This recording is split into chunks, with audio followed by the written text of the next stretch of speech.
You are my sunshine, my only sunshine. You keep me happy when skies are gray. You'll never know, dear,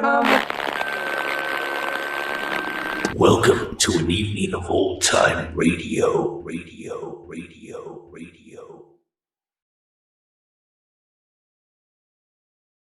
Hello, I'm Greg Fordyce from An Evening of Old Time Radio, and welcome to Sitcom Radio Heaven. Situation comedies got their start in radio back in the 1920s, although the term sitcom didn't come into wide use until the 1950s. The first known sitcom was a radio show called Sam and Henry in 1926. It was created by Freeman Gosden and Charles Correll, who next came up with Amos and Andy in 1928, which became the first hit sitcom. That led to other sitcoms in the 30s on radio, such as The Aldrich Family and Fibber McGee and Molly. And then in the 1940s, the genre pretty much exploded, with dozens of sitcoms coming out, like Our Miss Brooks, The Great Gildersleeve, My Favorite Husband, Life with Luigi, etc. Then, of course, sitcoms made the transition to television in the 1950s and became even more popular in that medium all the way up to today. Today's lineup is a collection of the best sitcoms, in my opinion, from the golden age of radio, with popular shows like the ones I just mentioned, and shorter-lived sitcoms like My Son Jeep, The Smiths of Hollywood, It's Higgins, Sir, The Mel Blanc Show, The Harold Peary Show, etc. As always, I have remastered and optimized every episode to bring them up to your high-quality audio standards, and I hope that you will sit back and enjoy these 18 hilarious old-time radio situation comedies. And as always, thank you very much for watching. NBC presents The Penny Singleton Show. On stage tonight from Hollywood, another of NBC's outstanding half-hour presentations, The Penny Singleton Show.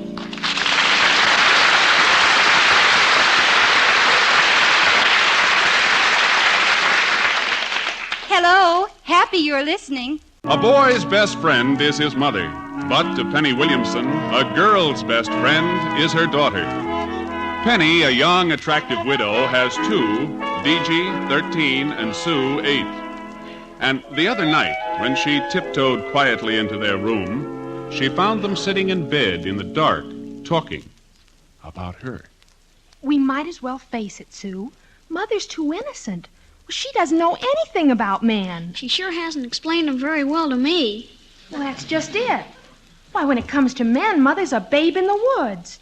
Why, something terrible could happen to her. Sure it could. Something awful terrible. What could happen to her, DG? Well, you're too young. You wouldn't even know what I was talking about. Aw, tell me, DG. Yes, for Pete's sake, tell her, DG. The suspense is killing me. Mother, what are you doing in here? I came in to make sure you two were asleep. Now scoot under those covers. Okay. Well, I was only saying... Good night, Sue. Mm. Night. Well, I was just saying that you're young... Can it wait till morning, dear? Well, you're young and pretty and... Yes, in the morning, dear. Young and pretty and what? And attractive to men. Oh, I'm not. I mean, I am. Are we going to stay awake? Well, of course you're attractive to men, Mother. Well, you certainly know how to dress. Just take a look at the women on those fashion calendars. They have nothing on you. Well, thank you, dear. The women on the men's calendars have nothing on them either. That's what Margaret said. Well, never mind what Margaret said. DG, why all this sudden concern about me and men? Well, golly, Mother, you wouldn't want to marry one, would you? Oh, I don't know. I've always heard they make the best husbands. But suppose you suddenly decided to marry someone like Mr. Wiggins, your real estate partner. He's a man. He is? I mean, of course he is. But I don't intend to marry Mr. Wiggins, so why worry about it? She's just sore because Tommy Trammell gave her the air. Oh? He did not. I'm just being aloof, that's all. I think we should all go up to Lake Panatog and be aloof for a week. Well, it's sweet of you to think of it, darling, but that costs money. But only $5 a day. Special family rates. Golly, Mother, everybody goes away this time of the year, and even if it's only to Lake Panatawag, and it's so romantic. Yeah, frog hunting in the moonlight. And they have tennis at the lodge and square dancing. And raccoons, too. Oh, please, Mother, please. Linda's going and the Sloanes. And Tommy Trammell. Oh, Tommy Trammell. I guess we don't want to go then if that old Tommy Trammell's going. Oh, he's not old, Mother. He still shaves with his mother's manicure scissors.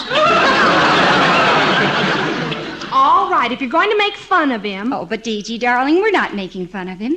Besides, I thought you were being aloof with Tommy. Well, that's just it. How can I be aloof if he's 100 miles away? Well, I know, dear, but do you really want to go to Lake Patawag that badly? Oh, yes, Mother, more than anything. Well, I don't know exactly how we'll do it, but we'll do it. Oh, Mother, you're an angel, a perfect angel. Thank you, darling. In that case, I better go see if I can find an old miracle lying around. Miss Williamson, are you going to drink that tea or just stir it to death? What? Oh, yes, I was just thinking. No. You want to look at the morning paper, Miss Williamson? No, thanks. Say, Margaret, how could I make an extra $100 quickly? Oh, well, that's easy. You could, well, why don't you,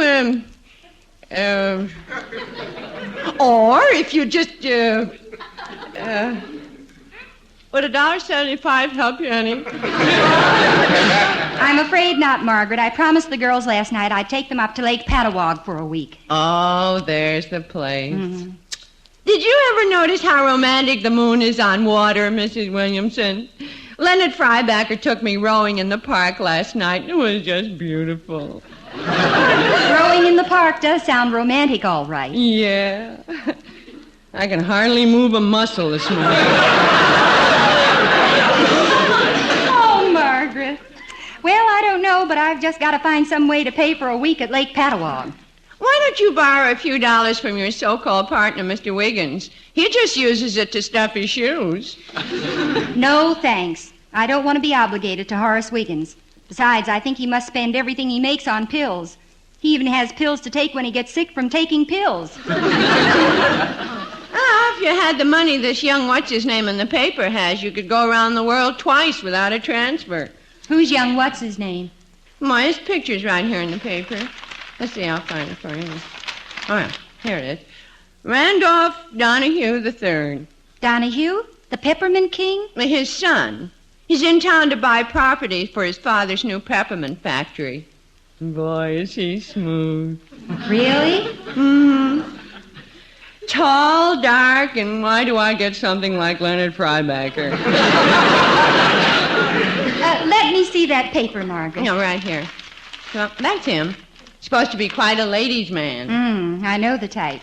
He may be a man, but I doubt if they're ladies. He is kind of wolfy looking, isn't he? How can anything that beady-eyed make a living off of peppermint? I wonder if... If what, Miss Williamson? If I could sell Mr. Randolph Donahue III that vacant property out near the box factory, I'd have more than enough for a week at Lake Patawag. Oh, not if Mr. Wiggins finds out you're going to use the extra bonus to go away for a week. Then all I have to do is to get to Mr. Donahue before Mr. Wiggins does. How? In my new red dress and hat. Miss Williamson, that dress that fits you like Certainly. The one with the slit up the... Yep. And the top down to... Mrs. Williamson, you wouldn't dare. Oh, wouldn't I? There's more than one way to skin a cat, Margaret. Yeah, but this cat's a wolf. Then set out the traps. Little Red Riding Hood is going upstairs and slip into the bait. But, operator, I must speak to Mr. Donahue. It's important. Did you tell him it was Mr. Wiggins of Wiggins and Williamson? I told him, sir. Well, what did he say? He said he didn't care if you were Sam of Uncle and Sam. But I tell you, it's important that I speak to Mr. Donahue. Morning, Horace. Oh, yes, Aunt Prunella. yes, Aunt Prunella. I will, Aunt Prunella. Goodbye, Aunt Prunella. Who was that? Aunt Prunella? Yeah, well, yes, sort of. What? Why, Penny, you look positively ravishing today. You mean different than I usually look? Well, no, I Didn't mean that exactly, but you usually wear a suit to the office. And that dress, I mean, it's so, well, the skirt is, and the top is too, I think it's time for my green pill. Care for green pill, pet? No, of course you don't. I think you'd better push your eyeballs back in your head before they start rolling around the office. Penny, dear, why won't you marry me and let me give you the things you should have? What, green pills? If you like, anything your heart desires. Well, right now my heart desires to make a deal so I can afford to take the girls up to Lake Patawag for a week. But, Penny, a whole week without you? Besides, how can you afford a week at Lake Patawag? Oh, well, I'm going to close a deal this morning. Deal? What kind of a deal? Oh, just a business deal. What kind of a business deal? Oh, you wouldn't be interested, Horace. Oh. I'm just going to sell that dirty old property out by the box factory. Oh, you're just going to sell that dirty old property out by the box factory? Yes.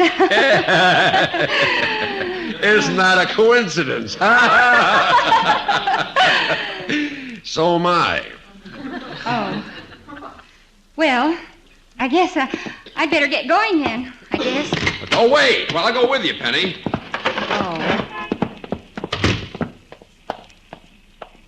Well, toodaloo. I'm going this way. Well, toodaloo. So am I. But I'm going down to the Hotel Drake. So am I. Penny, wait a minute. What? Penny, are you by any chance going to see Randolph Donahue III? Yes, I am. But you can't. I forbid it. I absolutely forbid it. You forbid it. I should have known, so that's why you got all dressed up. So you could use your feminine wiles on him. Well, I forbid it, Penny. You do? Yes, I do. Horace. Yes, Penny? You know something? What? Last one down there is an old for sale sign. Penny, wait for me! Penny! Boy! What, boy? Penny, don't pick up that phone. I certainly will pick up this phone. I got here first, and I'm going to call Mr. Donahue. You only got here first because my car stalled at that stoplight. That's what wins wars, Horace. Besides, do you know what kind of a man this Donahue is? No. How many kinds are there? Switchboard. Mr. Donahue, please. Mr. Donahue, just a moment, please. It's nothing but a ladies' man, Penny. A dallier, pure and simple. Maybe not so pure, but simple anyway. That's what he'll do. He'll dally with your affections. Good. My affections haven't been dallied with in years. Penny, bite your tongue. Now, don't try to talk me out of the big half of this commission, Horace. I'm going to take DG and Sue to Lake Patawag for a week, come dilly-dally or Donahue. Hello. Hello. Is this Mr. Donahue? Well, I must be in heaven. You sound like an angel. No, I'm... Oh, I don't really. Oh, for heaven's sake. Do angels have names, Angel? Names? Mine's Penny Angel. Mine's Penny Williamson. Of Williamson and Wiggins, real estate brokers. Wiggins and Williamson, if you don't mind. Real estate? I thought all women real estate brokers were baritones. You sound like about, something around 5'2". 3. Eyes of blue. Green, bluish green. Ah. What's he want, a description of the property?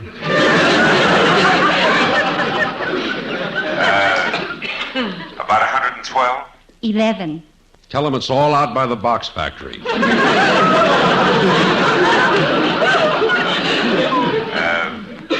huh? Blonde. Oh. That doesn't sound like any property out by the box. Look, Mr. Donahue, this is all very charming, but I have a business deal I'd like to talk over with you. Why, of course, Angel. Of course. Anytime you say. Well, how about right now? I'm down in the lobby. Lobby? Oh, why didn't you say so, Angel? standing down there in that cold, drafty old lobby.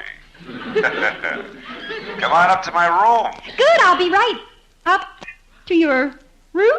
Sure, Angel. Room 612. Don't knock. I'll meet you at the elevator. Yes, but I can't. Oh, dear. Don't louse up the deal, Penny. Don't louse up the deal. I'll go up. But if you go up, I won't be able to take the girls to Lake Patawag. Well, that's what wins wars, Penny, remember? Angel? Are you still there, Angel? Yes, I'm still here. And Mr. Wiggins will be up there. Who? Goodbye. No, wait, Angel! Angel! All right, Horace, you win. Go on up and close the deal. Good,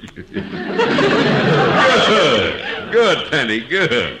Oh, no hard feelings. No, of course not, Horace. No hard feelings. I guess that washes up DG's week at Lake Patawag, though. Some angel I turned out to be. Oh, I imagine she'll still think so, Penny. Maybe so, Horace. But I'll bet I'm the first angel that ever muffed a miracle.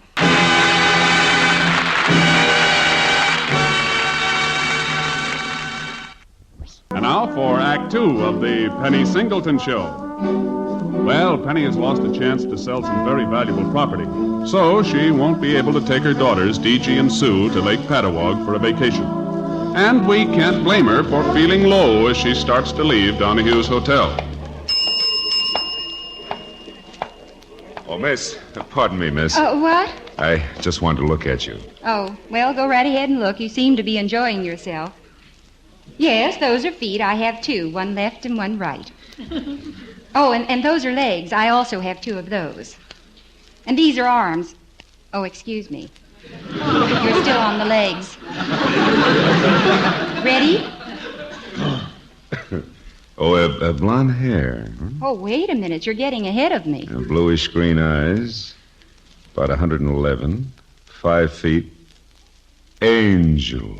Oh, you must be Randolph Donahue III. All the other angels I know call me Randy. Mm-hmm. And their wings drop off 5 seconds later. Ah. So you're Miss Williamson, huh? Correction, please. I'm Mrs. Williamson. Oh. I'm a widow. Oh. What? I mean, oh. Oh. Say, I just remembered. Where's Mr. Wiggins? He went up to your room to make a deal with you. Mr. Wiggins, is that your partner's name? Yes, I wonder what's happened to Mr. Wiggins. Probably out in the cabbage patch with Mrs. Wiggins. He hates cabbage, and there is no Mrs. Wiggins. No, don't worry, Angel. I know where he is at all times. You do? How? Well, all I have to do is watch the lights over the elevator. I gave the operator $5 to ride him up and down while I talk to you. Please, you try to get him out of there. Then we can all sit down and discuss this property he and I handle. How about dinner tonight? Mr. Donahue, you don't realize what this can do to Mr. Wiggins. He gets sick just looking at an up escalator. Mr. Donahue, all I came down here for was to interest you in some property for your father's new factory. Good. We can talk about it over dinner. Now, please, stop the elevator and let Mr. Wiggins out. Dinner?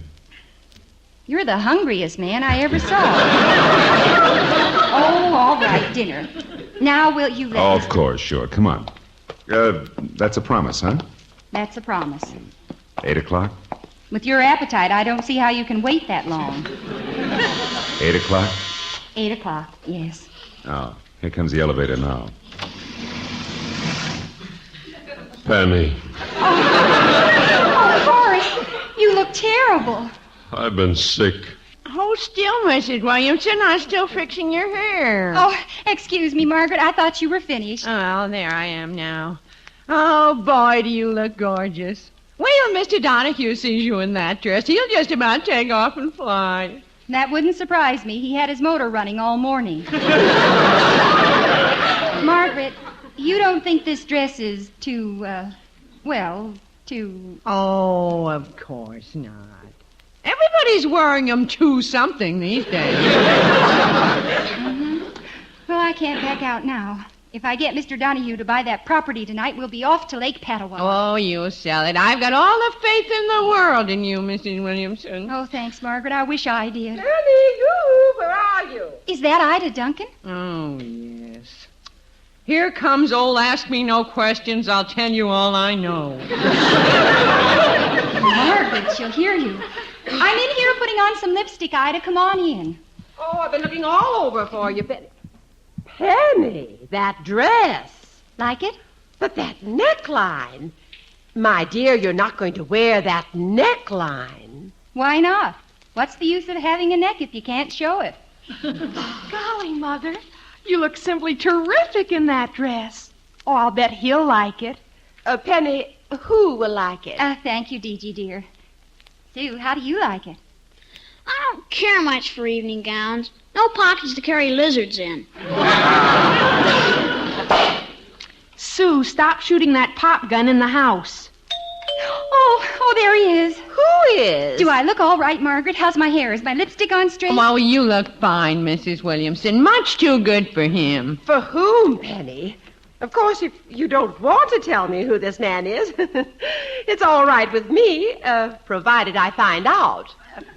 This man is Randolph Donahue III. And before you get any ideas, Ida, the reason I'm going out with Mr. Donahue is business. Strictly business. You know you're an angel, Angel? Why, Mr. Donahue, I'll bet you say that to all us angels. I'm serious. You dance too divinely for any mortal. And you dance too close for any comfort. But I want to be close to you, Angel.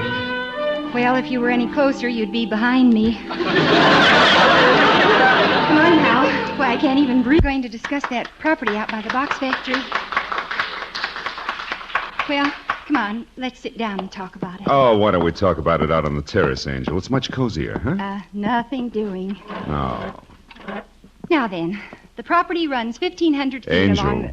who can keep their mind on 1,500 feet of plowed ground when there's you and a moon? Now, wait a minute, Mr. Donahue. You're a very desirable creature, you know that? But I... Doesn't anything happen when I hold your hand in mine? Now, wait. Don't pull your hand away, Angel. But I mean... There's a moon out on the terrace, Angel. Doesn't a moon do things to you? Well, yes.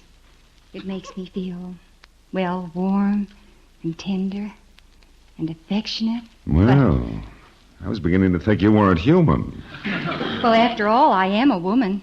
We're incurably romantic, you know. Oh, then a moon does do things to you, huh? Yes, a moon does do things to me, Mr. Donahue. It reminds me of a brisk autumn sky, a little white church under some elm trees, a honeymoon cottage overlooking the sea, a husband going away to war. Is that all a moon does to you, Angel? No. No, a moon also reminds me of Lake Patawag.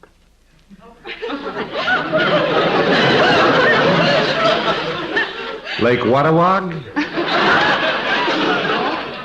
Oh, you wouldn't understand, Mr. Donahue. You see, you only think I'm an angel. I know two little girls who are sure of it.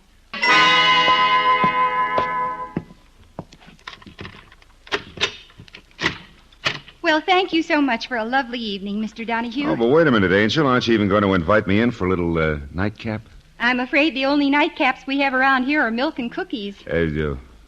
Milk and cookies? Oh, sure. We get absolutely homogenized every night. Good night, Mr. Donahue. I'll bring all the papers around in the morning and we'll close the deal for that property. Oh, but wait a minute. I haven't said definitely that I'd buy it, Angel. What? Yeah, well, I looked at it this afternoon. Seems to be just a thing, but, I think we ought to go in and talk about it. Oh, all right. But just for a minute. Let's go in here in the living room and... Good heavens, what was that? Why, it's Margaret. Margaret, wake up. Who's Margaret? My housekeeper. Margaret! Does she always sleep sitting on the stairs? Oh, no. Sometimes she lies down. Margaret, wake up. What? Oh. Was I snoring? No, you were just breathing out loud. Why didn't you go to bed? Well, Sue and Digi wanted to know when you got home. All right, Margaret. You can tell them I'm home. Yes, ma'am. Oh, Margaret, what's the telephone doing off the hook? The telephone on? Mm-hmm. Oh, that's Mr. Wiggins. He wanted to know when you got home, too. He's been sitting on the phone waiting for you. Oh, of all the ridiculous... excuse me, Mr. Donahue, I'd better talk to him. You go on in the living room. Sure, Angel. Good night, Horace. Oh, Penny, thank heavens you're home. Horace, what in the world are you doing? I've been listening to Margaret snore for the last half hour. Sounded like a small boy taking a trombone lesson. Well, stop being so silly and go to bed. Penny, is it silly for me to worry about you when you're out with a man like Donahue? Are you sure you're not more worried about whether I sold him that property? Didn't close the deal, did you? No, not yet. Good. Oh, that's a shame. But I will before he leaves here. Well, better luck next... Leaves? There? Yes, he's in the living room waiting to talk over the deal. Don't move. The man's a demon with women, Penny. Sit right where you are. Breathe deeply. You'll need your strength in case you have to struggle. I'll be right over. Horace, will you stop being... Don't worry, Penny. Old Horace will be right there. Goodbye. Horace. Old Horace. No. What's the trouble, Angel? Your wings are dragging. Mr. Donahue, I'm going to put my cards on the table. Will you or will you not take that property out by the box factory? Why, of course I will, Angel. Fine. I drew up the papers this afternoon. They're right here in my purse. Oh. Yeah. There. Sign right there. Here? Okay. Yeah. How's that?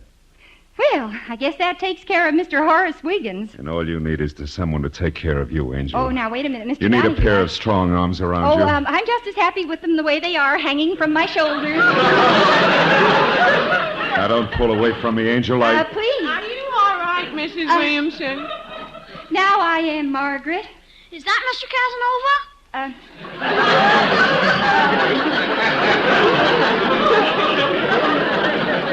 No, Sue, darling. This is Mr. Donahue. These are my two daughters, Deegie and Sue. Oh, hello, Deegie. Hello, Sue. You? Does that little one always carry a shotgun? That's just a pop gun. We were worried about you, Mother. Oh, but I'm all right, Deegie. Mr. Donahue and I were just signing a contract between us. Does that mean you're going to be my father?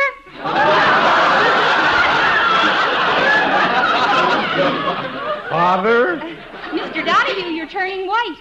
Daddy. Oh, no. Mr. Donahue, you're turning green. Yippee, we got a man. Oh, I wish I was dead. Mr. Donahue, you're turning purple. You'd better pick a color and stick to it. I gotta get out of here. You need a doctor. If I stayed here, I'd need a lawyer. Good night, Mrs. Williamson. Well, we sure got rid of him in a hurry. Yes, whose idea was that? Margaret. It sure did work, too. I'll say it did, Sue. And what's more, I got the deal before Mr. Wiggins did. Oh, say that's right. Uh-huh. Tomorrow we leave for Lake Patawag. Golly, Mother, really? Oh, you are an angel. Penny, open the door. It's me, Old Horace. Oh. Uh-oh, it's Mr. Wiggins. Another wolf on the doorstep. Why, he's not the wolf, Margaret. He's the goat.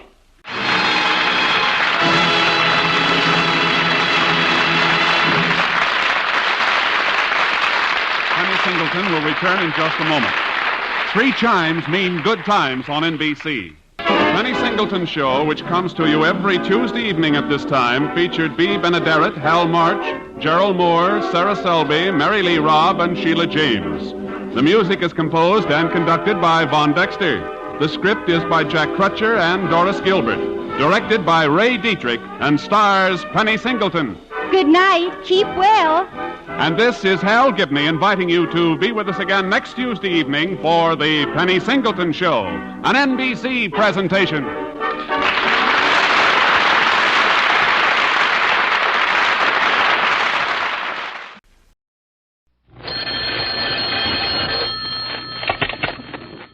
Hello? Oh, hello, Mother. Oh, thanks, Mother. We're having company for dinner. Yes, Lucille Baxter. I think you met her at Barbara's reception. A very attractive girl with red hair. That's right. Now I can show off my new dessert spoon. What else? America's finest silver plate is 1847 Rogers Brothers. America's finest silver plate is 1847 Rogers Brothers.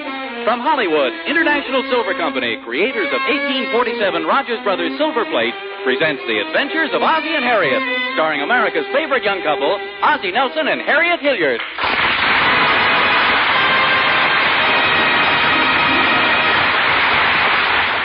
See that man and the two boys walking down Rogers Road? That's Ozzie Nelson and his two sons, David and Ricky.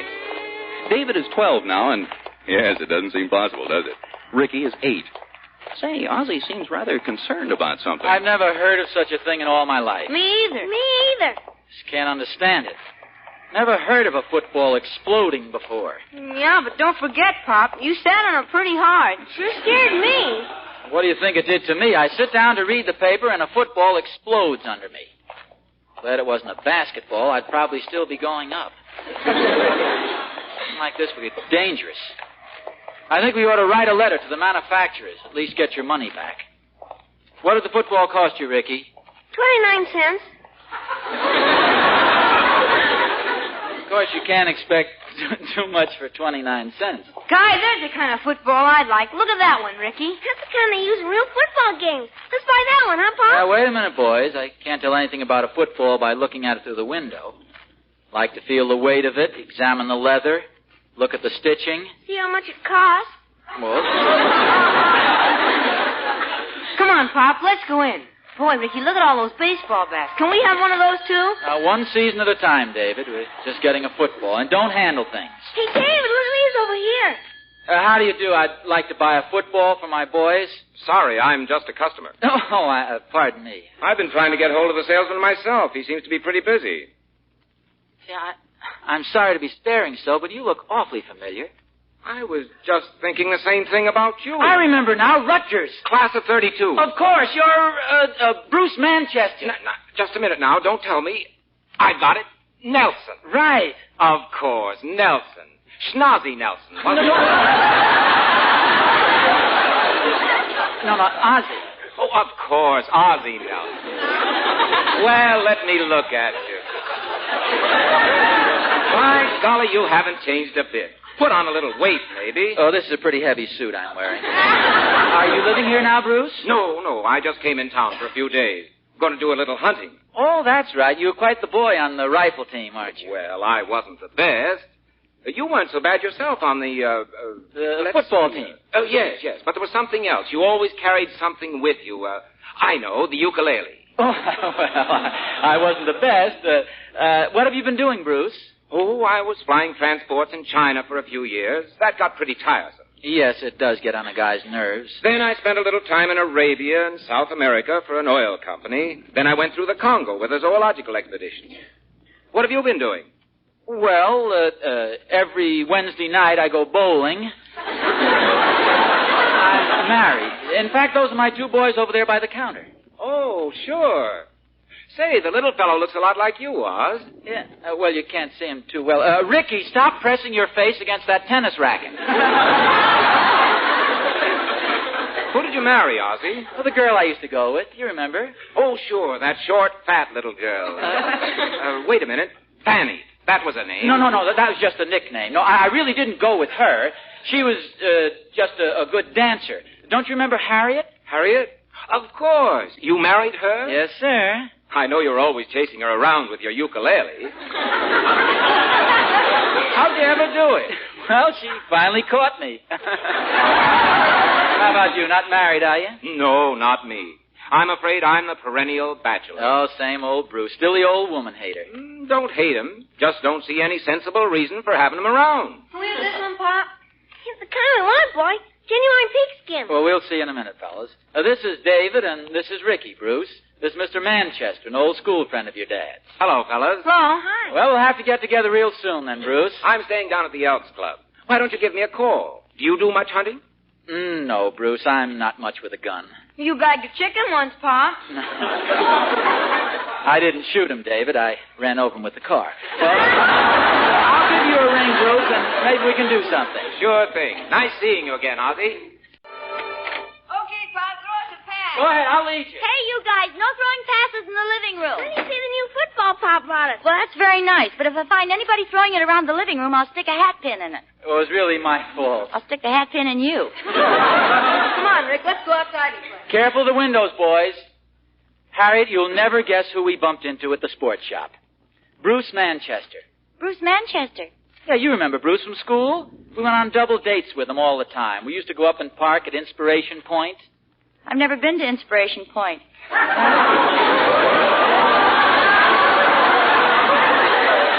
Oh, that's right. It was Bruce and myself and Danny and Bob. The four of us guys from astronomy class used to go up there. Was he that black-haired fellow who always used to smoke a pipe? Yeah, that's right. The good-looking guy, big outdoor stuff. He's going on a hunting trip, staying down at the Elks Club for a few days. Well, why didn't you ask him out for dinner? Bruce? Oh, I doubt if he'd want to come. He's strictly the confirmed bachelor type. He'd be bored to death having dinner here. I've invited Lucille Baxter over. I don't think he'd be exactly bored to death. Oh, I get it now. Will you tell me one thing? Why do women always have to be matchmakers? The minute you find out a friend of mine is in town, an eligible bachelor, you think of some girl you can call I up. invited Lucille over a week ago. Even before he's in town, you ask her over. Oh, don't be so silly. You haven't seen Bruce for years. And if you do invite him over, I'm sure you'll find Lucille much more interesting than the Elks Club. Harriet, it's no use. Bruce has more sense than to get himself hooked. That isn't very flattering, dear. Do you feel you were hooked? Well, no, of course not, but, well, you know what those matchmaking deals can be. With us, it was different. I proposed. Nobody tried to push me into it.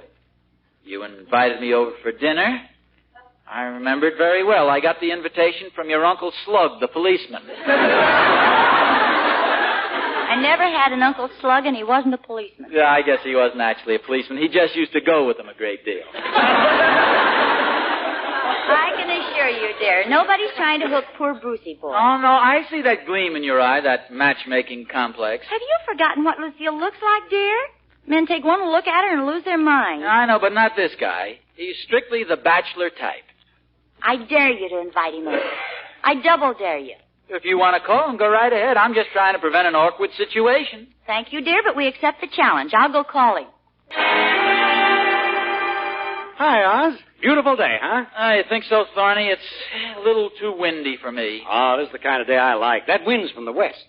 I don't care where it's from. It's too cold for me. You don't understand, Oz. When the wind's from the west, it blows the leaves off my lawn onto your lawn.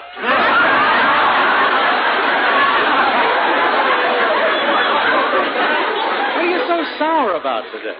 Oh, it's nothing important, really. A bachelor friend of mine's in town, so Harriet immediately decides to cook up some matchmaking deal with a girlfriend of hers. I just hate to see the poor guy get hooked. Oh, one of those deals, huh? Reminds me of the way Catherine hooked me. Would you care to hear about it, Oz? No, not especially. No. It was very clever. She invited me over for Thanksgiving dinner and had the preacher hiding in the turkey.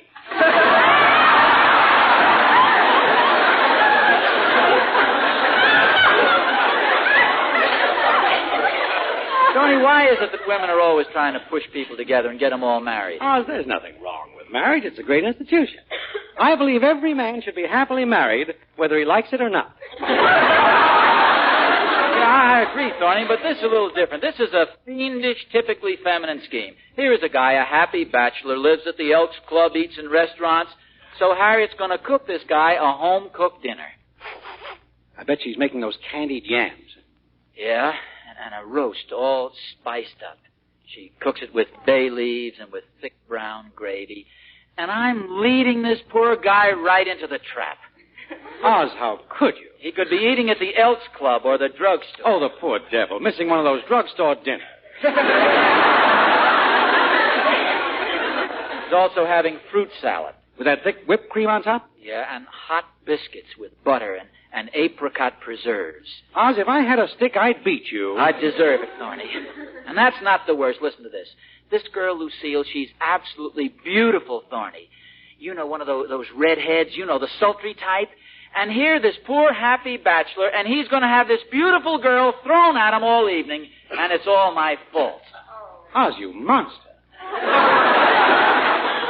can I do? Well, I'm still willing to help you, Oz, even if you are a heel. Tell you what. Yeah? I've I've lived a bad life. Oh, now, Thorny. No, I've been bad, Oz. I haven't been good. I've been bad. Thorny, what are you talking about? I deserve punishment. Spare that poor boy, Oz, and invite me.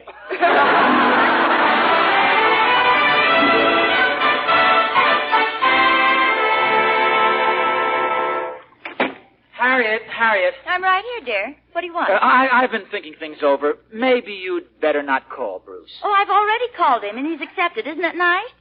He definitely said he'd be here? Oh, yes. He seemed delighted. In fact, he's bringing out some new special hunting rifle he wants you to see. Oh, fine. Things aren't bad enough with a home-cooked dinner and Lucille. The poor guy's even bringing his own shotgun. Hey, I think I'll go over and stand under the Nelsons' dining room windows tonight. I'd certainly like to get a look at that Lucille girl. Gosh, if she's everything Harriet says, well, she must be like 1847 Rogers Brothers. Sure, 1847 Rogers Brothers is completely irresistible. And it's no wonder. There's no other silver plate in the world that's so beautifully created. Into each piece goes incomparable skill and workmanship. You see that in every detail. In the lovely pattern ornaments, for example. They're more highly raised, more deeply carved. And then there are those exquisite open-work knife handles, gem-like in their finish and beauty. Only 1847 Rogers Brothers has such features so like solid silver. 1847 has extra luster, too, a special weight and balance that set it apart. When you see 1847 Rogers Brothers, you'll know it's irresistible, because it's the best, the finest silver plate in America. And that's what you want. So see it at your silverware dealers tomorrow. The one and only 1847 Rogers Brothers. Hurry, hurry, hurry. This way, ladies and gentlemen, for the big contest of the evening. That super-duper colossal conflict that's been going on since the dawn of history. Man versus woman. In a little city somewhere in America tonight, a titanic struggle is about to take place. I'm Bruce Manchester, Rutgers 32. I'm the woodsy outdoor type. I like tweed jackets, a good pipe, and the smell of a wet water spaniel. I'm a bachelor, and I hope to stay that way. Oh, driver, take me to 1847 Rogers. I'm Lucille Baxter. At present, I'm basking in single blessedness, but I must admit I'm looking for the right man. Harriet! Lucille, come on in, dear. Yes, folks, there you have it. What will happen when the irresistible force meets the immovable object? Will Mr. Manchester give Miss Baxter the cold shoulder? Or will lovely Lucy cook Bachelor Brucey's goosey? Oh, hello, Emmy Lou. I saw David down at the drugstore. He told me you were having company for dinner. He said something about a hunter. Yes, she's a friend of Mrs. Nelson's. Oh, how exciting. I'm a little worried.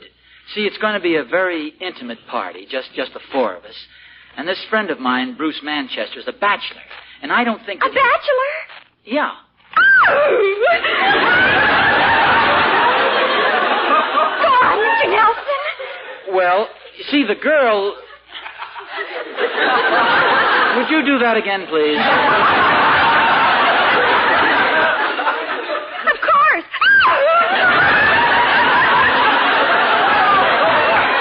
Thank you. You see, the girl who's coming over is Mrs. Nelson's friend, Lucille Baxter. And Mrs. Nelson has ideas about interesting my friend in her friend. Well, of course. After all, Mrs. Nelson is a woman. You know, several people have mentioned that. But frankly, Emmy, I feel that it's my duty not to let my friend get hooked without at least a struggle. Oh, Mr. Nelson, you're so naive. What chance do you stand against a woman?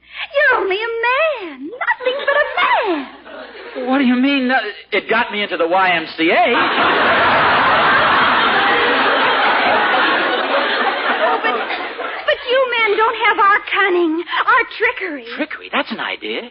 Trickery of all's fair in love and war. What are you going to do? Emmy Lou, just keep this in mind. I'm not quite as stupid as a lot of people think I am. Oh, I know, Mr. Nelson. I keep saying that. And you should hear some of the arguments I get into. And this is Bruce Manchester, Lucille. This is Lucille Baxter. How do you do? Hello, Miss Baxter. Bruce, why don't you and Lucille sit over here on the couch? Well, that's a good idea. Sit right here, Lucille. Thanks. Bruce, you sit here on the other side of me. I understand you're quite a sportsman, Mr. Manchester. Oh, yes, Bruce is quite a sportsman. Hunting, fishing. Of course, we married men don't get to do things like that. You know how marriage is. It ties you down. Lucille, don't you do a little hunting? Just a little. I'm not very good at it. Nobody's ever taken the trouble to teach me. Well, Miss Baxter, say, Bruce. Yes? Shot any good animals lately? Not lately. The hunting season just opened. I imagine it's a lot of bother teaching a woman how to hunt. Although I'd love to learn. I'd be only too glad to show you. Bruce, remember Jim Marshall? Jim Marshall? Oh, sure, Oz. As I said, Miss Baxter, if you're... A great guy. Ozzie, stop interrupting. Oh, was I interrupting? I'm sorry. What were you saying about Jim Marshall, Bruce? Well, I was just saying that... I wasn't saying anything about Jim Marshall. Jim Marshall? Oh, a great guy. He's married now, all settled down. Children, a wife, kids, all tied down. Dear, dinner's nearly ready. Don't you want to go upstairs and get your coat and tie on? Oh, Harriet, stop nagging.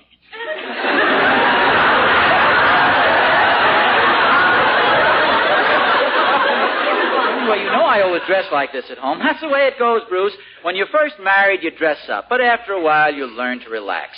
What with helping cook meals, wash dishes, clean house, and look after the children, you get your good clothes pretty messed up. Those hunting trips of yours, they must be pretty exciting, Bruce. Oh, fairly so, Harriet. I don't imagine you'd like a woman along on a hunting trip. Oh, no. They probably just get in the way. Oh, certainly. Oh, no. No, as a matter of fact, most of the fellows are married. They bring their wives along. The women do the cooking. Well, it's very nice. I know, but poor little old me would only get in the way. Speaking of the old gang, Bruce, remember Larry Scott? Poor Larry. Something happened to him? He's up there now, Bruce. Larry died? No, he and his wife are living above a garage. Places are so hard to find now. There's a big housing shortage. Couples are living in tents and trailers. You mean you actually don't mind having a wife? Not at all. In fact, it gets pretty lonesome for me. I'm the only bachelor in the crowd. Oh, poor little you. Yeah, a lot of young married couples. People living in piano crates or boxcars, a big housing shortage. Oh, dear, I smell something burning. I think it's my roast. Pardon me. Home-cooked meals, the joys of marriage. Home-burned meals is more nearly the truth. It happens all the time. Personally, I like meat well done. It gives it a nice woodsy sort of flavor. Well, we might just well go into dinner. When you smell it burning, you know it's ready. Everything all right, Harriet? Oh, I hope so. I'm afraid the meat's going to be pretty well done. I caught it just in time. Come on in, folks. You won't have to coax me, Harriet. I haven't had a good home-cooked meal in ages. Well, don't be afraid to eat, Bruce. There's plenty of everything. What's that old quotation about eating a hearty meal? The condemned man... Never mind, dear.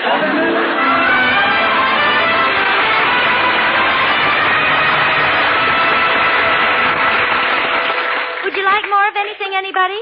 How about you, Bruce? Oh, no, thanks, Harriet. I've had plenty. It was wonderful. I can't understand how the meat got burned. I'm sure somebody must have turned up the heat on the oven. Oh, Harriet, you burn the meat now and then. It happens in every marriage. Didn't even notice it myself. I guess I'm getting used to it. Oh, the meat was fine, Harry. Oh, yes, it was, dear. A little black and crisp, but very tasty. You're burning it much better now. Shall we go into the living room? It might be more comfortable. Oh, fine. Allow me, Lucille. So I'd better go in and close the windows. We have very noisy neighbors, a man, his wife, a married couple, always fighting and shouting at each other.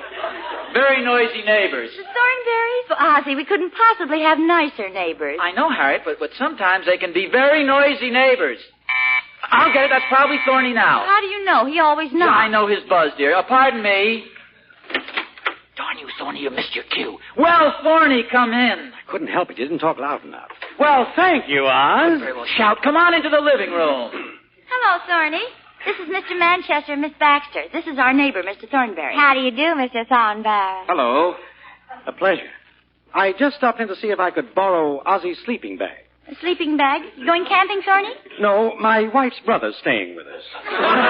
He's got my room, so I'm sleeping out in the backyard. Out in the backyard? Oh, it's not so bad. He's only staying for 6 or 7 weeks. It does get a little tough when the snow comes, though. Oh, those in-laws will visit. It happens in every marriage. Couldn't you sleep on the couch, Mr. Thornberry? Oh, yes, I get the couch when my father-in-law leaves. There's married life for you. My sleeping bag's out in the garage, Thorny. You're welcome to it. Bless you, Oz. Wouldn't you like something to eat before you go, Thorny? Maybe a big slice of ham or a piece of bologna? No, thanks, Harriet. I really have to go. I've stayed too long now. It'll mean a beating when I get home. Good night. He was kidding, wasn't he, Harriet? Oh, of course he was. Uh-huh.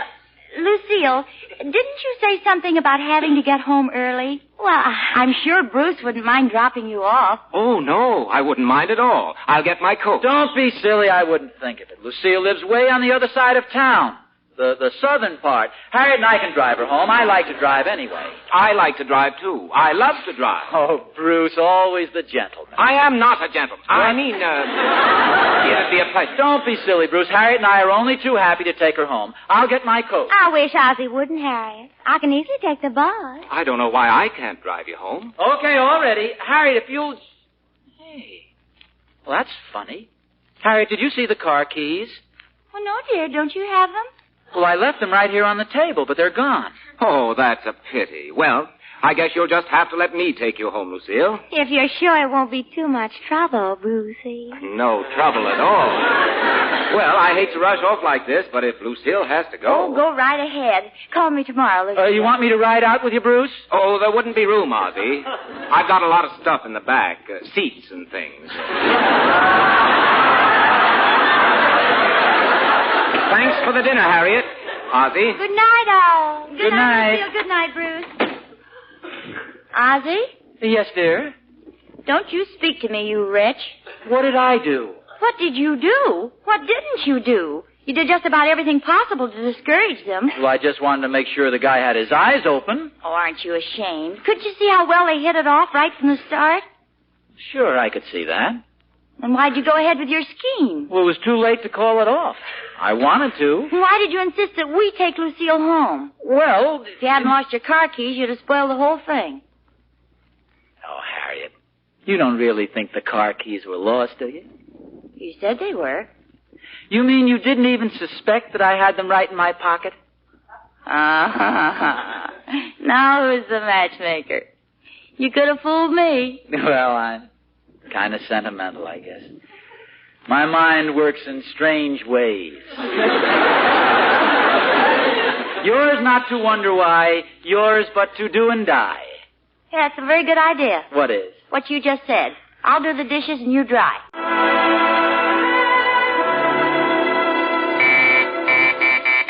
Okay, we're coming. Who in the world could be ringing the doorbell at this hour of the night? Bruce! Oh, did I wake you folks up? No, Bruce. That's okay. What's the matter? Is something wrong? On the contrary, everything's perfect. I came back for several reasons. First of all, Harriet, I want to thank you for introducing me to Lucille. There's a wonderful girl. Bruce, you ran away and got married. Well, not quite. But it's going to happen very, very soon, and I wanted you to be the first to know about it. Well, there's nothing like it, Bruce. Congratulations. I see you're both sleepy. I wanted to thank you, but, well, I wouldn't have stopped this time of the morning just for that purpose. I hope you won't be sore, Oz. Sore about what? Well, I guess I accidentally put them in my pocket. Here are your car keys. Ozzie Nelson. Well, good night. I've got to get back to the club. Good night, Bruce. Good night, Bruce.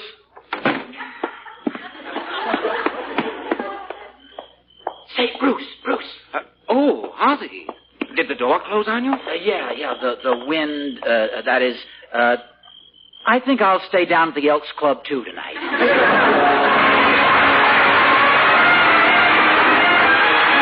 Ozzie and Harriet will be back in just a moment. Well, Ozzie did his darndest, but nothing could keep Lucy and Bruce apart, I guess. They're just like metal and a magnet. Like cheese and a mouse. Like a woman and 1847 Rogers Brothers silver plate. Oh, if you just waited a minute, Mr. Smith, I would have said that myself. You would? Uh-huh. Yesterday I put on my hat, walked down Rogers Road, went into Mr. Jonathan's silverware store, and found the love of my life. A 52-piece chest of 1847 Rogers Brothers. Golly, we were made for each other. Why, sure. That's the way every woman feels about 1847 Rogers Brothers. Those patterns. Adoration, eternally yours, first love, and remembrance. They're really beautiful, aren't they? And they're designed to suit every taste, every scheme of decoration. The price is right, too. My 52-piece silver chest with 8 place settings in it cost me under $65. Well, that's the wonderful thing about 1847 Rogers Brothers. The craftsmanship is so incomparable, and yet the price is so reasonable. In fact, 1847 hasn't gone up a penny since 1945. Don't you think everybody ought to see 1847 Rogers Brothers tomorrow? That I do. Everybody, go see 1847 Rogers Brothers tomorrow. The finest silver plate in America. Come in, Thorny. Hi, Oz. Harriet, I want to... it's all right, Thorny. You're forgiven. Sit down, Thorny. Have some breakfast? No, Oz. I came over about your sleeping bag. Oh, well, just put it back in the garage, Thorny. Well, I was wondering if I could borrow it for a while. My brother-in-law came to stay with us today. Tune in again next week to another adventure of Ozzie and Harriet, starring Ozzie Nelson and Harriet Hilliard. And remember, America's finest silver plate is 1847 Rogers Brothers. Yes, Harriet, America's finest silver plate is 1847 Rogers Brothers. Appearing in support of Ozzie and Harriet were John Brown, Janet Waldo, Henry Blair, Tommy Bernard, Lorene Tuttle, and Donald Woods. Original music was composed and conducted by Billy May.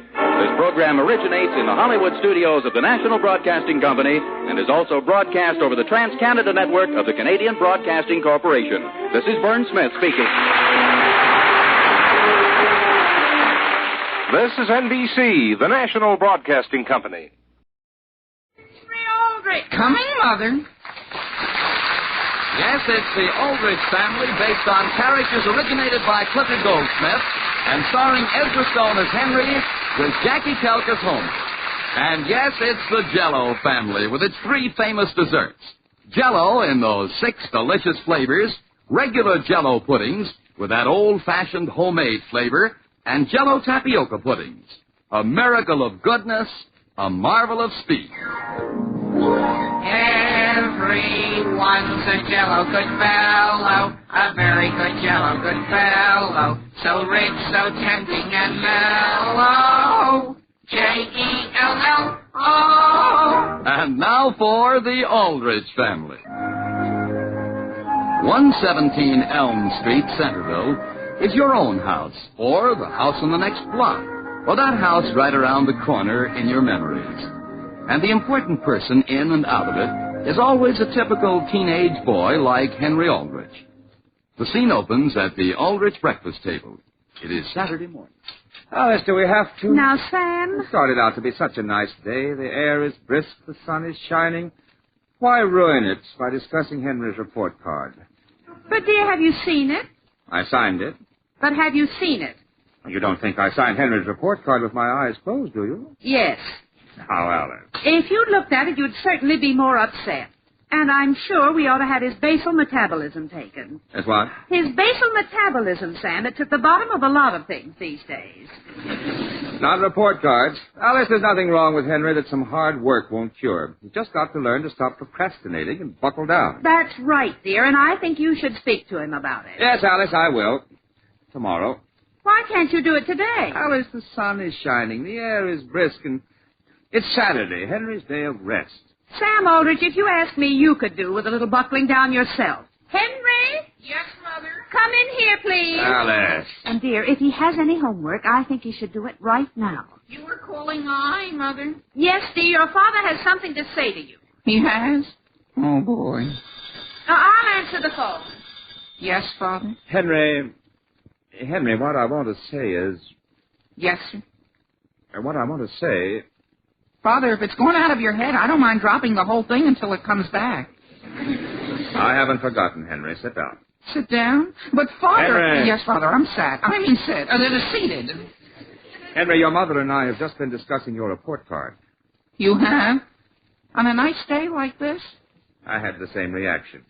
Henry, don't you think it's about time you buckled down and started to worry about your schoolwork? Gee, I do worry about it, Father. You do? I give you my word, there's nothing I worry about more. I'm glad to hear that. But I'd be glad to do a little extra worrying, if it would ease your mind. That's very cooperative of you, Henry, but there's one method we ought to try first. There is? What? Work. Work? Yes. Father, when you say work, how do you mean that? Just the way it sounds. Good, hard, industrious effort. Oh. I want you to buckle down and really put your mind to your studies. Yes, sir. Now, what homework do you have this weekend? This weekend? Oh, gee, that's the wonderful part, Father. I practically don't have any at all. None at all? Well, just a few simple geometry problems, and gee whiz, I can knock those off in 5 minutes. Good. Suppose you take 5 minutes right now and start knocking. Yeah, what? But, Father, when I said 5 minutes, I was thinking of 5 minutes Monday morning when my brain will have a whole weekend's rest. Henry, your mother and I have taken all the procrastinating we're going to. You're not to leave the house until your geometry is done. But, Father... Is that clear? Yes, sir. Sam, could I speak to you out here in the hall? Yes, Alice. Now get to work, Henry. Yes, Father. But I'm really much better at homework on Monday morning. Sam, you didn't tell him to do his homework now, did you? Yes, why? That was Homer on the phone, and I'm afraid we've made a terrible mistake. In what way? He's on his way over here. Alice, I'm afraid that's a mistake we can no longer avoid. Dear, you don't understand. We didn't realize that the boys have a date to go ice skating with Kathleen and Agnes. So wouldn't it be just as well if he did his homework Sunday evening? Alice, after I ordered him to do it now? But, Sam, this is Saturday, his day of rest. Suppose I do this, Alice. Suppose I help him. You will? Well, that might help. But nevertheless, dear, I'm certainly going to write a note to Mr. Bradley. Henry's principal, why? Sam, they have no right to ruin a boy's entire weekend this way. Especially on the last good ice skating day of the year.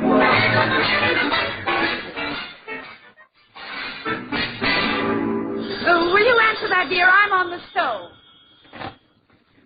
Hello. Hello, Sam. This is Will Brown. Yes, Will. Sam, I just looked outdoors, and it's a wonderful day. Yes, isn't it? The sun is shining, there's that old snap in the air, and I thought, why stay cooped up in the house? Why not call good old Sam and spend the afternoon bowling? Bowling? Why not? You mean why be cooped up in the house when you can be cooped up in the bowling alley? But, Sam, I have to get out of the house. Elizabeth's trying to get me to shellac the dining room floor. Shellac it? Sure. That's her favorite indoor sport, trying to get me to shellac. So what do you say? Aren't you in the mood to bowl, Sam? Oh, I'm in the mood, all right. Good. Then suppose you pick me up right away. Well, I'll tell you, there's a little matter I have to clean up first. Oh, you mean Alice has stuck you with some job? No. It's just, Will, it's nothing I can't finish in 5 minutes. Okay, I'll be waiting for you. So long, Sam. Goodbye, Will. Henry! I'm in the dining room, Father, buckling down on my homework. Good. Gee, Father, Mother told me about your helping me, and boy, I certainly appreciate it. That's quite all right. Now, let's get started. Hey, Henry. Gee, sounds like Homer. It doesn't sound like anyone else. Hi, Hen. Hi, Mr. Aldrich. Boy, what a day. What a day. Homer. Is that an apple in that fruit bowl? Homer, don't bite it. It's wax. It is?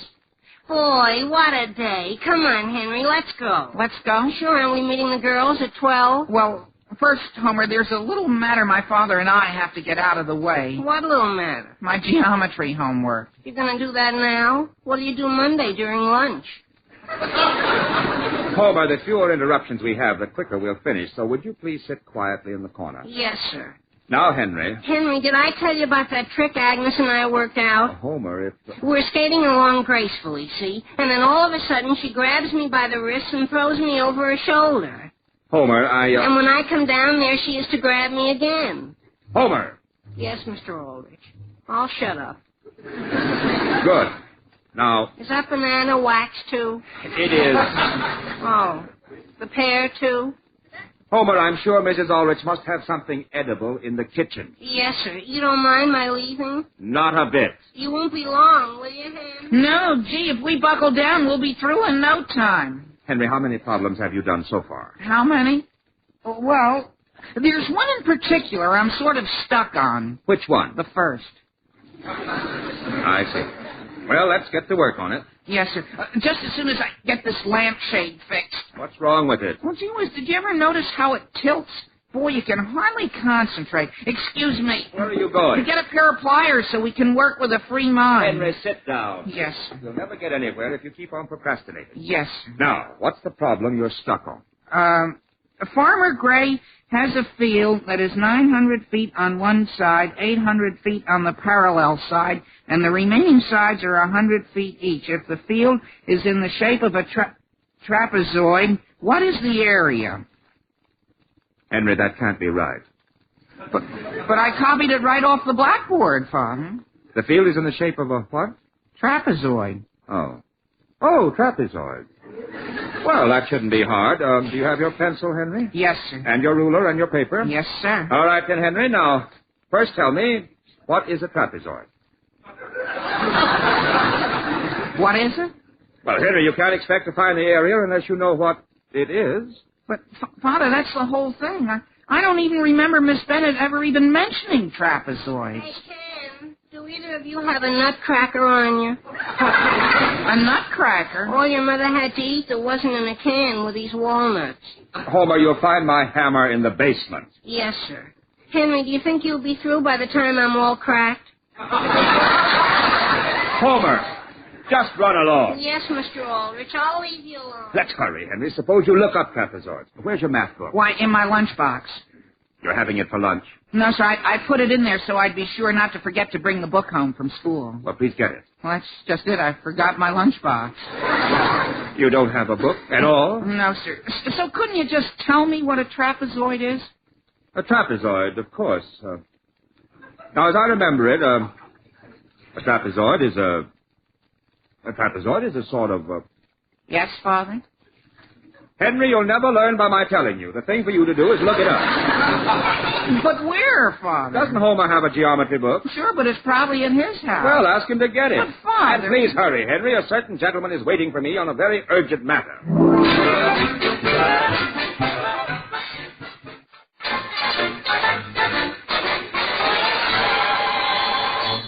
Hello? Elizabeth, this is Alice. Oh, hello, Alice. Elizabeth, I'm writing a letter to Mr. Bradley, and I wondered if you'd be interested in signing it, too. What sort of a letter, Alice? About the amount of homework they give the boys. I say, Dear Mr. Bradley, as one of your mothers, I'm deeply concerned about my son's weekend. Henry has homework over the weekend? Yes. Well, isn't Homer lucky? He never has any.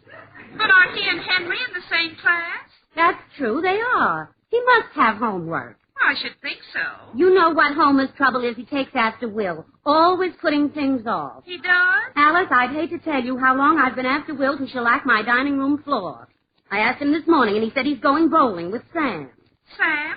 Sam's going bowling? Isn't he? Well, right now he's working on a trapezoid with Henry. You don't say. Well. Elizabeth. Oh, my goodness, it's Will. I better hang up before he gets away. All right. Goodbye, Elizabeth. Goodbye. Will, I'd like to speak to you. Elizabeth, have you seen my bowling shoes? Your bowling shoes, they're in my broom closet. What are they doing there? They're so comfortable to do housework in. Elizabeth. And anyway, Will Brown, you won't need them. Why not? If Sam Aldrich can fix Alice's trapezoid, you can shellac my floor. Fix her what? Oh, don't stand around asking questions. Suppose you start. But, Elizabeth, it's too humid to shellac. You used the same excuse in July. But, Elizabeth... Will Brown, how would you like to have sweetbreads for dinner every day from now on? Sweetbreads? Elizabeth... Well, you're going to get them if that floor isn't done today. But Sam will be here any minute. Elizabeth! Father, have you seen my geometry book anywhere? Where did you put it? I don't remember. I always put things like that right out of my mind as soon as I get home on Friday. Well, I haven't seen it. And Homer... Oh, there it is on the hall table. Excuse me. Wait a minute, Homer. Didn't you promise to help me shellac the dining room floor? Sure. When the time came that you couldn't get out of it. Well, the time has come. Well, get the brushes and let's start. But, Father... Homer, start shellacking and shut up. Henry, go back and look through that encyclopedia again. Gee whiz, Father, I did 4 times, and I give you my word, trapezoid's nowhere in there. Henry, it must be. Everything's in the encyclopedia. But it isn't. It goes from trapani to trap shooting. Oh, I know. Remember when little cousin Bertram visited us last summer? What about it? Boy, if there was one thing he liked to do, it was cut pictures out of books. Do you suppose he took trapezoids with him? That's a fine thing. Let me at that phone. Father, who are you calling? Mr. Query, my accountant, and find out once and for all what a trapezoid is. Number, please. Elm, 494. Do you think Mr. Cleary can help us? If he can't, no one can. I've never seen anyone who could do the things with figures that he can. Hello? Oh, hello, Mr. Cleary. This is Mr. Aldrich. Why, hello, Mr. Aldrich. I've been trying to get you all week. Every time I call your office, you're in conference. Yes. We don't have too much time left to get your books in order. Yes, I know, and I'm very anxious to have them out of the way, naturally. You are? Good. Well, I'll be right over. What? All I have to do is get your books together and sharpen my pencil. But, Mr. Cleary... I don't usually work on Saturdays, but if we buckle down, we should be through in 2 or 3 hours. 2 or 3? Goodbye. Mr. Cleary, come back. Mr. Cleary, I don't have time to... Mr. Query, I'm in conference. Homer, that's the oldest mistake in the world. But, Father, I thought you were leaving room down at your end for us to get out. You thought I was leaving. Now we're stuck in the middle of the dining room floor, surrounded by wet shellac. Elizabeth! Well, do you have to shout all up? Well, wouldn't you know it? Elizabeth, let's be constructive. Get us out of here. Dear, I'm afraid you'll have to stay there until the shellac dries. What? And while you're there, Homer, here, catch. Oops. If Henry can do his homework, you can do yours. But, Elizabeth, what about me? You can help Homer. Help Homer? Father? Gee whiz, Mother, have a heart. Do you see it, Henry? Could you boost me higher, Father? There. Is it on that top shelf? No, Father. Well, that's a fine thing. I was positive I saw it out here in the garage. Oh, gee whiz, Father, what good is a mechanic's handbook at a time like this? It might cover trapezoids. But, Father, do you realize it's past 12? I realize it, Henry. I realize it very well. And we're not going to waste any more time. What's the name of your math teacher? Miss Bennett. Why? We're going straight over to her house and ask for help. Miss Bennett? Do you think that's why? Why? I mean, asking her to see me on a weekend, considering what she goes through all week. Henry, come along. Oh, back in the garage, Henry. Quick! Mr. Aldrich! Father, what's wrong? Sam, are you That's up there Mr. in Cleary. bed? If he gets his hands on me, I'll be trapped for the rest of the day. Henry, get behind the car. Sam? Mr. Aldrich! Henry, keep down. Sam! I'm afraid he isn't out here, Mr. Cleary. Well, that's strange. He told me he was very anxious to get those books audited. Mr. Cleary, you don't suppose he meant for you to meet him at his office, do you? You think so? Well, perhaps you ought to drive down there. Perhaps I'd better. Let me close those garage doors for you. Mr. Cleary, you didn't snap the padlock, did you? Yes, why? Well, it's just that the lock's gotten terribly rusty, and Mr. Aldrich keeps putting off oiling it. One of these days, we're not going to be able to get it open at all. Hello? Elizabeth, this is Alice. Is Will there? Why, yes, Alice, only... Could you send him over to our house right away? But he's still in the middle of his shellac. What? Alice, what's wrong? Our car seems to have a short circuit in the horn. It just keeps blowing and blowing. Oh, my. And it's locked in the garage, and Sam's disappeared. Alice, Gus is here now. I'll send him over. Would you? Thank you, Elizabeth. Goodbye. Goodbye. Gus? Oh, Gus. Yeah? Could you go over to the Aldriches? Their car horn is stuck and the garage door is locked. Oh, sure thing. Goodbye, Gus. Mother. Homer, how did you get out of the dining room? Mother, never mind me. It's Father. What happened? We were standing there in the middle of the room, see, and Father said he couldn't stand being cooped up with me and Trapezoid's both, so he did it. Did what? He tried to jump from the middle of the dining room to the living room doorway. Oh, dear. And you know what happened? Of course, he didn't make it. Mother, that isn't the point. He was carrying his pot of shellac when he jumped. Henry, do you see Miss Bennett anywhere on the ice? Not yet, Father, but I'm keeping my eyes open. Are you still upset? Henry, I'd rather not discuss it. Yes, sir. But you'd think Gus could have gotten us out of the garage without breaking down the door with an axe. Henry, what does Miss Bennett look like? Gee, you can't miss her. She's sort of... Well, gee, she's very healthy. Healthy? How? Why, in a big way. I see. Henry Aldrich! Oh, boy. Kathleen. So you finally showed up. You realize it's nearly 3 o'clock? Kathleen, let me explain. That's not necessary. And it might interest you to know that Agnes and I had a wonderful time skating with Charlie Clark. Charlie? Yes. Now, if you'll excuse me, I'm going over to see if Charlie's resting comfortably. Something happened to him? Agnes threw him over her shoulder, and she wasn't there when he came down. Kathleen, listen. Goodbye, Henry Aldrich. But Kathleen... Never mind, Kathleen, Henry. Look over there. Is that Miss Bennett? Where? Well, gee whiz. Father, do you think a math teacher should go around in public doing figure eights? Is that what she's doing? She's trying to. Miss Bennett. Oh, Miss Bennett. Miss Bennett! Oh, God. I'm Miss Bennett. Henry Aldrich. Could I please speak to you? Oh, stop me, Henry. Stop me. Father, quick. I got you. Oh, my. Thank you very much. Isn't this fun? Miss Bennett. Henry, don't let go of my elbow. I'm not too steady. Miss Bennett, I'm Henry's father. Oh, how do you do, Mr. Aldrich? Would you believe it? I haven't been on skates in 10 years. You haven't? Miss Bennett, we have a problem. Yes. That is, Henry has a problem. That is, well, I know it isn't ethical, but we're sort of stuck on that trapezoid. Trapezoid? What trapezoid? The one that's our homework for Monday. Henry, did I give a problem about trapezoid? Gee whiz, sure, you wrote it on the blackboard. I did. I haven't taken up trapezoids with the class yet. What? She hasn't taken it up. Oh, boy. I meant to get into them this past week, but somehow I just put it off and put it off. Miss Bennett, do you mean to say... Mr. Aldrich, you're letting go of my arm. Father! Miss Bennett!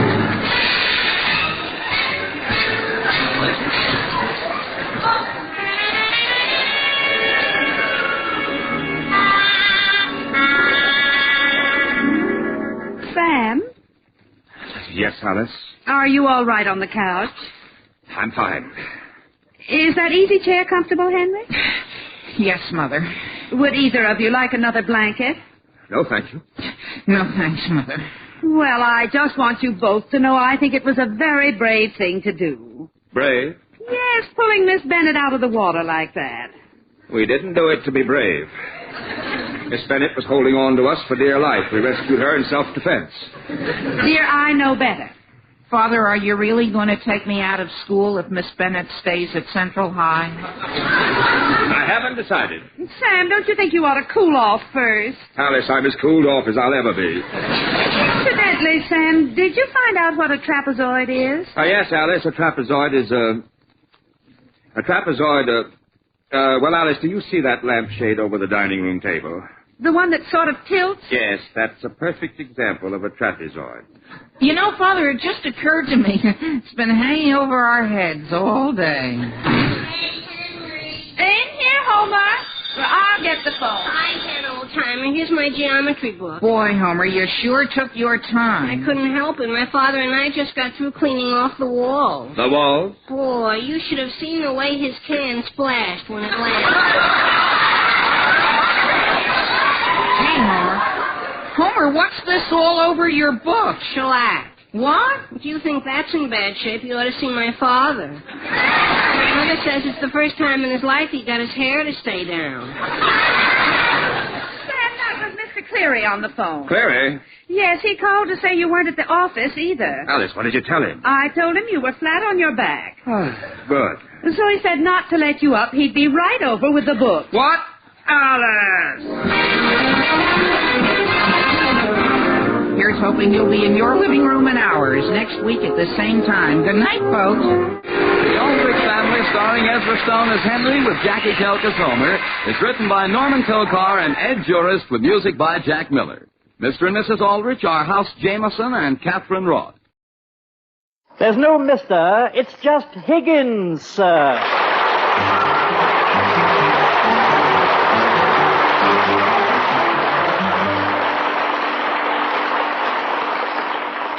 The National Broadcasting Company presents the second in a new comedy series, It's Higgins, Sir, created and transcribed by Paul Harrison and starring Harry McNaughton as Higgins. I bequeath my entire Queen Anne silver service to Philip Roberts, that the silver service and Higgins shall be inseparable, and that both must be kept by Philip Roberts or neither. Yes, this will, dictated by the late Sir Philip Robertson of Great Britain, was the reason we find our friends the Roberts with a very English butler. And the Roberts, in turn, find themselves bewildered. And in the morning, no one can be as bewildered as Mr. Roberts.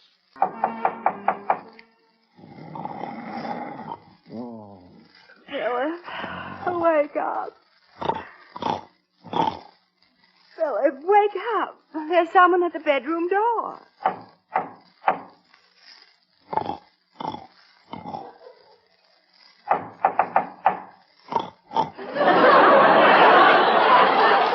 Philip, please. Oh, Elizabeth, be quiet. I'm sleeping. There's someone at the door and you've got to get up. I don't hear anything. Well, I do. Then you answer. I can't. I don't have any slippers. Yes, you do. I tripped over them getting in bed. You threw them at a cat last night. Yep. All right, I'll answer it. It's the middle of the night. Go away. It's the middle of the night. Good morning, sir. It's 8 o'clock, Mr. Roberts. Your tea, sir. My what? If you'll open your eyes, sir, it's tea. Your before breakfast tea, sir. I never drink before breakfast tea before breakfast. Bring the tea in, Phil. It might be nice to have tea before we get out of bed. Very good, madam. Shall I bring the tray in? Oh, no, oh, you can't come in here. She's barefooted. I'll take the tray in. Very good, sir. Be careful, sir. Don't be silly. I'm as steady as a rock. Undoubtedly, yes. But wouldn't it be easier if you opened your eyes, sir? Never mind. Just turn me around and aim me. If you say so, sir. Breakfast will be served at 8:30. What a lovely idea, having tea in bed. Put the tray right there, dear. That's right. Now I'll pour. Do you realize I've been deprived of a half hour's sleep? Here, try your tea, dear. It might make you feel better. Tea? Make me feel better? I can't even keep my eyes open. I wonder how it is as an eye wash. Stop grumbling and try it. All right. Just to please you, It's boiling hot. Your eyes are open now, dear. Well, now I've had my whole breakfast. Tea and boiled tongue.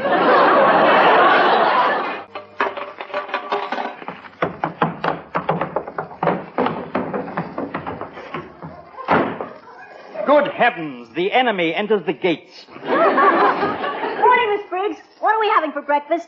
I am Higgins. No one could possibly mistake me for a woman. Oh, gee, I'm sorry you're wearing her apron and cap, and she always cooks the meals. Miss Briggs has the day off. Apparently, she's going to take a music lesson. Music lesson? Yeah, she said she was going on a toot. And what's that you're cooking for breakfast? Kippers. Kippers? What are kippers? Kippered herring, a fish commonly eaten for breakfast. Fish for breakfast? Oh, no. Master Thomas, may I remind you that the proof of the pudding is in the eating. You're making that old fish into a pudding? Master Thomas, I am very familiar with the Roberts family tree. I, for one, would not want to be the first to tie the family sapling into a pretzel. Boy, the way that stuff smells. It's just like the time Pop had a campfire going and I stuck an old sneaker in it. Young man, I understand you're a Boy Scout. I suggest you retire from the kitchen unless you hold a merit badge for handling dynamite. Okay, I'll go. But what I'm smelling, I ain't eating. Good morning, Tommy. Good morning, Briggsy. Oh, no. Must I go through this again? Oh, pardon me. I'm dreadfully sorry, Higgins. Oh, it's quite all right, Miss Deborah. What's that you're cooking? You know, it smells just like the time Tommy... I know. It reminds you of sneakers in a campfire. How did you know? Oh, we cook sneakers in England all the time. Oh. What are you cooking? Kippers. Kippers? Oh, yes, of course, kippers. Kippers, yes. I just love them with plenty of jam. Excuse me. Kippers with jam, revolting. Good morning, Briggsy. Good heavens, it's Higgins. Hey, how come you're wearing that silly-looking apron and dust cap? I always wear these when I cook sneakers. Good morning, everyone. Who's burning sneakers in the kitchen? Breakfast will be served immediately in the sneakers. I mean in the dining room.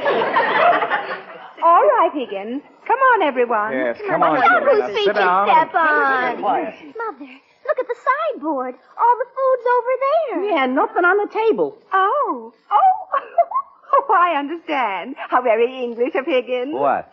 He's serving breakfast buffet style. You mean we all gotta eat standing up? This is too much. First he wakes me up a half an hour early, then he burns my tongue, and now I've got to eat standing up. I'll serve you, dear. Now you just sit right there and relax. Oh, my, these things look delicious.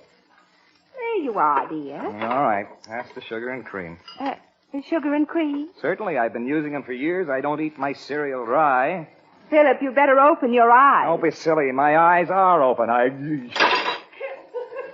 What is this right here on my plate? Kippered herring, dear. Kippered herring? For breakfast? You're just lucky you didn't make a pudding out of them. Take it away, dear. Far, far away. Yes, I better. But there are lots of other nice things. I wonder how they do taste with jam. Here you are, Philip. Try this. Don't they smell delicious? They smell like...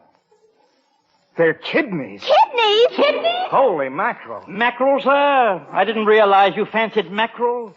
We'll have that tomorrow morning, sir. Kidneys? Take them away, far, far away, and hurry. Very well. I shall withdraw my kippers and kidneys.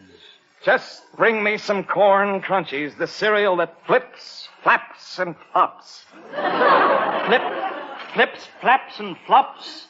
Noisy little things, aren't they? I should think that kippers would be much more pleasant in the morning, sir. They're very quiet. They just lie there. I'll try some of the kippers, Higgins. They look lovely. Those kidneys sure don't. Tommy, please. I'm getting a little queasy. I think I'm seasick. Oh, really, sir? I have just the remedy for that, sir. On my trip over on the Queen Elizabeth, I was a little bit shaky. I was quite seasick. Well, what's the remedy? And make it quick. Yes, sir. I can highly recommend a large pony of brandy with a raw oyster in it. That did it. I have a feeling it's time for me to leave, but fast. Oh, it's Mr. Marshall, Daddy.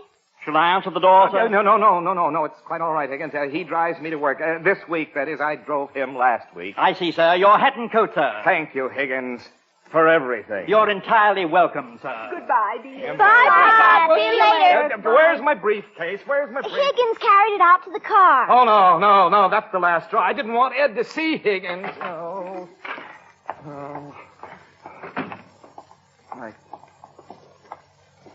Morning, Phil. Have I got another customer this morning? Morning, Ed.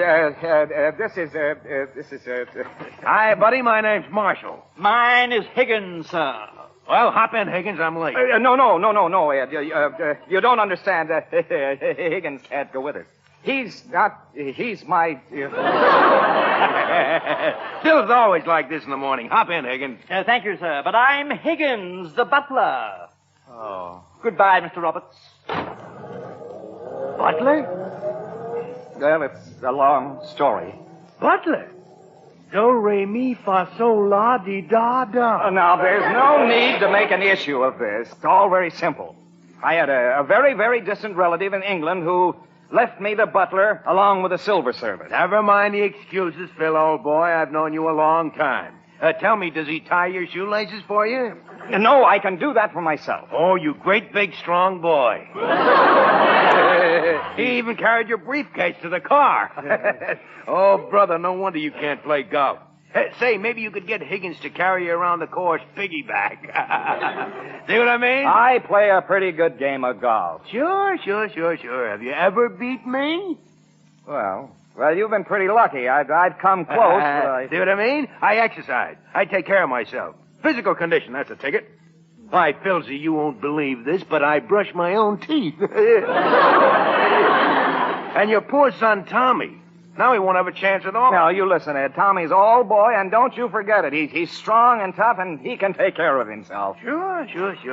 Then how come my Eddie can chin himself more times than Tommy? Well, Eddie can get his chin over the bar easier. What does that have to do with it? Well, it's just easier. With a receding chin like your Eddie's.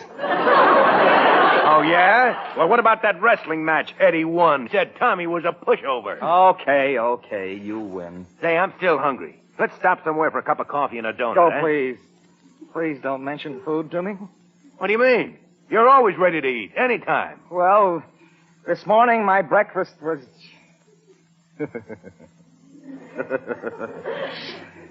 Let me tell you about my breakfast. The butler, huh? I suppose he can whip up quite a meal. Higgins is a jewel. He served us a real English breakfast. First there was a lovely steaming platter of kippered herring. Kippered herring? Fish? For breakfast? What an aroma, Ed. Like sneakers. I mean, what a lovely smell of smoked fish permeated the entire house. I'm not sure I want to hear about it. Oh, but I insist. Now, after the kippers came the real pièce de résistance. A platter heaped with kidneys. Kidneys? Oh, Phil. Kidneys a la Sir Robertson, covered with a rich brown sauce. You ought to try 'em with jam. Debbie does. Oh, what an aroma. Phil, please. What I especially liked was the finishing touch. A large pony of brandy with a great big raw oyster floating in it. You drive? Oh, dear. Oh, Higgins, you move about so quietly. Perhaps you should whistle as you move about the house, so you won't startle me. Whistle, madam? I can't even produce a medium-sized pucker. Oh, that's too bad. No Englishman can whistle. Why not? Stiff upper lip. Your morning mail, madam. Oh, thank you, Higgins. Would you care for a cup of tea whilst perusing the mail? Tea? Oh, yes, that would be nice, thank you. You'll find the tea bags in the left-hand kitchen cabinet. Tea bags? Yes, those little bags with tea in them. Madam, I've made tea all my life. My father made tea all his life. My grandfather made tea all his life. During those 3 generations, not one of us has ever made tea from a gunny sack. Oh, well, make it your own way. Personally, I think it's much better tea. Of course, madam. It's obvious you're a very discerning woman. Is someone hissing me? It's me, Higgins. It is I. I know it's you. Miss Nancy, why are you whispering? Higgins, I want to talk to you about Pudgy. Pudgy? Oh, Pudgy, yes, the young man who called last week. The one with the porcupine hair, who stands with his mouth wide open with his wide fish eyes staring. Pudgy and I have an understanding. Oh, good. Then he won't be coming around anymore. The understanding is that we go steady. Go steady? My word, has he been wobbling? No. All it means is that we're going to go with each other on dates and things. Now, if he calls this afternoon, yes, tell him I'm out and won't be home until dinner time. Very good, miss. I shall keep his calling card. Calling card? Pudgy doesn't have a calling card. But last week when he called, he said he left it home. He only said that because you frightened him. The feeling was exactly mutual. But I must say, in England, I have never announced anyone without a calling card. Yes, maybe you're right, Higgins. Imagine Pudgy with calling card. Oh, Higgins, there you are. Oh, yes. Never mind the tea now. I have to hurry downtown. Would you like to go, Nancy? Yes, Mother, I would like to go. I just remembered a very important errand. I wonder if you'd be good enough to get Tommy's lunch, Higgins. Of course, madam. Debbie is eating lunch at a friend's house, and... Oh, yes. Tommy likes peanut butter and jelly. Peanut butter and jelly? Goodbye, Higgins. I'll be back in about an hour. Very well, madam. Peanut butter and what a weird idea. I never realized one could milk a peanut.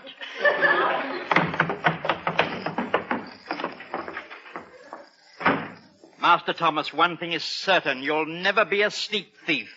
Hey, what's for lunch? You are to have peanut butter and jelly. Could you show me where the ingredients are? Oh, sure. Peanut butter, jelly, bread, milk. Ooh, jeepers. Jeepers go in the sandwich, too? No, I jammed the drawer on my fingers. That's why the jeepers. Oh, I see. It's something you put on an injured finger. No, jeepers is something you say. Jeepers is something you say. Hey, don't forget the jelly. How could I? I should think this mixture would seal the mouth permanently. Tastes great. You see, you go roll out. My word, you're speaking with a British accent. Milk, you said? There you are, Master Thomas. Shall I prepare another of these? No, thanks. I'm not hungry. My word, are you ill? No, I ain't hungry. I'm not hungry. You got worries, too? Worries? Oh, I see. So that accounts for the languishing appetite. Worries. Well, there's a dance tonight, and I gotta go. Mom says so. Yeah? Then this girl she acts like a girl. Are you saying some young lady refused your invitation to a dance? Well, tell me, Master Thomas, what were you wearing when you approached the young lady? What I got on right now. You were wearing that? That perspiration shirt? What's wrong with my sweatshirt? Oh, it's devastating. Has it ever been washed? Sure. Last November when I had the measles. Mom sneaked it out of the room while I was delirious. She was a cad, wasn't she? Master Thomas, are you serious about wanting this particular young lady to attend the dance with you?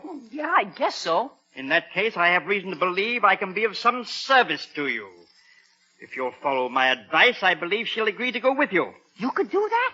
Boy. We'll start with the hair, then a bath, then fresh clothes. Perhaps you'll memorize a bit of Byron. Poetry simply slays them. Poetry? Me? I said there was only one way. When I'm through with you, you'll be a perfect gentleman. Jeepers, a gentleman. Can I wear my sweatshirt? Absolutely not. You may, however, keep it as a sentimental souvenir. Stand it up in the corner over there.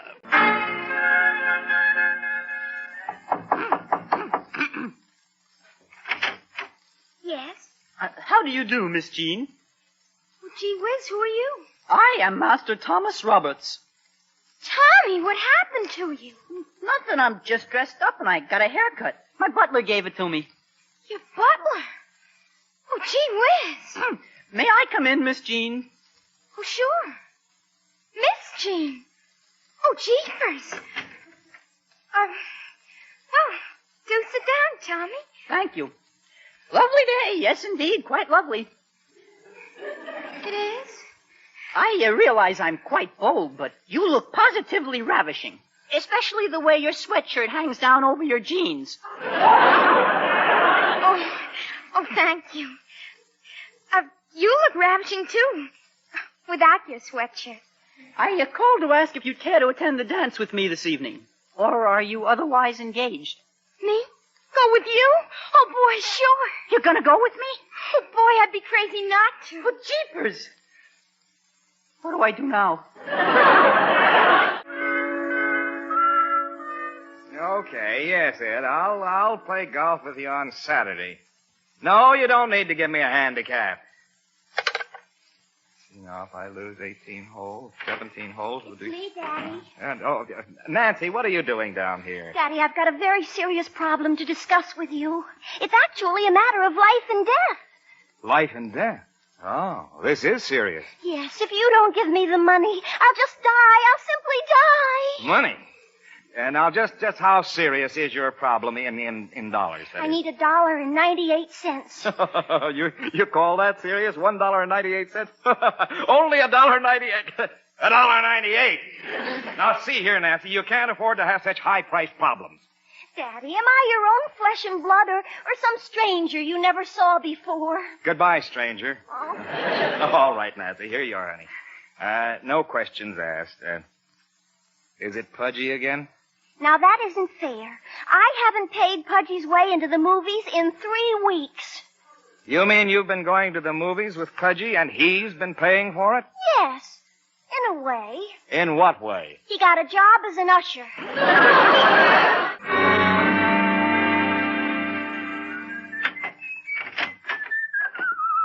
Oh, Elizabeth! Darling! It's Philzy, dear. Oh, Lizzie Wizzy! May I take your hat and coat, sir? Oh, Higgins, I sort of forgot you were in the house. Yes, sir. Hello, darling. Excuse me, sir. Well, how did it go today, dear? In some ways, I had quite a trying day. I can't seem to get used to having Higgins around the house. He pussyfoots around and I can't hear him coming. Perhaps I can persuade him to hang a bell around his neck. That might help. Then he could work and sell good humors at the same time. Dear, you're just being silly. Having Higgins around the house is quite a serious problem to me. I don't know if I approve of it at all. Don't forget the silver service, dear. If he goes, it goes. Hello, Daddy. Oh, hello, baby. Got all your problems straightened out? Oh, yeah. Yeah, watch out, Debbie, now. Don't! What's the matter with you, Pop? You used to be able to catch me without falling down. Well, you didn't used to jump so high. Let me help you up, dear. All right. Oh, my goodness. Debbie, you left a footprint right on Daddy's car. That's what I said. She jumped too high. Good evening, everyone. Why, good evening, Tommy. My, how nice you look. Tommy? This is Tommy? Me, Pop. Are you sick? No, Pop. Good evening, Master Thomas. Good evening, Higgins. Would you be good enough to lay out my blue serge suit and draw my bath? Very good, Master Thomas. What was that? Draw my bath, lay out my blue serge suit? Oh, he acted like a perfect little gentleman for the first time in his life. He acted like a little sissy. Gee, Mommy, there must be something awfully wrong with him. He looked awfully pale. That's because he's so clean, dear. Oh, no, wait till Ed Marshall hears about this. Oh, murder. My own little gentleman. I think he's lovely. Just lovely. My own son is lovely. Oh, Tommy. Beg pardon, sir, but Master Thomas wanted to be a gentleman. I merely helped him in every way I could. You. Higgins, if you're able to make a gentleman out of him, you'll have my eternal gratitude. You may stay with us for the rest of your life. Thank you, madam. No one is going to make a sissy out of my son. Higgins, you've stabbed me in the back. If you say so, sir. Another baked potato, sir? No, thank you. But you might fill my water glass again. I'm considering drowning myself. I'll have another baked potato, if you please, Higgins. Certainly, Master Thomas. If you please. Whom are you taking to the dance tonight, Tommy? Jean Marshall. Jean Marshall? Oh, no, not Ed's daughter. Oh, no, Ed will be sure to know. He'll see you for himself. Oh, Higgins. Yes, Miss Nancy. That will be Pudgy. I mean, Mr. Mervyn Armentrout. He called. Left this card. I didn't hear him. Oh, how very nice. Now he has a calling card. Excuse me. Pudgy has calling cards? Of course. All gentlemen have calling cards. Pudgy with calling cards? What's happening to my little world? Good evening, sir. Oh, yes, you're the young gentleman who called last week. This time I have your card. It reads Mervyn Armentrout, formerly known as Pudgy. That's you, isn't it? Now, see here, young man. Close your mouth and stop staring at me with those fish eyes. Oh, I say, Mr. Armentrout, come back here. Oh, dear, Higgins has done it again. He's frightened Pudgy away. Oh, Miss Nancy, I'm terribly sorry, but the young man seems to have done it again. Say, Higgins, come here. You're quite familiar with calling cards, aren't you? How much would you say a couple of dozen cards would cost? Couple of dozen cards, sir? Oh, I'd say, let's see now. 3 shillings and 6pence, couple of pounds. $1.98, sir, net. That... 10 o'clock. Oh, boy. Who's there? It's me, Pop. Why are you sneaking upstairs? Oh. Oh, my, your face, your suit, your eye. I didn't want Mom to know I was in a fight. Is she up? She's out in the kitchen. In a fight, huh? Naturally, you lost. I did not. I won. Huh? Eddie Marshall's in a mess. You whipped Eddie Marshall? Yeah, he's got 2 shiners, a bloody nose, a big bruise on his chin, and his brand new 2-piece suit is now an 8-piece suit. Oh, it's lovely, lovely. What's that under your torn shirt? Oh, this. Well, that's my old sweatshirt. I wore it underneath. Well, tell me how you whipped Eddie, son. Well, he kind of got smart, so I put up my hands like this. Wait a minute. I'll kneel down so you can show me. Okay. So I threw the left hook, the one you taught me. And that laid him out. I knew it would. Oh, no, it was the right mystery corkscrew punch that Higgins showed me. Higgins? I thought he was making a gentleman out of you. Oh, yeah, but he said even in England, a kid what's a gentleman should know how to fight. A mystery corkscrew punch, huh? Come on, show it to me now. Okay, put him up. Yeah. Now, first I throw the left hook. Yeah. And then the mystery right. Oh. How is that, Pop? Well, Pop, don't just lie there smiling at me. Get up. Hey, sir, very good punch. I'm proud of you, son. You won't tell Mom. Oh, I should say not. This is just between us men. Good night, son. Good night, Pop. Yeah. Who was that, Phyllis? Tommy. He just came in, went right to bed, pretty tired, I guess. You know, first dance and all that. Well, isn't that amazing? That's the first time he's ever come in that quietly and well-behaved. Higgins has done a fine job with that boy. Yes, he certainly has. I'll go right up and kiss him goodnight. Higgins might be a little shocked. I meant Tommy. Oh,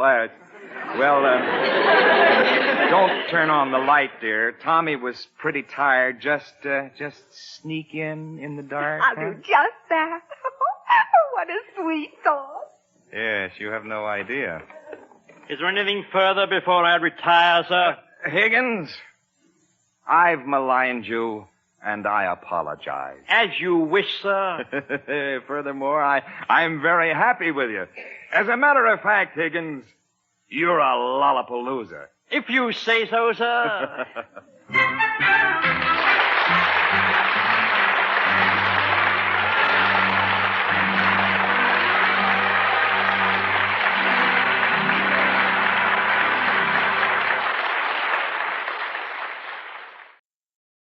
Lever Brothers Company, makers of Swan, the soap that gives you a wonderful new kind of suds, presents... Our friend Swan. With my friend Irma. Starring Marie Wilson as Irma and Kathy Lewis as Jane. You know, when you live in a teeming metropolis like New York for any length of time, you tend to become blasé.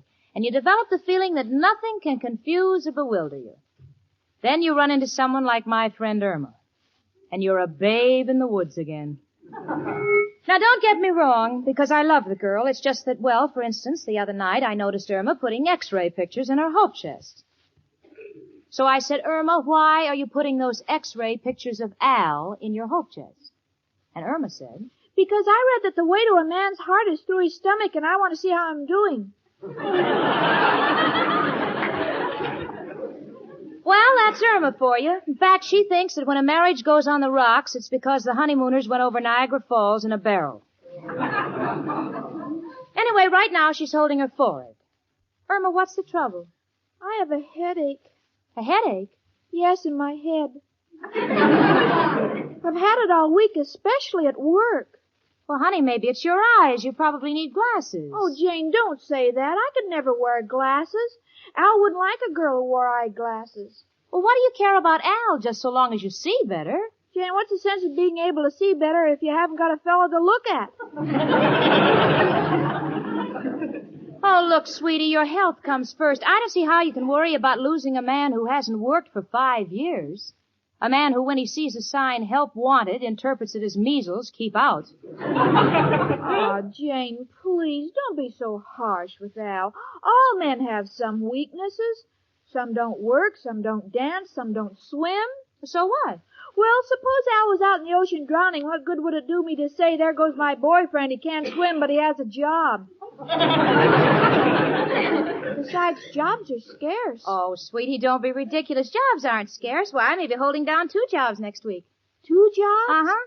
Well, with Christmas coming on, you know, I can use some extra money, so I put in an application for some part-time work. In fact, I'm expecting a call any minute from Mr. Sloan. Well, that's wonderful, Jane. Yeah, it's wonderful if I don't have to sit around here worrying about your eyes, honey. Believe me, Irma, I've seen some most attractive women wearing glasses and some handsome men, and they get married, and they live very happily. Well, it may be all right for others, but not for me. I don't want my children born with glasses. Oh, sweetie, Hello? Yes, this is Jane Stacy. Oh, hello, Mr. Sloan. What? Oh, of course the extra work won't be a strain on me. I'm in perfect condition. You'll bring the ledgers and the reports over tonight. Fine, thank you, sir. Goodbye, Mr. Sloan. All right, come on, Irma. I'll take you over to Dr. Davis, the eye doctor. Jane, I won't go. I don't want to wear glasses. Oh, honey, you say you have headaches. I know. I have cold feet, too. That doesn't mean I have to wear snowshoes. Honey, this is different. If you don't get glasses, your headaches will get worse. You'll become dizzy. Oh, what am I saying? Irma, please, will you be reasonable? No, I'm not going to be an old maid all my life. I'd rather see double than remain single. But Irma, honey... No, I won't go. I won't go. All right. Stay in the bedroom and be stubborn. Maybe then you'll see things differently. Come in. It's only me, Professor Kropotkin. Hello, Janie. Hello, Professor. Sit down, won't you? Thank you. I hope you don't mind my stopping by for a few minutes. The bats in my room drove me out. Bats in your room? Yes. Mrs. O'Reilly came up to collect the rent, and in each hand she was swinging a bat. Tell me, Janie, where is my darling little Irma? Oh, she's in the bedroom, Professor. I'm awfully worried about her. Poor Irma. I was afraid someday this would happen. How violent is she? Oh, no, it's her eyes, Professor. I think she has to wear glasses. Is that all? She won't even take an examination. Why not? What is she afraid of? There can't be anything seriously wrong. Believe me, if they examined her whole head, they wouldn't find anything. No, that's not it, Professor. It's her vanity. You see, she's afraid she'll lose Al. That's ridiculous. How could she lose him? I guarantee if anybody found him, they'd return him. You know, I just can't understand this foolish phobia that Irma has against glasses. Oh, it's a natural thing, Janie. My eyes aren't so good, but I refuse to wear glasses. Why? If I saw my room the way it really looks, I think I'd kill myself. Jenny, why don't you try talking to her some more? Oh, I can't, Professor. She's in the bedroom just crying her heart out. Honestly, I'm just worried sick about her. Oh, I hate to see a woman crying. You know, a woman only cries for two reasons. Either she is suffering, or she is about to make you suffer. Jenny, let me try to talk to her. All right, Professor, I'll call her. Irma? Honey, come on out. The professor's here. He wants to talk with you. Don't bother me, Jane. I want to be alone with my thoughts. My, a young girl like that should have such gruesome company. Please come out there, my darling. I'll cheer you up. Nothing will cheer me up. I'm doomed. Doomed? That's ridiculous. Professor, will you please tell her that wearing glasses won't make the least difference? Certainly, Irma. You should consider yourself lucky. A lot of people have to go to work with bifocals. Professor, I don't care how they travel. I'm talking about appearances. Irma, you don't want to get glasses because you love Al and you're afraid you will lose him, right? Right. Honey, I've told you a million times, forget Al. There are plenty of fish in the sea. That's all right for Fridays, but what about the rest of the week? Oh, Professor, will you talk to her? Look, girls, I've got an idea that will solve everything. What? You go down to the 5 and 10. Buy a pair of cheap glasses. You'll wear them, and when Al comes in and sees you, he'll tell you how nice you look. You throw the cheap glasses away and get fitted with some good ones. Now, honey, that's practical. What do you say? Oh, all right, Jane. If you'll go with me. Sure, I'll go with you. And, Professor, I won't say toodaloo because I'll be right back. I'll just say bon voyage because it's raining.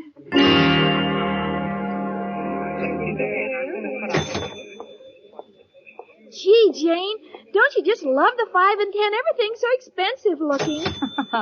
Now control yourself, honey. Come on, here's the eyeglass counter. My, what a selection. Can I help you? Yes, I'd like to get some glasses that my boyfriend would like. Well, we have glasses to fit every personality. What does your boyfriend do? You have no business picking on him. Let me handle it, will you, honey? Miss, she wants the glasses for herself. Well, how about these? Do you like them? Well, how do you like 'em, Jane? How do you like 'em? That's not a fair question. If I could see what the glasses look like, I wouldn't need glasses to see what they look like. See? Put 'em on, Irma. All right. Why in the world have you got your eyes closed? I want to see if I can see in the dark. Oh. Please, honey, come on. We haven't got all day, you know. All right. Miss, this pair seems fine on me. Here's the money. Thank you. Do you want a bag for them? No, thank you. I won't be able to see where I'm going. Oh, come on, honey. Look, honey, maybe you better run along home. I want to go to the stationery store and pick up a shorthand book so I can take dictation for Mr. Sloan tonight, okay? All right, Jane, I'll go home. Gee, I'm dying to hear what Al will say when he sees me wearing eyeglasses. Come in. Hiya, chicken. Hello, Al. Notice anything? Yeah, the icebox is open. Who got here before me? No, Al, I mean something about me. Oh, that. Chicken, your slip is always showing. No, I mean on my face. Huh? Chicken, you're wearing glasses. Yes, Al, how do you like them? How do I like them has nothing to do with it. You're not the type for glasses. What are you trying to do, make people think you went to Harvard? Oh, but Al, lots of people wear glasses. Well, I know, but that's because they're looking for something. You don't have to look anymore. You already found me. Al, don't you like the way I look? Well, that's not the point, chicken. I want to take a little inventory. Inventory? Well, sure. When a guy goes with a girl, he likes to think she's perfect. Now I find out about the eyes, it makes me a little cautious. Irma. What, Al? Are those your own teeth? Oh, Al, how could you ask a question like that? Well, it's a perfectly natural question. Once a dame starts breaking down, she breaks down all over. Oh, Al, you don't love me anymore. Well, certainly I do, chicken. I was just making an observation. To me, you're as pretty as ever. No, I'm breaking down. I can feel it. Chicken, you're just slipping off the couch. Believe me, you're the same sweet Irma I've always loved.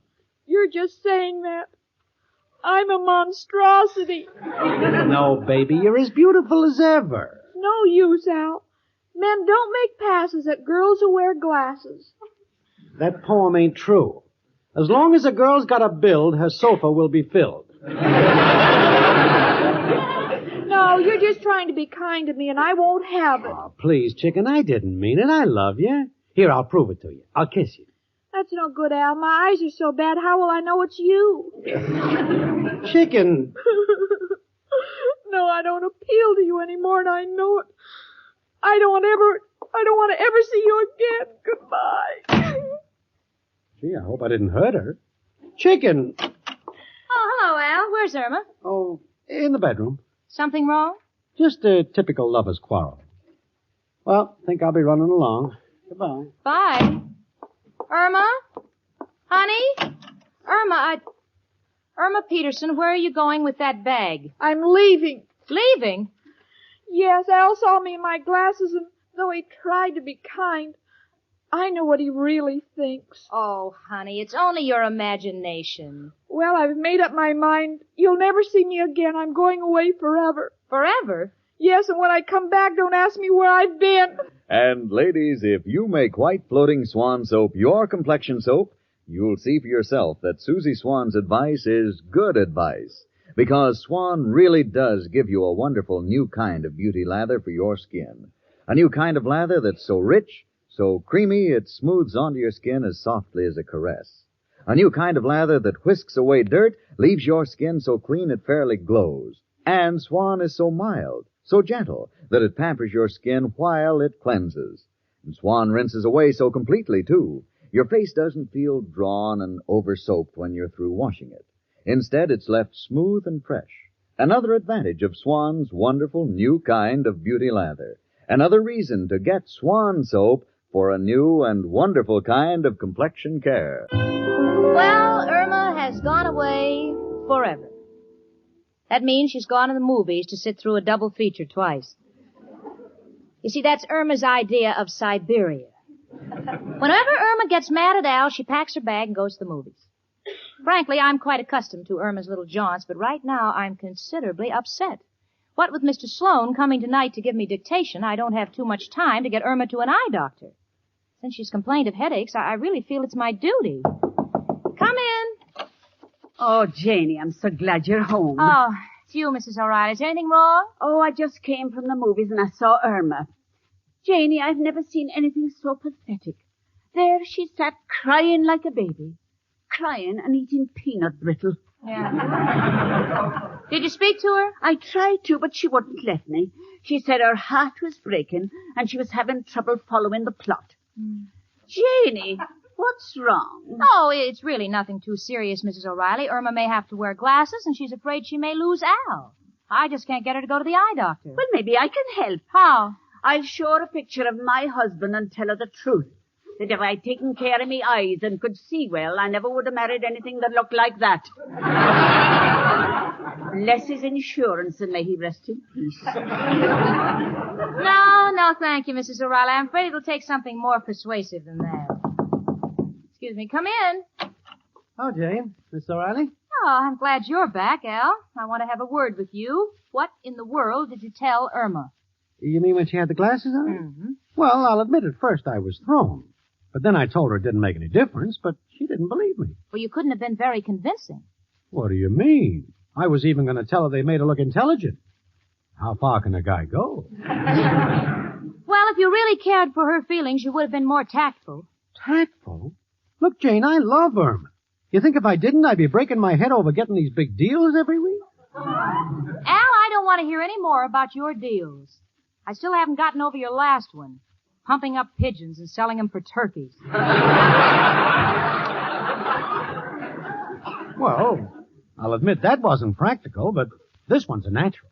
Working on a machine gun with a built-in flag and a recording of the Star-Spangled Banner. So when you're holding up a bank, it don't look suspicious because everybody's saluting. Of course, if it's illegal, I'll drop the whole idea. Well, if you're going to do any dropping, drop into that movie and get Irma back. I want to get her to the eye doctor before Mr. Sloan gets here. Leave it to me, Jane. I love that girl. I'll get her out of that movie if I have to pay to get in. Be back. All right. Well, Janie, if you'll excuse me, I'm going up to Professor Kropotkin's room. I want to do a little mopping. Mopping? This isn't Wednesday. I know, but he's behind in his rent, and it's the only way I can get him out from under the bed. See you later. Hello? Hello, Jane. Oh, Richard, I'm so glad you called. You've got to help me. Well, what's wrong? I want to get Irma to the eye doctor. I think she needs glasses, but she refuses to wear them because she's afraid she'll lose Al. Is that something to be afraid of? Well, Richard, that's beside the point. But what am I going to do? Well, it's very simple, Jane. You know how Irma looks up to you. Why don't you go down and buy a pair of cheap glasses? Then I'll drop by and rave how wonderful you look. Oh, yeah. Yeah, I get it. In other words, if I don't lose you wearing glasses, then Irma will know she won't lose Al. Exactly. Good. I'll go right out and get the glasses. Jane? Oh, Al, Jane isn't home yet. Chicken, will you forget, Jane? I've been trying to tell you all the way home. You're all wrong feeling that way about glasses. Oh, I don't know, Al. Can prove it to you, Chicken. The finest people wear glasses. Now, you take them society people. When they go to the opera, what do they wear? Opera glasses, right? Right. Yeah. Well, at lawn parties? I know they all wear lorgnettes. Check. And take the man of distinction. They all have glasses. One in their hand and one on the table. Al, I don't know. Chicken, even the most glamorous movie stars wear glasses. Name one. Harold Lloyd. Oh, hello, honey. Glad to see you back home again. Have you unpacked? Yes, I didn't like the picture. Oh, Jane, look at you. What's the matter? You're wearing glasses. Oh, yeah. While I was out making an appointment for you with Dr. Davis, he examined my eyes and prescribed glasses. Oh, I see. Jane, why are you winking your eye at Al? Oh, was I winking? Oh, that must be the one with the drops in it. But, Al, why did you wink back at her? Merely returning the courtesy. Jane, you're not afraid of Richard giving you the air on account of glasses, are you? Not me, love my glasses. I think a girl's health comes before everything else. You're right, Jane. Well, take Sleeping Beauty. Dame was a pip, but they couldn't wake her up for 60 years, so what good was she? You understand, Irma? Yes, but Richard hasn't seen Jane yet. Well, I don't think it'll be long. Come in, Richard. Hello, everybody. Why, Jane, you look positively radiant. I've never seen you so ravishing. What have you done? Can't you see? I'm wearing glasses. Glasses? Darling. He still loves her. Hey, didn't I tell you, honey? The proof of the pudding is in the eating. Well, I'm not hungry. But I think it's wonderful. Richard, I'm glad you like me in glasses. Like you. Jane, I have to leave now, but please don't move for a moment. I want to remember you just as you look now. Goodbye. Gee, I think Richard needs glasses, too. He walked into the closet. I'm sorry. I guess I was carried away by Jane. I got the wrong door. Goodbye. Well, now, Irma, you see, I've got glasses on. I didn't care what Richard thought. Jane, are you sure you're not playing a trick on me? Do you really need glasses? Why, of course I do. Sure. My eyes are bad. Come in. Good evening, Miss Stacy. Oh, hello, Mr. Sloan. Oh, Mr. Sloan, this is my roommate, Irma Peterson, and her boyfriend, Al. Happy to know you both. I hope you don't mind my coming a little early, Miss Stacy. You see, there's so much work to be done, and... Say, I didn't know you wore glasses, Miss Stacy. Oh, these? Oh, well, I really don't. She just got them, Mr. Sloan. Her eyes are very bad. Bad eyes? Well, this may make a difference. Oh, it's really nothing. You see, I'm sorry, Miss Stacy, but if your eyes are tired... Really, they're not tired. Oh, no? Mr. Sloan, the only reason they're open is because they're yawning.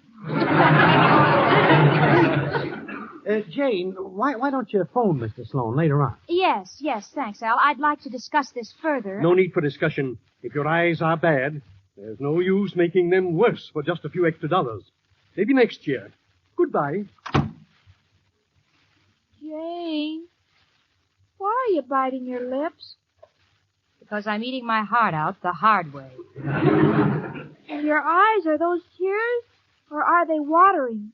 Watering. They've just gone down for the third time.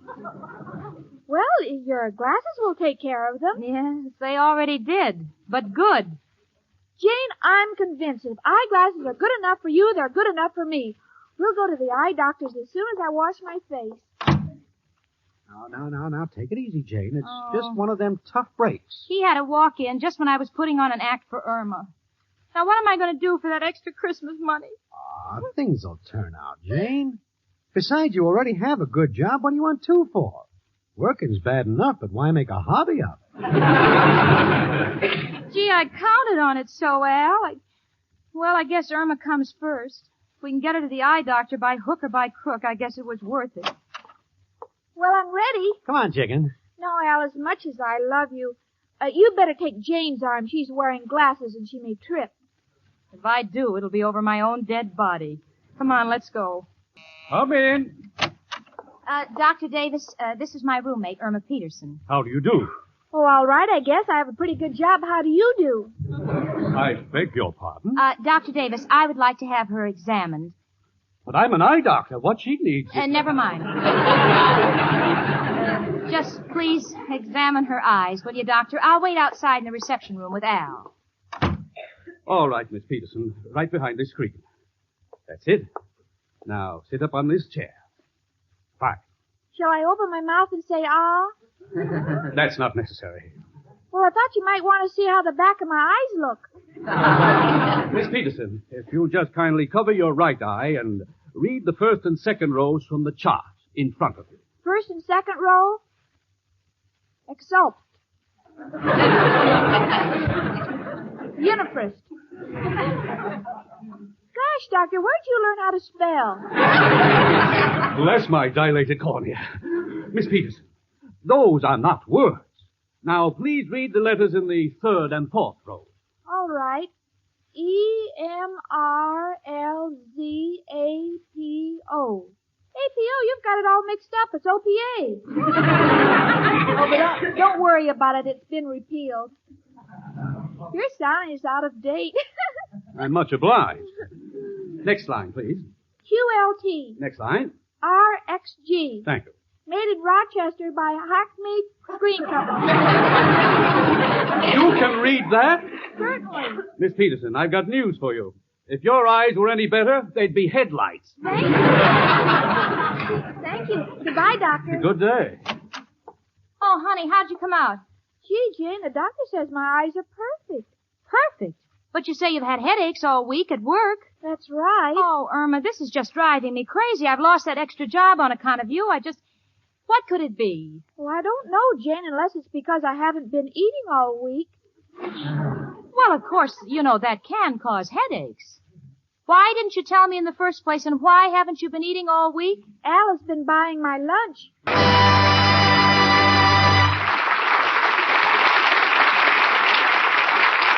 The other night, Irma was playing some records, and I was just relaxing, when suddenly I noticed that Irma was holding a cake of Swan soap in front of the phonograph. Irma, I said, why on earth are you playing those Frank Sinatra records to that bar of Swan? And Irma said, Jane, you know what Sinatra singing does to the girls. Well, I've never seen a swan swoon before. Well, no matter what she says, Irma certainly knows the soap for her complexion. White floating Swan soap. Because Swan gives a wonderful new kind of lather. A new kind of lather that's perfect for your skin. Yes, it's perfect because it's so rich and creamy. It cleanses your skin to a glowing radiance. And it's perfect the way it feels against your face, soft as a cloud. And gentle, because Swan is mild as fine Castiles. Swan's new kind of beauty lather is perfect, too, in the way it rinses away. So thoroughly, your skin is left fresh and smooth, not all tight and over-soaked. And ladies, no other soap can give you this wonderful new kind of beauty lather, because no other soap has Swan's exclusive super cream blend. So how about making Swan your facial soap? You'll find that Swan's new kind of beauty lather will give you a new and wonderful kind of complexion care. well, I did some fast talking, and I got that extra job back with Mr. Sloan. And Irma? Well, she's buying her own lunches again. She's perfectly healthy. But she still can't understand why I no longer wear glasses. So I said, you see, Irma, I've been doing eye exercises. And you know, when you exercise, you get stronger. And Irma said, well, Jane, I've been thinking for years and it hasn't made any difference. And you know, you'll find out that's the truth if you ever talk to my friend Irma.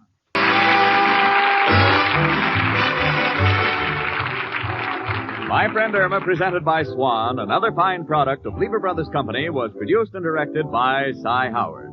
Tonight's script was written by Cy Howard and Park Levy. Folks, next Monday evening, tune in an hour earlier over most of these same stations for the Lux Radio Theater. And then stay tuned to listen to... Our friend Swan. With my friend Irma. It's S-P-R-Y, Spry, and it's one bowl method for the most delicious cakes ever. For no other type shortening has Spry's marvelous cake improver. Try Spry. Tune in again to My Friend Irma next Monday evening at this same time. This is CBS, the Columbia Broadcasting System.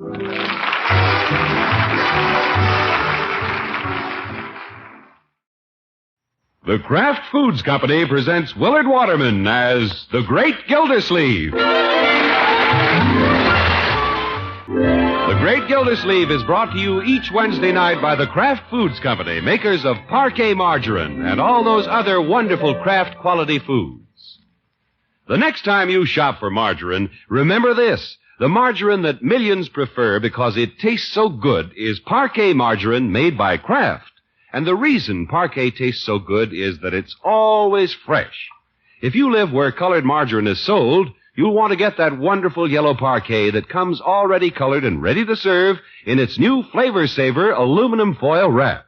Each golden quarter pound is individually wrapped in parchment-lined aluminum foil, a Flavor Saver foil that seals freshness and goodness in, keeps odors and staleness out, and so easy to serve. No mixing, no bother.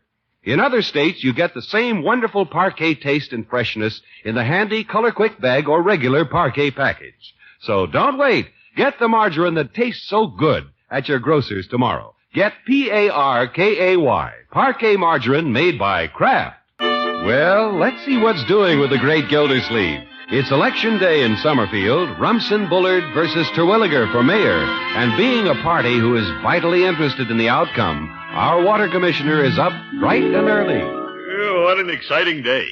No matter how the election goes, I can't lose. Good morning, Unky. Good morning, Margie. Hi, Unc. Hello, Leroy. Hey, where's Bertie? What's with breakfast? Well, it'll be a little late. Bertie went to the polls. Oh, isn't Bertie wonderful? She's always the first one to vote. How can she vote on an empty stomach? You children want to help me until Bertie comes back? Well, what can we do, Unky? Well, I bought this box of cigars from Peary to pass out to the voters. You can help me put campaign bans on the cigars. Cigars on an empty stomach? Leroy, get busy. Okay. Wonder how these would be with sugar and cream. These campaign bands are awfully cute, Uncle Mort. Yeah, thank you, Margie. Your old uncle's idea. I want to spread these around today. Vote for Bullard for mayor. How can anybody vote for Bullard on an empty stomach? Careful, Leroy. Our neighbor is going to be the next mayor. You certainly are working hard for Mr. Bullard, Unky. Well, if he's elected, he says I'm going to be his water commissioner. And I think a man with such good judgment deserves to be elected. What if Mayor Terwilliger gets reelected? Well, we're on good terms again. If he's reelected, I'll still be in office. What an operator. Unky, aren't you taking an awful chance passing out those Vote for Bullard cigars? Yeah, that's not being fair to Mayor Terwilliger. Leroy, I'm being fair. How? Yesterday, I passed out Terwilliger buttons. Unky, you can't support both candidates. Well, Marjorie, I have the little family to think of. In politics, you have to straddle the fence while keeping both ears to the ground. And that's hard to do. It is for a fat man. Leroy, hand me some more cigars. Okay. Hey, who's at the door? It must be Bertie. She probably forgot her key. Well, at least I got all these cigars banded before breakfast. Good morning, Gildersleeve. Well, Mayor Terwilliger. I didn't expect to see you here. Well, I wanted to be sure that all you City Hall boys are campaigning today. Campaigning? Oh, yes. If we want to stay in office, we'll have to work as hard as we did in the last election. Well, Mr. Mayor, you might say I'm working twice as hard as I did in the last election. Well, good for you, Gildersleeve. Say, are those cigars in your hand? Yeah, I still have those in my hand. I enjoy a good cigar, Gildersleeve. You wouldn't enjoy these. Gildersleeve, let's see those cigars. But... Bullard for mayor! Is that what it says? Gildersleeve, what are you trying to do to me? Now, Mr. Mayor, let me explain. There's nothing to explain. Gildersleeve, when I'm reelected, you can clean out your desk. But... Clean out tomorrow morning, early. But... Oh, you slammed the door. Right on the cigars. Well, that does it. I choose to support Bullard. What a character. Yeah, that stuffy mayor. I don't have to depend on him for a living. I'll depend on Bullard. He'll be elected anyway. Sure. Miss Gildersleeve, I'm home. Oh, all right, Bertie. I'll call the children and we'll have breakfast. Yes, sir. Mr. Gildersleeve, you sure are a lucky man. What's this, Bertie? Didn't I see the man just leaving here?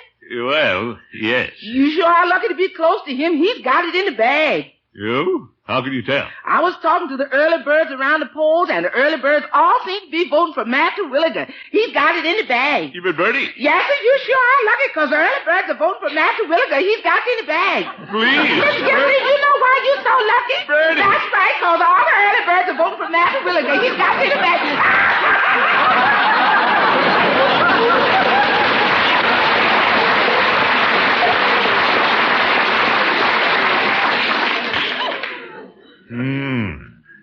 I wonder if those early birds could elect that worm. Yeah, Bullard's got to be elected. All right, George, I'll smoke out some voters with these cigars. I'll start with Floyd. I may even leave a few cigars in his barber shop for the customers. Hello, Floyd. Hi, Commish. Did you come in on election day to get clipped? I just dropped in to leave you a few cigars. Yeah? What's the catch? No catch. Of course, the cigar does suggest you vote for somebody. Vote for who? White Owl? No, Floyd. Well, an owl would make a better mayor than anybody that's running. No, Floyd, Bullard is a fine man. Oh, yeah? All he'll do when he gets in is feather his nest. Why not let an owl do it? Floyd, please be serious for a minute. Commish, you're wasting your breath. I ain't even voting this time. Not voting? Why? Well, Lovey and me don't see eye to eye in politics. We just cancel each other's vote. She finds out how I'm voting and she votes the other way. But Floyd, she doesn't have to know how you're voting. We use the Australian secret ballot. Commish, you don't know Lovey. I couldn't keep a secret from her if I was in Australia. Floyd, you've got the wrong idea. Every citizen should vote. You're a very privileged person. I am? Absolutely. In a lot of countries, nobody can vote. You don't exercise your right to vote, someday they may take it away from you. They wouldn't dare. I'd take it to the Supreme Court. Well, if we don't vote and protect our democratic way of life, someday there may not be a Supreme Court. Are you kidding? It's getting bigger all the time.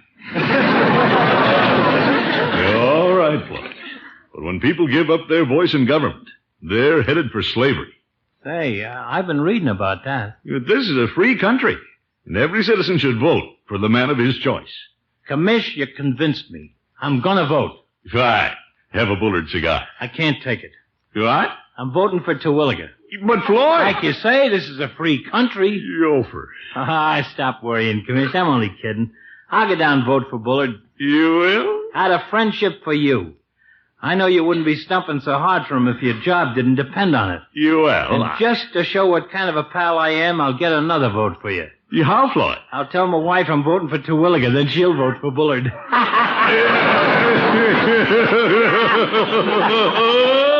Floyd, you're true blue.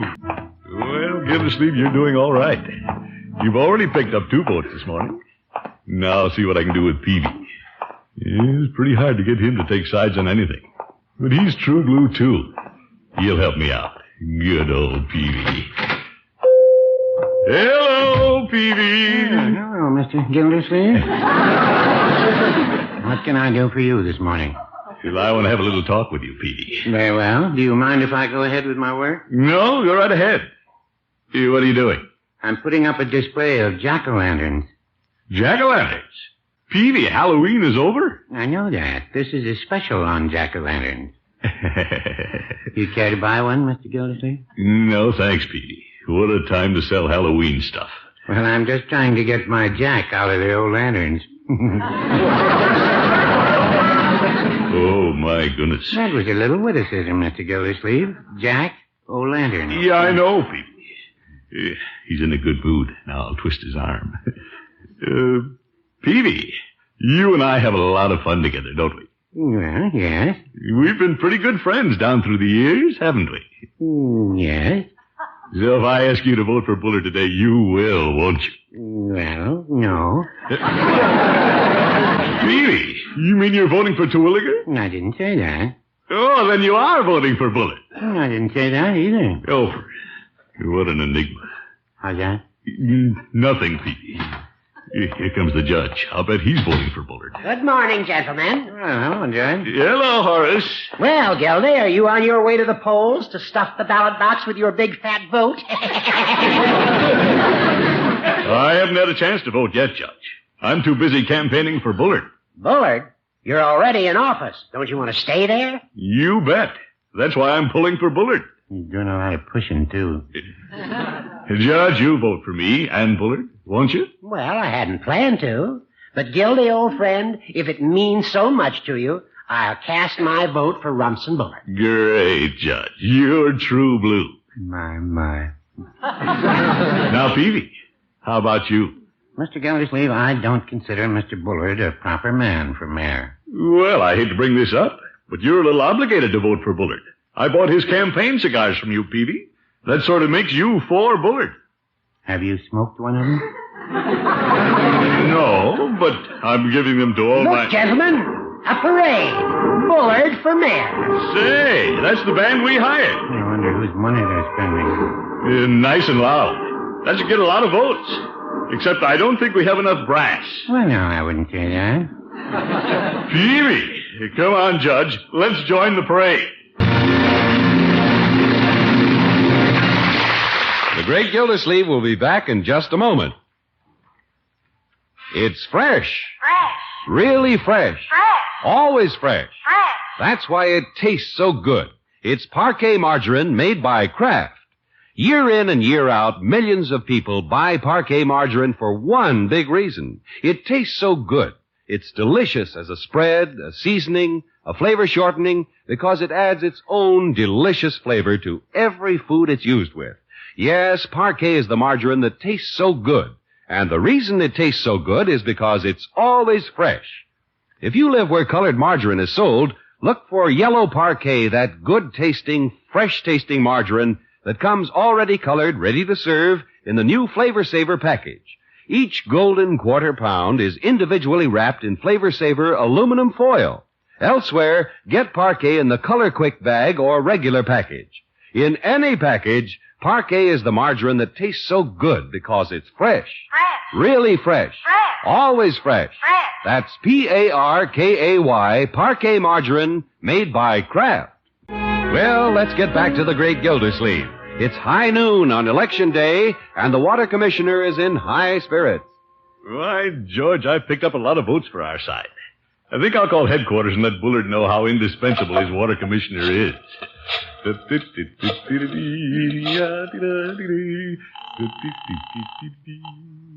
Bullard for mayor, headquarters. Yeah, Mr. Bullard, this is Throckmorton P. Gildersleeve, your water commissioner. How are we doing? From all reports, Gildersleeve, we've overtaken Terwilliger's early lead. It's a landslide for me. It is? Well, good. We're in, huh? We can't lose. In fact, I'm giving a big victory luncheon at the Crystal Room in the Summerfield Hotel.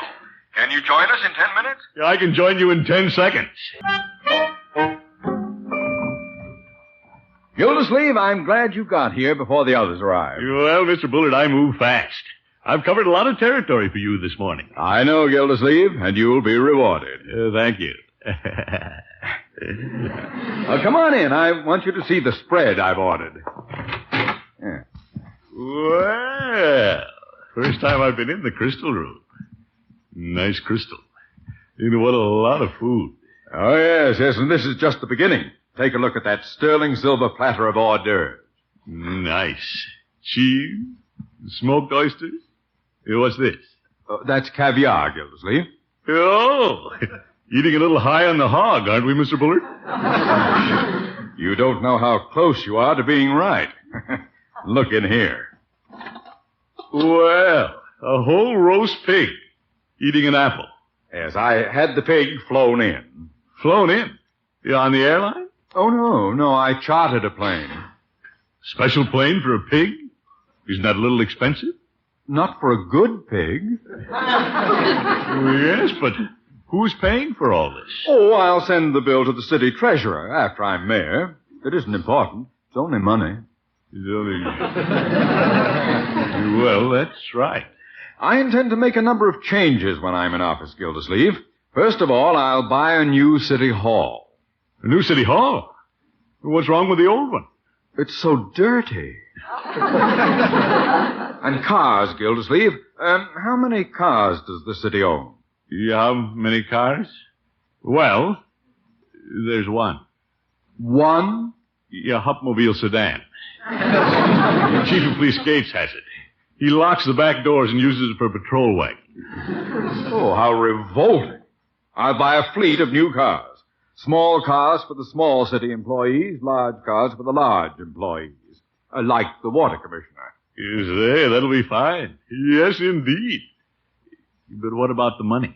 Oh, Gildersleeve, stop harping about money. I hate to talk about money. It's dirty. If the Treasury runs short, I'll simply raise the taxes. Raise taxes? Naturally. Don't you agree? Oh, yes. Sure. Of course. Good. I'm going to see that you do very well, Gildersleeve. Very well. Well, thank you. Excuse me. I'll open the door for the others. You're right, George. I'm doing all right. Mayor Terwilliger never treated me like this. Gildersleeve, put that apple back in the pig's mouth. What are you doing with it? Just polishing it. I ate so much I could hardly get back to the office. Before I go boat, I think I'll sit down a while. Let the lunch settle.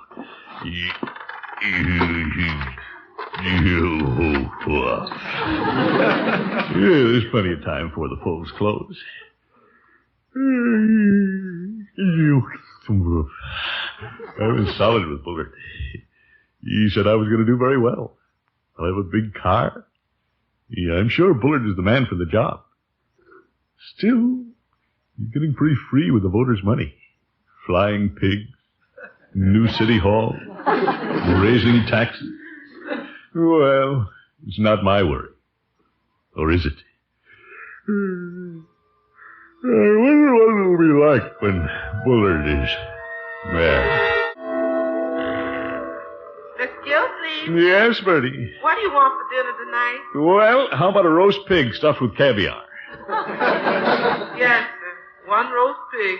Yeah, on second thought, Bertie, make it 2 pigs. Mayor Bullard gave me another raise today. Yes. Mr. Gildersleeve, where's Mayor Bullard getting all that money? You folks got an oil well down there at the City Hall?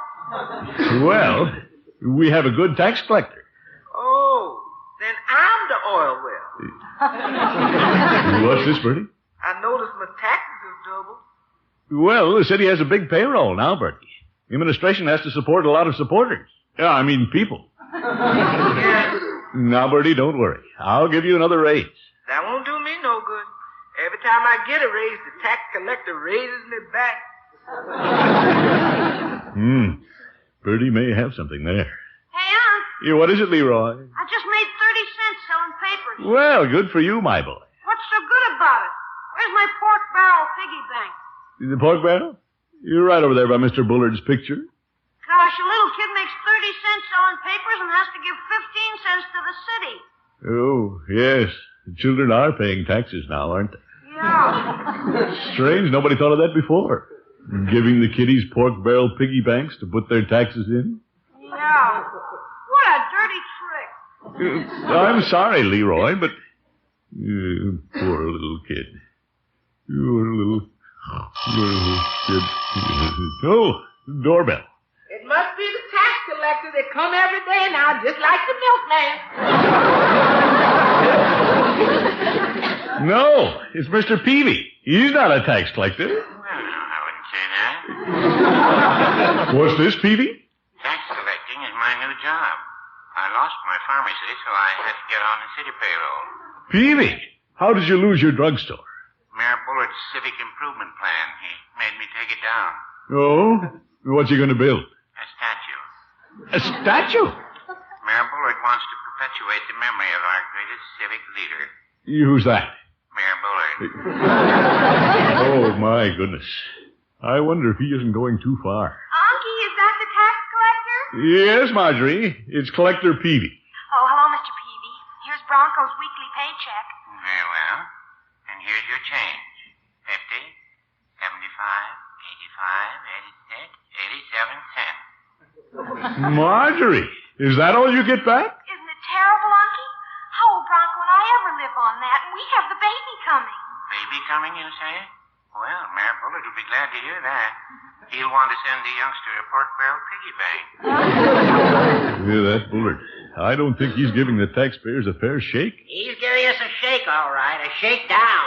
Judge Hooker, what are you doing here? I want to tell you a few things, Gildy. You talked me into voting for Bullard. You're to blame. Yeah, you're to blame. Floyd, you here too? You talked me and my wife into voting for Bullard. You're to blame. Yeah, but fellows. I can't make payments on my car, Gildy. You're to blame. You judge. I can't pay the rent. You're to blame. You, Floyd. Mr. Gildersleeve, I can't buy shoes. You're to blame. Yeah, but Bertie. I can't keep a nickel. You're to blame. But you... We can't support a baby. You're to blame. Please, wait a minute. You're to blame. You're to blame. You're to blame. You're to blame. You're to blame. You're to blame.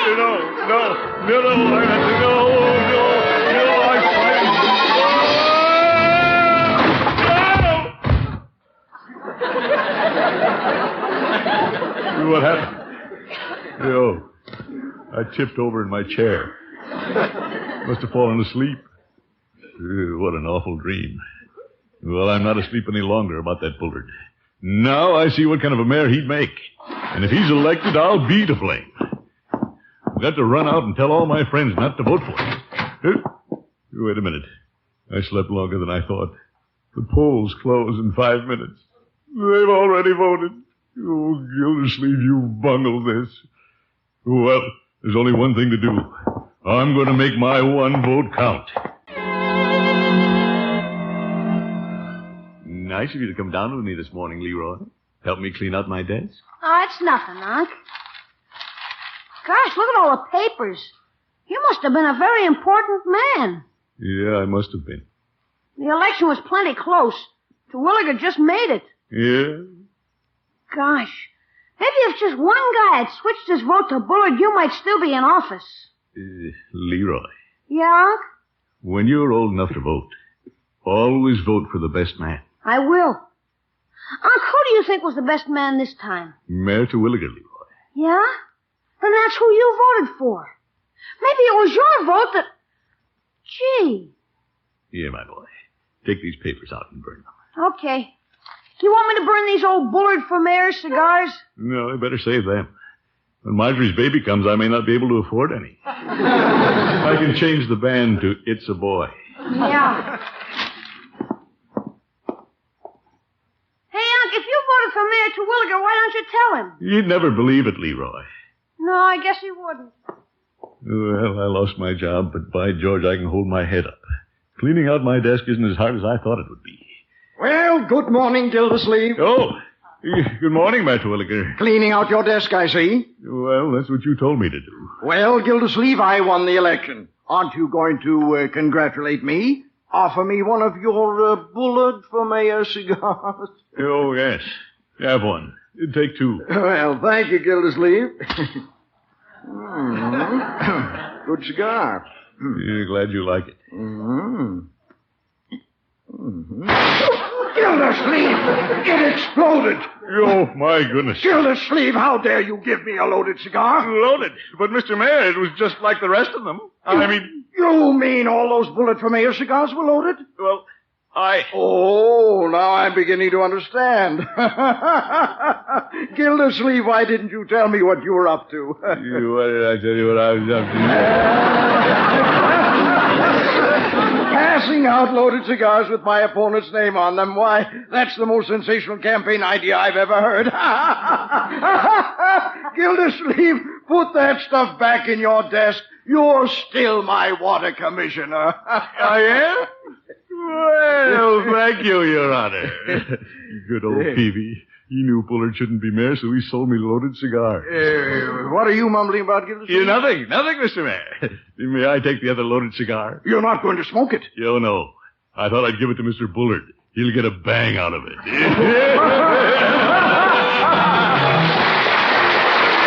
You'll hear from the great Gildersleeve again in just a moment. Fresh-tasting margarine is the best-tasting margarine. So when you shop, get Parquet, the margarine that tastes so good because it's always fresh. Where colored margarine is sold, get yellow Parquet, already colored and ready to serve in its wonderful new Flavor Saver aluminum foil wrap. Elsewhere, get the handy Color Quick bag or regular package. Parquet, remember, is the margarine that tastes so good because it's always fresh. That's Parkay. Parquet margarine made by Kraft. It's been a fine day. Good old Terwilliger back in office, and I'm back in water. Here comes Bullard. What'll I say to him? Hello, Bullard. Hello, Gildersleeve. Nice day. It is? No need to be angry, Bullard. About the election, I mean. I'm not angry. Good. However, there is one thing I should like to say, Gildersleeve. Oh? You are a nincompoop. What? And a bone-headed jackass. And if I were mayor, I'd not only throw you out of the water department, I'd run you out of town! You see what nearly happened to me, folks? Don't let it happen to you. Go to the polls and vote. Good night, Bullard. Bum sport. Good night, folks. 30 cents, 91, 11, carry 8. Oh, excuse me, ladies and gentlemen. I didn't realize we were on the air. This is Dr. Robert Allison of Grove Falls, sometimes referred to as Jeep's Pop, and recently the proprietor of the Allison National Bank and Trust Company. And incidentally, it's nice to be back after our absence last week. The reason I was mumbling all those figures to myself was, well, You don't ever have to look very far for the reason to anything in our house. It can usually be found in the person of my small relative, my 10-year-old boy, my son, Jeep. Yes, it's My Son Jeep, the bright and warm-hearted adventures of the Allison family of Grove Falls. Transcribed by the National Broadcasting Company and starring Donald Cook as Doc, with young Martin Houston as irrepressible, unpredictable 10-year-old Jeep Allison. Every once in a while, you'll come across an article in the paper about someone who's buried his money in the ground or stuffed it in a mattress because he doesn't trust banks. I suppose that's pretty silly, but last week, if I'd had an old mattress... Well, it all started on a Saturday morning. Miss Miller was just showing a patient out of my office. Bye, Mrs. Burke. See you on Wednesday. Well, who's next, Barbara? Oh, nobody here. Just me. No more appointments this morning? Mrs. Burke was your 7th patient, Bob. Isn't that enough? Look at your book. You have 8 more appointments this afternoon. Oh, really? Well, that's pretty good. Do you realize your practice has been building steadily just since I've been working with you? It has? Well, never underestimate the power of a pretty receptionist. Oh, don't give me the credit. You're the doctor. That doesn't mean a thing. It's all you're doing. That's silly, Bob. Now, don't tell me. I've watched our male patients giving you the eye. They're like kids you have to bribe with a lollipop in order to get them to eat their spinach. You're the lollipop. I'm the spinach. Excuse me, Doctor. I brought the mail. Oh, thanks, Miss Bixby. Got a letter from your sister. Oh, I did? Where is it? Oh. Well, that's funny. A money order for $10. Margaret doesn't owe me any money. It's nobody's birthday. Why should she send me $10? Read the letter. Huh? You know any other way of finding out? Oh, well, of course. You never met Miss Spencer, did you, Barbara? No, but Jeep and Peggy have told me so much about it. Oh, well, now, isn't that sweet of Margaret? Listen to this. The money order is for Jeep. He can do what he likes with it, but I thought it might be a good idea if you started a bank account for him with it. It never hurts for a child to learn the value of money. After all, you don't want Jeep doing what you did when you were No, this part wouldn't interest you. Want to bet? Jeep and Peggy keep writing about Miss Miller, and now you've taken it up. Your last letter mentioned Barbara 4 times. Well, this part wouldn't interest you either. This part definitely interests us, doesn't it, Mrs. Bixby? Yep. Keep going, Doctor. This letter is addressed to me. Oh, it's not fair to read part of something and not all of it. Keep going, Doctor. Well, all right. I mentioned Barbara 4 times. My sister Margaret has a habit of exaggerating. It seems to me from reading between the lines that you're getting a little interested. I think that's wonderful. I only hope Barbara feels the same. Hi,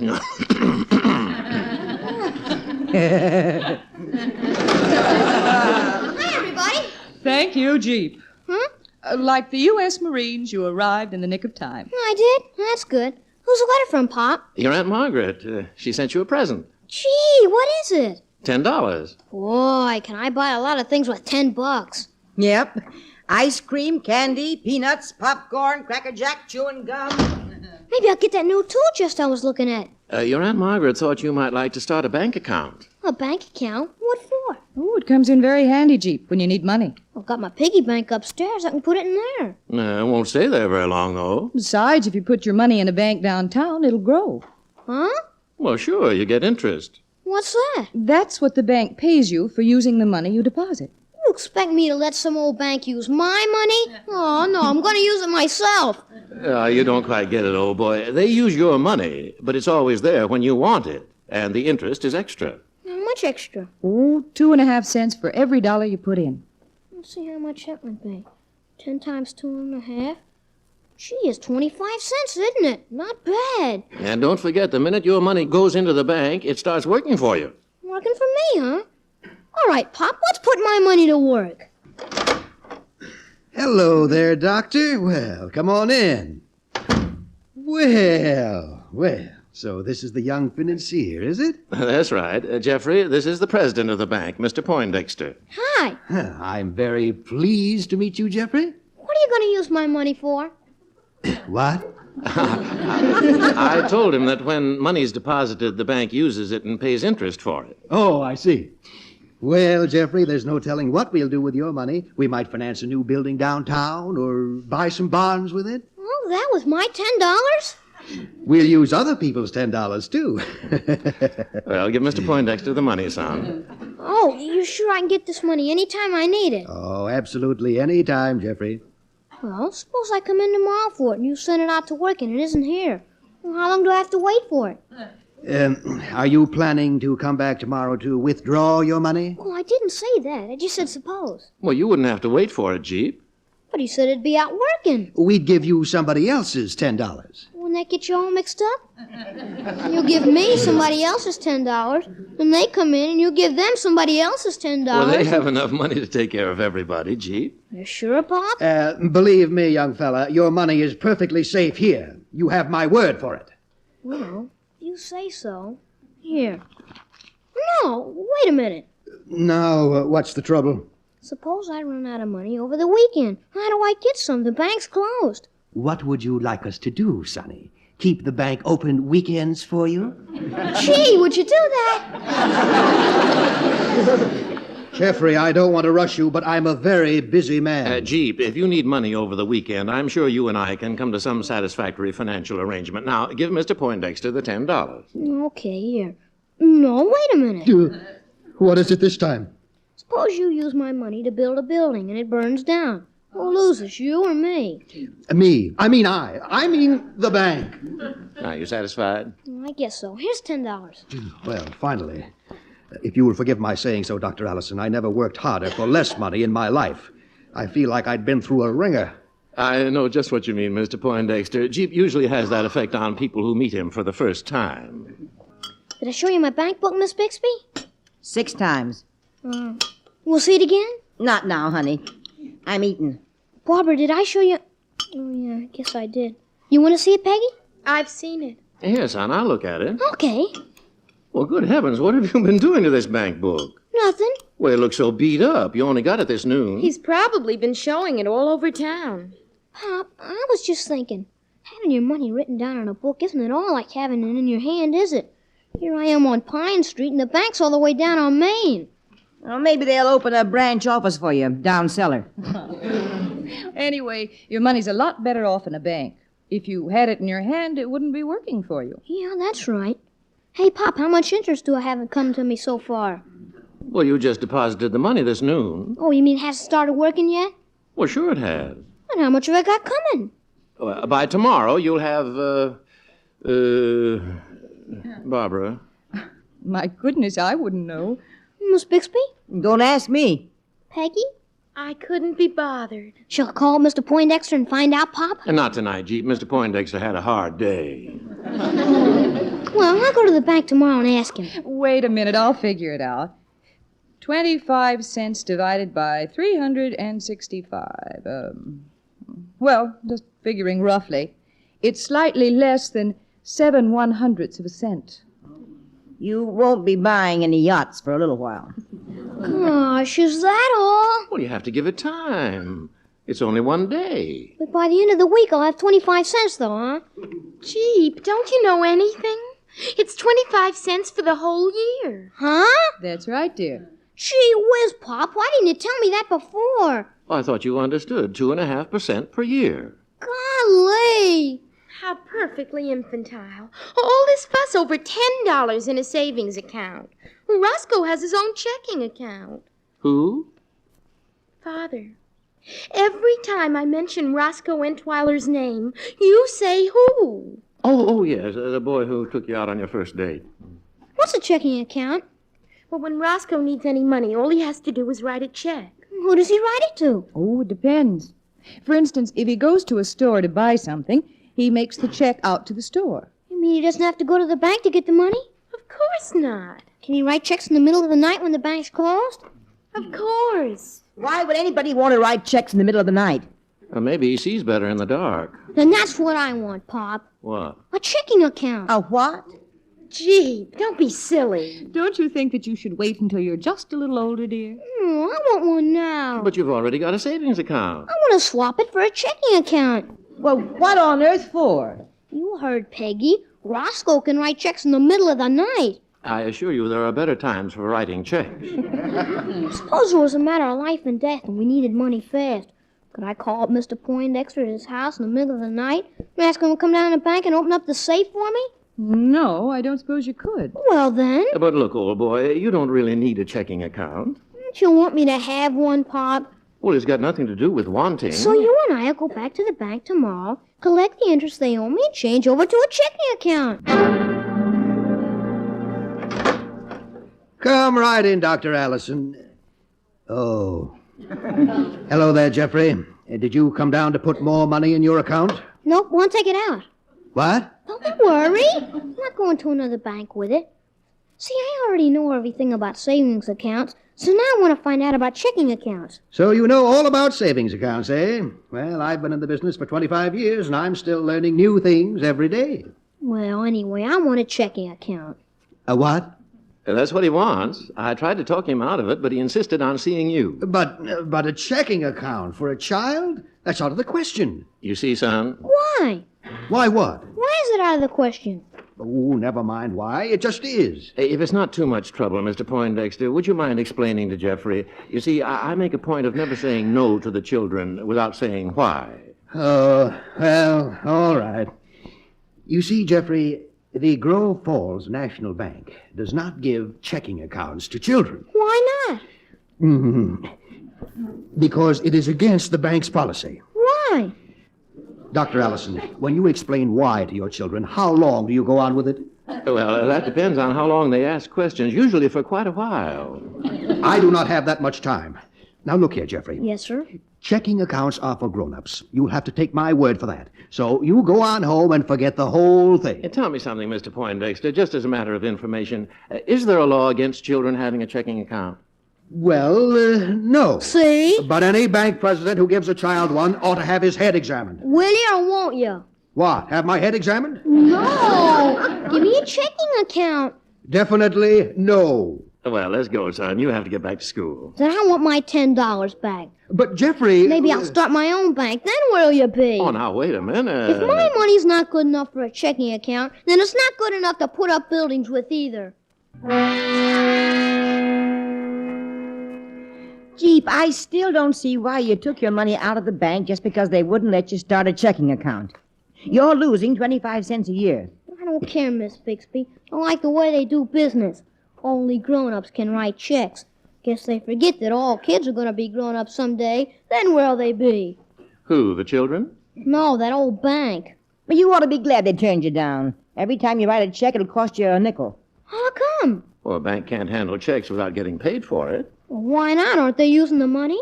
Well, it's not the same thing with a checking account. It's all pretty complicated, ain't it, Jeep? Yeah. I guess you better keep this $10 for me, Pop. I can come to you when I need some of it. You mean you want me to be your banker? Yeah. Hey, that gives me an idea. Almost anything gives you an idea. You be the bank, Pop. And I'll have a checking account with you. Then when I owe somebody money, like when I borrow from Peggy, I can write it on a piece of paper just like it was a check. Peggy can come to you for the money. No, she can't. Why not? Because I'm not going to be the bank. Oh, Pop, why? Never mind why, I'm just not. You told Mr. Poindexter that you never say no to us unless you explain why. All right, Doctor. Explain. All right, I will. Go ahead. Well, wait a minute. I'm trying to think of a reason. Well, it's too much trouble. Oh, well, not really too much. It's just... Well, all right, I'll be the bank. What are you laughing at? I was just thinking, even when you argue with yourself, you lose. So you'll be the bank, and I'll write checks, huh, Pop? Yeah. Matter of fact, I think I got an old checkbook I ain't used in years. Gee, Miss Bixby, can I have it? Don't see why not. I think it's out in the kitchen. Okay, hand over the $10. Huh? The $10. Come on, if I'm the bank, I have to have your money. Well... What's the matter? Don't you want to give it to me? You want to call the whole deal off? No, but I haven't written any checks yet. Why do I have to give you your money till I write some checks? Because the Allison National Bank and Trust Company has a strange policy. No money, no checks. Okay, here. Yep, I found it. Here you are, Jeep. Thanks, Miss Bixby. Can I try it out? Well, why not? I've got the money. Here's a pen. What do I write? Well, now, put the date up here. That's right. Now, down here where it says pay to the order of, you fill in who the check's for. Oh, I see. Shall I make this out to you, Miss Bixby? Sure. All checks gratefully received. That's it. Now, how much is the check for? Let's make it out for 25 cents. Well, since this is your first check, let me show you how. Now, you write the figures here. And you write the full amount here. No dollars and 25 cents. There. Now, you sign it. Now, give it to Miss Bixby. Okay. Here, Miss Bixby. Much obliged. Here, Doctor. Oh, you want a quarter. All right. Here. Now you gotta give the quarter back to me. Yeah. What for? I didn't know it to you. Oh, that's right, you didn't. Here. Well, I give the quarter back to you, Pop. That's right, thanks. All straightened away now, huh? Yeah, put the quarter in my account. Well, why? The quarter belongs to me. Oh, it doesn't. Well, what are you talking about? I just handed it to Mrs. Bixby. But you got a check for it. Well, certainly I take that quarter out of your $10. No, I didn't know anything to Miss Bixby. Oh, that's right, you didn't. So now I have $10.25 in your bank.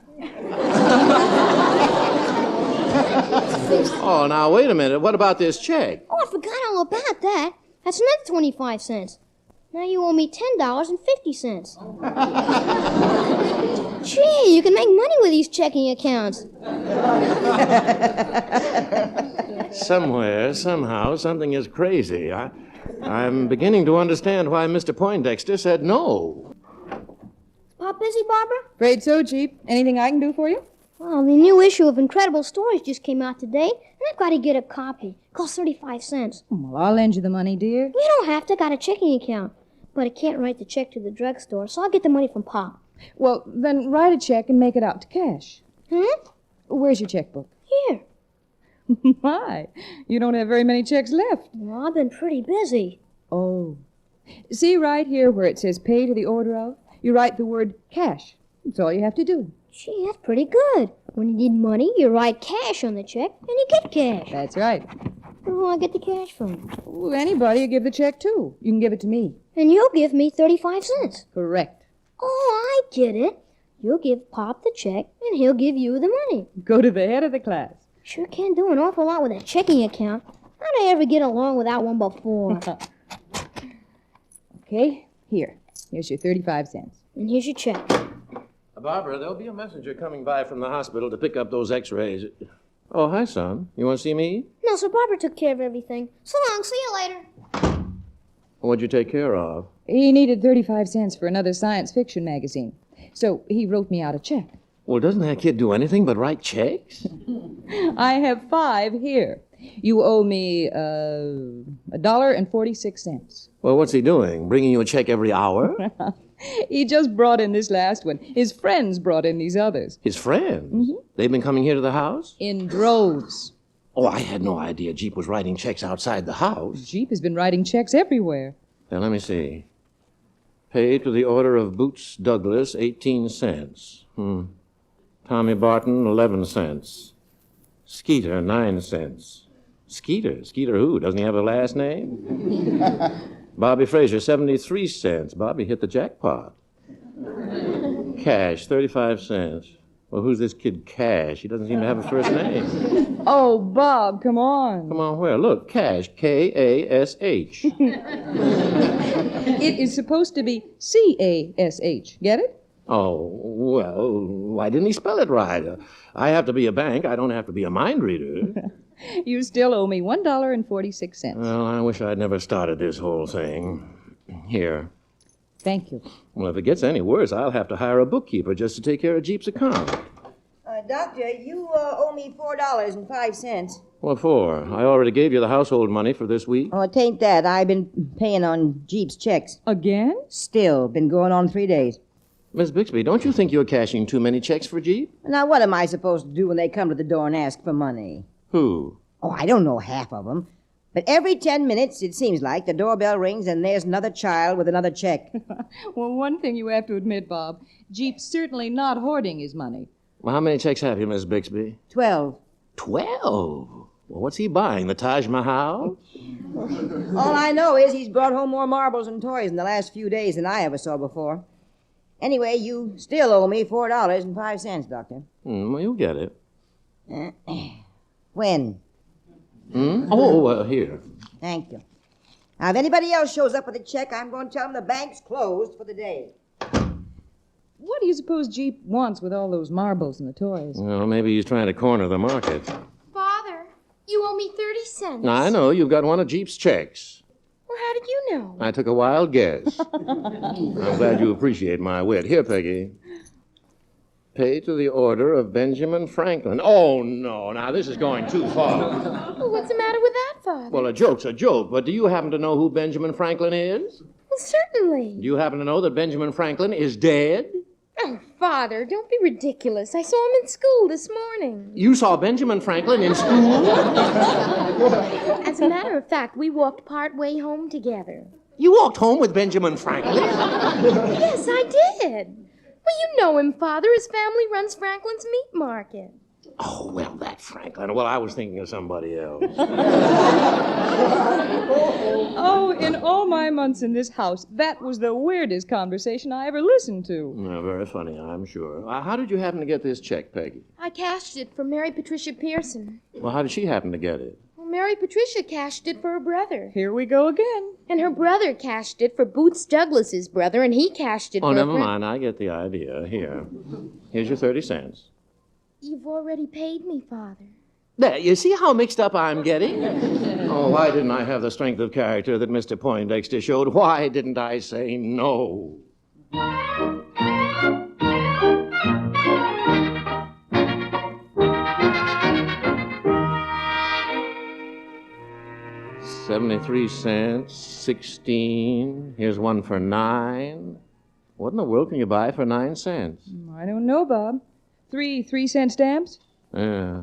75, 8, $1. You know, Barbara, Jeep never tossed money around like this before. I guess the checking account went to his head. Well, it may have gone to his head, but I've got the headache. 35 cents, 90, 12, 5. Oh, this is taking up too much of our time. I'll have to give up something, either my patience or Jeep's checking account. Well, go on. Read off the rest of the checks. Well, there aren't any more. Well, that's funny. I could have sworn I'd paid off on more checks than this. Didn't you keep track of them? Well, are you kidding? I defy Einstein to keep track of them. Are you sure there aren't any in on your desk? No, I brought them all out. You did go to the bank yesterday, Bob. What's that got to do with it? Well, couldn't you have deposited some of Jeep's checks along with yours? Barbara, occasionally I may be a little harassed, but I'm not yet completely crazy. It was just a suggestion. Well, okay, what's the total? I know he's overdrawn, but how much is it? $10.07. Is that all? Oh, he's overdrawn more than 7 cents. I'd swear to it. That's what they add up to. Are you sure there aren't any more checks lying around someplace? I'm sure. Are you sure you didn't take any to the bank by mistake? Well, do I look like a complete idiot? Don't worry, if I'd done such a ridiculous thing, Mr. Poindexter would have been over here long ago. Doctor, somebody to see you. We don't have any patients scheduled now. It's Mr. Poindexter from the bank. He wants to see me? Was he sick? No, just mad. I wonder why. As if you didn't know. Dr. Allison, banking history was made today. Oh, if anyone had told me that I would live to see the day when a citizen, a respectable citizen, upon being refused a checking account for his 10-year-old son, would have the temerity to deliberately encourage his son to write spurious checks in order that those checks could be passed off on the father's account, well, I wouldn't have believed them. I'm sorry. Sorry? Well, I should think you would be, Doctor. Do you realize the extra work our cashier was put to? It was a mistake. You can say that again. Once is enough. Yes. Yes, you thought you could palm off these checks on us. Ha! We're too wide awake at the Grove Falls National Bank for that. Here they are. I leave these with you as a reminder that crime does not pay. And you might tell your son that cash is not spelled with a K. Well. Is that all you can say? Well, it's more than you said. Why didn't you explain it to him? Well, he was mad. I'll go in tomorrow when he's cooled off and get it straightened out. Hey, Pop, what did Mr. Poindexter want? Blood. Huh? Jeep, you and I are going to have a man-to-man talk. Okay, but before we do, I'll let you know. Giving up my checking account.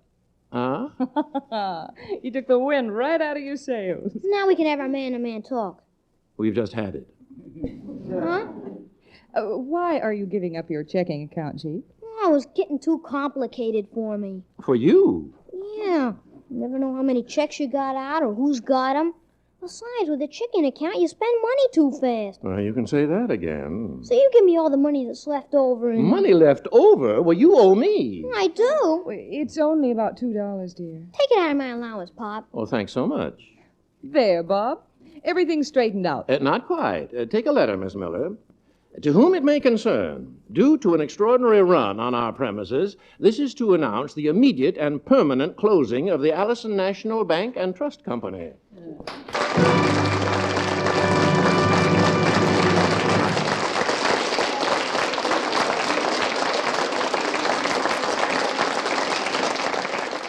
My Son Jeep was created and written by Walter Black and William Mendrake and directed by Dan Sutter. Tonight's cast featured Lynn Allen as Barbara Miller, Joan Laser as Peggy, and Leona Powers as Mrs. Bixby with Frank Behrens, and introduced young Martin Houston as 10-year-old Jeep. Starring in the role of Doc is one of America's finest actors and most versatile comedians, Donald Cook, currently starring in the Broadway hit The Moon is Blue. Ladies and gentlemen, beginning next Sunday, May 3rd, and every Sunday thereafter, My Son Jeep will be brought to you 1/2 hour later than our present time over your same NBC station. Consult your local paper for the exact time in your vicinity. And now this is Fred Collins inviting you to be back with us again next Sunday at our new time. Don't forget, 1/2 hour later, for the next transcribed visit with America's favorite family, the Allisons of Grove Falls and My Son Jeep.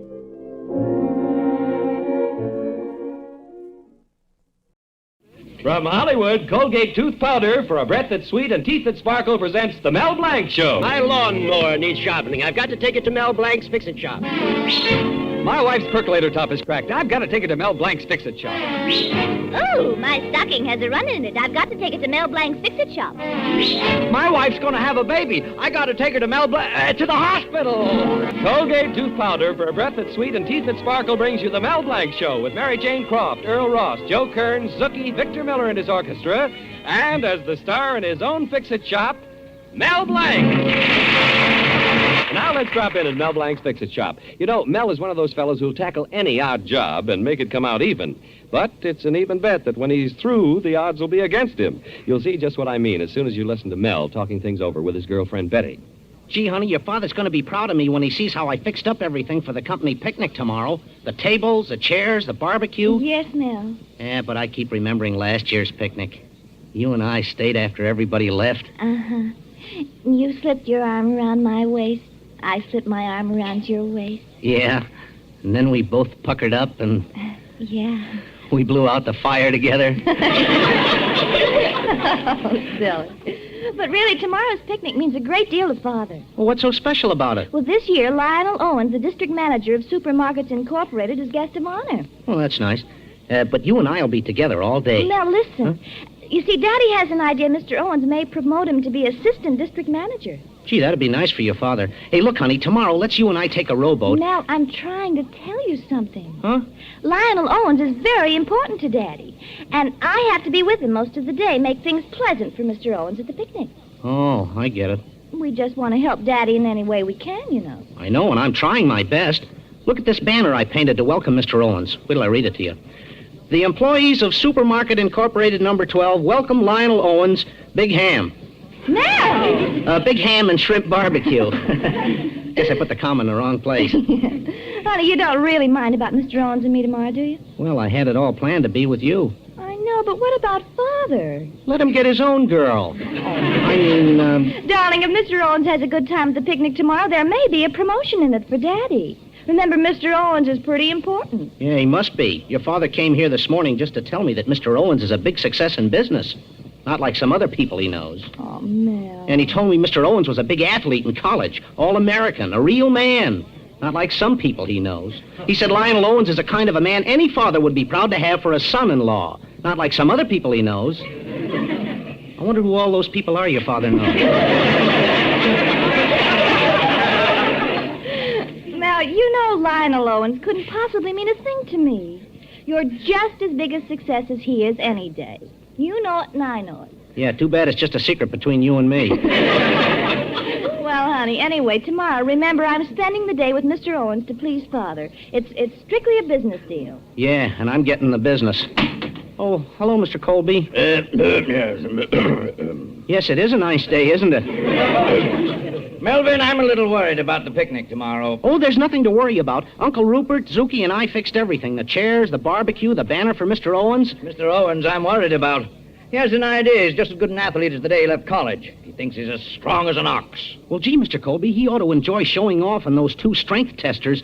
You know those 2 muscle meters we rented from the amusement park? Yes, he'll be tickled pink if he wins. But if by some freak he loses, I'll never get that job as assistant district manager. Well, then you have to find somebody who'll compete against Mr. Owens. Somebody who'll be sure to lose. Yes, what we need is a little weakling, a surefire pushover. That's right.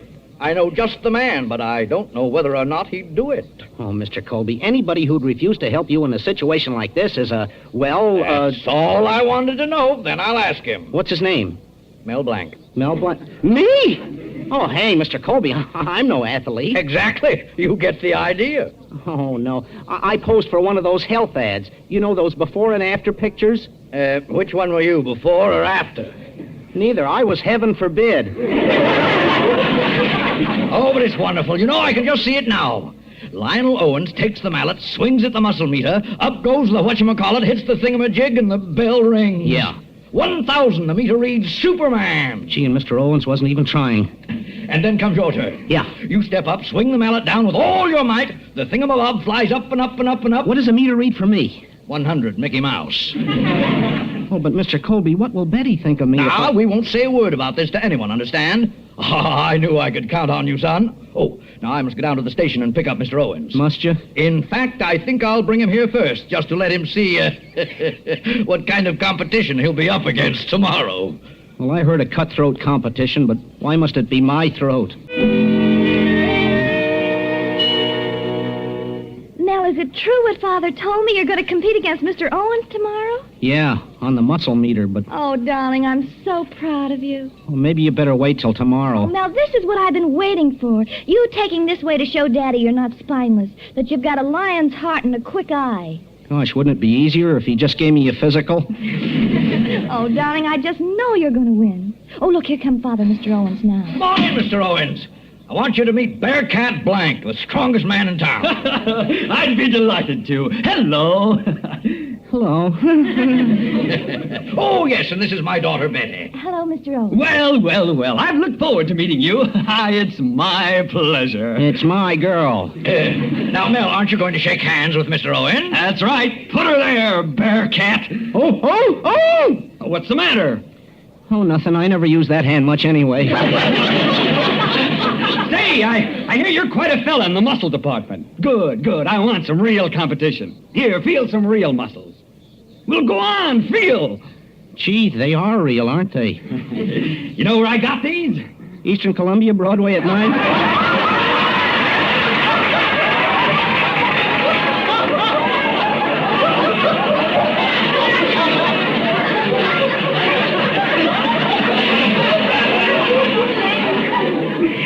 Back in my college days, I used to get up every morning and chop up 6 cords of wood for breakfast. Boy, was that good. I like Wheaties much better. Smell a card, Mr. Owens. Well, we'd better be going. Come on. Good to know you, Blanc. Put her there. Oh, I'd rather not. I might hurt your other hand. Goodbye, Mel. You coming, Father? I'll be right with you. Now, look, Melvin, it's all understood then, huh? I guess so. Owens wins, you lose. If Owens doesn't get a chance to show off those muscles of his tomorrow, he's going to be feeling real awfully bad. And if he feels bad, I'll feel bad. And, well, you know what that means. Yeah, I'll feel worse. Zookie, my lad, installing these ridiculous muscle meters has me completely fatigued. Yeah, I'm all tired. Ow. I'm all beat. I'm exhausted. I feel swell. That supermarket super athlete Owens will give Mel an awful trouncing tomorrow. How does Mel expect to win? He ought to wise up to himself. Yeah, Mel ought to get next to himself when it comes to muscle. He ought to get next to himself when it comes to. He ought to get next to himself when he could meet more nice people that way. But listen, Zookie, Mel is not going to lose. I have a plan. Yeah. Zookie, we're going to loosen the spring in this red machine so that no matter how hard this Owens fellow hits it, it won't register over 200. Understand? Yeah. And then we're going to tighten the spring on this blue machine so that when Melvin brings his puny mallet down, the bell on top will resound for hours. Get it? Oh, certainly. No. How can you tell which muscle meter, which guy is supposed, whether Mel can, how?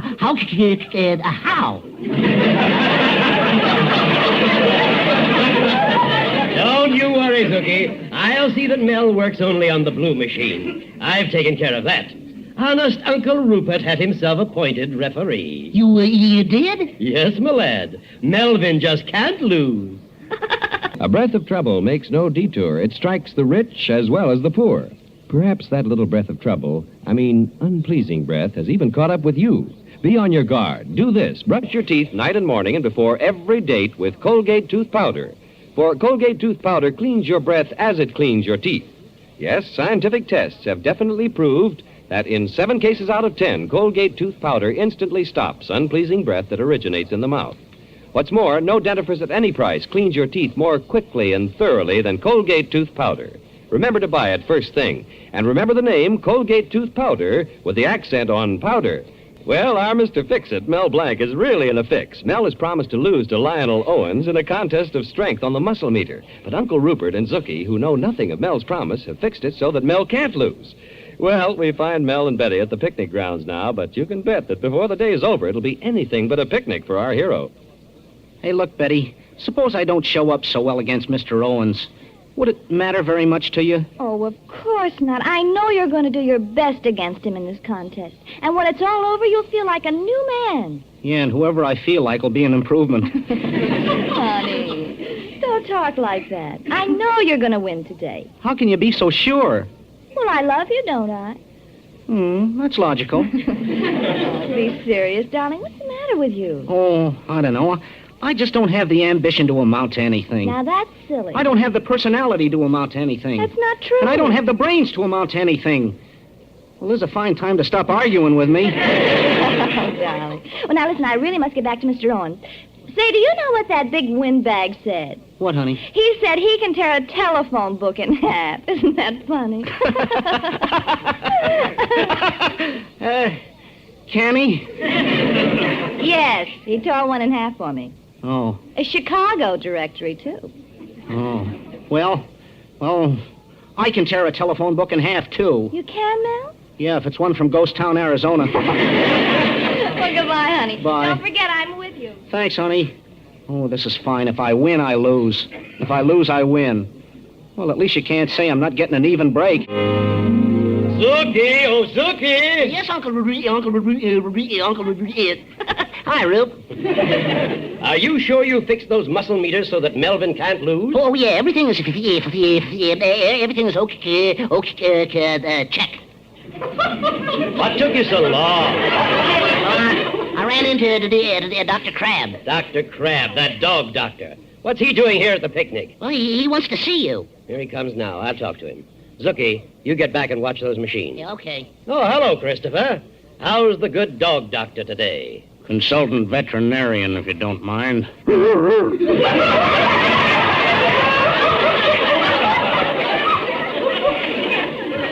What's the matter with you? Nothing's the matter with me. Just got a catch in my throat. Could I have a pan of water?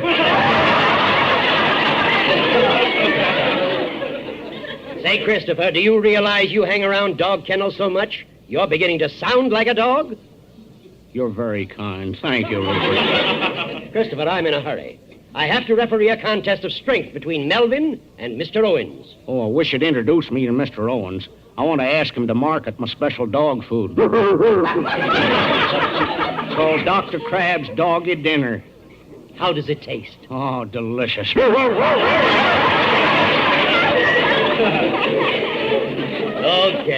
Okay, Christopher. I'll tell Mr. Owens. Thanks. I'd have told him myself, but I couldn't get to him for all those wild kids here at the picnic. Oh, come now, Christopher. You must have been pretty wild yourself when you were a pup. no. I lived a very sheltered childhood. In fact, I was kept on a leash. My mother saw to that. Your mother? What about your father? Who do you think was on the other leash? Oh, go away. Go away. I've wasted enough time already. I'll go. Goodbye, Rupert. Remember, don't put a dash hund in a revolving door. He's much too long, my friend. He'll only catch up with himself and say, brother, this is the end. Ladies and gentlemen of supermarket number 12, you're about to witness a contest of strength and skill between your esteemed district manager, this mass of muscles, Lionel Owens. Thank you very much. Here in my hand you see a Chicago telephone directory. Watch closely. Wish he'd stop tearing up those telephone books. And his opponent, the grand boy, that magnificent specimen of manhood, proprietor of our local fix-it shop, Mel Blanc. Hooray!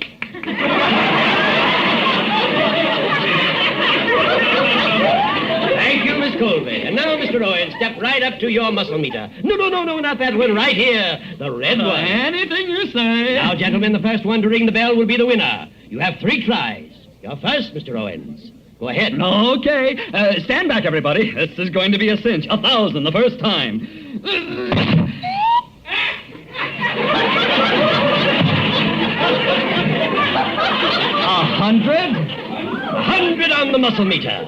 Good for you, Mr. Owens. The meter reads, weak as a kitten, drink more milk. Hey, wait a minute. Wait till I take another swing at this. I'll break it in half. 150 and the meter reads, top of the mark, if you're a grandmother. I don't understand it. Wait, everybody, get further back. Spread out.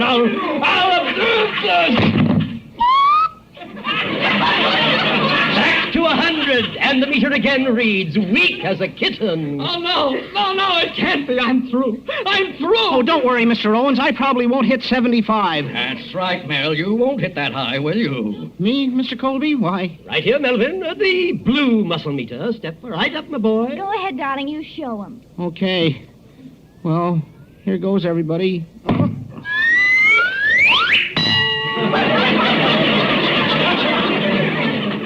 Did somebody hear something? 1,000 on the muscle meter, and the meter reads, Superman.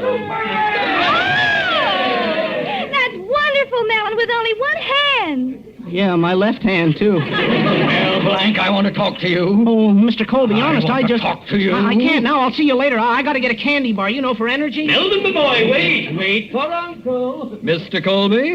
Yes, Mr. Owens. I want to talk to you. Alone. Now, look, Mr. Owens, you weren't informed. Everybody has an off day. No, Colby, let's face it.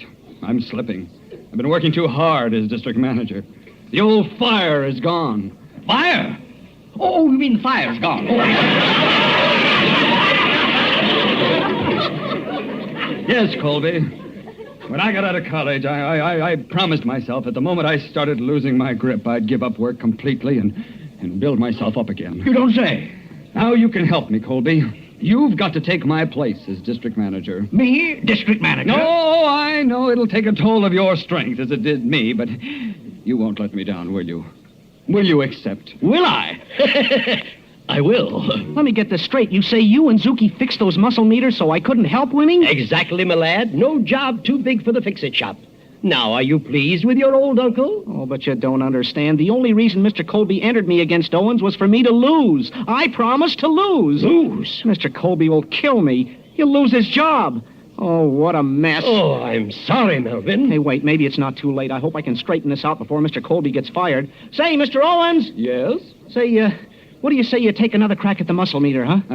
It's no use, Mr. Blanc. I just haven't got it in me. Melvin, can't you see that Mr. Owens is tired? Very tired. Oh, come on, Mr. Owens. Just one more try. You can do better than grandmother. No, thanks. I've been embarrassed enough for one day. Melvin, let's just let things stand the way they are, shall we? Shall we?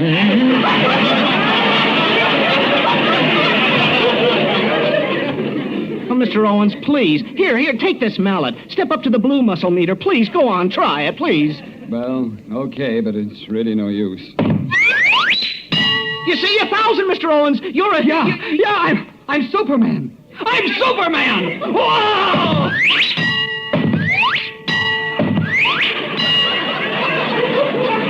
Well, that's more like it. I'm my old self again. Mr. Colby. Where's Mr. Colby? Here I am, sir. Oh, I thought I was through, Mr. Colby, but Mel here changed my mind. Yeah, didn't I? Well, I won't be needing anybody to replace me, Colby. I guess I'm still right there on the beam, thanks to Mel here. See you later, everybody. Oh, Daddy, aren't you proud of Mel? Oh, you... Daddy! Put down that mouth! Colby! We'll be back in a moment with a Zookieism. What's a Zookieism? Wait and see. You know, not even a loving wife can bring herself to mention a little breath of trouble, unpleasing breath, to her husband. Don't let that breath of trouble hurt your happy marriage. Be sure to do this. Brush your teeth night and morning and before every date with Colgate tooth powder. For Colgate tooth powder cleans your breath as it cleans your teeth. Yes, scientific tests have definitely proved that in 7 cases out of 10, Colgate tooth powder instantly stops unpleasing breath that originates in the mouth.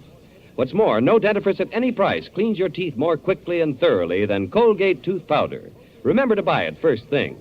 And remember the name, Colgate tooth powder, with the accent on powder. Zookie, I hope you learned something about competition from today's picnic. Yes, Zookie. Everything in life has a moral. What did you learn? Well, I learned that to win, you gotta put your shoulder to the... to win, you gotta put your nose to the ground. To win, you gotta be a good loser.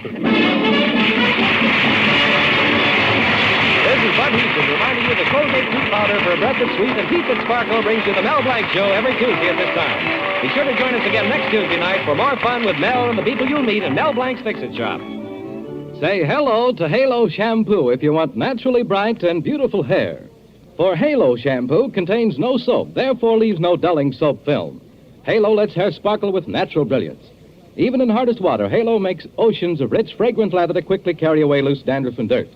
Halo needs no lemon or vinegar rinse. Say hello to Halo and goodbye to dulling soap film. Get Halo Shampoo at any cosmetic counter. The Mel Blanc Show was written by David Victor and Herb Little Jr. and was produced and directed by Joe Rhines. Ladies, remember, your butcher pays you 4 cents a pound for used kitchen fat. Sell him a can this week for sure. The Harold Peary Show. And now, Harold Peary as Honest Harold, the homemaker. Well, here we are in Melrose Springs again, where at the moment most of the housewives are listening to their favorite morning radio program, Honest Harold, the homemaker. Let's tune in and listen to Honest Harold, who is just telling his listeners about his new project. And so, girls, let's all get behind this drive for the sunny side of 70 Club, clubhouse where the old folks can enjoy their leisure time. Ladies, if you can't send cash, send us books and old games. Anything around the house you don't need. Of course, don't send us your husband.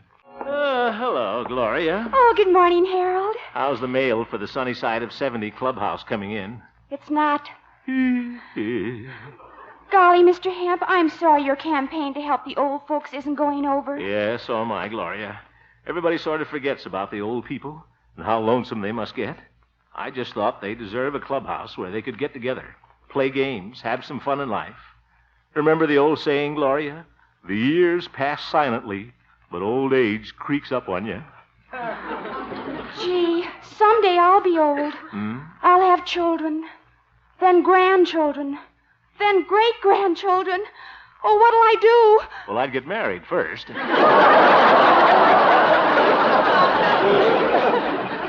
Do you really think I should, Harold? Yes, when the proper young fellow comes along. Oh. Yeah. Speaking of proper young fellows, how is our dear boss, Stanley Peabody, this morning? Oh, him? Yeah, I know what you mean.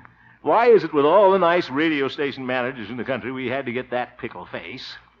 Is that you, Hemp? Oh, hello, pickle face. I mean Peabody. Oh, Hemp. I just received the results of the intelligence test we gave our employees here at the radio station. Just thought you'd like to know. You came out at the top of your classification. Well, did you hear that, Gloria? The top, eh? Yes, you're the smartest moron working here. Hyena.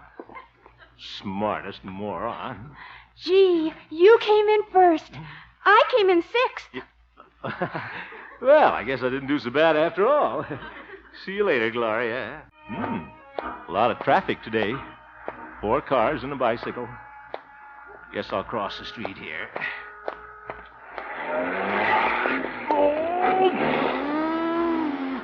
Watch out where you're going. Out-of-state license. Careful there, Sinatra. What? Oh, it's old Doc Yak Yak. Would you like a Boy Scout to help you cross the street, madame? Very funny, you old horse doctor. Well, I'd rather be doctoring a horse than most people I know. Present company accepted. Why, yes, of course. How is the veterinary business, Doc? Well, just getting back from a house call. Jeff Peters' cow is ailing. Oh? Sinus trouble. Yes. Well, is it serious? Couldn't tell. It was kind of hard to examine her. Jeff was milking her at the same time. What's new with you, crooner? What's your latest crusade? Well, it's not exactly a crusade, Doc, but I am campaigning for that sunny side of 70 recreation hall. Oh, yeah, I heard about that. It's all right, my boy. But people are always worrying about people. It's about time somebody started worrying about animals. What? Well, animals get old, too, you know. Now, Doc. You never heard of a home for elderly gophers? Why, that's silly. Nobody ever started a pension plan for Cocker Spaniels over 60. Oh, Doc. What about a recreation hall for our old 4-legged friends? You never saw 2 cows playing canasta. Go vaccinate a mule, will you, Doc? Yoo-hoo! Mother, I'm home. Oh, hello, Harold. Did you have a nice day? Well, pretty good, Mother. Oh, and I have a wonderful surprise, Harold. We're having a guest for dinner. A guest? Who? Well, he came to the door to sell me something. He was such a nice man. And we got to talking, and he said he hadn't had a home-cooked meal for so long. But you don't know anything about him, Mother. Why, he might turn out to be a crook or something. Oh, he couldn't be dishonest with the name he has. Oh? What is his name? Sincere Sam Smith. Oh, oh brother. Now, Harold, Mr. Smith is a very honest man, I can tell. Oh? He has especially large earlobes. Large earlobes? Oh, Mother. Oh, you can always judge people by their earlobes. Mother, it's wonderful to be sweet and trusting, but you're much too gullible. It's a good thing you've got me to protect you from these shady characters. Yeah, probably him now. I'll take care of him. Sincere Sam Smith. Bet he's a real slicker. Probably wears 2-tone shoes. I better have a peek at him first. I'll say he's got large earlobes. Looks like a bloodhound. Well, that won't fool me. Yes? Good evening, Mr. Hemp. Good evening. It's a pleasure to meet you. Smooth. Let me shake your hand. Better take my Elks ring off first. So you're the man I've heard so much about. What? You're Honest Harold, the homemaker. Mr. Hemp, I have a favor to ask of you. You won't get a cent out of me. I wonder if I could have your autograph. Huh? You know, you're quite a celebrity with me, Mr. Hemp. I can honestly say that as a radio performer, you're far better than Arthur Godfrey. Say, it's too bad that you're not on television. I didn't realize you were so handsome. Has anyone ever told you you look like George Rabb? Well, we both use Stay-Comb. Mr. Smith, won't you come in? Oh, thank you. Please sit down, Mr. Smith. Mother will be right in. Fine. Well, he looks nice and honest. He does have a fine pair of earlobes. Mr. Smith, Mother tells me you're a salesman. Oh, I do that as a sort of hobby. I love to meet people, you know. I'm really an oil man, retired. Oh, I see. But just to keep active, I've been merchandising this very useful household gadget. Household gadget? Well, what is it? Well, it's a special kind of powder. It's very handy if you ever have to make a forced landing in the middle of the ocean. It repels sharks.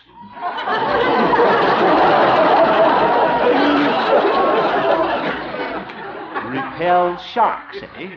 Well, that sounds like a handy thing to have around the kitchen, all right. How are they selling?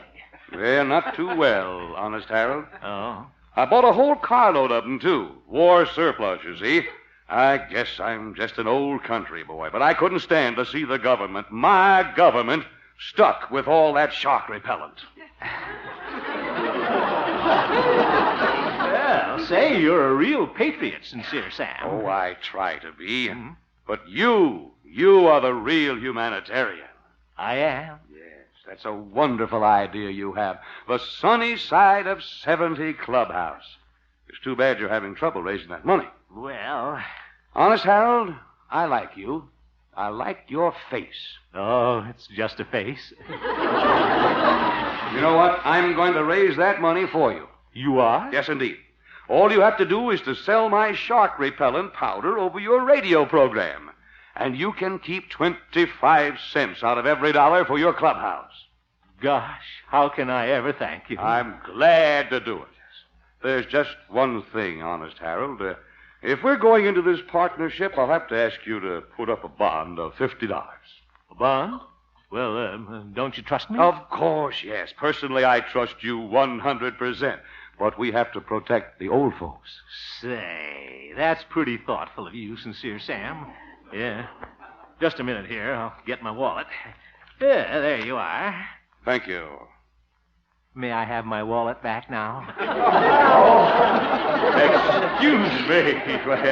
Say, thanks for the money, and now I want to give you something. Here is a free sample of my shark repellent powder. Well, thanks, but I don't really need it. A shark would have to be pretty smart to catch me. And before signing off this morning, dear listeners, I want to thank you all for the way you've been sending in your dollars for our shark repellent powder. Remember, 25 cents of every dollar goes toward outfitting the sunny side of 70 Clubhouse. And by the way, people are having a lot of fun finding ways to use this powder. It shines in the dark, you know. Clem Beggs put some on his beard, and now he can read in bed at night without turning on the nightlight. His wife likes it, too. But seriously, folks, you're just about the kindest, nicest people I know. 340... 341. All through counting the money, Honest Harold? Almost, Sincere Sam. Just have to figure up the small change. 342. 304. Oop. Canadian dime. It's been floating around town ever since that bagpipe band from Toronto was up here. $342.90. That is wonderful. And we still have one more day to go. Say, this is a lot of money, Sincere Sam. Don't you think we ought to put it in the hotel safe here? Oh, no. I think it would be safer here in the hotel room with me. You do? Yes. I don't trust the manager. Ever notice? No earlobes. No. You can't take chances with a man like that. Guess you're right. It's a good thing we got you looking after the money, Sincere Sam. Well, thank you, Honest Harold. Hemp, come into my office. What is it, Stanley, old man? Hemp, I want to talk to you about this shark repellent powder. I'd like to sprinkle some on him. I've just been thinking. Always bragging. Yes, Stanley? If anything should happen to all this money you've taken in, you know this station is liable. Huh? What about this character, Sincere Sam? Are you sure he's honest? One of the most honest men I ever met, Stanley. Relax. This shark powder sounds fishy to me.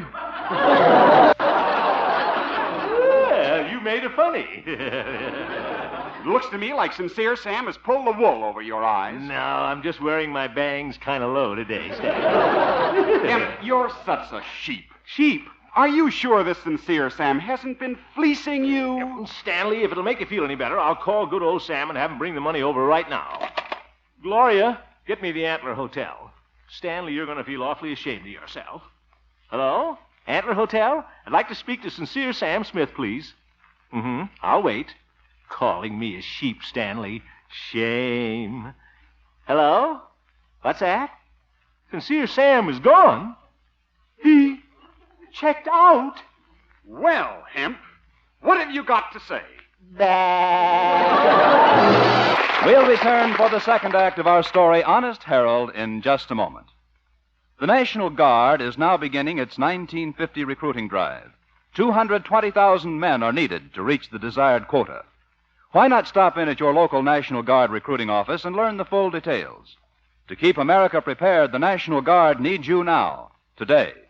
And by the way, don't miss Harold Peary's important announcement at the end of our show. And now back to Honest Harold, the homemaker.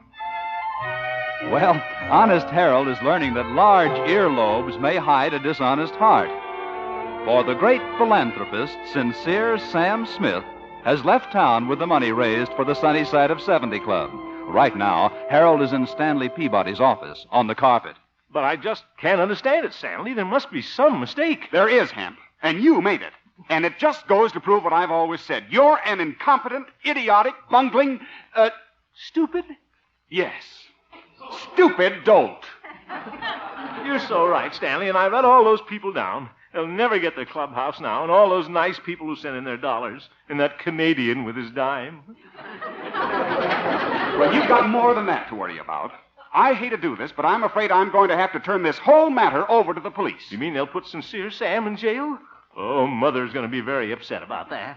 Well, she won't have to be. You'll be there with him. Stanley, you wouldn't do that. I'm sorry, Hemp, but it's my duty to protect the reputation of this station. Stanley, give me a chance, for old time's sake. Remember the office party last Christmas? In the dark, under the mistletoe, Stanley? You thought I was Gloria till you felt my mustache?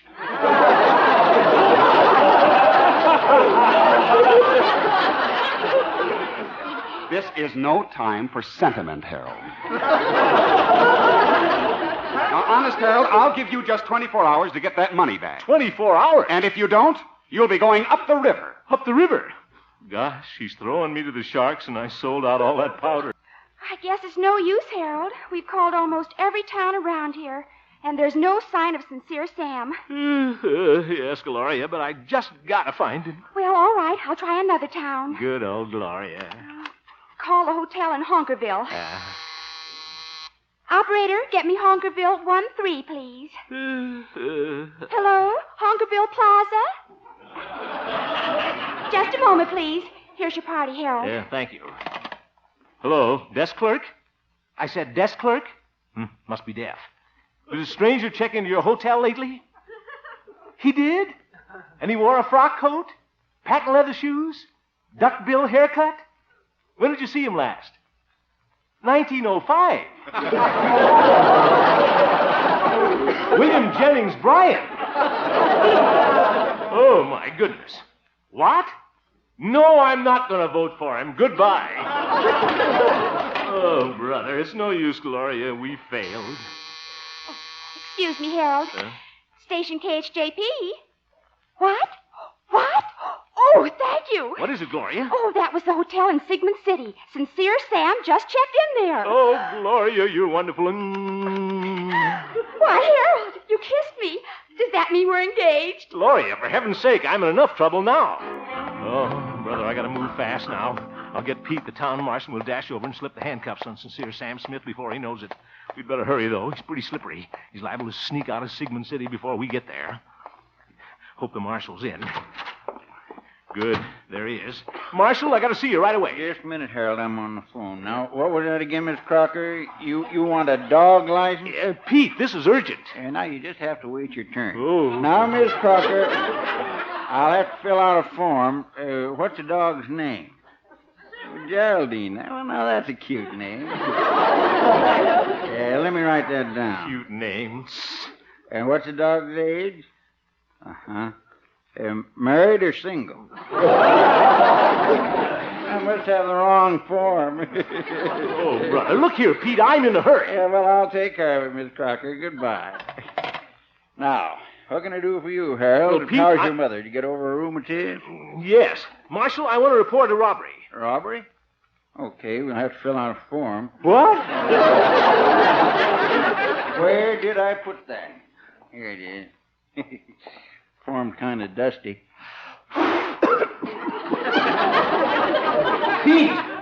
All right, I'm ready. Name, please. Oh, for heaven's sake, you've known me for 20 years. I'm Harold Hemp. Let me write that down. Harold, Hemp. Sounds like a nickel cigar. Pete, will you stop that writing? I want to talk to you. Look at me. You need a shave, boy. I want you to help me, Pete. I want you to arrest a man named Sincere Sam Smith. Sincere Sam Smith. Let me write that down. Will you hurry it up while we're standing here talking? He's absconding with my $343. $343. Let me write that down. Oh, Nellie, now I've got to start all over. What's the matter now? I forgot to put in some carbon paper. Oh, Pete, you're the slowest, most inefficient, most aggravating bungler I ever saw. Besides that, you're an old foof. Let me write that down. Hey, how do you spell foof? F-O... Never mind. I'll do it myself. Goodbye. Yeah, that marshal's a big help. Well, I'll drive over to Sigmund City and catch Sincere Sam myself. My little old Essex will get me there in no time. Oh, here we are. Oh, gotta get that seat spring fixed. Come on, Essie. Yeah, there she goes.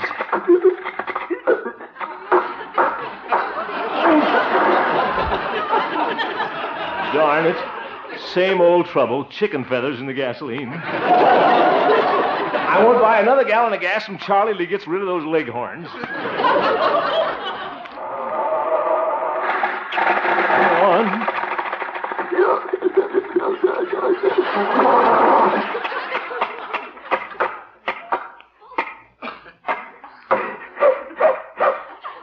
Oh, poor Essie's got asthma. Now, what am I going to do? Wonder where I can borrow a car. Hey there, lover boy. Having motor car trouble again? Oh, Doc, in that silly horse and buggy. Oh, there, Silver Moon. Silver Moon. She looks like she's in an eclipse.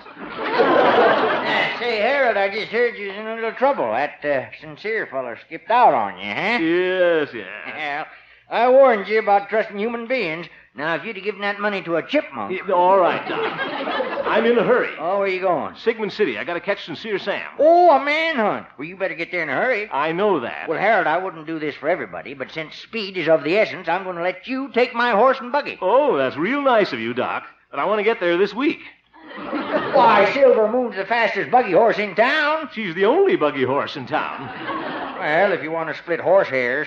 Yeah. She's a fine animal, though, front and back. It's not her front and back that worries me, Doc. It's that sag in the middle. That's where you ought to put the buggy. Oh, now you've gone and hurt her feelings, Harold. Huh? Oh, he didn't mean it, Silver Moon. Oh, my goodness. Doc, I appreciate your offer. Okay, Harold, it's your loss. Silver Moon's got a fine background. Ex-polo pony, ex-race horse. Used to be a cavalry horse. First World War. Went over the top at Chateau Theory.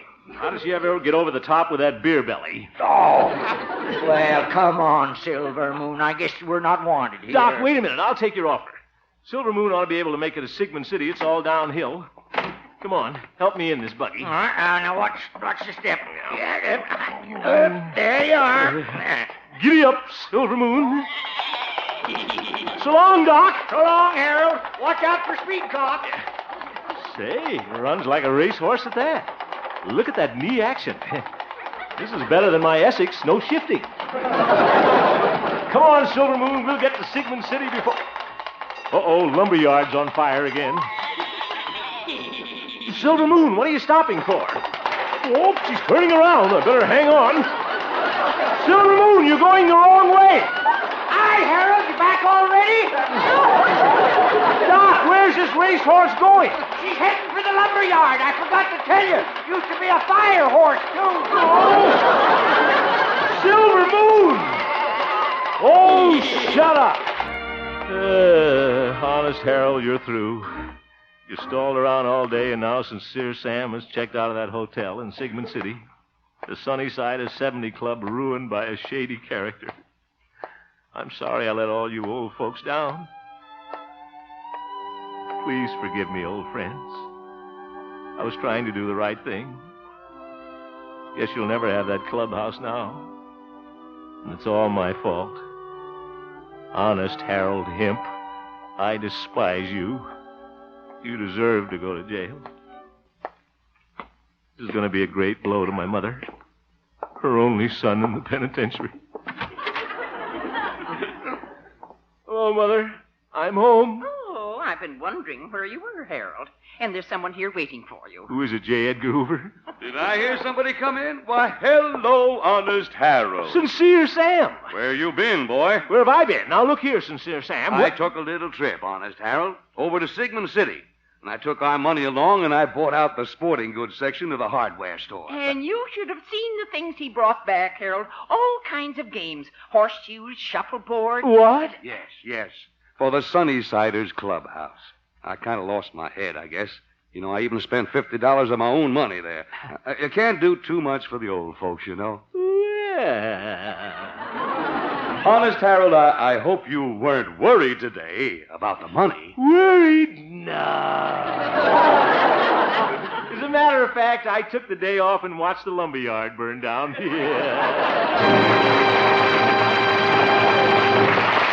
You have just heard the Harold Peary Show, Honest Harold, who will return to you in just a moment with that very important message. The supporting players tonight included Ken Peters, Catherine Card, Polly Bayer, and featured Gloria Holliday as Gloria, Joseph Kearns as Old Doc Yak Yak, and Art Baker as Sincere Sam. Norman McDonald directed, and the music was composed and conducted by Jack Meakin. Honest Harold, created by Harold Peary, was written by Gene Stone, Jack Robinson, and Dick Powell.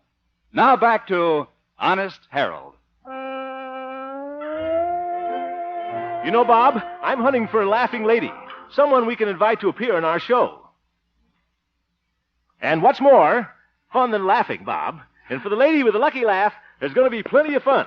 Because when we find her, we're going to put her on a TWA Constellation and fly her to Hollywood, where she'll be my guest at the beautiful Country Club Hotel for a whole week here in Hollywood. And if we can lure her away from the swimming pool, she's to appear with us on the Harold Peary Show. And all a gal has to do for that vacation is just laugh? Right. And her laugh will enter in the Honest Harold Laugh Contest, and it begins right in her hometown. That's your invitation, girls. If that big laugh contest is being conducted in your city, enter, and you may be here with us some Wednesday night. Come on, girls. Let's all laugh.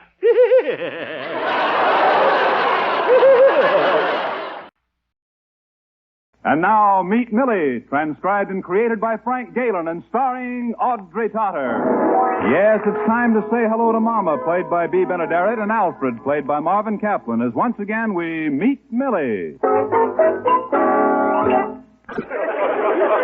I'm in no mood for her. I think she's a very sweet woman.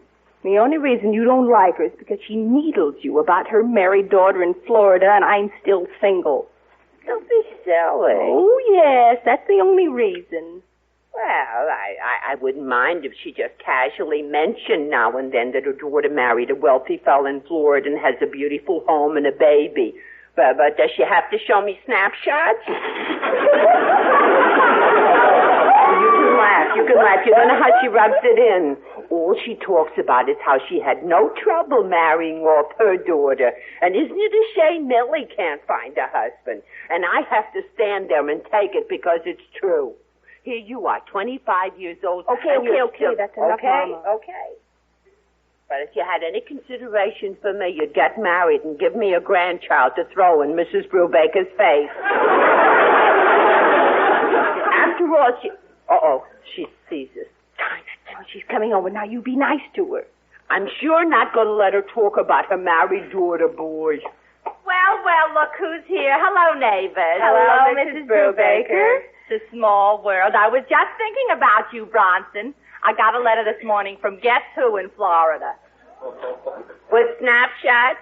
Yeah. Will you excuse us, please? We're in an awful hurry. Shirley sent me pictures of the baby. I got a headache. I need fresh air. Also a snapshot of the new convertible her husband just bought for her. Here, look. How's that for a healthy baby? Only 2 years old and already he's so fat he can't walk. Look at this one. Look at this, Mama. Look. Isn't that some baby? Let's see. Yeah. It was taken at the beach. Shirley thinks he looks like me, but I can't see it. Nice baby. Doesn't have any hair yet, huh? You're holding it upside down.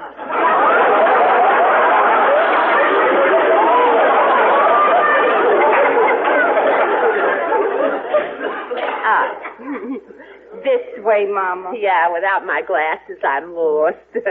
Oh, yeah, I see. Uh-huh, yeah. It's a baby, all right.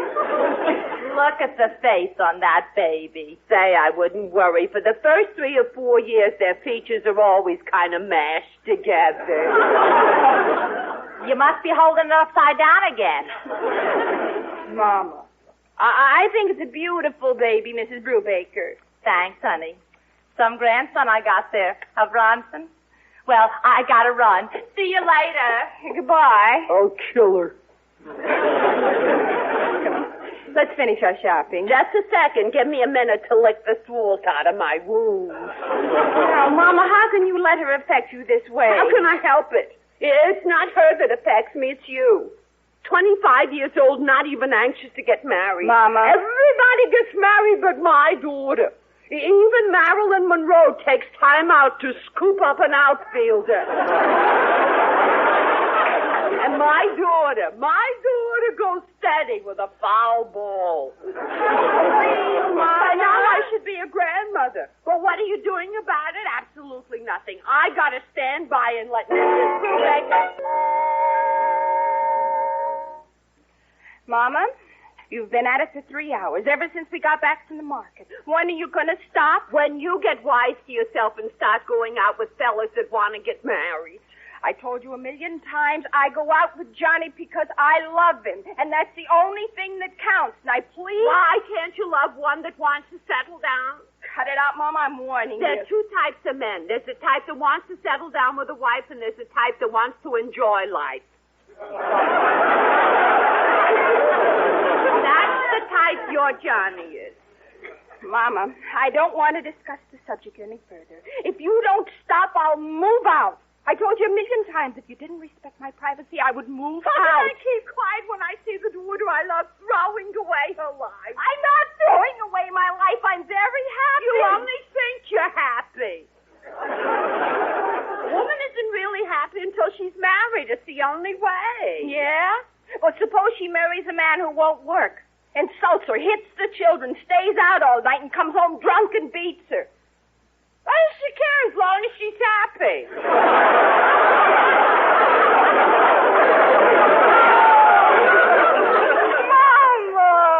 Mama! I admit it isn't a very pleasant way to be happy, but it's the only way women have. That's so old-fashioned, it's funny. It is, huh? Yes, it is, and I'm getting fed up with it. Darn it, that's probably Alfred Prince metal. Come in. Hello, what are you arguing about? Alfred, you came at the wrong time. I know, my father's been telling me for years. What's the trouble? No trouble.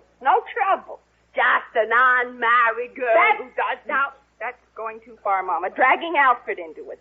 Dragging me into what? None of your business. That's no way to talk to a sensitive artist. Mama, once and for all, you gotta stop talking about the subject. What subject? How can I stop? I tried to stop, but a mother who loves her daughter can't just stand idly by and watch her be miserable. About what? No, you gotta understand my viewpoint, Mama. That's all there is to it. To what? That's not all there is to it. Why must you be so stubborn? It's no use. I'm gonna move to the Y. The why? Why? Why the why? Talk to me. Millie, you don't have to move. I'll move. Talk to me. Pay some attention to me. Look, I'm putting my head in the oven. I'll move right next door with Mrs. Brubaker. She's been asking me to. If a mother can't understand a daughter can't appreciate a mother. Look, now I'm throwing myself out the window. I'm going right in now and pack my bag. Okay? I mean it. I'm not kidding. Okay. I don't stay where I'm not wanted. You can stay. I'll move out. I don't stay where I have no privacy. Look, everybody. Harry Carey with the butter knife.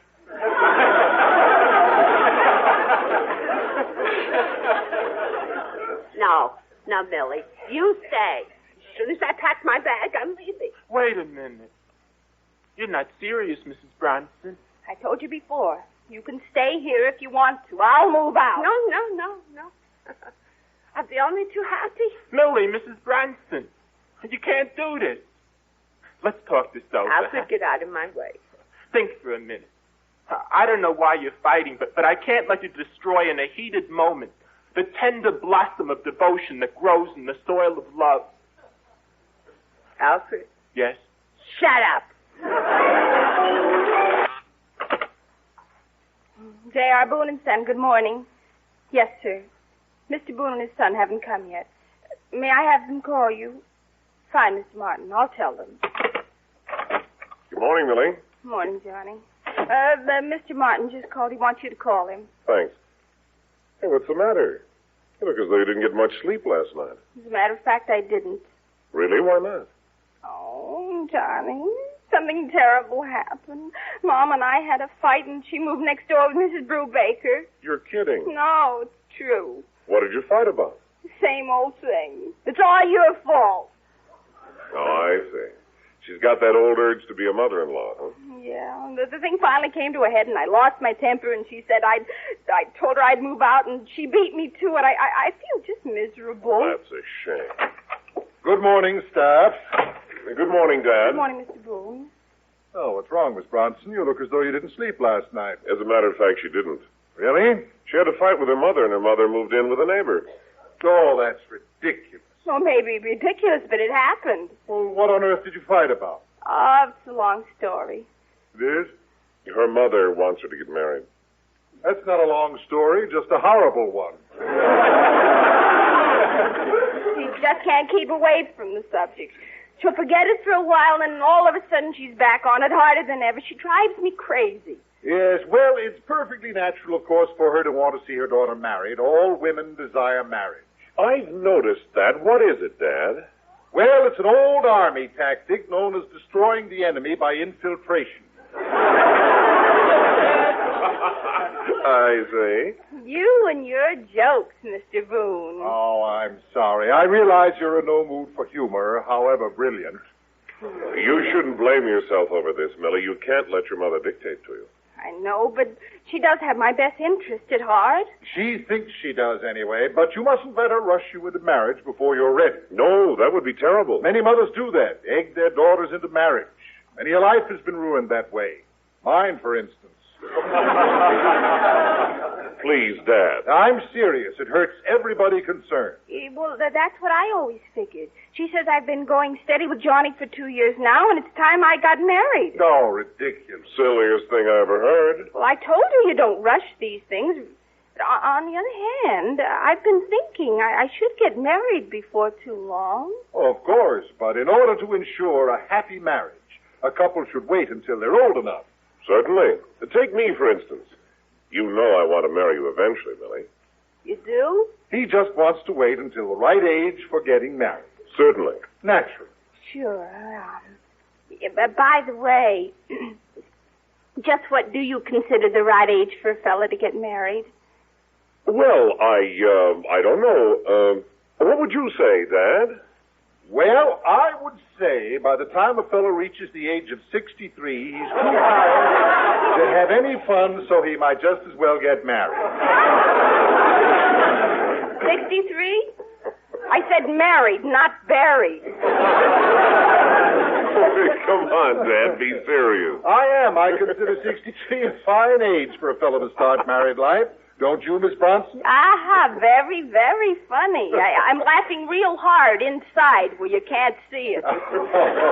You're taking the whole thing much too seriously. It'll all blow over. John, come into my office with me. Yes, sir. About this correspondence. Oh, a couple of clowns.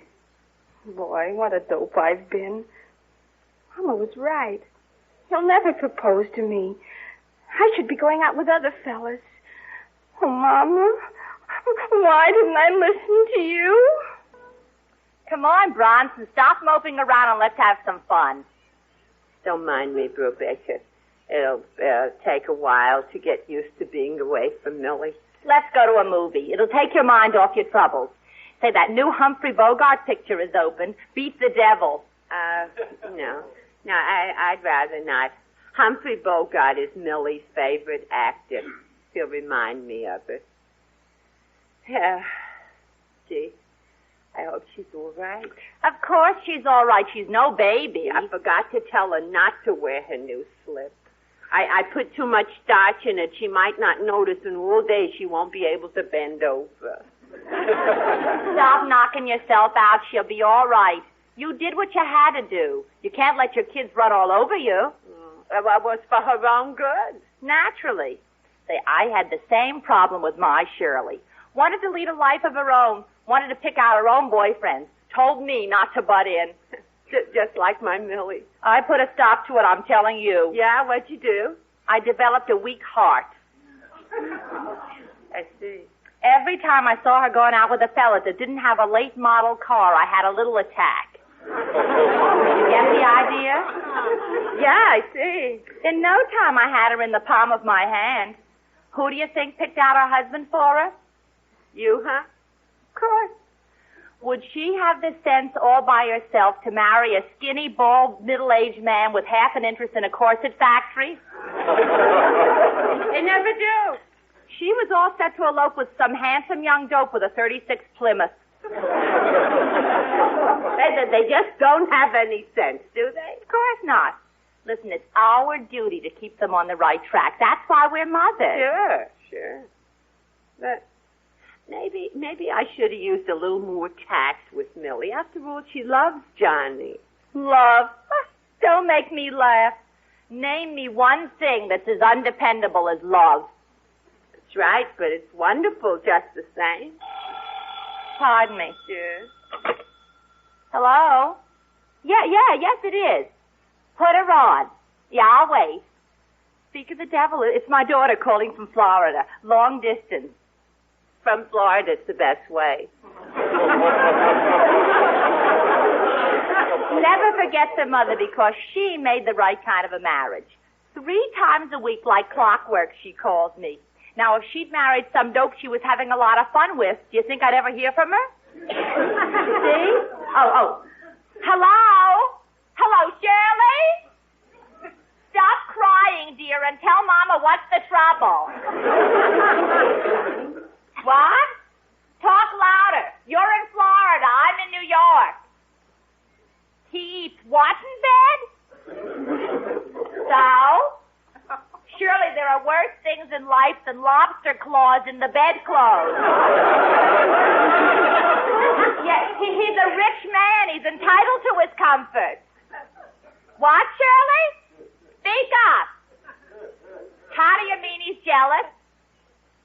Okay, so he won't let you wear a bathing suit at the beach. So what if people laugh at you when you go swimming in overalls? You can laugh right back. You have a fine husband and a new car and a baby and you... What? What? Why won't he let you see the baby? Well, if he says you frightened the baby, there must be something to it. Don't forget, he's old enough to be your father. Shirley, what do you mean you're unhappy? You have everything a girl could ask for. How could you be unhappy? Are you sure that psychiatrist you go to knows what he's doing?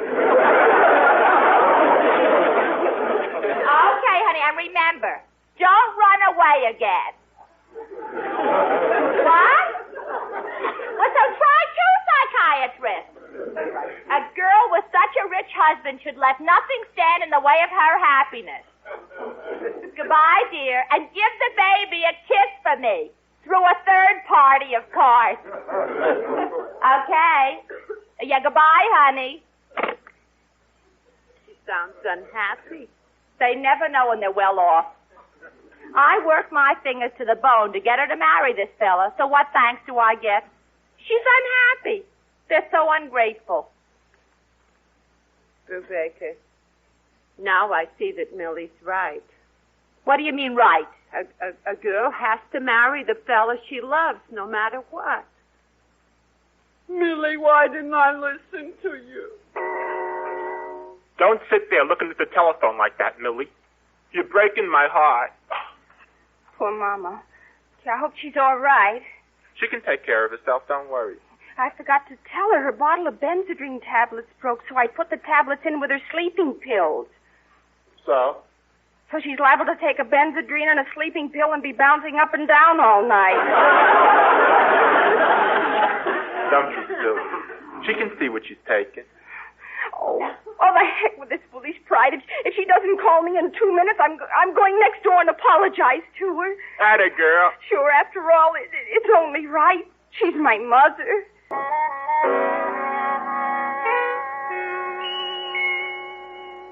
Bronson, why are you sitting like a dummy looking at the telephone? Huh? What? If you're going to be foolish and apologize to your daughter, so pick up the phone and get it over with already. What's the matter? You don't think I have my pride?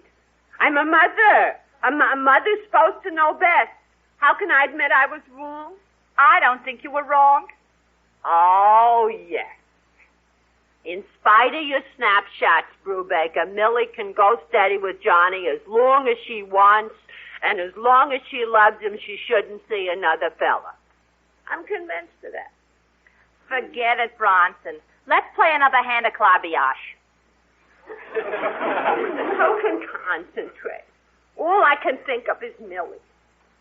My mind is made up. I'm through waiting. I'm going next door and apologize to her. You've snapped your cap?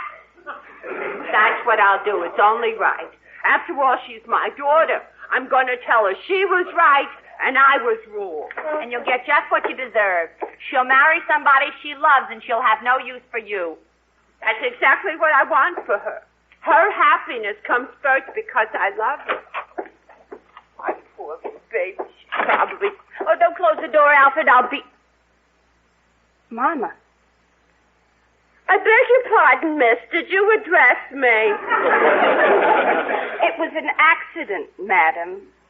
Ah. Were you coming to see me? Absolutely not. Hey, I just stepped out in the hall for a breath of ice-cold air. Oh. Were you coming to see me? Oh, certainly not. I was just going to see if there was any mail. Oh. Yeah. Well, that's enough ice-cold air. I'll be seeing you, miss. Goodbye, madam. Goodbye.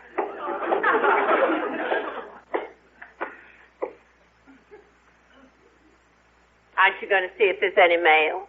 At 9 o'clock at night, they'll be silly.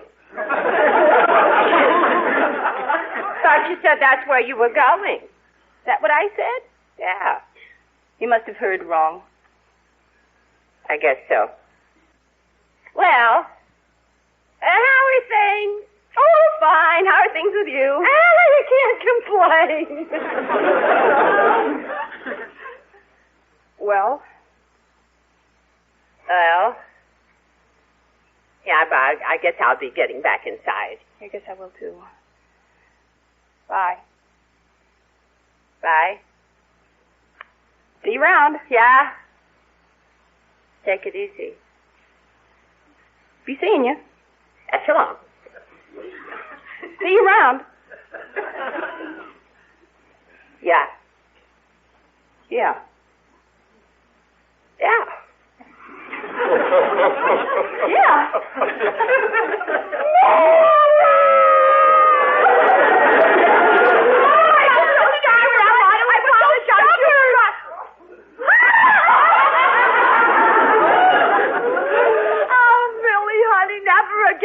Try to run your line. Oh, it's okay, Mama, because I realized you were telling me something for my own good, and you were absolutely right. No, honey, love is all that counts. You don't get married just to get married. Johnny's your fella, and that's all that matters. No, Mama, you were right. He's not the marrying kind, and a girl is crazy to throw away the best years of her life on a fella like this. Not if she loves him, honey. If you're smart, you'll stick to Johnny. But how would you like to sleep on lobster claws and go swimming in overalls? What's that? Never mind. You take your mother's advice and stick to Johnny no matter how long it takes him to propose. Now listen, Mama, I know what I'm doing. Honey, love is the most important. Are you telling me how to live my life? Well, if you don't know, somebody's got to Well, tell you. I can't have it Well, right you don't on the see around kid. here I'm giving gonna- advice when I'm so... Mama, did you put a note in the bottles for the milkman not to leave any more cream? I'm starting on that diet tomorrow. Yeah, I left a note. From now on, if you gain weight, it'll be your fault, not the milkman. Good. Now turn off the light. It's getting late. Oh, okay. Before we go to sleep, let's promise each other that we'll never fight again, huh? What do you say? It's fine with me. I promise. No more fights. Yeah, I promise too. No more fights. Not even for practice. What do you mean? Not even for practice. Well, what good will it do you to practice with me? When you get married, you'll be fighting in a different weight class entirely. Okay, Mama. Good night, honey. Good night, Mama. Good night, everybody. See you next week.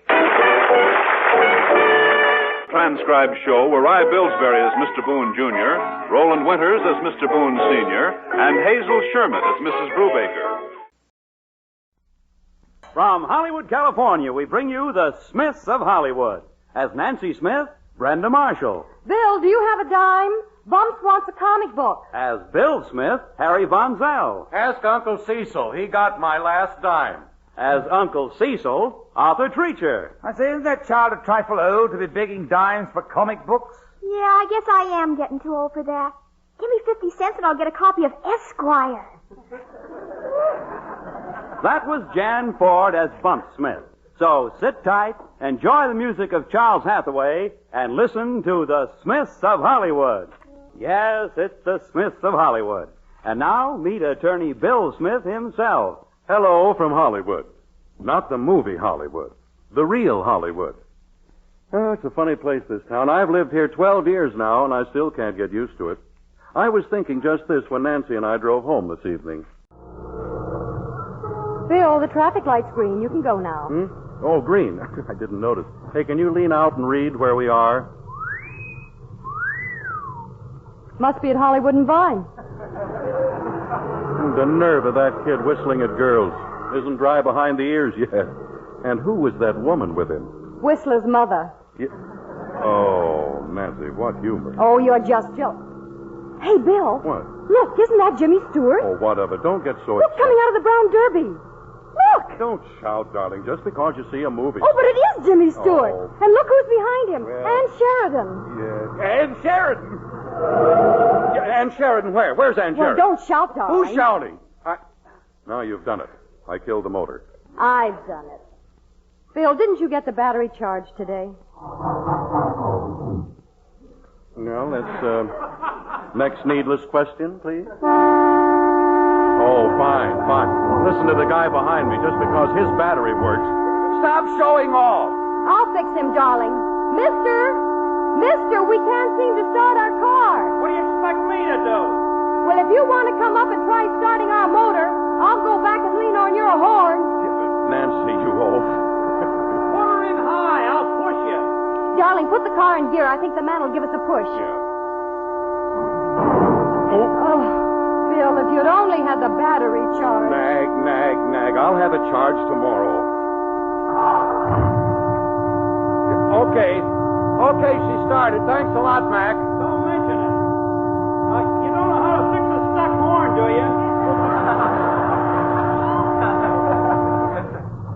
Never mind, I jerked out the wires.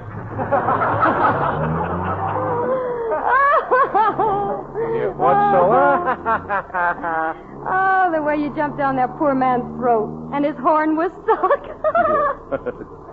Well, I'm human nature for you. Hey, Nancy, how would you like to drive home by way of the hills? Well, we haven't time. Have you forgotten Commissioner Mooney's coming home for dinner? Well, not till 7.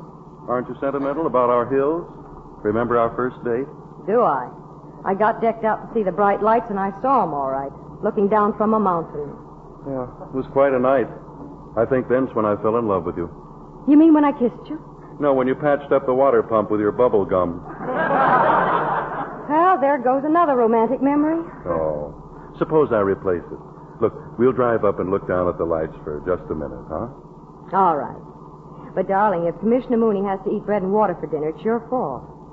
To the hills, Tonto!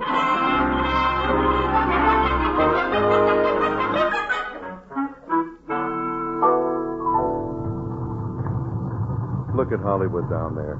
Thousands of people scurrying about, millions of lights. Looks like a squashed-out Christmas tree. It's as cold as Christmas up here, too. Put your arm around me. You know, darling, sitting up here in the car looking at the lights down there, I feel like a king on his throne. Well, just remember, Your Majesty, the throne has a bad battery. Don't let the engine die. No, I got my foot on the gas. Well, I suppose we better start home and get dinner for Commissioner Mooney. Now who's being practical? Well? Did we come up here just to look at scenery? What do you mean? Oh, quit making a Fitzpatrick travelogue out of this. Kiss me. Oh, that's a typical husband kiss. You said kiss you quick, kiss you quick. Well, don't be so literal. Quick, kiss me, not kiss me quickly. Oh, light of my life. You made the world just stop cold.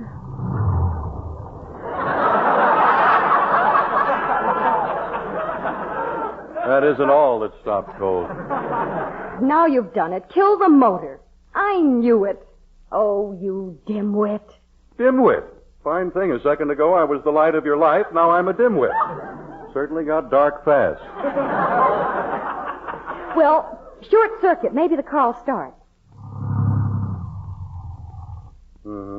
I'm a dimwit. Not enough juice there to attract a lonely buck-toothed lady glowworm. Well, look, can't we coast and get started? If the car wasn't sitting in these deep ruts, we could... Hey, Nancy. Nancy, I have a wonderful idea. Look, darling, you know, you're always saying you need more exercise. Oh, no. No. It was your idea coming up here. You walk back to the service station. Okay. Sure you don't want to come along? Oh, it's very kind of you to invite me, but I'll wait. All right, but you better lock the car doors. Remember all the newspaper stories about prowlers. Oh, don't worry about me, Prowlers? Oh, Bill. Bill, wait a minute. Yeah, the battery went dead. If you got another one around the station here, maybe you could drive us up to where... Where's your car again? Right off Mulholland Drive on that first fire road. Oh, up on Lover's Point, Oh. Now, just a minute, fella. Don't get the wrong idea. We went up there to look at the town. Yeah, young fella, you always put lipstick on to look at the town? Darling, wipe off your lips. I can't. They're fastened on. Look, Grandpa, can you drive us back up there with a new battery? All alone up here now. Gotta wait till my helper comes back from his supper. Oh, pancake batter. Look, Nancy, you better call Cecil and explain. Cecil, her husband? No, he's not her husband. Bill, give me a nickel. I'll tell Bumps and Uncle Cecil to entertain Commissioner Mooney till we get home. Commissioner Mooney, her husband? No, Commissioner Mooney's not her husband. I'm her husband. What do you have to say to that? Oh. 1, 2, 3, 4, 5, 6, 7, 8, 9, 10. Look, Nancy, darling, go phone Uncle Cecil and Bumps, will you? Why, old varmint, I warned you to keep off of my pedal ring. Start a dancing. That'll take Peary, you blasted tenderfoot. Betty, child, must you listen to that frightful wireless? Oh, but this is an exciting program, Uncle Cecil. They must buy that ammunition in wholesale lots. Oh, he got me.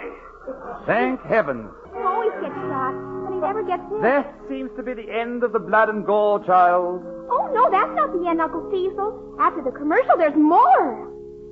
The Lonesome Stranger will be back with us in just a moment. In the meantime, kiddies, are your teeth loose? Do you? That does it. Do I look like my teeth were loose? Aw, heck, Uncle Cecil. That's my favorite radio program. Program? It sounded more like a pogrom. Bang, bang, bang. Haven't those fellas heard of the disarmament plan? See, a girl can't do nothing around here. It stopped me from developing my camera filming. Won't let me listen to the radio or anything. Oh, go on. Go and develop your camera film if you must. I prefer darkness to noise. You mean I can turn the lights off? Anything if you don't play that radio. Gee, thanks, Uncle Steve. And honest, I won't have the lights out long. Just long enough to get the film out of my camera to the developer. Then you can read your paper. Couldn't you lock yourself in a trunk or something? Mom says I have to do my developing in the kitchen sink where I won't stain anything. I don't see it. I just don't see it at all. See what? See, what's funny about these comic strips in your American papers? What does clonk mean? That's when a guy gets hit on the head. Okay, Uncle Steve. I'm going to turn off the lights now. Well, if you must. And what does whap mean? That's usually somebody getting slapped in the puss with a fist. Yes, how droll. I say, hurry, child. This darkness gives me the creeps. Bang, clonk, whap. I'm hurrying. Wonder where Pop and Mom are. It's funny they haven't called or something, isn't it? Yes, the phone. Maybe that's your parents now. Oh, don't turn on the light. The phone is over by the desk. I know. Stop your ringing. I'm coming. What does boing mean? That's when somebody bumps his head. Are you answering the phone? I'm trying to find it. It's inky dark in here. Don't forget about the end table with the fruit plate. I didn't. Did you fall down, Uncle Steve? No, I didn't fall down. I was trying to fly and one engine failed me. Turn those lights on. But I was just getting the film out of my camera. Hurry, child. I might be dying. Okay. Wait till I find a switch. Oh, Uncle Smitty, let me help you out. Can I do anything? Yes, stop standing there gloating and answer the phone. Oh, I forgot. Hello? Hello? They hung up, I guess. Gee, what a spill. Did you break anything, Uncle Steve? I seem to have broken a plate. That's a shame. Upper or lower? Oh, what a vile child. The fruit plate. Now fetch a rag and help me get this grape marmalade off my tweeds.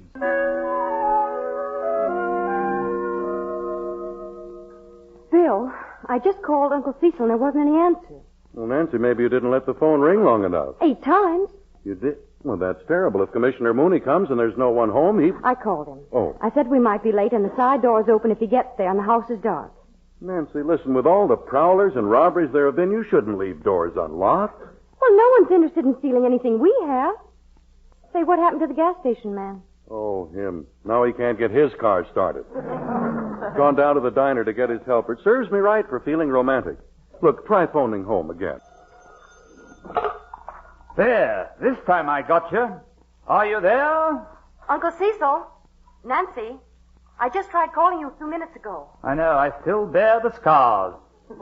Scars? What do you mean? Well, I'd rather not talk about it. Uncle Cecil, we're expecting Commissioner Mooney from the police department. Really? What's William been up to now? Commissioner Mooney's invited for dinner. I didn't know you were home, so I phoned him to come in the side door if the house was deserted. Is Bumps there? Yes, very much so. Well, don't worry, Nancy. In William's absence, I'll be the perfect host. By the by, where did William hide the scotch? In the hat box on the top shelf of my closet. Oh, moved it again, did he? Well, don't worry. I'll be a good host. Well, fine. We'll be home as soon as we get our car started. Bye-bye. Cheerio. Was that Mom, Uncle Steve? She wants us to play host to a Commissioner Mooney till she arrives. Oh, gee, then I better get my films developed and the kitchen sink clean. Never mind cleaning the sink, child. Concentrate on yourself. Right away. If I can just have the lights off just for a few minutes. And have that table leap out and boing me again? No. It'll just take a second, Uncle Steve. The developer is all mixed. Otherwise, I'll have to throw it off. All right, but do hurry. I will. Ready? Here go the lights. With all the hobbies you pick photography, have you ever tried snail watching? What does that get you? With photography, I might grow up to be editor of Look magazine someday. Yes, I hope you do. It would serve you right. I say, child, aren't you through with that picture fuddling yet? Just about. You can turn the lights on in a minute. Well, let's hope so. I feel I'm sprouting owl feathers.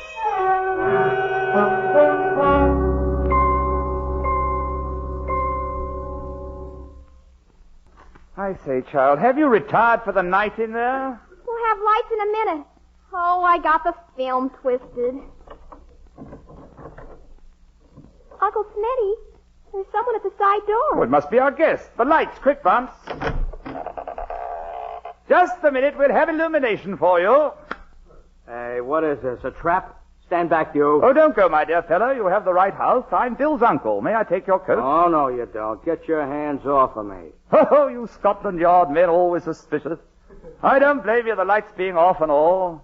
Is it Commissioner Mooney, Uncle Steve? Commissioner Mooney. Me? I'm Sir Cecil Smythe. Delighted to know you, Commissioner. Hi, Commissioner. I got developer on my hands. Yes, and this is what I have on my hands, William's daughter. Commissioner, Bill was detained a little. Bill? My father, William Smith. He called and said we should make you at home. Yes, how about a drink, old chap? A drink? Well, now you're talking my language. Now, what's your pleasure, Commissioner? Rye, Scotch? Scotch? Yes, I'm sure William will want you to have the best. Anyway, I want the best. Well, cheers, Commissioner. Yeah, mud in your eye. Really? Which one? Gee, you don't look at all like a police commissioner. Oh, I can't agree. I could spot you for a bobby any place. There's some of William's cigarettes behind you. Help yourself. Oh, why not? Say, that's a ritzy box they're in. It's silver. Mom gave it to Pop for his birthday. Silver, huh? Well, what do you know? Silver, no less. Yes. Do you collect silver, Commissioner? Now and then, now and then. Mom's nuts about silver. She's got a lot, only she keeps it put away in the hall closet so it won't get tarnished. No kidding. Hall closet, huh? Dreadfully silly of her. What with all those burglaries you read about? Oh, you've been reading about them? There seems to be nothing else in the paper these days. Serves people right for being so careless. I keep my valuables well concealed. You own some valuables? Oh, just a few trinkets, yes. I keep them at the bottom of my soiled laundry bag. I think it's rather clever of me. Yeah. Who'd ever stoop to look through dirty laundry? I wonder what's detaining William. Bumps, child, hadn't you better freshen up a bit? Commissioner, you wouldn't mind if we had the lights out again for just a minute, would you? Lights out? Why, no. I warn you, Commissioner, her minutes last forever. The Commissioner said he wouldn't mind, though. Well, if you must, child, but do hurry. I will. Okay, lights. You can see why the house looked deserted when you arrived, Commissioner. Does the darkness annoy you? Oh, no, I'm used to it. Of course, I can be firm with the child, you know. Look, maybe I better be running along. Oh, William would have a fit if we let you get away. Something smells about this. How come that side door was open before? It was left open for you in case no one was home. Didn't William call you? I begin to see. With all the lights out? How extraordinary. Hey, what time was I supposed to be here? About 7, Nancy said. So you were early, weren't you? Shh. Did you hear a noise? Yeah. There seems to be someone at the side door. Wait till I find the light. No, leave them off. I think it's a prowler. A prowler? Really? Well, who else would be sneaking in like that? I'll do the welcoming this time. Oh, anybody at home? Friendly burglar, what? Oh. Them is the most dangerous type. Bill, Mrs. Smith, what's going on? Did you get him, Commissioner? Did you get him? Commissioner, did he get you? I got him all right. Bumps, turn on the lights. We just nabbed a burglar. Nabbed? Yes, you know, conked. Wet. Wing. Will Sir Cecil discover that it's not really a burglar, but Commissioner Mooney he's captured? Will Bill and Nancy get home before the real burglar steals all their valuables? Personally, I'm going to stick around until this commercial is over so I can find out. Gee, Wilkins, is he dead? And he's breathing. I say bravo, Commissioner. Nice work. Hey, he's got a tough head on him. Yes, real criminal face, all right. I could always spot a crook. Yeah, tie him up before he comes out of that blackjack dream. Get me some rope, quick. Don't you think he's roped enough, old boy? Beginning to look like a sweater someone once knitted for me. There's no use taking chances. Now, give me that dish rag. I'll tie it over his mouth. Now what do we do, old chap? Well, I was just thinking.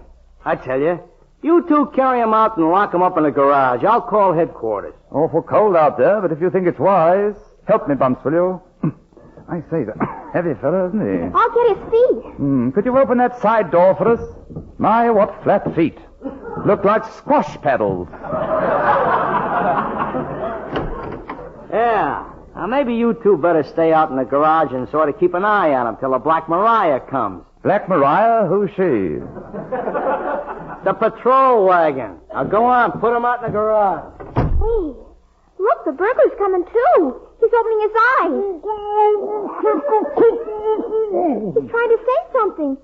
Shall we take the dish rag out of his mouth? No, I don't think it's prudent, no. I say, how red in the face he's getting, isn't he? Looks like a cooked lobster. He's probably getting mad. Oh, it won't do you any good to mumble, old chap. I say, he seems to have a lower plate wobble. I must say he's a nasty-looking specimen. Hey, a car's coming in the driveway. The patrol wagon? I don't know. No, it's Mom and Pop. Oh, gee, will they be surprised.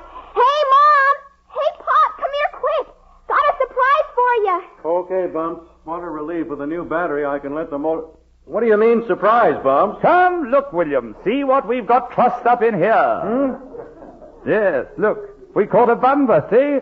Come and look at him. Come on. What is it? I say, Commissioner Rooney really deserves part of the credit, you know. He's the one who bwonged him. What are you talking about? What is that? On the floor. Let me... Gabriel's teeth. Well, aren't you going to congratulate us? Congratulate you, you fathead. That's Commissioner Mooney. Mooney? Mooney. Oh, it is Commissioner Mooney. Oh, quick, I think he's strangling. Cecil, where are you going? I'm not quite sure. I had South America in mind. And you see, William, the chap I thought was Commissioner Mooney must have been the burglar. Oh. I say, wasn't it a funny mix-up, what? Oh, yes. Funny? Yes. Funny, you call it. Just hang around, you'll see some real fun. Here, help me with this last knot, Nancy. There. There, Commissioner, are you all right? That dish rag. Commissioner Mooney, listen, I can't begin to tell you how sorry I am. That goes for me, too, old chap. You old goat. It wasn't I who hit you. It was the burglar. Yeah, they have been playing host to a burglar, if you please, Commissioner. Feeding him my scotch. Say, where is the burglar? Oh, yes, we left him in the house. Well, he may still be there, Bill. You go in the back door, I'll go in the front door. Okay. Where shall I go? Where shall you go? I'm tempted to tell you. See anything, Bill? Not a sign of him back here. Let's try the basement.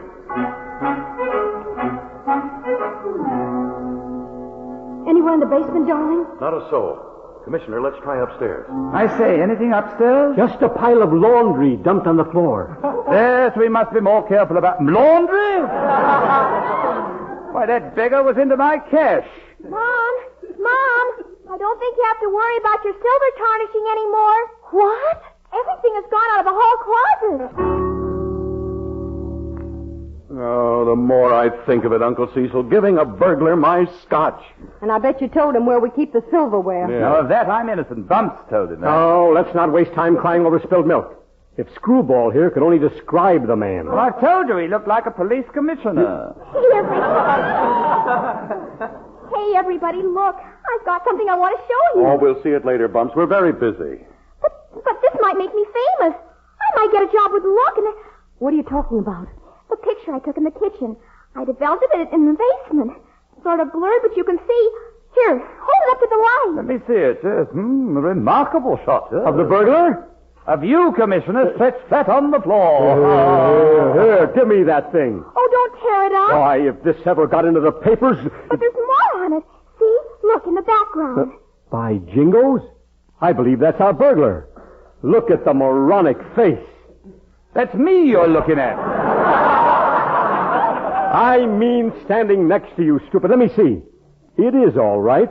Why, it's two-term Fagin. So, he's our man. You know him, Commissioner? I should say I do, and with this as proof, we'll nab him. I guess I'm a hero. You certainly are, child. Fagin, huh? I think he's wanted as a crook in Chicago. Really? I thought Chicago had enough crooks. Oh. Tell me now, what do they want more for? Well, the Smiths had a hard day. Let's leave now so they can turn off the lights for good. But be back for our visit next week. It's Our Miss Brooks, starring Eve Arden.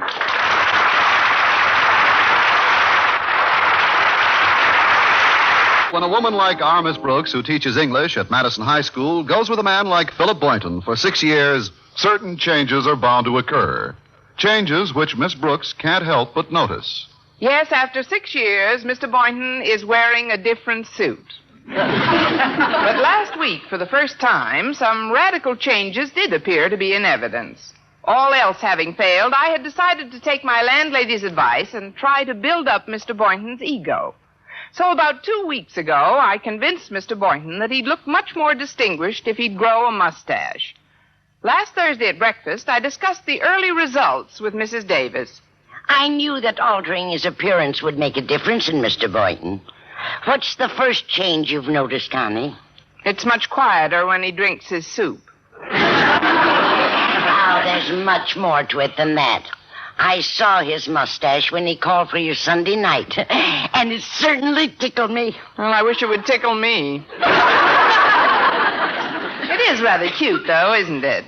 Actually, Sunday night was the last time I saw him, so it's too early to tell about any changes yet. Although I've been doing everything in my power to build up his ego. Just what have you done, dear? Well, I asked 3 of Madison's most attractive teachers, Miss Adams, Miss Higgins, and Miss Preston, to compliment him on his new look. Well, that should have produced results. It did. He went out with Miss Adams Monday night, Miss Higgins Tuesday, and Miss Preston Wednesday. Well, with his new appearance, you've got to expect personality changes in Mr. Boynton. I'm sure he'll be much more positive toward you from now on. Oh, he's positive, all right. He positively hasn't asked me to go with him to the party Mr. Conklin's giving tonight. Party? It's in honor of Mr. Stone's re-election as head of the Board of Education. The entire faculty's been invited. Should be quite a gala affair. Yes, the milk will flow like buttermilk. Well, I'm sure Mr. Boynton will ask you. What are you going to wear, Connie? Well, I don't know yet, Mrs. Davis, but you can bet it won't be what I was wearing about this time last year. Well, what were you wearing then? Don't you remember, Madison's home economics class had just honored me with their annual secret project. Oh, of course. That blue dress they'd made with those vents in the back. They just made the dress. I made the vents when I bent over. Whatever became of that dress, dear? Well, for a while, Walter Denton used it as a seat cover for his car. But I'll never forget when I first got it. I had to wear it around school for a week so I wouldn't hurt anyone's feelings.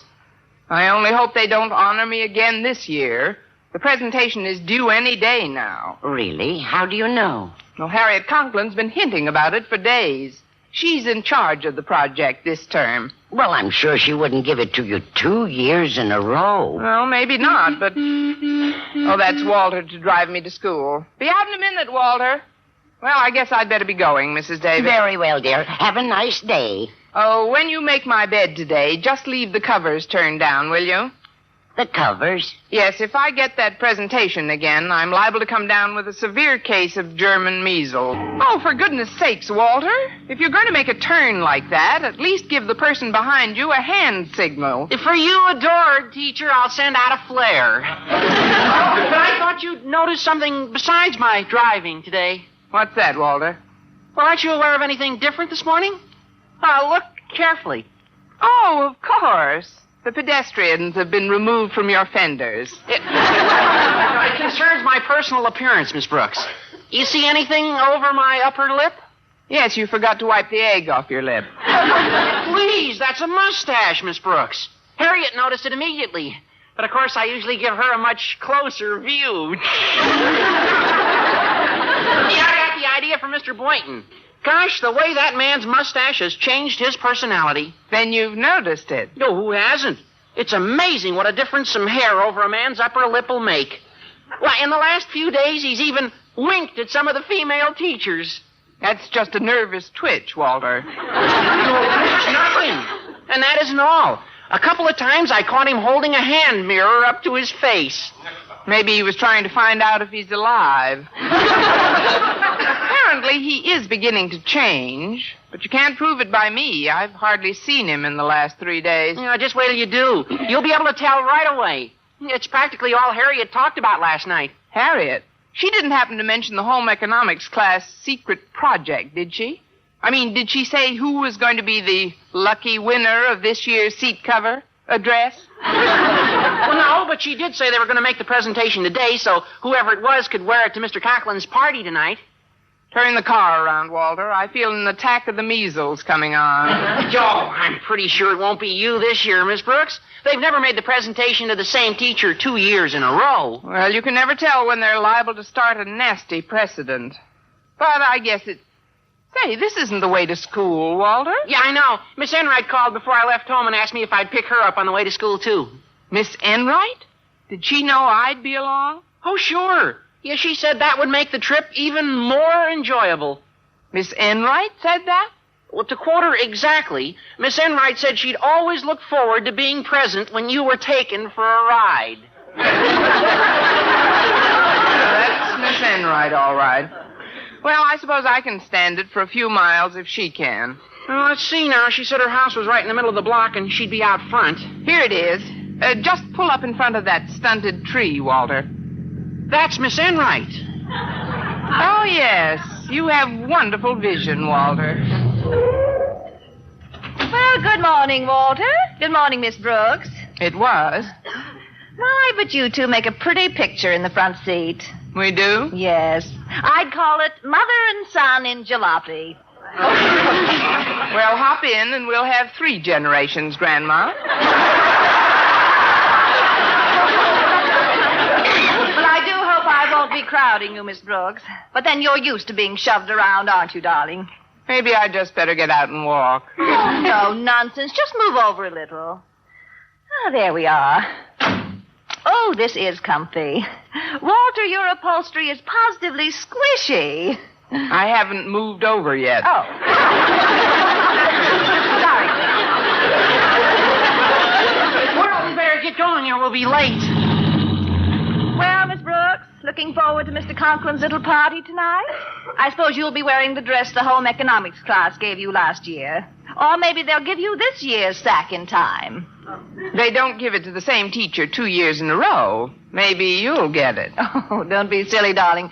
Muslin isn't becoming to me. It would be if you had the collar and leash to go with it. Now, ladies. Let's not have any ill feeling aboard. Oh, I couldn't have any ill feeling toward Miss Brooks these days. Not after what she's done for Mr. Boynton. What I've done for Mr. Boynton? Oh, yes, since he grew that mustache, the changes in his personality are positively spectacular. Why, a few weeks ago, he'd have felt compelled to ask you to the affair tonight. Now he had absolutely no hesitancy in dating me. What? You mean he invited you to the party? I don't believe it. You can find out for yourself when we get to school, Miss Brooks. That's exactly what I will do. And, Walter, will you wait in your car for me, please? Why, Miss Brooks? Do you want me to run you somewhere? If it's true, you can run me over. Oh, Mr. Boynton. Mr. Boynton, where are you? Oh, right over here, Miss Brooks, in front of this mirror. Oh, I wanted to talk to you before class began, and... What are you doing, Mr. Boynton? I was just trying to make up my mind about this mustache, Miss Brooks. Do you think I should wax it or let it curl naturally? I'd say it's 6 of one and half a dozen of the other. 6 of one and half a dozen of the other? Yes. Wax the 6 hairs on one side and curl the half dozen on the other. You know, this is the first time I've ever seen you in front of a mirror, Mr. Boynton. I know. Why, I must have passed this mirror 10 times a day for the past 6 years. Well? Gosh, what I've been missing. That is, I think a man should pay attention to his appearance, don't you? I'm beginning to wonder. The next thing you know, you'll be wearing a cane on the campus. Oh, not me. I'm not that vain. I never wear my cane until I'm away from school. What? You mean you've actually bought a cane? Just a little walking stick. It does a lot for my poise. I'll bet it does. But that isn't why I came in to see you, Mr. Boynton. As you know, Mr. Conklin's giving a buffet supper for Mr. Stone tonight, and since we've both been invited, I thought... I wanted to talk to you about that, Miss Brooks. Good. What time will you pick me up? That isn't quite what I had in mind. What time do you want me to pick you up? Well, that isn't what I meant either. I don't know how to put this exactly, but with the growth of this mustache, something has come over me. You're not just flapping your fuzz, Philip. Well, I'm not kidding, Miss Brooks. My new appearance has done a lot for me. Why, in the last 3 or 4 days, almost every female teacher in the school has complimented me on my appearance. I must confess, it's had its effect. In what way, Mr. Boynton? Well, for one thing, I find I'm no longer preoccupied with my frogs. What? How can you ever face McDougal?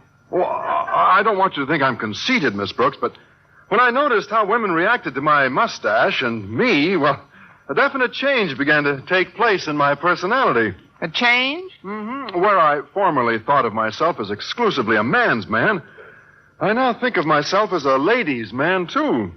I've got to get this boy a razor. Look, Mr. Boynton, what has this got to do with tonight? Well, I'm taking Miss Enright to the party tonight. Then it's true. Yes, Miss Brooks. Now, I don't want you to be hurt. Actually, I owe you a great deal for helping me to discover my true self, but, well... Yes, Mr. Boynton? It's just that now I feel I belong to all women. Thank you, Tommy Manville. Find this door. Oh, for a minute I thought the radiator was leaking hot air.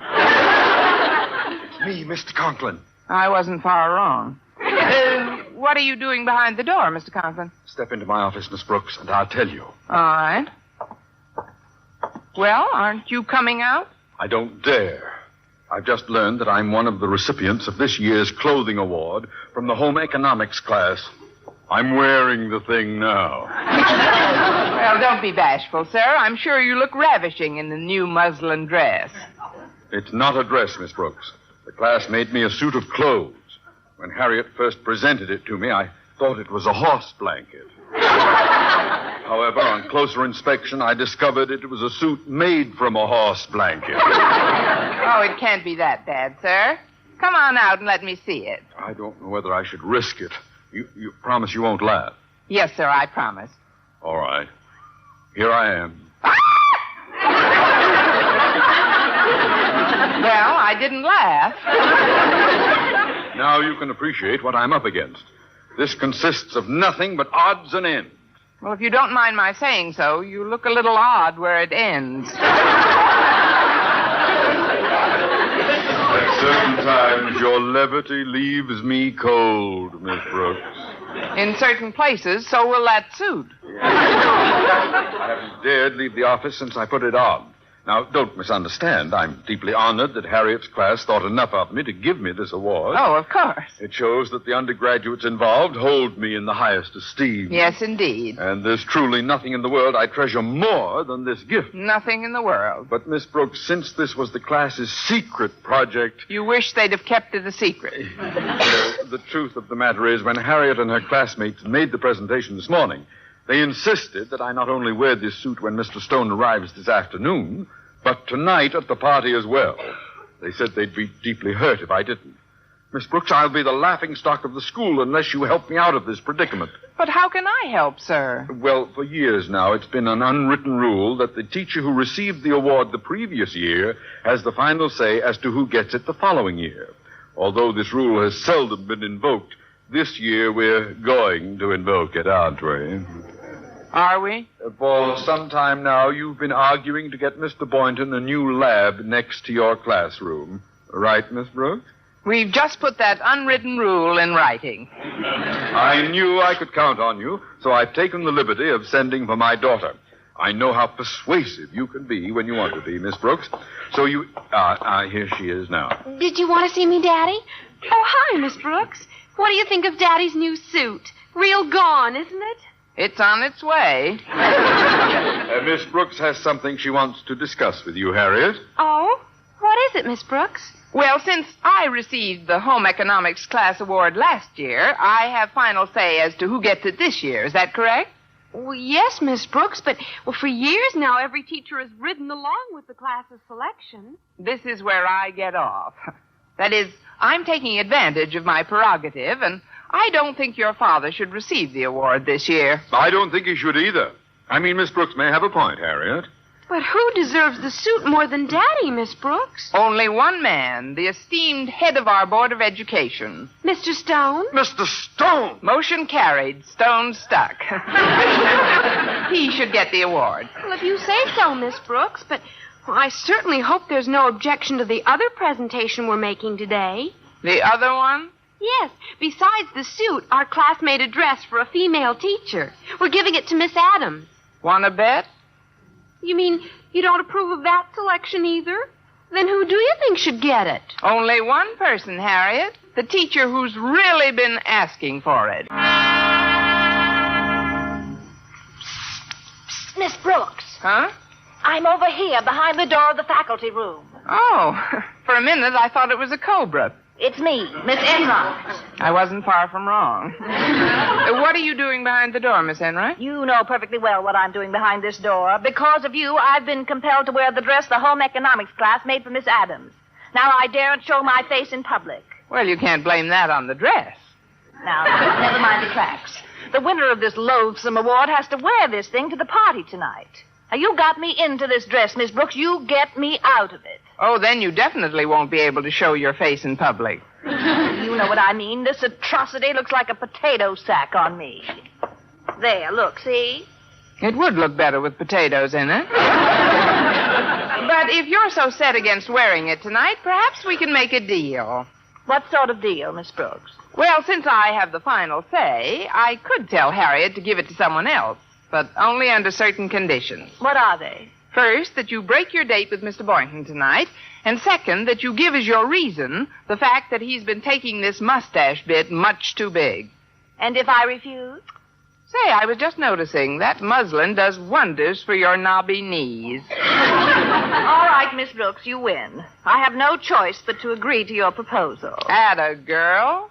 You must admit I'm a good loser, darling. Yes, indeed, Miss Enright, and I can't think of anyone I'd rather see lose. At 3 that afternoon, my principal and I were in his office awaiting the prospective recipient of the 2 garments.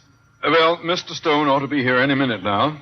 Do you want to make the presentation, or shall I, Miss Brooks? Well, as the previous year's recipient, I think I should present the suit to him, Mr. Conklin.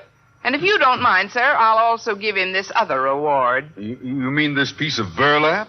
The only thing that's good for is to hold a bunch of potatoes. That's no way to talk about Mrs. Stone. Mrs. Stone? This is the dress made by our home economics class. The Stones should make quite a handsome couple in these outfits. Oh, yes, indeed. They'll be almost as well dressed as Mammy and Pappy Yoakum. However, as long as you've made... Oh, there he is now. Come in. Well, good afternoon, sir. Good afternoon, Osgood. Hello, Miss Brooks. Hello, Pappy. Mr. Stone. Before we get down to school business, Mr. Stone, Miss Brooks has a little presentation for you from our home economics class. A presentation? Why, Miss Brooks, I'm touched. Wait till you see it. You'll go out of your mind altogether. Mr. Stone, to show our deep appreciation for the work you've done in behalf of Madison High School throughout the year, the home economics class has made this gift especially for you. Here you are, sir. Why, it's beautiful. Do you really think so? Yes, indeed. The next time I go riding, I'll put it under my saddle. Oh, no, sir. It's a man's suit. The class expects you to wear it to Mr. Conklin's party tonight. This is a man's suit? You can tell by the buttons. See?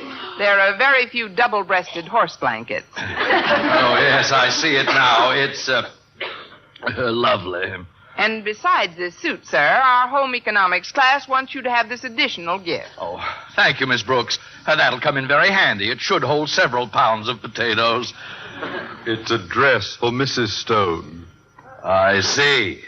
You're giving this suit to me and this dress to my wife. We also supply a door to hide behind. That is, you'll get a lot of good wear out of them, I'm sure. Yes. Well, Osgood, I don't know how to thank you for your part in this. Oh, Miss Brooks deserves all the thanks. As recipient of last year's gift, she had the final say. It was her idea. Your idea, Miss Brooks? Has my transfer to Siberia come through yet? If you're going to wear this suit to the party tonight, why not try it on now, sir? I have a tie in my inner office that will go perfectly with it. I'll dash right in and get it. Won't be a minute. Miss Brooks, I don't want you to mistake what I'm going to say for a moment. I'm deeply honored that the home economics class thought enough of me to give me this award. Of course. It shows that the undergraduates involved hold me in the highest esteem. Yes, indeed. But if this was a secret project, why didn't they keep it a secret? Well, don't get me wrong, Miss Brooks. I just feel that this award should be given to someone more directly concerned with Madison's daily life. Mr. Conklin, for instance. Mr. Conklin? Yes, I feel that you should reconsider to whom this gift should go, just as I am about to reconsider the appointment of a new head of Madison's English department. Do you follow me, Miss Brooks? Do you want to make the presentation, or shall I? I think that since you... Well, here it is, Mr. Stone. Isn't it a beauty? This tie goes with that suit like ham goes with eggs. Pardon me, sir, but the knife and fork just changed hands. What Miss Brooks means, Osgood, is that I cannot accept this signal honor. You can't? Mr. Conklin, Mr. Stone and I feel that because of your devoted attention to the needs of both teachers and faculty at Madison High throughout the years, this suit from the home economics class should go to you. Well, there's nothing I've wanted more. Mr. Stone, Miss Brooks, I don't know how to thank you. As I look at this splendid garment, I realize that there's nothing I've wanted more! Miss Brooks, what's going on here? Mr. Stone persuaded me you should have it, sir. But I thought we decided Mr. Stone should have it. Remember? When we were discussing Mr. Boynton's new lab being moved right next to your classroom? Now, tut, Osgood. The decision should come from the new head of Madison's English department. Head of the English department? Miss Brooks? But we'd be trading our integrity for a mess of pottage. A double-breasted mess of pottage. Look, gentlemen, I don't want to blackmail anyone into a promotion. Perhaps neither of you deserves this award. That's my girl. But then who should be the recipient? It does present a problem, doesn't it? Come in. Hello, everyone. Mr. Boynton, welcome home. Oh, no, you can't do... Huh? Will you make the presentation, or shall I, Mr. Stone? Go right ahead, Osgood. Since I have the final say, I... Get lost. Mr. Boynton, in honor of the service you have done for Madison throughout the years, because of your devotion to duty and your unflagging zeal in your work, we want you to have this award. From the picture Abbott and Costello Meet the Board of Education. I don't quite understand, but thank you very much for the suit. I certainly didn't expect anything like this when I came in here. Why did you come in, Mr. Boynton? Harriet told me you were in here, Miss Brooks. And since Miss Enright can't make it, I wanted to invite you to Mr. Conklin's party tonight. I accept. And that automatically eliminates you as the recipient of the honorable horse blanket. But, gentlemen, I think I have a solution that should be acceptable to all concerned. What is it, Miss Brooks? Hand it over, please. Thanks. For you, Mr. Stone. For you, Mr. Conklin. For you, Mr. Boynton. And may the pants rest in peace.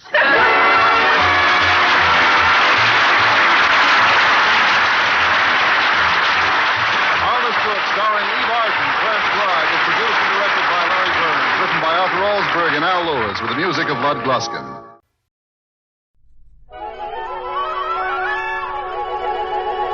We present My Favorite Husband, starring Lucille Ball with Richard Denny.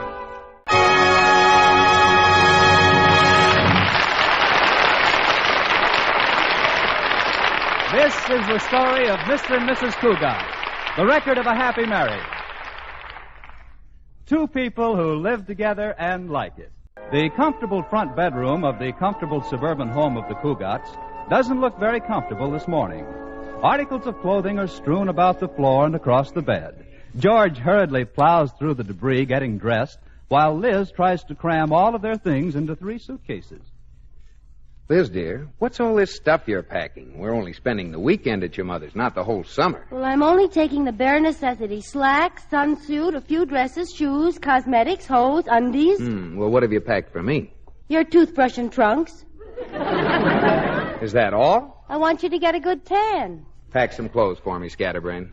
I wish you were driving out to Mother's with me, George. No, it's impossible, darling. Can't miss my board meeting. I wonder what the surprise can be that Mother's been telling us about. I'm afraid to guess.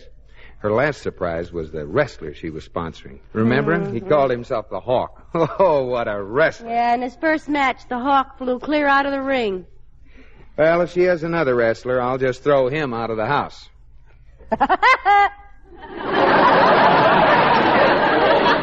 Woody? Evidently, you've never heard of Gorgeous George. You are gorgeous, George. Finish your packing. Where's my new bathing suit? I can't find it. Your new bathing suit? Well, maybe a moth had a spare second and ate it.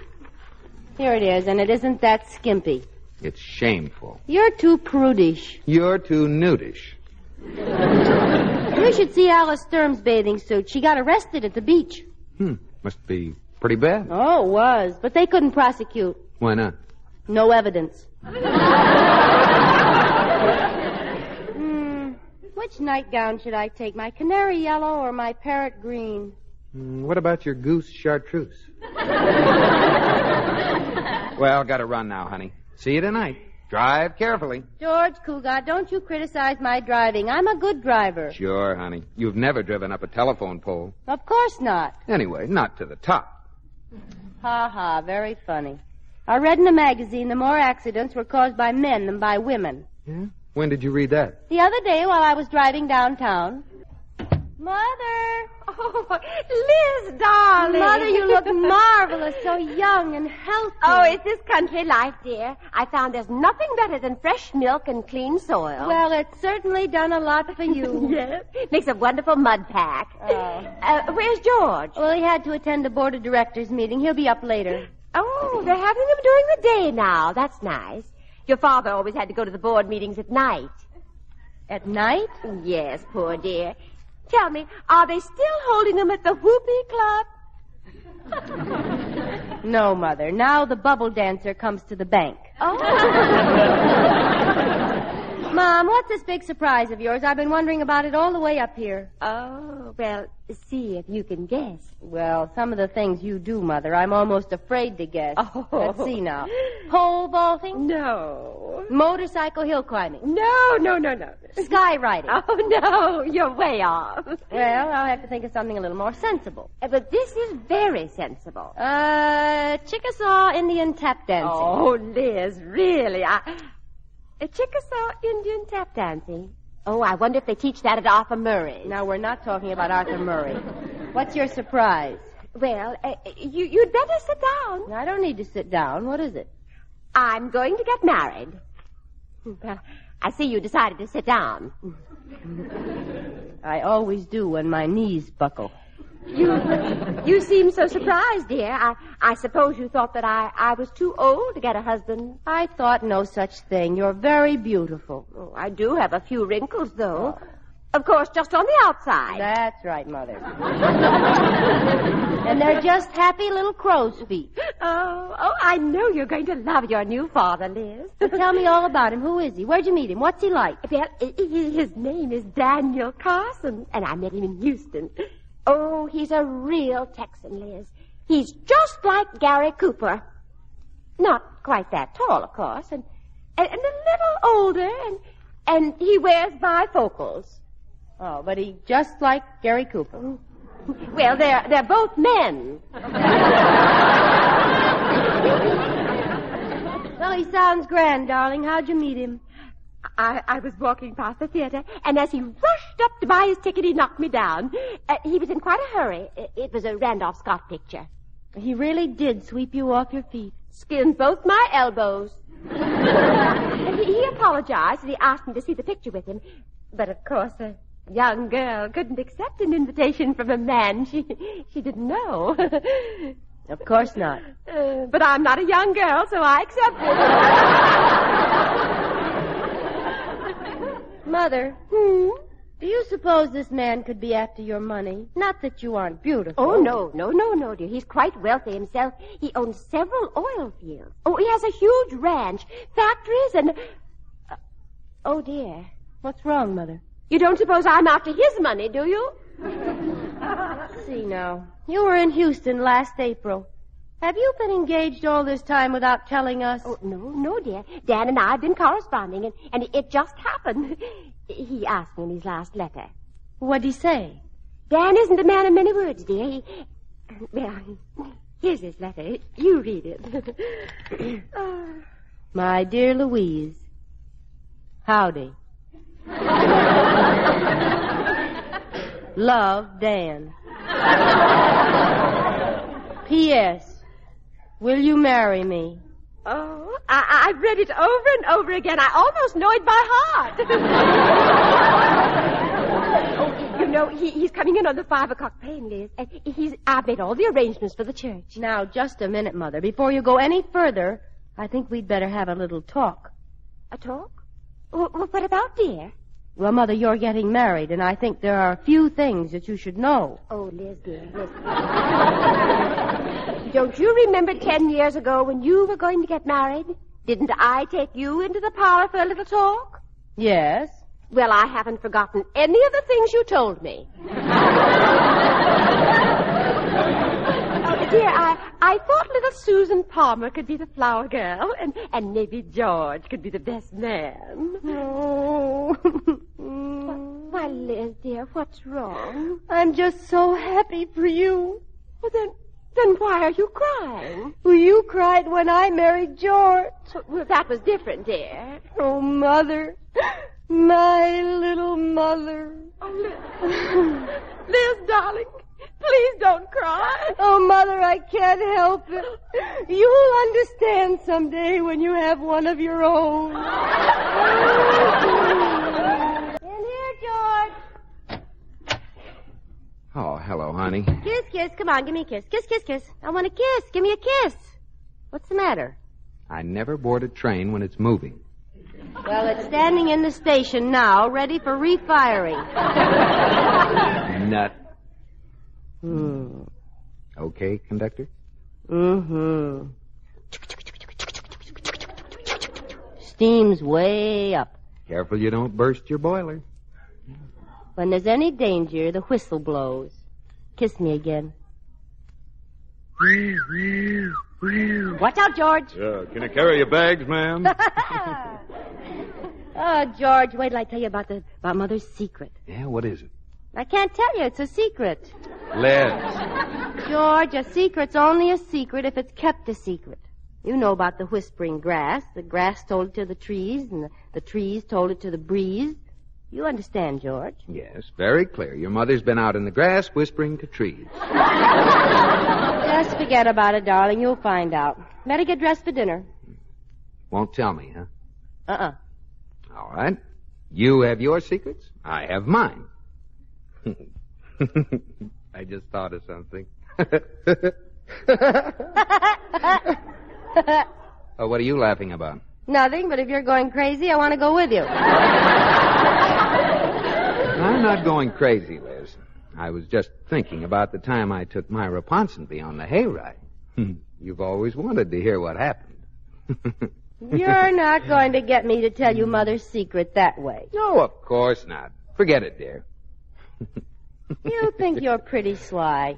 Who cares what happened when you went on the hayride with Myra? What could happen on a hayride? You're just trying to arouse my curiosity, but it won't work. I've gone on hayrides, lots of hayrides.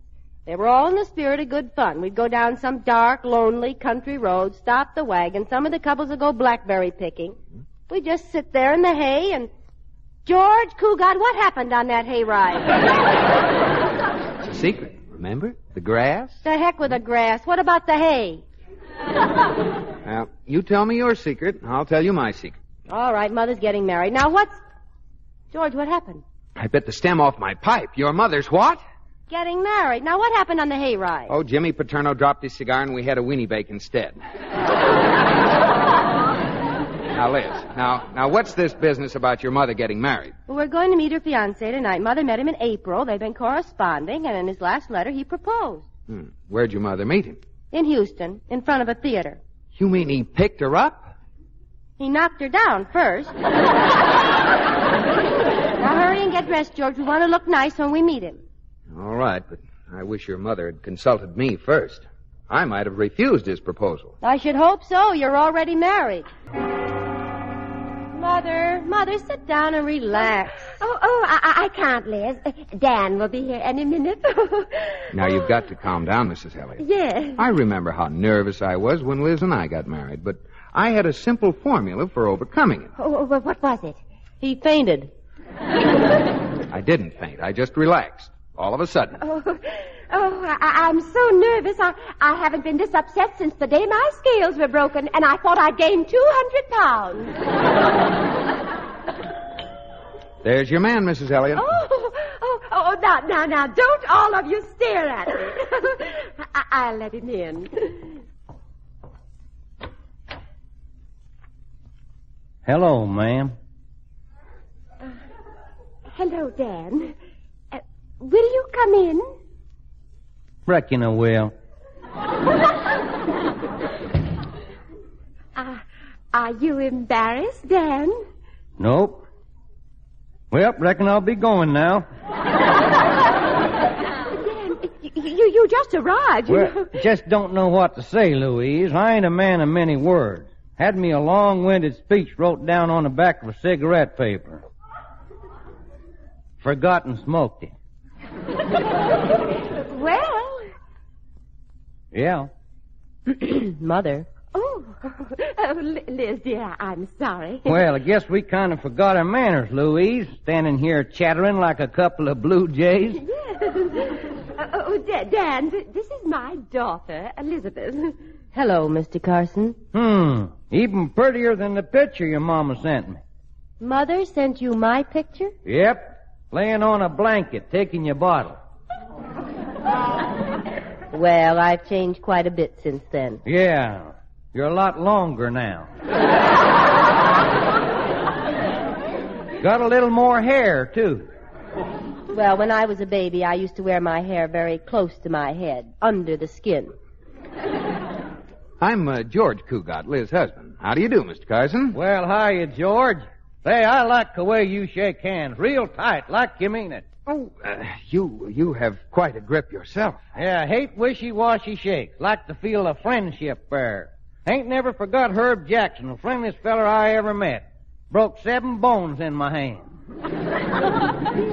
We'll be having dinner in a moment, Dan. Would you care to go upstairs and wash? No. Took care of it before I left Houston.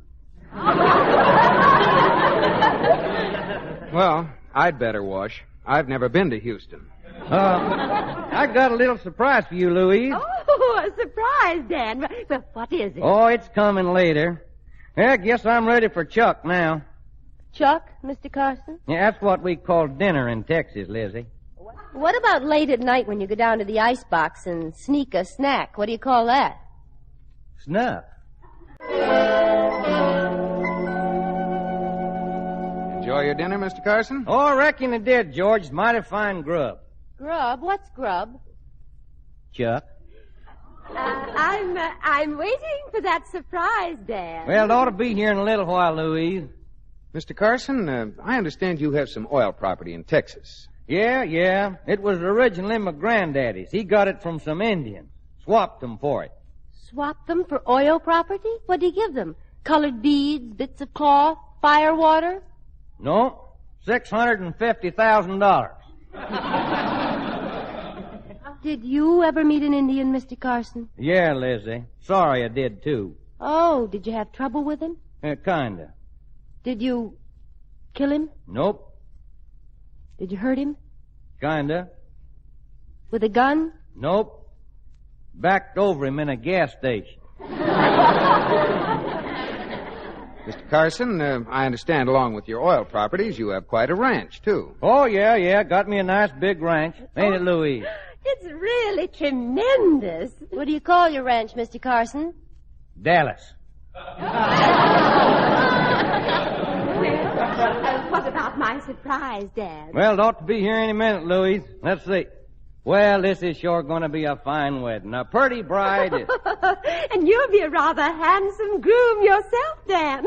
Well, I went to a lot of trouble for the ceremony. Spent all day yesterday at the chiropractor's having my legs straightened out. You should have kept your pants on. They're still bow-legged.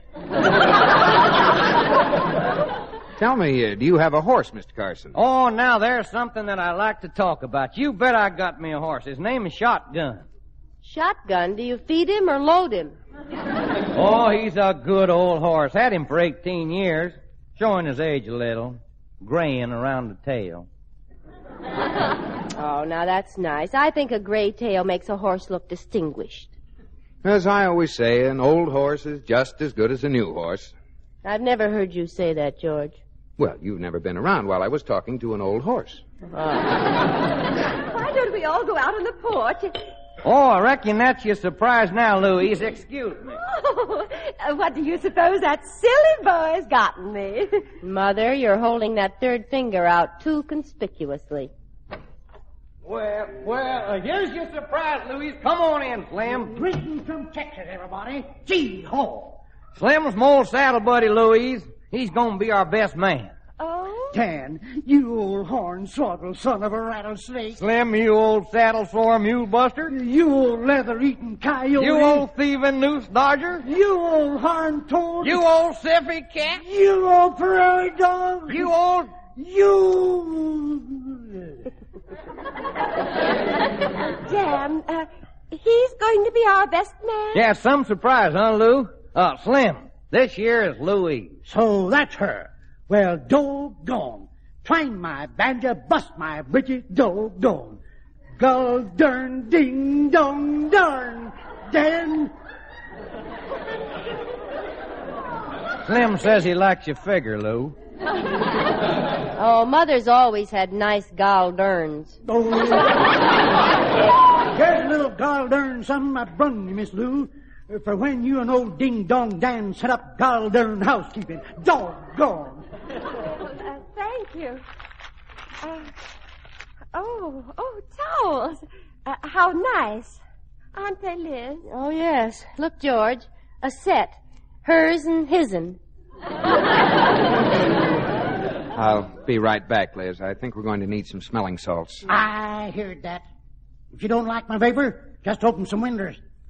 Doggone, Dan. Who's the strawberry roll? Oh, this is my daughter, Lizzie.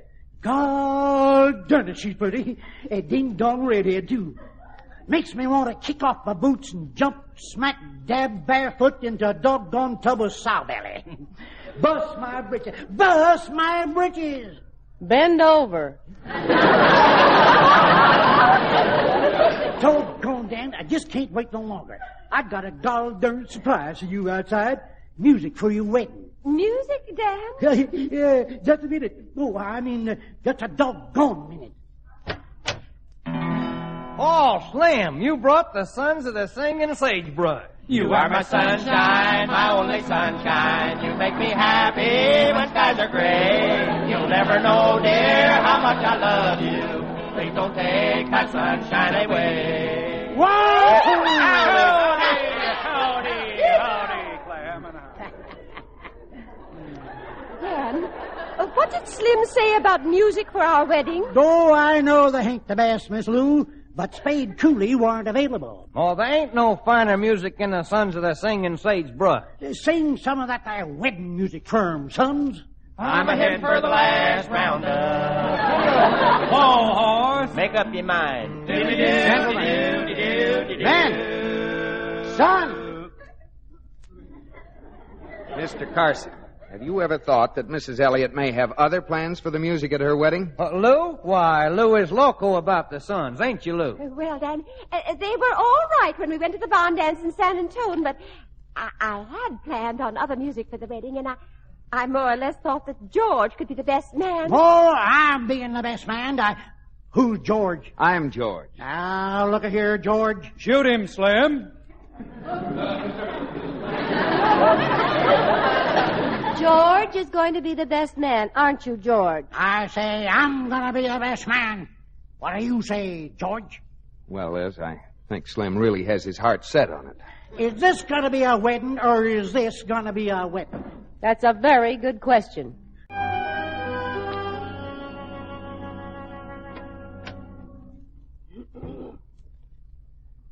How's your mother, dear? Doctor says she'll be all right. All she needs is quiet. Fine. I got a room in town for the Surging Sons of the Screaming Sage. Did they mind leaving? Yes, I think they were a little hurt. As they walked away, they were singing something called I Don't Think They Like Us Here and I Wish We Were Back in Texas Blues. Poor mother. The way she tried to smile when Slim brought in that box of dirt so their marriage could be held on Texas soil. I can see the write-up of the wedding in the paper. To the soft strains of Beat My Desert Doggie 8 to the Bar, Louise Elliott and Daniel Carson were married. On the altar, campfires blazed brightly. And the highlight of the affair was when the bride threw her bouquet of cactus and pinned 3 flower girls to the parson. I won't let your mother go through with it, Liz. Well, Mother confided in me, George. She doesn't want to go through with it. She doesn't? No. But unless Mr. Carson leaves, she'll have to marry him. Oh, fine. Well, what could possibly make Mr. Carson leave? Who is it? It's me. It's Dan. Well, speak of the Carson. Hello, Liz. George. Why, Mr. Carson, you look so sad. Well, I can't help it, Lizzie. It's a terrible thing that's happened. Terrible thing. Oh, Mother's going to be all right, Mr. Carson. Don't worry. It ain't your mother. Shotgun's down with a hoof and mouth disease. Shotgun? You're more worried about your horse than Mrs. Elliott? Well, I reckon I'd be pretty worried about her, too, if she had hoof and mouth disease. Poor old Shotgun. I just got a phone call about him from the Western Union office. I got to go to Shotgun. You aren't leaving? Yeah, reckon so. But I'll always remember Louise. I'm gonna keep the picture I got of her. And I'd be obliged if she'd keep my box of dirt. Well, I'm sure she will, Mr. Carson. Well, goodbye, Liz. Bye, George. Goodbye, Mr. Carson. Don't bother to shake. I'll just slam the door on my hand. Goodbye, and I hope Shotgun gets his hoof out of his mouth.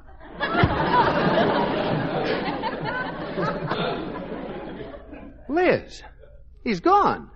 And Mother has a box of dirt. What'll she do with it? Oh, it'll make nice Christmas presents for people who don't have dirt. Darling, he's gone, but let's not make light of it. He was a nice old guy. Yeah. You don't have anything against him, do you? Why, certainly not, George. I hope his horse will be all right. It'd be a shame if Shotgun popped off before he got back. Liz, I can't get over the coincidence of this thing. Here we're sitting in our room, and you're saying how nice it would be if Mr. Carson left. Mm-hmm. In walks Mr. Carson. Had a phone call from Western Union, and he's leaving. Positively amazing. Well, I guess we can go break the news to your mother. She already knows about it. What? I made the phone call from her room. Liz. Want to send a telegram?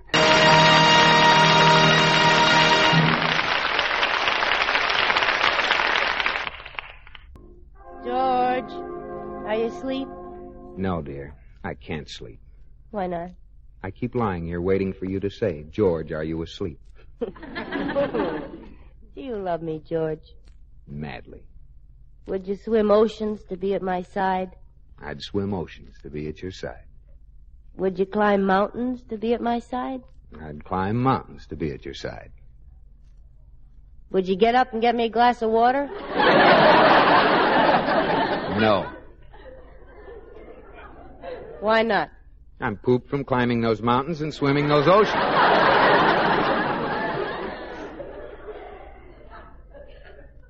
Please get me a glass of water, George. All right.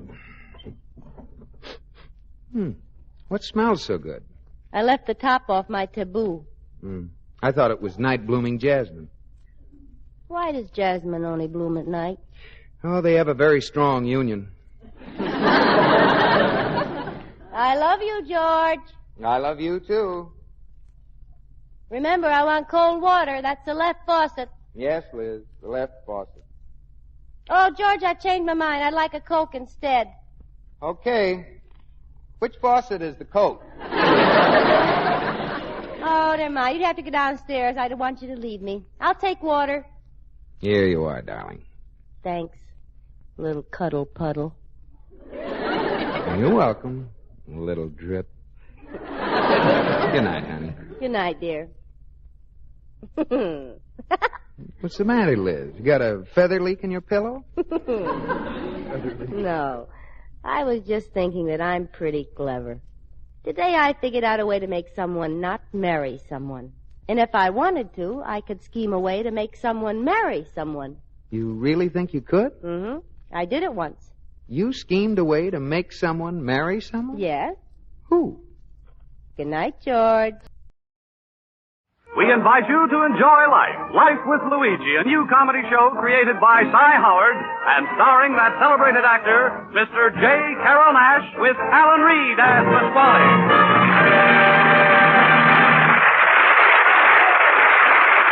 A year ago, when Luigi Basco left Italy to start his new life in America, he promised his mother that he would write and tell her about his adventures. So now let's read Luigi's letter as he writes to Mama Basco in Italy. Dear Mamma Mia, America is a land with a very high standard of a living. Everybody saves money so he can buy a refrigerator, a washing machine, a dishwasher, and a vacuum cleaner. Seems like everybody here has got these things. People who can afford it, they buy. People who cannot afford it, they go on a quiz program. Another big American thing. Everybody has got a car. They got all kinds of here. There's the sedans, the trailers, the trucks. And Americans are so rich that they even got a car for chickens. That's called a coop. A car is a wonderful thing. You remember, Mamma Mia, in the older country during the war, how American boy used to take me for driving his car? Well, it wasn't exactly a car. It was something like a cement mixer. And I used to call it a Jeep. Mamma Mia, how that car is a shake. Remember once how we go for a ride? Me and Uncle Pietro and his goat. And when we come back, I'm losing my watch. Uncle Pietro is losing his teeth. And the goat is refused to give him milk for 3 days. Since that time, I'm always the one to own my own car. And after 1 year, I must have $100, and now I'm going to make my dream come true. Of course, with $100, I'm not going to afford the new 1949 car. I'm going to have to be satisfied with a 48. But right now is the time for my night school class, so I'm going to go and ask my teacher, Miss Spaulding, for advice about buying a car. All right, class, all right. Let's come to attention. I'll call the roll. Mr. Basco? Present. Mr. Howard? Present. Mr. Olson? Present. Mr. Schultz? Absent. Mr. Schultz, you're present. Why do you say absent? I just want to create a sensation. Oh, thank you, fellow boobers. Thank you. All right, Mr. Schultz, you can stop bowing. Now, class, our lesson... Oh, yes, Mr. Basco, what is it? Well, Miss Spaulding, today's a big day in my life. And I'm like so much if the classes are helping me. Well, certainly, Mr. Basco. What is it? Well, today I'm going to buy my own car. A car? Oh, Luigi, it's a big shot. A big shot is an explosion. Class, please. Mr. Basco, why don't you wait until after the bell? I'm sure one of your classmates can help you in the selection of a car. Now, class, our lesson for today is spelling. We are going to study words which contain letters that we don't pronounce. Now, Mr. Basco, will you volunteer to spell the word knife? Knife. K-N-I-F. The E is a silent. Not exactly. Mr. Schultz, will you try? I try, but I don't give a guarantee. Knife. B. Just a moment, Mr. Schultz. There is no B in knife. This is a Boy Scout knife.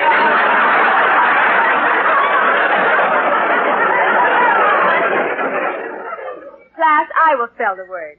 K-N-I-F-E. K-N-I-F-E. That's kniffy. No, the word is nice. K is the silent letter. K is always silent in front of N. Is that so? What about Knackburg? Please. Now, will someone in the class give us an example of another word with a silent letter? Oh, yes, Mr. Olson? Yeah. In the sentence, I gnash my teeth. Gnash is spelled G-N-A-S-H, and the Y is silent preceding the N. Ooh, what a show-off. If I were so smart, I'd shoot myself. Please, Mr. Schultz. Please, that was excellent, Mr. Olson. Excuse me, Miss Spaulding. I'm always know that the Nash has a silent motor, but this is silent. The G is in the 49er model too? So that's the kind of fella I like. That's a dumbbell.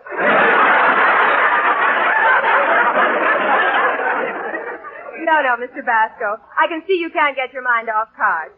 Can anyone here tell Mr. Basco where to get a car? Luigi? How about Louis the lunatic? That's right, Luigi. You go right down to Automobile Row on Dearborn Street. Dearborn Street? Yeah, but you got to be careful with these dealers, you know. They are all sharpshooters. On account of them, my brother Ludwig got the best buy in his life. In 3 years, he's never had a flat, never had to change a spark plug, never uses any oil, no trouble at all. What did he buy? A horse and wagon. Mr. Schultz, I'm getting a little tired of your... Oh, that's right. Oh, sometimes they act like a lot of little school children. Knockboard.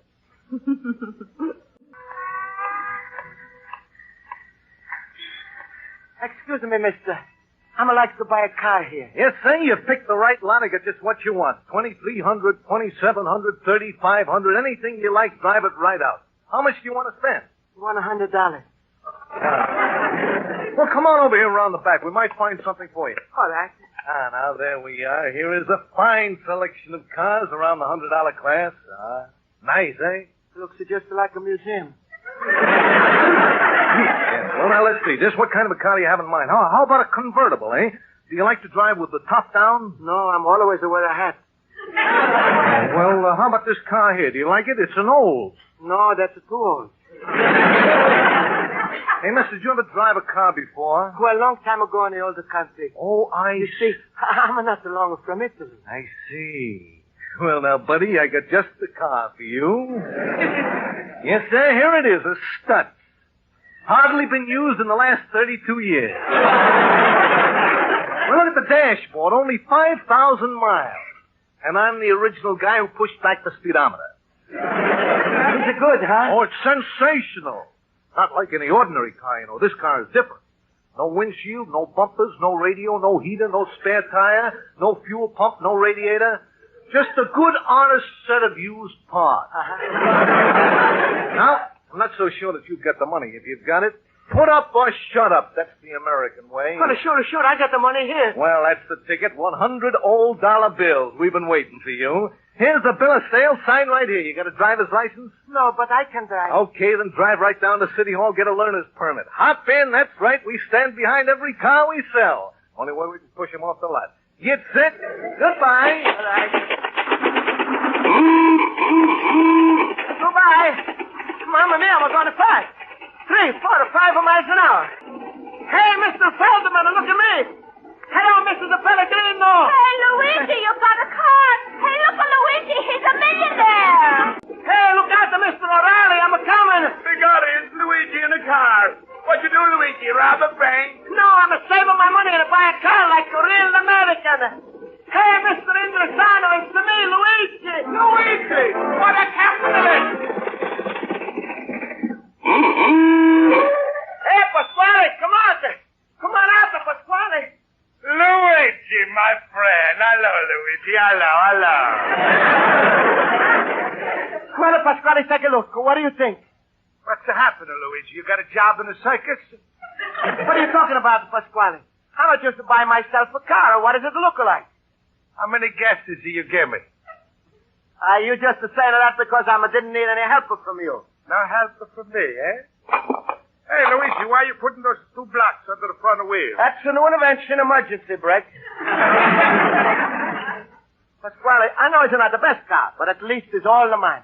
Now I can drive down the street and everybody will say, look, Luigi, He's a look like a real American. Yeah, and this the car you look like a real American. Buffalo Bill. Tell me something, Luigi. You got auto insurance? Auto insurance? What's that? Well, it's like a life insurance. Only you don't get it paid until the car dies.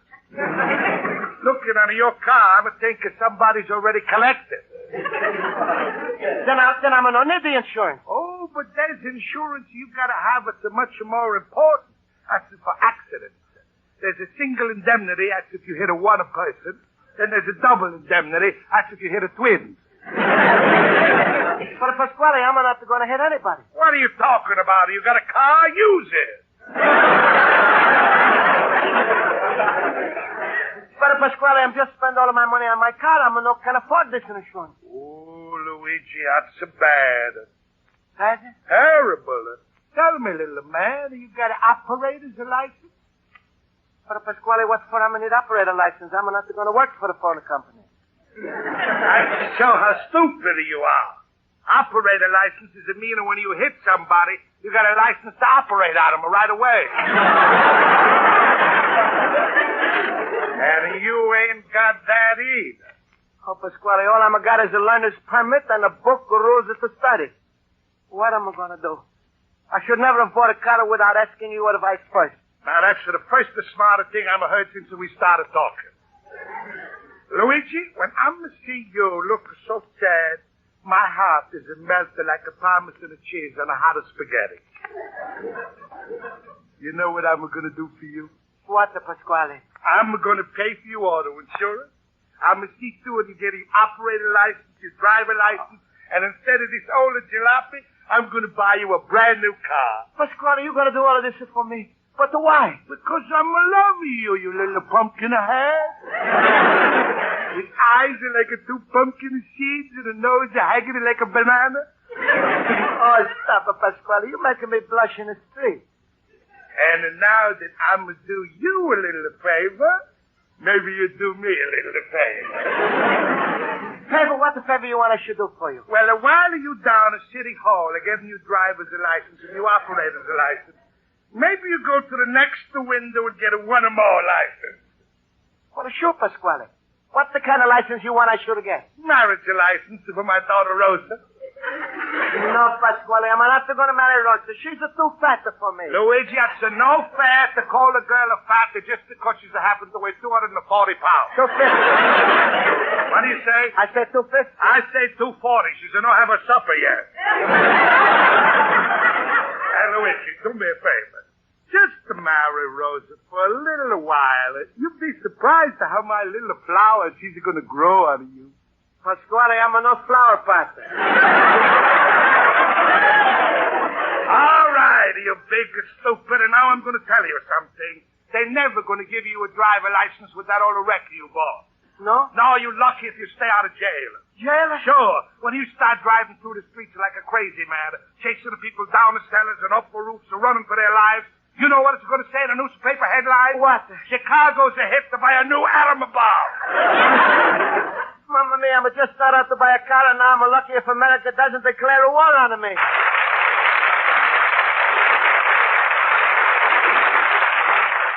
And now for the second act of Luigi Basco's adventures in Chicago, we turn to page 2 of his letter to his mother in Italy.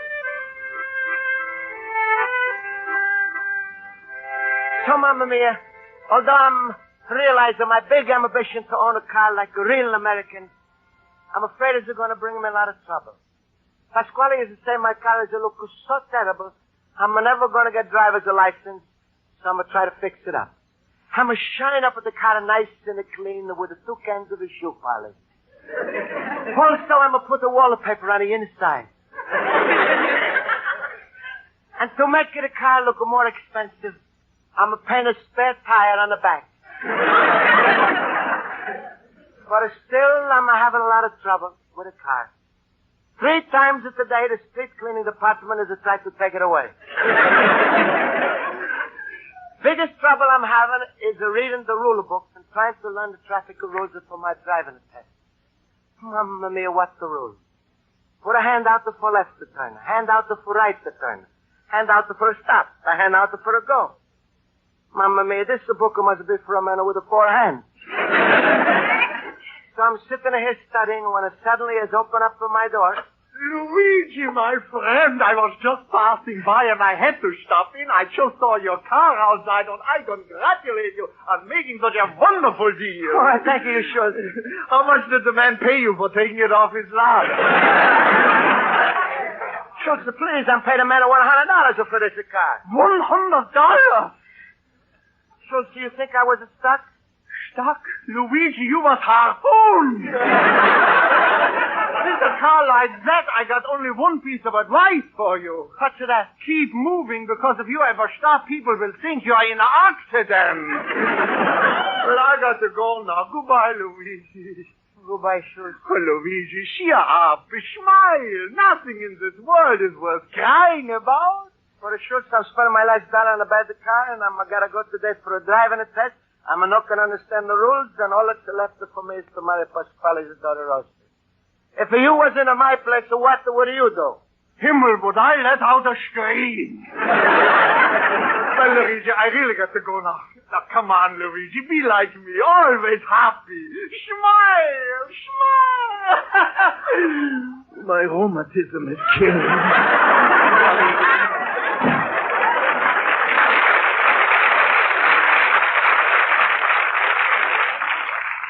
Mamma mia, another hour I gotta take my driving test. Well, I better look in this traffic rule book and study some more rules. To make a left-hand turn into the lane to the right of the center, turning into the roadway, but do not turn. Mamma mia, I think I'm gonna lost at the last turn. Well, I read it some more. To make a left into... Hello, Luigi, my little friend and my countryman. What's new with you? Huh? Pasquale, ain't you mad at me no more? Me? I'm mad at you? Why, Luigi, shame on you. You should have known me better than that. You know there's 2 sides to my face. If one side is mad on you, the other side is glad on you. You know that. You're so right, Pasquale. That's the way everybody is calling you Two-Face. The funny thing, and when I'm saying it, to come out different. Hey, Luigi, what's that the pamphlet you're reading? Well, Pasquale, I gotta go for driver's test in an hour, and I'm studying the rules so I should pass. Luigi, I'm gonna help you out. Nobody's know more about a driver's test than me. I'm gonna take it 10 times. Then maybe you can tell me, Pasquale. All through this book is this word. Vehicle. V-E-H-I-C-L-E. Ooh, Luigi, you're lucky you got me to explain to you.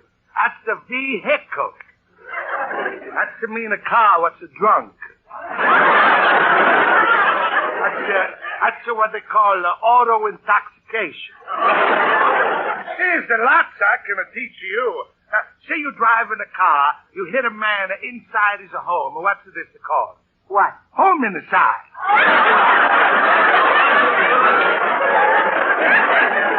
Big punishment is to go for that. Very big. They stamp on your license, must wear glasses. Oh, Pasquale, thank you. Maybe now I have a chance to pass.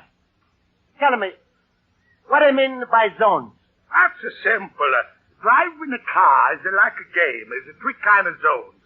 T-zone, free zone, and an end zone. If you hit a man in the T-zone, he's not going to smoke no more.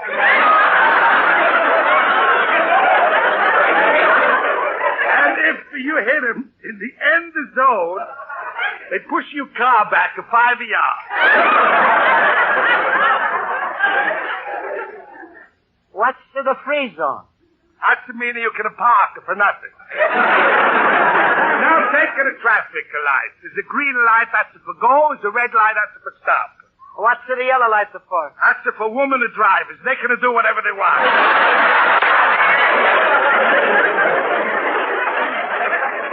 Oh, Pasquale, thanks so much for your help. Don't mention it. Luigi, you just give these answers like I'm telling you, and you're going to be fixed up for good.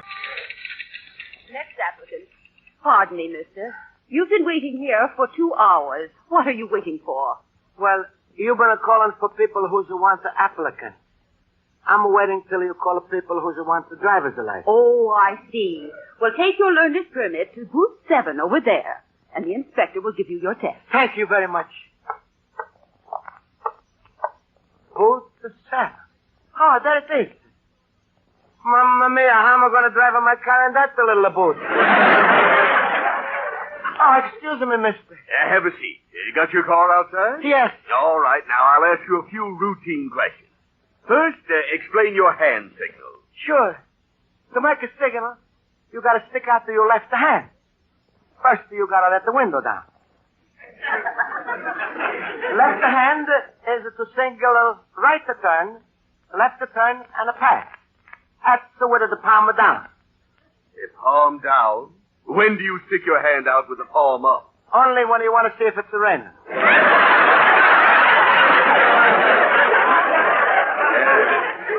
Are you sure you can drive a car?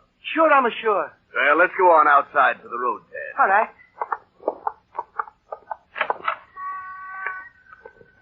Ah, there. There's my car. Over there. Is that your car? Uh-huh. I think we have a law covering that. Let me look in my book. Under the C. Condemned. They must have overlooked this model. Well, let's get in. Does this car always sag like this? Oh, no. Only when the people is sitting in it. Okay, start it up. Choke it, choke it. Choke it, so when am I going to grab it? Pull the choke out, there. Oh. All right, it's out, and now where should I put it? Oh, brother. Step on the gas. The car's gone. You see it work. If it's too windy for you, I'm going to stop and put in the windshield. Never mind. This is like going through D-Day again. Yeah, all right, there's a sign. It says no U-turn. What does that mean? Well, that's the simple. It says no U-turn. That's to mean it's my turn.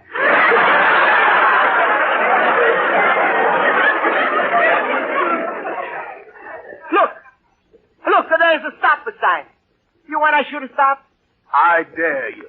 Of course, stop. Stop right on the corner of First Street. All right.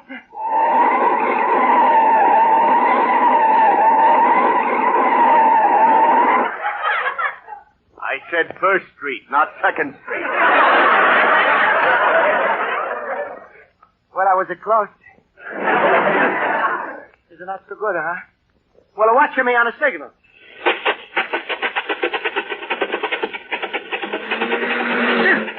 Hey, didn't you see that car behind you? Where's your rear vision mirror? What for I need the rear mirror? If I'm going to want to see who's behind me, I'm going to look back like this. Hey, look out!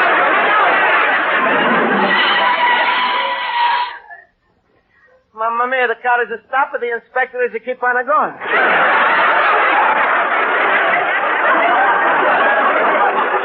All right, Mr. Basco, the test is over. You ride back, I'll walk. But why? I'm happy to drive you back into my car. What are you, a sadist?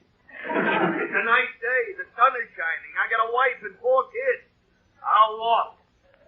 Well, all right, you walk. I'm a driver. When you get there, wait for me.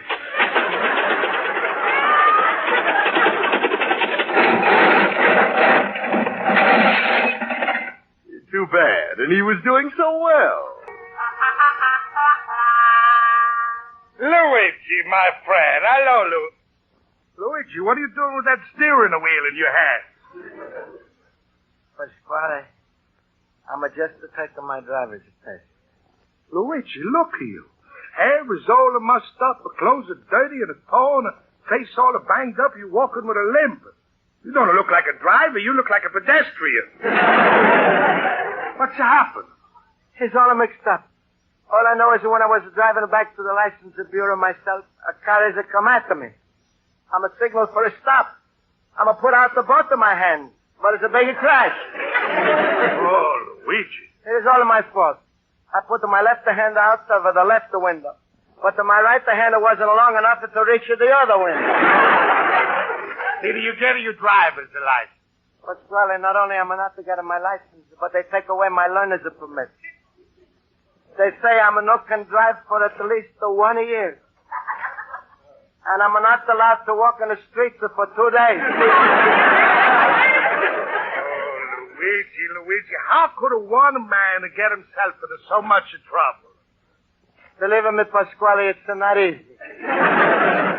What am I going to do? Man who's telling me here to say he's going to sue me for everything I'm got. Worse than that, Luigi. Man has probably got a 20 years of life insurance. That means he can get you 20 years of the life. Mamma mia, Pasquale, save me, please. Luigi, don't beg. I'm going to help you out of everything. I'm even going to buy you a new car so you still can be proud like an American. Just to do me one favor. All right, Pasquale. I'll marry your daughter. Well, say it like you mean it. Go ahead. She's awake. Now call her yourself. All right.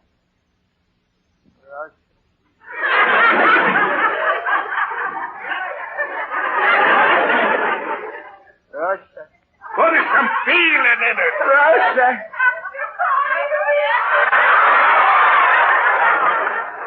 Yes, my little angel. You lovers are calling you himself. Rosa, say hello to Luigi. Hello, Luigi. Hello, Rosa. Rosa, poor little Luigi was just in a terrible auto accident. What do you say to him? Luigi, you want a Band-Aid? Oh, shut up your face.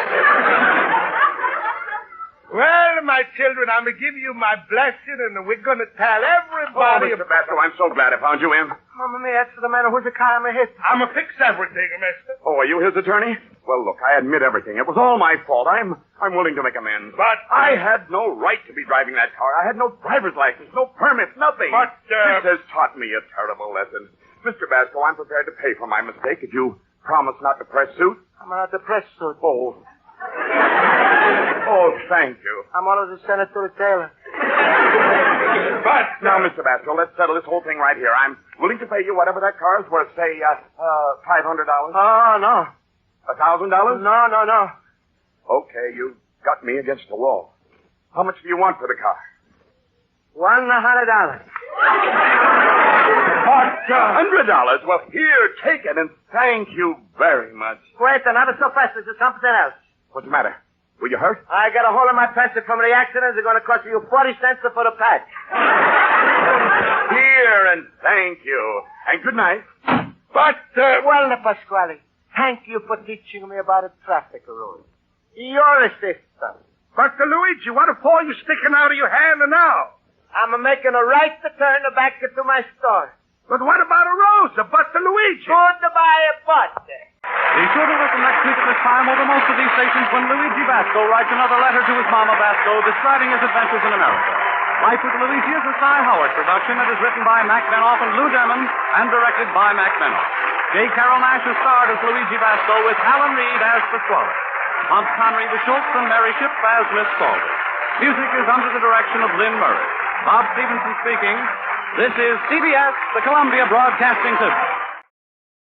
It's new. It's amazing. It's Prell. P-R-E-L-L. Procter & Gamble's new Radiant Cream Shampoo in the handy tube. Prell brings you The Life of Riley. Prell, the shampoo that removes dandruff in as little as 3 minutes and leaves hair radiantly clean, radiantly lovely, presents The Life of Riley with William Bendix as Riley. As a rule, the members of the Riley family get along quite amicably. But every now and then, the father and the son come into conflict with each other. A conflict that's usually resolved when the more intelligent of the two gives in gracefully. But today, Junior Riley seems particularly stubborn. But, Pop, why can't I get a jalopy? I can drive swell. Junior, stop arguing. I told you for the last time you're not getting no car. But, Pop, it's only $40. $40? You must think I'm made of dough. All I got is this one nickel to my name. Me, the head of the house. And your mother won't give me my allowance till Monday. But I'm not asking you for the money. I saved up $40 and I can get a swell little car and fix it. I said no. My head is made up. No. Junior, when your father says no, he means no. Oh, I can never get anything out of him. Junior. Let me handle this, Peg. Now, look, son, I ain't selfish like some fathers. I love to make sacrifices for my kids and give them things. To show you the kind of a father I am, you got $40 saved up for a jalopy?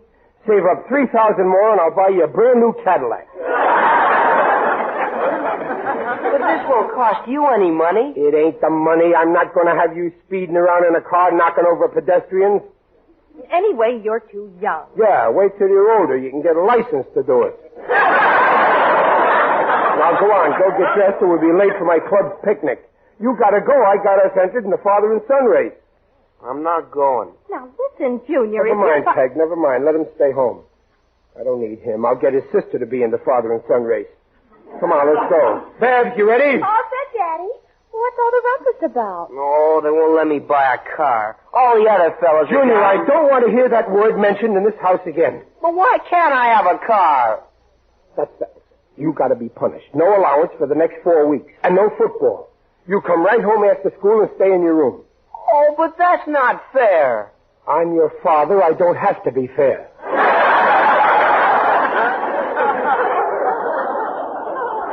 Oh, you're always...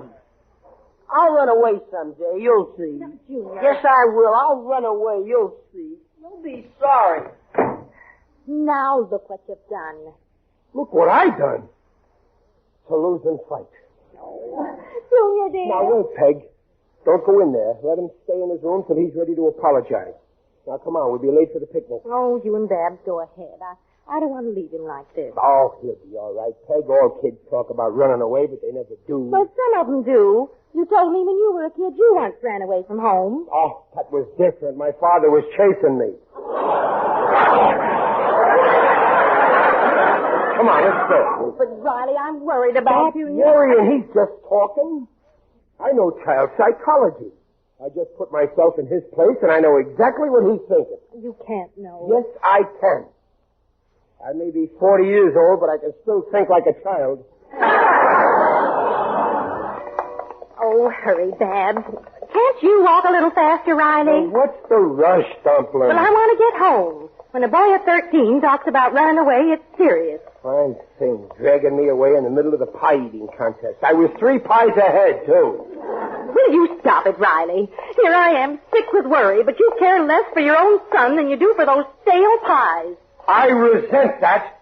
There's nothing I care for more than my stale son. I mean, I worry about him plenty. Please, Daddy, don't shout on the street. Well, you don't look very worried now. Because there's nothing to worry about. Silly. Kid ain't going to run away just because Stop I said... talking so much and open the door. No free speech anymore. Junior? Junior? I hear him in his room. Junior, is that you in there? Well, Junior, why didn't you answer? Oh, hello. What are you doing with all those clothes? Well, look, he hid a suitcase under the bed. I knew it. I told you he'd try to run away, but you wouldn't listen. You know all about boys. Now, wait, just because he's packing don't mean he's running away. Well, what else could it mean? Well, maybe he's getting married, or... Oh, Junior, how could you even think of running away? You ought to be ashamed. I don't care. I can run away if I want to. Junior, I won't hear that kind of talk. Hold on, Peg. Let me handle this. Well, go on, then. So you want to run away from home, huh, Junior? Okay, go ahead. Run away. Riley. I know what I'm doing, Peg. Psychology. Go on, son. Run away. I give you permission. Come on, I'll help you pack. Chester, are you out of your mind? Just temporarily. Come out here, Peg. I want to talk to you. Go on with your packing, Junior. Riley, what are you up to? Don't you get it? The best way to stop a kid from doing a thing is to tell him to do it. Oh, that's ridiculous. Youngsters always do the opposite from what you tell them. That's the way I was when I was a boy. Whatever my folks said, I did the opposite. They said go to school. I went to work. They said work in an office. I worked in a factory. They said marry that beautiful girl, Mary Wallace. I married you.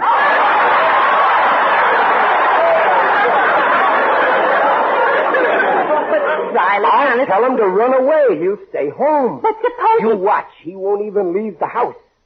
Now, you go make supper. I'll go back in there and use my psychology. Oh, be careful now. Well, Junior. Daddy, you ought to straighten out this little dope. All he can talk about is running away to Mexico. Mexico, huh? Well, in that case, I might as well say goodbye to you, Junior. Buenas noches, senorita. When you're down there, send me a basket of cucarachas. They're my favorite dish. Daddy, it's no joke. He needs Dad, go help your mother. Oh, all right. Well, son, as we Mexicans say, hasta la visitor. Oh, quit making fun of me. I will run away someday, you'll see. Someday? Do it now. Believe me, you'll love it. Here, let me pack for you. Yes, sir. I once ran away and joined the circus. They gave me a job as night watchman. I'd still be there, only I got fired. Somebody stole an elephant right from under my nose. Junior, here, you better take along these sweaters and this heavy underwear. It might be cold. Yes, sir, Junior, I had the best time of my life. There's nothing like running away from home. Don't worry, I will. You bet you will, and that's an order. And say, son, I notice you got pictures of me and your mother and your sister on the dresser here. Not that you'll get lonesome never seeing us, but might be a good thing to have them along. Well, okay. Hand me Mom's picture, will you? Here you are. And Babs' picture? There. And here's... That's all. Well, you might as well take mine, too, in case you want something to start a fire with. Well, you finish your packing. Don't forget to come in and say goodbye before you run away. Hey! Riley, is everything all right? Perfecto, senor. He's cured. Oh, thank heaven. You know what did it? I ordered him to run away. You what? I told him what a great time he'd have. He fell for it like a ton of bricks. Oh, then he promised he wouldn't go. Well, he didn't go that far. His pride wouldn't let him. But don't worry, he won't leave this house. Well, what's he doing now? He's probably unpacking the valise. I packed it for him. You packed it? Yes, sir. That's what really changed his mind. Oh, well, I'm glad that's over. Oh, Junior, supper's on the... He's gone. He can't be. He must be hiding here someplace. Look in his valise. Oh, the valise is gone. Look, the window's open. He went out the window. Oh, no, he couldn't have. He must be hiding. Junior, come out. Don't play hide and seek. I'll find him. Oh, stop looking in the inkwell. He went out the window. Oh, look, the shrubbery's all trampled. Peg, my first hunch was right. He's gone. Oh, you and your psychology. Of all the stupid, insane... Now, Peg, take it easy. This is all it's part of my plan. I knew he'd go. You knew? Well, sure, I figured he'd leave the house and then I'd follow him, see? Well, then what are you standing there for? Go after him. Oh, yeah, I'm going. Now, don't worry. This is all part of my plan, see? Psychology. I'll give him enough rope until he hangs me. Step lively. Watch the step. Come on, kid. Make up your mind. You getting on this bus or not? I'm getting on. Well, snap into it. I ain't got all day. Junior, wait for me. Hold it. Wait. Whew. I made it. Deposit 5 cents in the box. Another second and I'd have missed you, Sonny. Well, I suppose you want to take me home now. Well, okay, let's get off. No, I wouldn't think of it. I'll just go along with you a little way. Hey, what is this, a coffee clutch? Deposit 5 cents in the box. Oh, gee, I left my money at home. I'll have to get off. No, you won't. Here, I'll lend you a nickel. That's for my boy's fare, driver. Okay. How about your fare? Oh, yeah, sure. That was my last nickel. Now, look, Mac, put your fare in the box or get off of the bus. But you don't understand, driver. This is an emergency. My boy here is running away from home, and I've come to see him off. You know how it is. You're probably a father yourself. It ain't every day a boy runs away from home. He's running away and you're seeing him off? Yeah. There's nothing in the regulations that says I gotta transport screwballs. Now get off! Now, wait a minute. Hey, take it easy. Go. Wait. Stop! Junior, come back! Junior! He's gone. Could it be there's something wrong with my psychology? Riley, is that you? Where have you been? Where's Junior? Hank, I got news for you. Junior's run away. Didn't you find him? Well, I did and I didn't. Well, what do you mean, Daddy? Talk sense. Well, I saw him getting on a bus, so I got on too, but he didn't have any money for his fare. So they put him off? No, I lent him a nickel. You lent him a nickel? Well, don't worry, he's good for it. How could you do such a stupid thing? Well, now, let me explain. You'll understand. You see, I figured that Junior would, well, you see, the bus was I thought if I went, how can I expect you to understand? I don't understand myself. I should have gone after him myself. Oh, Riley, you'll give me gray hair. Oh, don't cry, Peg. If I do, I'll tear him out by the roots. That's a promise. Well, there's no sense standing here. We've got to find him. I'm calling the police. No, you mustn't do that. We don't want a scandal. You know what the neighbors are like. They'll see the cops coming in here and they'll think you beat me up. They won't be far wrong. And I don't care what the neighbors think. I want to find my poor boy. Oh, so do I, Peg, but wait till tonight. He's sure to come back by then. I know just what's going on in his mind, so let's just use a little psych... If you say that word once more, I'll... Oh, I don't know why I ever listened to you. If it hadn't been for you, Junior... Oh, cry, don't It'll be okay. I'll find him. I know it's natural for a mother to worry, but believe me, in 1 hour your worries will be over. I'll have him back here dead or alive.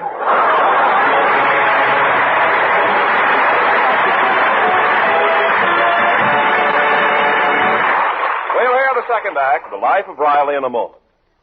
Everybody's cheering for Prell. For Amazing Prell, Procter & Gamble's new Radiant Cream Shampoo in a handy tube. Here are 2 reasons why everybody's cheering for Prell. First, women like Prell because radiant's the word for Prell-washed hair. Why, Prell actually leaves hair more radiant than any soap or soap shampoo. Second, both men and women like Prell because of the way it goes after dandruff. Prell removes unsightly dandruff in as little as 3 minutes. Examinations by a group of doctors proved it. Even stubborn dandruff was controlled by only 2 Prell shampoos a week. And the whole family likes Prell's handy tube. No messy jars, no slippery bottles. No wonder everybody's cheering for... P-R-E-L-L Prell Shampoo. Leaves hair radiant, gleaming bright. Not a bit of dandruff is inside. Comes in a tube, handy too. P-R-E-L-L Prell Shampoo. Buy Prell Shampoo. And now back to The Life of Riley with William Bendix as Riley. Hello, Babs. Hello, Daddy. Any sign of him? No. I looked everywhere. I turned the town upside down. But where would a kid like Junior go to? That's what I asked myself. I said to myself, where would I go if I was a kid and I ran away from home? I must have been to every burlesque show in town.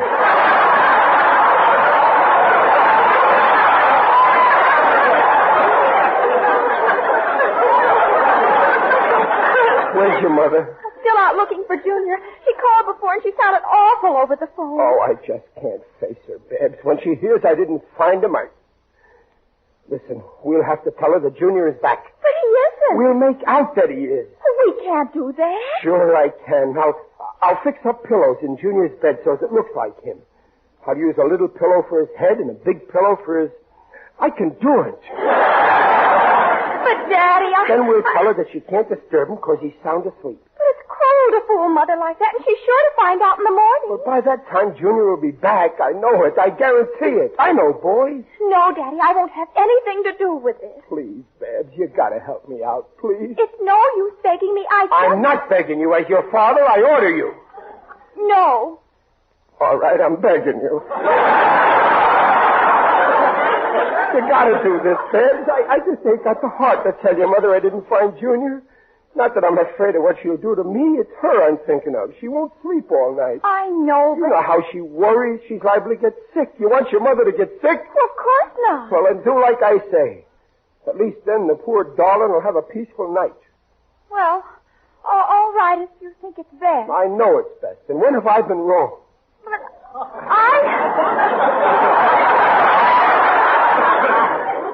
don't like the idea of lying to Mother. Neither do I, but when you spare somebody's feelings, you ain't lying. I ought to know. I've been sparing your mother's feelings since the day we got married.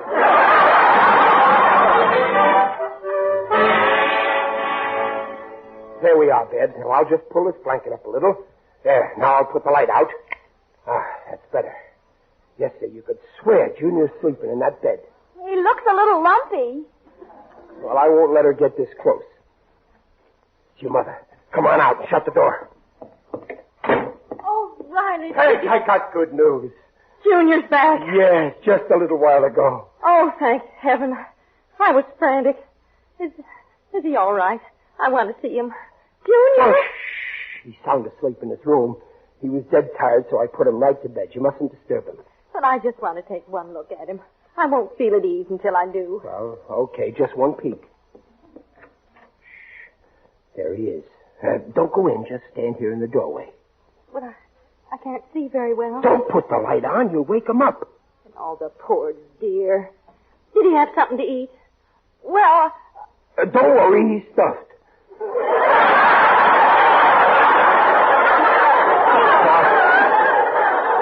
Now, let's get out of here before he wakes up, Peg. Oh, what a relief to have him home. Where was he all this time, did he say? Plenty of time for questions in the morning. Now, you better go to bed. You need rest. Oh, yes, I'm dead. Well, good night. Good night, Delphine. Oh, at work, she don't suspect a thing. I still don't like the whole idea. Well, the main thing is she stopped worrying. Tonight, she's a happy mother. But suppose she finds out you tricked her. Well, then tomorrow night she'll be a happy widow. I'm going out. I gotta find that boy. What a mess. The way I feel right now, I wish the earth would open up and swallow me. Perhaps I can help. Who's that? It is I, Digby Odell, the friendly undertaker. Oh, it's you, Digger. Greetings, Riley. You look terrible. Glad to see you. I got big troubles, Digger. A common complaint. Whenever trouble besets me, I plunge into civic work. I've just come from the UEPSALC.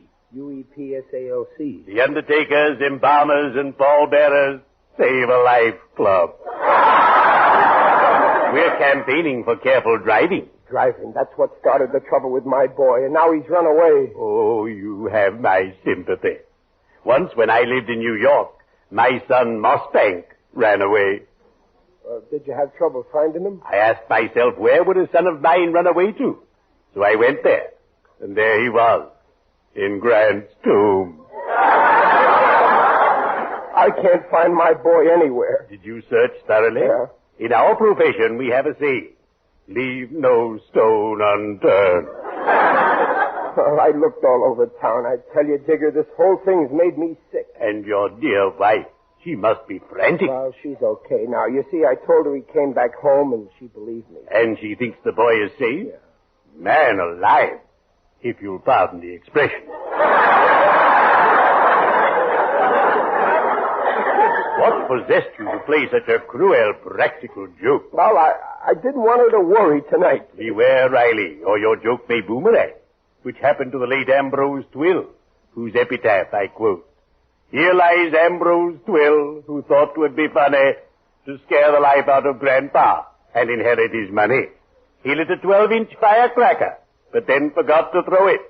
Now Ambrose is in clover, but he doesn't know it. But I'll find Junior by morning. I've got to. Suppose you don't. Think of the shock to your beloved spouse. Take my advice. Go home. Tell her the truth. I guess you're right. I'll go and tell her.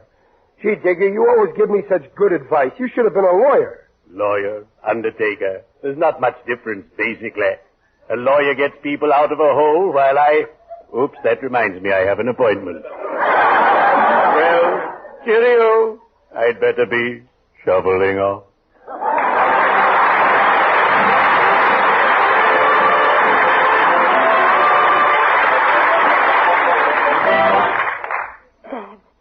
Babs, dear.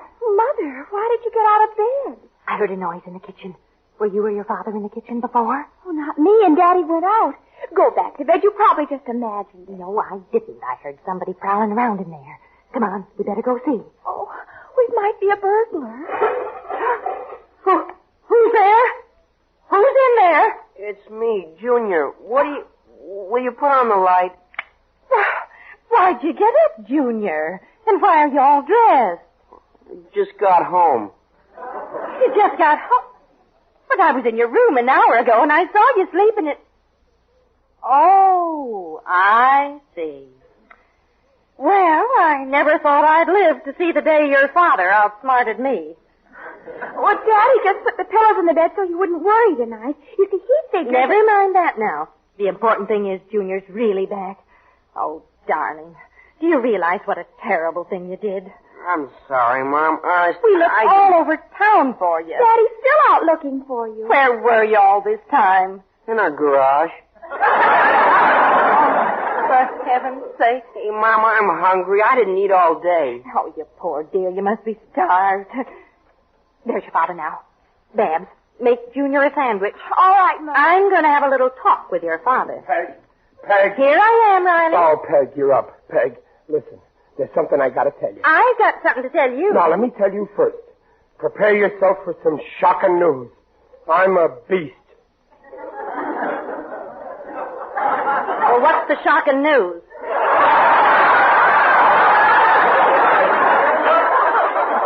I fooled you, Peg. Junior didn't come back. I put pillows in the bed. You see, I didn't want you to worry. Please don't be sore. It was just one of my crazy ideas, but I didn't mean any harm. You know me. Everybody says I'm harmless. Now, listen, Riley. Now, don't you worry, Peg. I'll find Junior. I'll have him here before morning. I guarantee it. I got a plan, see? Oh, you have, huh? Yeah. What? Who did you phone in? The newspaper. I'm putting in a personal ad for Junior. That'll bring him back. You'll see. Hello? Classified ad? This is Chester Riley, 1313 Blueview Terrace. I want to put an ad in the personal column. Riley, would you please? I want it to go like this. Dear Junior, please come back. All is forgiven. Come back and I'll... Hello, Pop. Oh, I can hear his little voice now.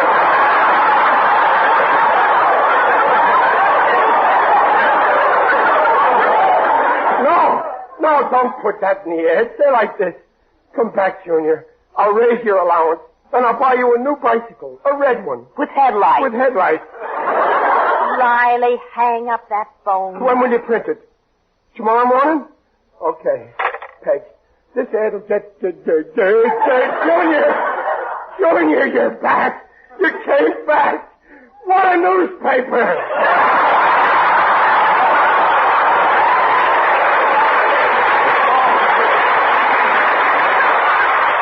Junior, my little baby. Well, Pop, put me down. Oh, Junior, darling, why did you run away? Your mother and me were so worried, darling. When we couldn't find you, we almost went crazy, darling. You deserve a good licking, darling. Riley, what are you doing? Taking my belt off. I never licked him before, but this time he's got to be taught a lesson. Now, wait, Riley. Bend over, Junior. But Pop. I said bend over. Okay. Now, wait a minute. Before I give it to you, I want an explanation. Why did you run away? Well, I wasn't going to at first. I was only kidding, but... But what? But you talked me into it. I didn't want to run away. You forced me to. Oh. Well, here, Junior. Here's the belt. I'll bend over.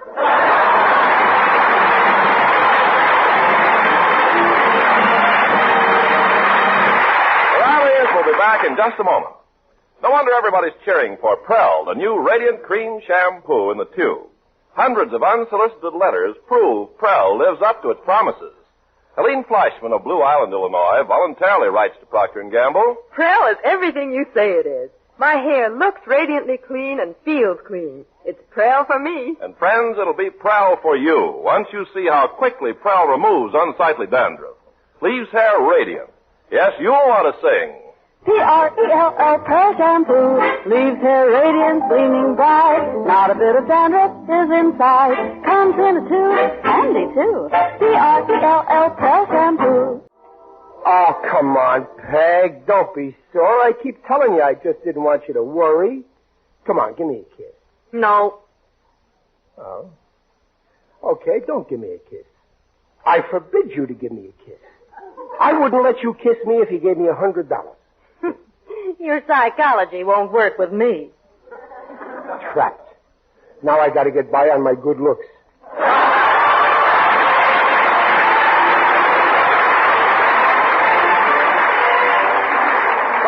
We'll invite you to join us again next week to hear The Life of Riley with William Bendix as Riley. The Life of Riley is produced and directed by Irving Brubaker.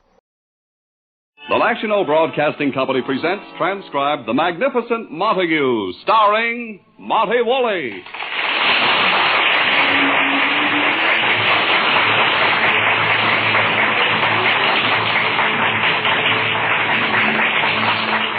This is a day of decision for the magnificent Montague. This bulwark of the Shakespearean stage, after 8 years of unemployment, has succumbed to his mortal enemy, radio. He is Uncle Goodhart, hero of an afternoon program. But now suddenly he is confronted with an opportunity for a triumphant return to the stage in Romeo and Juliet with Catherine Cornell, to play Romeo, the one role he's never done. Ah, but here's the rub. To play Romeo, he would have to shed his crowning adornment, his beard. If he doesn't, it means back to Uncle Goodhart. Every hour on the hour, he's changed his mind. All night he has paced the floor, trying to reach a momentous decision. To save or not to save, that is the question. His decision? We'll have to wait until he gets up. Shh. It is morning in the Montague apartment. His wife, Lily Boheme, and Agnes the maid anxiously await his arrival at the breakfast table. Coming. Take it easy, Mr. Amici. The residence of Edwin Montague and Miss Lily Boheme. Oh, hello, Max. No, the beard ain't off yet. It ain't. When he went to bed last night, it was still on. Is that Max? Yeah, here. Max? Lily. No, it's still on. Well, first rehearsal tonight, he knows. Max, you've produced enough plays with Edwin to know this isn't a once-over likely proposition. I know he told you he'd take it off, and he's probably shaving it off right now. Yes, I'll let you know. Agnes, do you think he did? Shh, I'm at his door. I'm trying to listen. You hear any scraping? Not even a snip.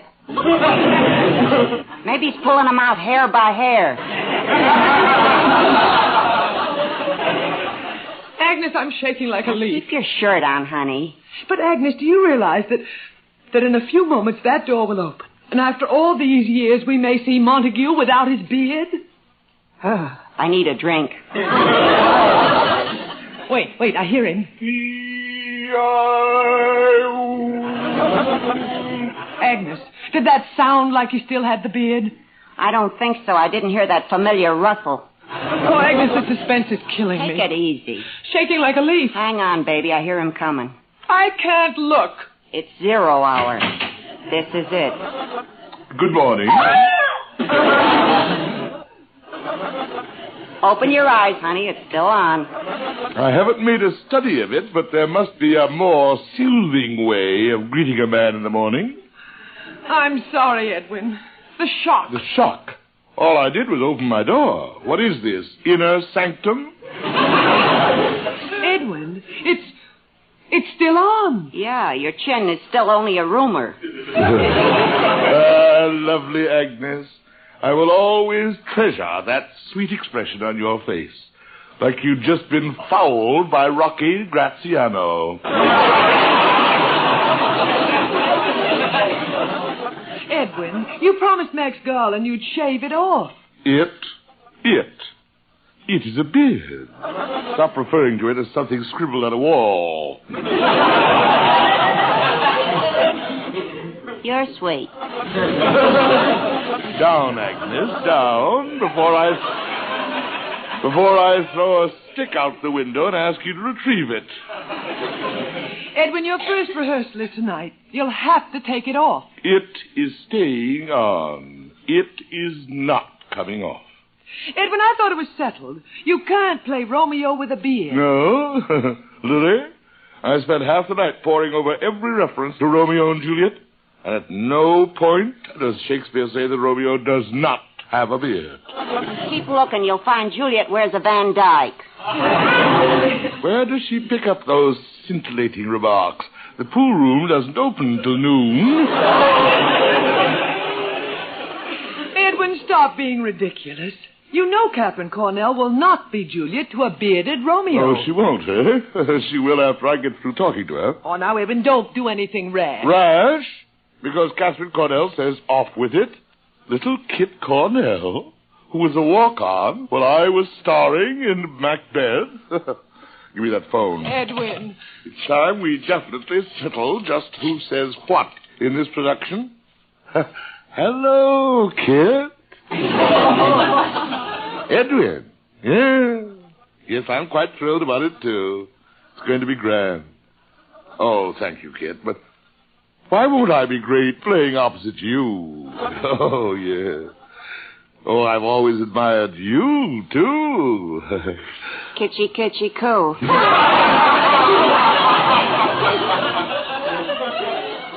Excuse me, Kit. Lily, would you put something in Agnes's mouth? I believe the sofa will just fit. Kit. Oh, yes, Edwin again. Kit, dear. Max mentioned something you said about not wanting Romeo to have a beard. Huh? Oh. Uh-huh. Uh-huh. Oh, yes, of course, I understand. But I just hadn't looked at it from your side. Of course, I see your point. I just hadn't thought of that. Oh, it's perfectly clear. It's perfectly clear. Goodbye, Kit. Well, Edwin? I didn't realize there was so much kissing in the play.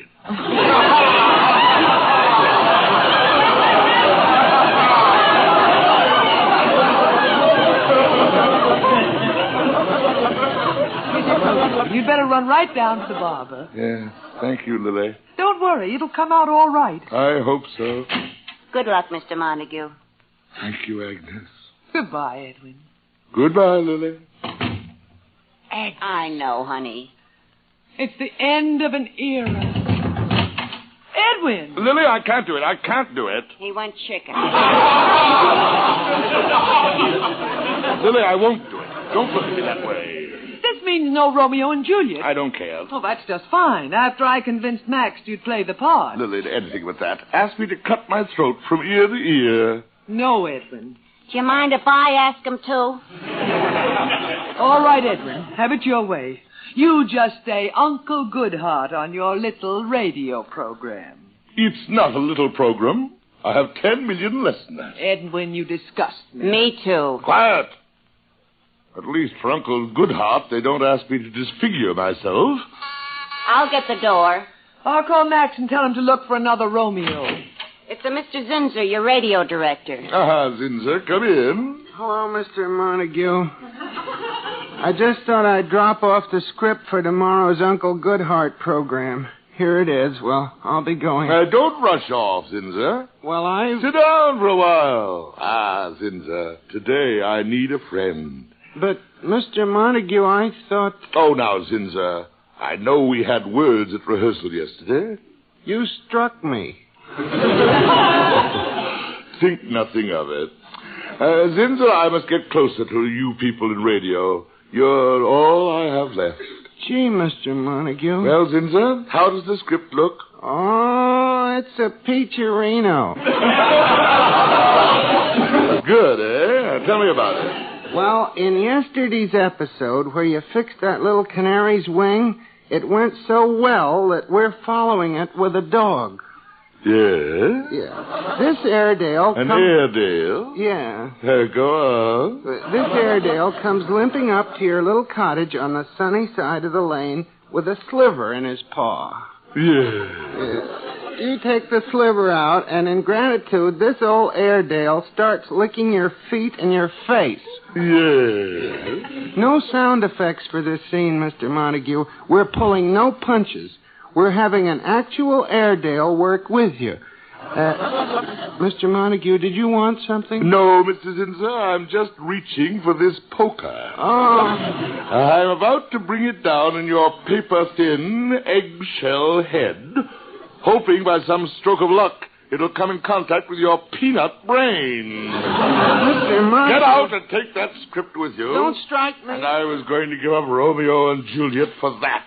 Get out. Edwin, what happened? The beard comes off, I'm going to do Romeo. Edwin! Viva la Montague. I must have been mad. It took an Airedale licking at my feet to bring me to my senses.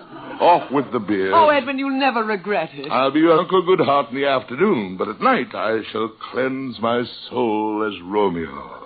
Here's your coat, Edwin. Hurry to the barber. I'll go to Angelo, my barber at the Proscenium Club. He shall have the honor. It'll make you look 20 years younger. It will? Lily, the most wonderful thing just struck me. What? Lily, for the first time in 30 years, I'll be able to walk on the street at Christmas without those little brats pulling at my coat yelling, Santa, bring me a sled.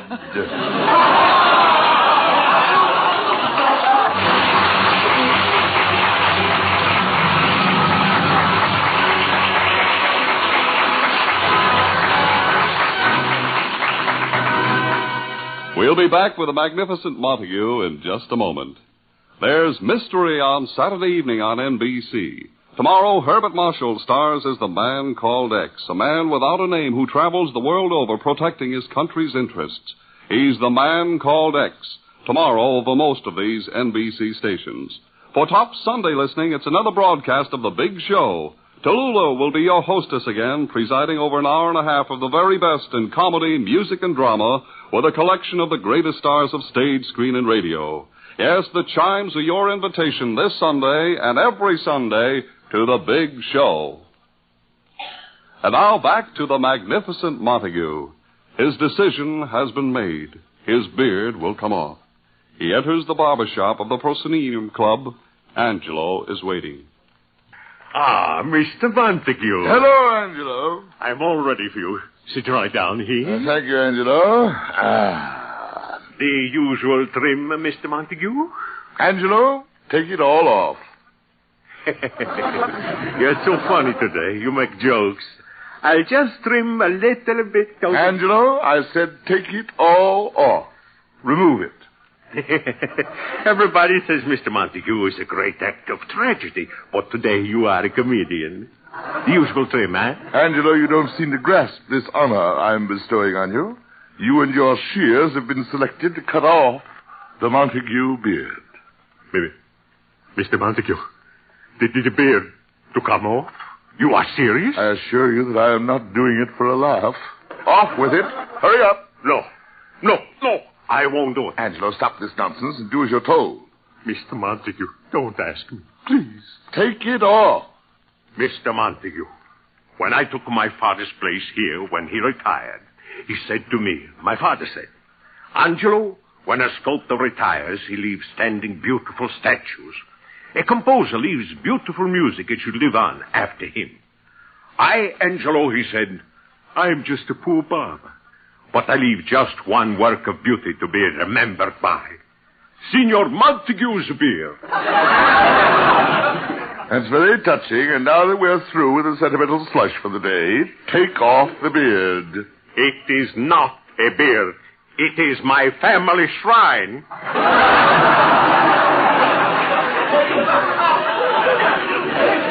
Angelo, your scissors. No, Mr. Montague. I grew up with your beard. I trimmed it. I cared for it like it was my own little garden. Angelo, enough of your yap-yapping. Start snip-snipping. Mr. Montague, don't ask me to. I remember I used to sit way up in the balcony and watch you make those wonderful speeches. Julius Caesar, Hamlet. And as the beard bobbed up and down, I felt I was on that stage. And when the curtain came down, I, Angelo Cherupi, also took a bow. Yeah, it is most fortunate for you that I never caught you at it. Now, Angelo, it's a little early in the day for melodrama. I'm telling you to cut off my beard. No, it is not your beard. It does not belong to you. It doesn't? No, it belongs to my father. It belongs to the people. The people in whose memory the great Montague shall always live. It is not for you to say, cut it off. It is not your beard. Must I carry around a bill of sale? Angelo, will you... No. You had your chance. I will go to Harry's Broadway barber shop where sentimentality and shaving do not mix. Next. Hello, Harry. Hello, Mr. Montague. Sit right down. You're next. Thanks, Harry. The usual trim, huh? Not this time, Harry. I want the whole thing shaved off. Hey, that's a good one. You know, you're getting to be like those comics with the bald heads who come in here and say, part it in the middle. The usual trim. Harry, please. I don't want any trouble. Just take it all off. The beard? Yes. You serious? Yes, I want it off. Get going. Well, Harry? I'm sorry, Mr. Montague. I can't do it. What's going on here? What must I do in order to get a shave? Bring a note from my mother?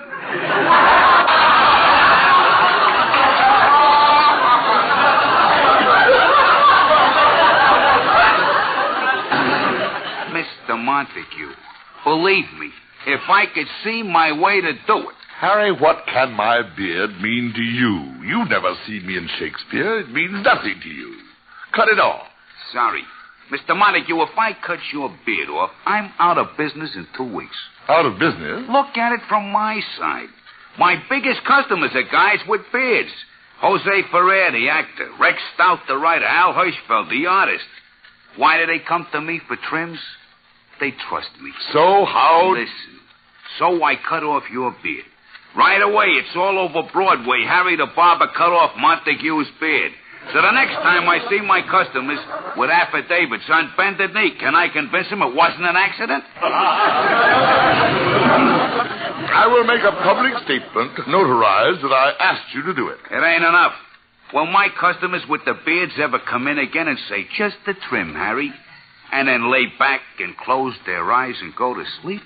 No. They'll keep one eye open. They don't trust me no more. In their minds, it'll always be, he did it to Montague, he'll do it to me. Harry, for heaven's sake, there must be a barber on Broadway who isn't psychopathic about my beard. There must be. Let me know how you come out. Next. Hello, Walter. What do you want? Come now, Walter. It's been a long time since I've been in your barber shop. About 10 years. 11 years next month. Well, Walter, I'm in a hurry. Just take the beard off. Oh, no, you don't. Now, look, Walter. So you want me to take the whole beard off, eh? Walter. 11 years ago you were in here. See, I still got the scar on my forehead. That was just for trimming off a little too much. Oh, Walter, let bygones be bygones. Not me. I'm not the kind of individual who likes to live dangerously. Not a chance. Next. I remember when barbers used to drool when I went by. I'll find a barber who doesn't know me if I have to comb the city. Hold it. Stop here, driver. There's a barber shop. Look, Mr. Montague, this is a pretty crummy neighborhood. Good. Wait for me, driver.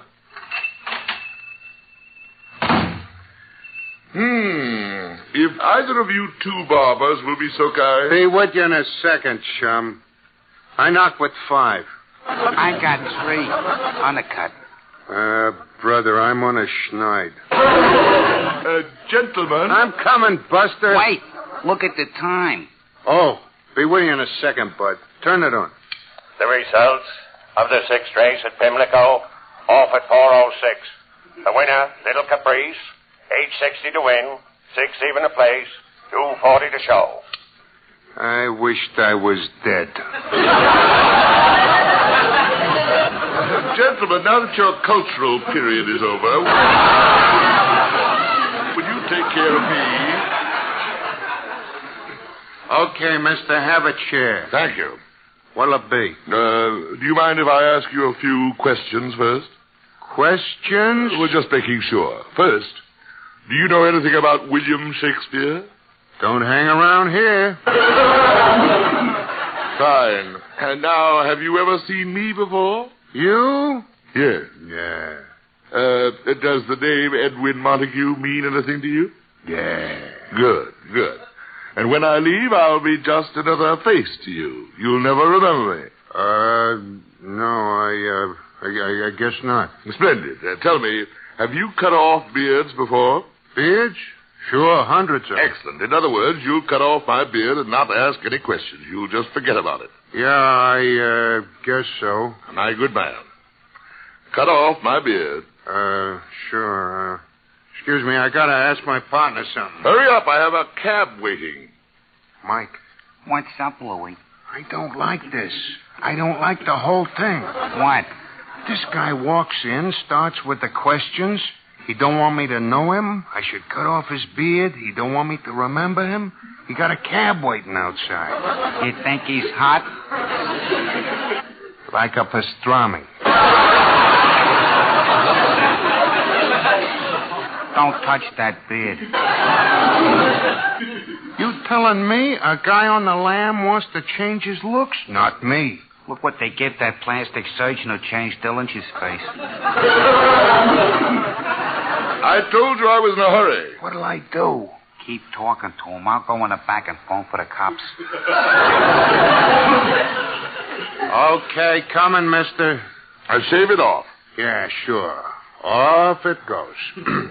Gotta strap my razor. Nice day if it don't rain. Oh, no. A tonsorial Milton Berle.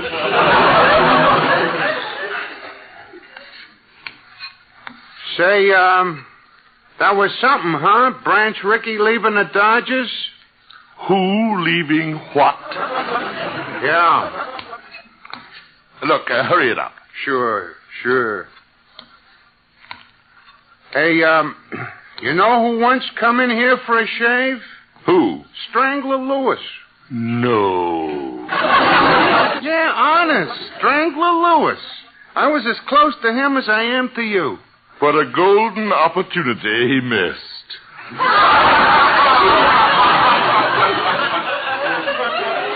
Do you stop sharpening the razor and start? This the guy? Yeah, officer. He's the one. Are you dead-end characters referring to me? Okay, Whiskers, on your feet. Let me warn you, you flat-footed boob. If you lay one clammy hand on me, you will be the center of a police investigation that'll make the last one look like a quilting bee. Look, mister, I'm just trying to do my duty. Is there so little crime in this city that your duty is now restricted to peeping under hot towels in barber shops?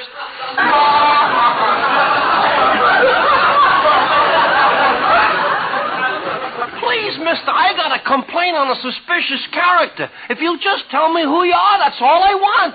You didn't recognize me? No, sir. Who are you?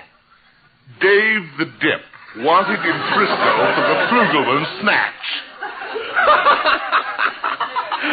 If you just give me your right name, that's all. I'm Edwin Montague, alias the Magnificent Montague. Wait a minute. Your voice, I recognize it. You're Uncle Goodheart. Gosh, wait till I tell the missus. Uncle Goodheart. Now may I go about the business of being shaved? But, officer, Shut up. If I hear any more complaints that you guys have been operating a horse room and back, I'll throw the book at you. Bye, Uncle. And now, gentlemen, shall we commence with the disposal of my beard? Look, mister, just go away. Now, look here. We're closed for alterations. Alterations? Hurry up, Mike. We gotta get the horse board and the phones out of the back room. Louie, we come back too soon. I told you the heat was still on.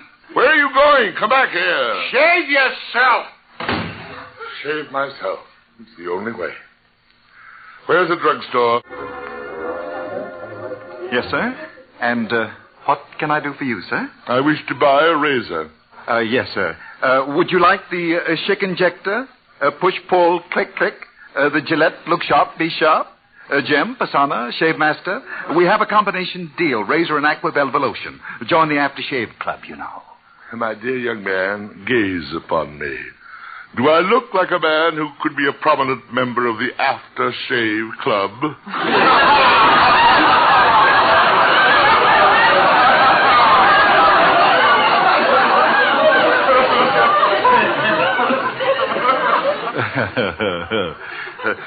Sir, you look like a modern man. How about... Now listen, you. I just want a razor. No push-click. I don't want it to look sharp.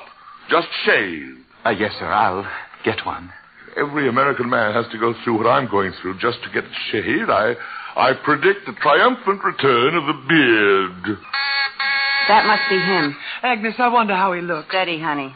I can't look. I'm shaking myself. Well, here goes. The muff is still there, and it's mellow. What is this? You sound like the Duncan sisters making a comeback in Dracula.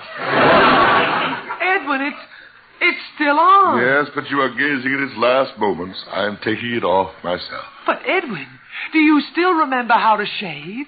But I have a book of instructions. I am fully equipped. I have my own push-pull, clack-clack. I am the proud owner of the special gift offer handy dispenser with the sharpest edges ever honed. I'm tingling in anticipation of that aqua velvet aftershave glow.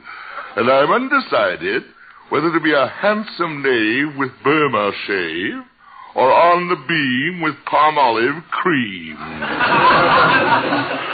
He's loaded. Edwin, why don't you just run down to a barber? Barbers? Barbers? You're speaking of a contemptible tribe of yellow-livered cowards who should be impaled on a spit and broiled under their own sun lamps.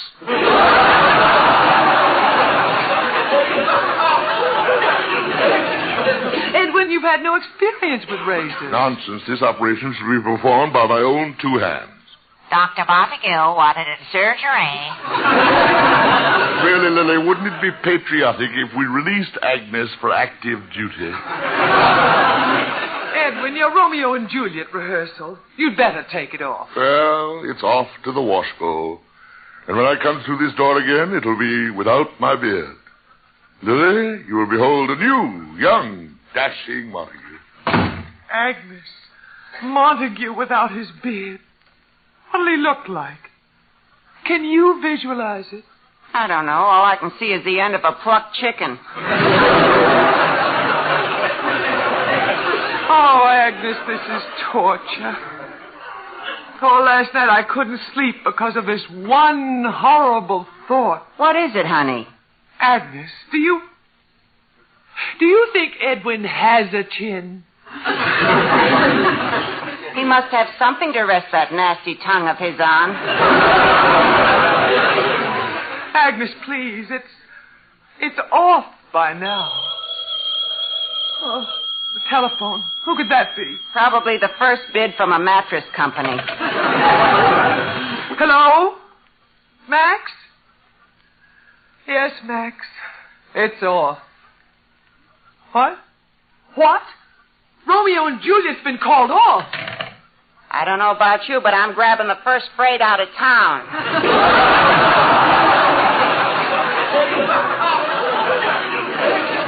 Agnes, we must stop him. Success! Success! Success. It's too late. Here he comes. Success. Success? Yes, I finally got the top off the shaving cream. Hallelujah, it's still on. Oh, Edwin, you're still you. Lily, stop talking like a song title. Edwin, you don't have to do it. Romeo and Juliet has been called off. Called off? Called off? Max couldn't get a theater. That incompetent excuse of a theatrical peruser? Oh, Edwin. But Lily, it would have made me so much younger. No, Edwin, it's better this way. I still have you and it. I still have it. Yes, Lily, it's better this way. The immortal Shakespeare said all there was to say on the subject. Shakespeare? Act 2, Scene 1, in Much Ado About Nothing. He that hath a beard is more than a youth, and he that hath no beard is less than a man.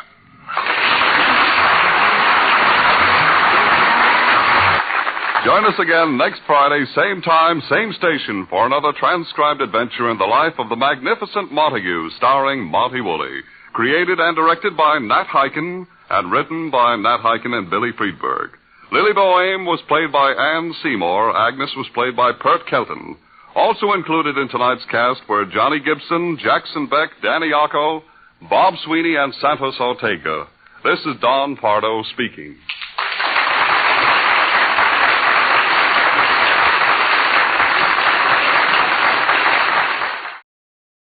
The Halls of Ivy, starring Mr. and Mrs. Ronald Coleman. Welcome again to Ivy. Ivy College, that is, in the town of Ivy, USA. Today is the windiest day of the windiest month of the year here at Ivy. It's also the day chosen by the members of Ivy's Board of Governors for their quarterly meeting. Let those who will make the most of this coincidence. Ivy's president, Dr. William Todhunter Hall, is out walking this afternoon with his wife, the former Victoria Cromwell of the English musical comedy stage. As they round the corner of the library, Mrs. Hall says, "There's Mr. Wellman." Where? Over there, heading this way. Oh, yes. That's really a remarkable strut he has. It is, isn't it? Yeah, look at him, look. He's marching four abreast all by himself. I sometimes wonder, Victoria, if we're not a bit too hostile toward Mr. Wellman. You know, there's much to be said in his favor. He began life as a poor boy and pulled himself up by his own bootstraps. He's now a power in the canned soup business and chairman of our Board of Governors. You've got to hand it to him. I know. If you don't, he just reaches out and grabs it anyway. He seems to be smiling. A beastly little smile. Like the canary who swallowed the cat. Probably just thought of something to make the board bedevil you. Now, Vicky, we mustn't judge him too harshly. You haven't had a change of heart about him, have you? Victoria, Mr. Wellman has often been arrogant and discourteous to me. He has occasionally been mean and spiteful. Nevertheless, there is something about the man that renders him, in my eyes at least, obnoxious. Well, thank heaven. I thought for a moment you were ill. But I've been wondering if perhaps it wouldn't be better for the school if I tried to establish a friendlier relationship with him.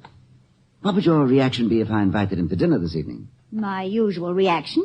My shoulders would sag with delight. Oh, please don't invite him, Toddy. I never know what to talk to him about. I've always considered you a tower of strength conversationally. When Mr. Wellman is present, I'm a tower of jello. Let's not rush into it. All right, my dear. Another time, perhaps. Yes, later in the spring when the passenger pigeons return. Darling, the passenger pigeon is extinct. How nice. At any rate, I see no reason why I shouldn't offer him an olive branch, do you? None, except he's liable to bash you about the head with it. No, I think I can be relied upon to make him accept it in the spirit in which it's offered. If I say so myself, I'm a pretty good diplomat. You know, the even temper, the retort courteous, the subtle flattery subtly conveyed. I have them all at my command when I set my mind to it. Hall the charm boy, they used to call me. Now, you just watch me melt away his hostility. Good afternoon, Mr. Wellman. I couldn't, but... It's you, Hall. Mrs. Hall? Yes, as I watched you coming toward us, I couldn't help thinking that much of your success must be due to the resoluteness so apparent in your walk, with which you approach any task, even an ordinary meeting of the board. This isn't going to be an ordinary meeting, if I can help it. Far from it. Have you seen today's newspaper? No, I haven't. Here, read that. Read that. Oh, I see. You're going to liven it up a bit, are you? Play a few practical jokes, eh? Oh, clever, very clever. What? What are you talking about? What are you reading? Listen, Vicky. Now on sale, largest collection of itch powder and dribble glasses in town. 1 million laughs. No, not the advertisement. The column next to it. What? What is it?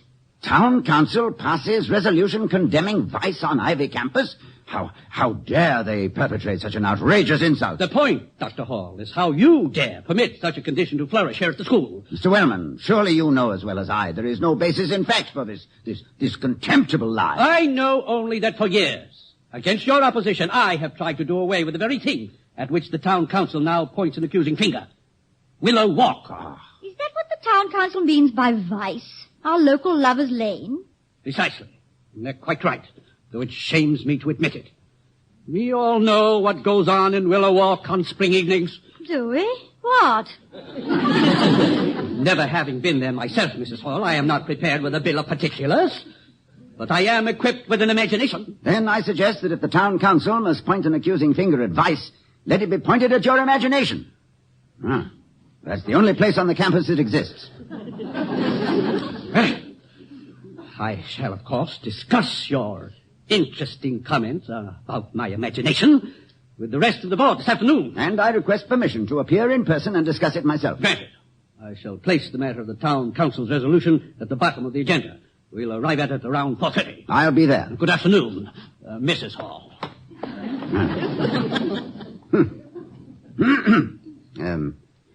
Well, where were we? What were we talking about before this happened? Diplomacy. Oh. The even temper, the retort courteous. Yes, I wasn't very diplomatic, was I? Oh, I don't know, as diplomacy goes these days. No, I behaved badly. You didn't behave at all, I'm proud to say. The students were being vilely insulted, and so naturally you exploded. Yes, I really did, didn't I? You certainly did, I say. Will you ever forget the expression on his face when you told him where you thought the town council ought to point? Never. The memory of it will make me the jolliest ex-college president on the breadline. Oh, dear. I'll bet Wellman will work the board into a frenzy over this. Yes, unless I apologize. No, under the circumstances, I think bread is far more palatable than humble pie. What the devil provoked the town council to issue such a blast? So completely without foundation. I know that enmity between the town and the gown is proverbial in academic history, but... Hello, Victoria. Oh, hello, Pauline. Oh, Good afternoon, Dr. Hall. Good afternoon. Would you like a lift? My car's right over there. No, thank you, Professor Larson. We're out for a stroll. Oh, you're dressed to the nines, Pauline. I never saw you look lovelier. Are you going on a date? Oh, no. I'm on my way to a council meeting at Town Hall. Do you think I look attractive enough to hold the councilman's attention for 5 minutes? That's all the time they've allotted me to speak against a bill they're considering. I think they'd be only too happy to spend 5 minutes just looking at you. Why, thank you, dear. Is this to be a little field expedition on behalf of your political science department, Professor? Oh, no. No, the Town Civic Reform League has asked me to help stop the passage of a bill which extends, practically without reservation, the powers of the town council. The boys in the back room are trying to push it through so as to help them rig elections more easily. Well, I'm sure you'll prove most effective. I doubt it. You see, the Reform League's only a few years old, while the local machine was already raiding the pork barrel at a time when Tammany Hall was just a gleam in Aaron Burr's eye. No, I'm afraid this bill will go through with a whoop and a holler. Well, what in blazes is happening downtown? Yesterday, a baseless accusation of vice on the campus. Today, a crooked bill. Well, the machine has recently been taken over by P.T. Granger, the honest brakeman. And he... The honest brakeman? Uh-huh. That's what the newspaper boys call him. Due to the fact that he once spent 8 years working in the freight yards and never stole a locomotive. He's a new broom, and he sweeps dirty. And he's very much interested in you. In me? Mm-hmm. Well, how do you know? He's been sitting in that convertible over there for the past few minutes, just staring at you. He's a strange-looking bird, I must say. I've never seen such brilliant plumage. Are you familiar with the species, William? Oh, only through books, I'm sorry to admit. They're called scalawags, sticky-fingered scalawags, or Politicus corruptus. Oh. They feed largely on public apathy, foul other birds' nests, and, although the plumage varies, may be easily identified by their bills, which are crooked, and their song, which sounds something like, what's in it for me, what's in it for me? Do let's have a closer look. Oh, I intend to immediately. Professor Larson, yes. If you should happen to think of some way of snaring this bird, I hope you'll inform me. I've a collector's itch to see him stuffed and mounted in the Ivy Museum of Natural History. Come on, Vicky. Let's tackle Granger. Goodbye, Pauline, and good luck. Thank you, dear. Bye. Shall you have another go at diplomacy? This time, I shall maintain an even temper. Coolness and calculation are the best weapons in situations like this, if I've read my Machiavelli correctly. Cool and calculating, therefore, I shall be. Mr. Granger? Quite right. Quite right. Mr. P.T. Granger? Quite right. Well, what the devil do you mean by accusing us of tolerating vice at the school? Darling, Machiavelli. How dare you vilify us? How dare you besmirch us? Go ahead, Doc. Let it out. Only natural, considering. Quite right. I demand an explanation. Sure you do. Knew you would. Quite right. I suggest some other phrase, entirely correct or indubitably true. You needle easy, Mrs. Hall. Doc, I made the council pass that resolution just to let you know I was around. Nothing personal in it, just politics. Leading up to a little favor I want you to do for me. You actually have the colossal gall to expect a favor of me? Quite right. You'll do it, too. I am not a betting man, Granger, but in this instance I am prepared to give odds you're wrong. Save your money, Doc. I got you taped from here to breakfast, and I say you'll do it. You'll do it, or you'll learn that what the council did to the school yesterday is nothing compared to what I'm ready to make it do. The way I got you pegged, you'll do almost anything to save the school's fair name. Isn't that the way you'd say it? Just what is it you want, Granger? Ready to play ball, eh? Quite right. Nothing else you can do. Doc, I'm getting ready to move into politics on a statewide basis. I don't know who yet, but I'm entering a candidate in the next election for governor. Whoever it turns out to be, I see him as a man just lousy with respectability. Go on. Well, guess whose name I want right up at the top of the list of prominent people heartily endorsing my man? Granger, I am at a slight disadvantage in dealing with this situation, even after studying Plato's Republic, More's Utopia, and Aristotle's Politica. What state do they operate in? The state of enlightenment. I doubt if you've ever crossed the border. However... Cut it short, Doc. It's all settled anyway. I got more important things to do. I got to listen to the race results in a couple of minutes. However, I have faced greater terrors than any you have so far conjured up. Differential calculus, astrophysics, and French irregular verbs, to name a few. A moment ago, you asked me to guess something. Now I'll ask you. Guess where I'll see you first before I grant you that favor. Show and fight, eh? Quite right. Take a walk around the block, Doc, and think it over. I'll be here another 20 minutes.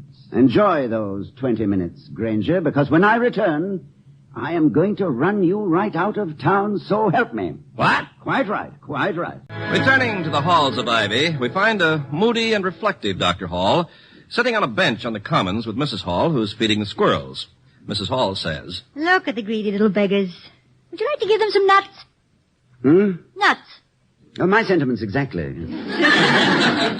Vicky, you've no idea how inadequate I feel. I've probably received more honorary degrees than Granger has third degrees. And yet, in certain spheres, he's an intellectual giant compared to me. He was cat and mousing me just now, and enjoying it, too.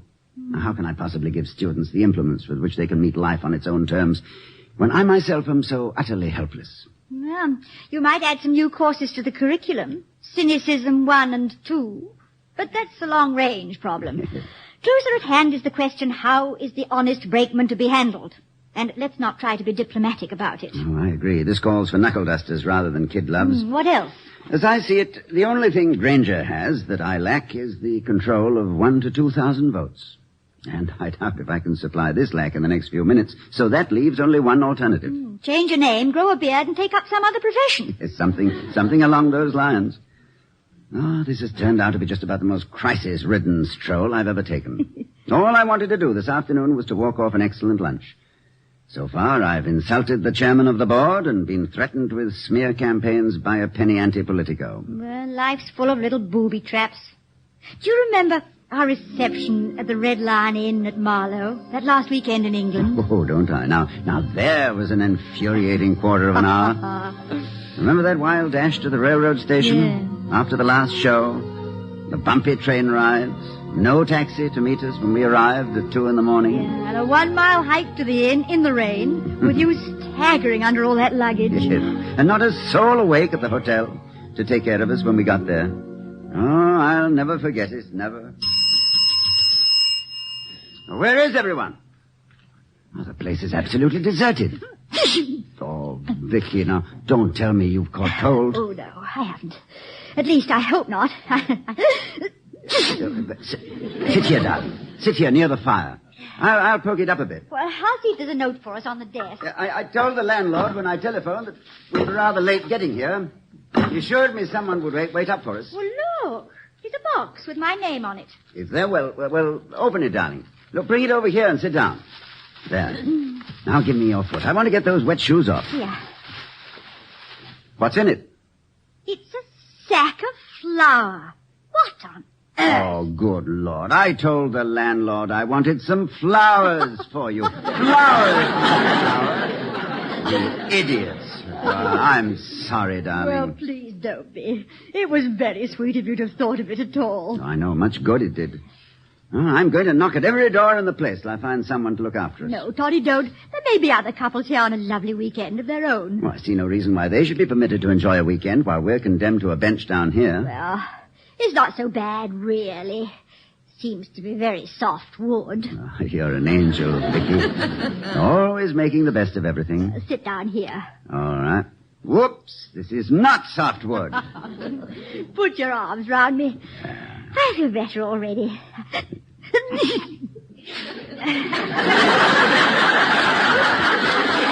Sorry.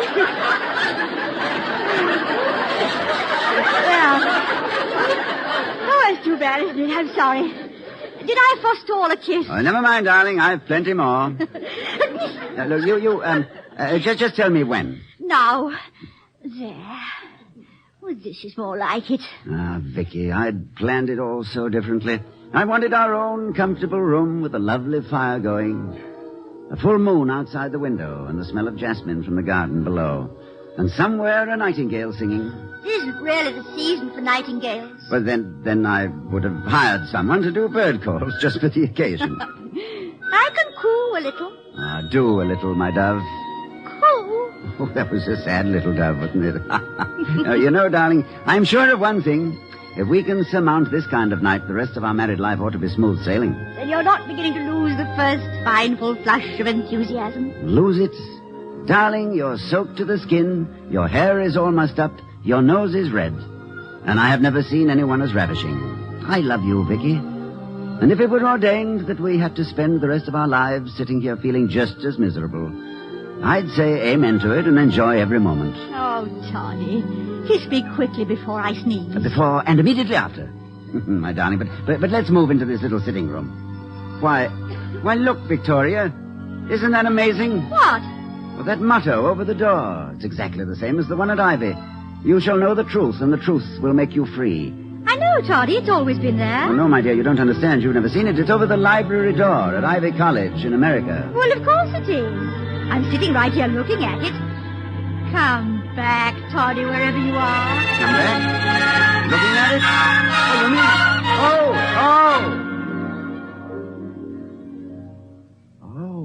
Oh, you mean here at Ivy? I do wish I could go with you when you set sail into space like that. Oh, you do go with me, Vicky. Do you think I'd leave my first mate behind? Oh, that was charming. But I think we'd better head for home if you're going to upset Mr. Granger's wild and woolly plans. No, wait a moment. Wait. I've just had an inspiration, Vicky. What? Seeing the library gave it to me. Let's go in. Whatever for? Well, in this library since 1640 has reposed the original charter of Ivy Township. When it was incorporated with 75 inhabitants, there must have been laws and statutes which were only intended to apply to a community that small. I'm going to snoop around and see if I can't hunt up some forgotten statute which might legislate Mr. Granger smack out of his smug, complacent skin. Vicky, I've got it. Tell. Well, in 1757, when Ivy's population had swollen to 93 persons, the city fathers passed a law extending the vote on local affairs to anyone of voting age who had resided in the town for a minimum period of 3 months. You've lost me, my darling. I haven't got the faintest idea what you're talking about. Do you realize that 1,500 Ivy students of voting age reside in this town for 9 months every year? Doesn't that mean anything to you? Well, it makes for a very attractive campus. Yeah, but more attractive than you think. 1,500 votes will swing the entire balance of power in this town. Toddy, how wonderful! Well, this makes you a more powerful politico than Granger ever was. Of course it does. And when I explain the situation to the students, I'm sure they'll see eye to eye with me. They'll go to the polls in droves. You know, if it hadn't been for Professor Larson, I never would have thought to look up the law. Remind me, Vicky, to call her as soon as she returns from the meeting. I'm going to increase the budget for the political science department. Come along, Victoria. I'm ready for Mr. Granger. I'm going to enjoy this. Don't be greedy, Toddy. Let me into the act, too. Of course, we'll cat and mouse him. Just watch Boss Hall in action. Be quiet, dear. He'll hear you. You're right on the nose, Doc. I was just about to turn on the ignition. What's so funny? Oh, yeah, I said, what's so funny? You don't understand what's happening, and you're curious, aren't you? Yeah, quite right. Oh, don't make me mad, Doc. I asked you a question. I expect an answer. Sure you do. You would. Quite right. You both lost your minds? Oh, not at all. No, we're about to run you out of town, and we're naturally pleased at the prospect. Nothing personal in it, you understand, just politics. Well, I'll give you 10 seconds more, then I'll get mad. Quite right. Yeah, look at his face every time I say that, Toddy. Mr. Granger, you noodle easy. What? Needle, not noodle, darling. Now, pay close attention, honest Brakeman. Yeah. I'm only going to say this once. Yeah. I've just completed a study of the laws of the town of Ivy. So what? You've made a small mistake. There's a forgotten but not obsolete statute here which renders more than 1,500 students at Ivy eligible to appear at the polls, eligible to take advantage of the statutes governing initiative, referendum, and recall. Oh, no. Oh, yes. Do you know the first thing we're going to do with our vote? We're going to build you a monument. Me? Yes, you. A monument 1,000 feet high, made of the rarest marble. Well, I think possibly it'll be 1 inch wide. It shouldn't cost more than a few $1 million. The college, of course, is non-taxable, so the property holders in town will have to pay for it. Doc, listen. It's going to have your name plastered all over it, and each time they see it and think of the cost, they'll think of you. Fondly, devotedly. Oh, look, Doc. And that's only the beginning. Doc, wait a minute. Then I think we'll reconstruct Town Hall so that the elevators remain stationary while the building goes up and down.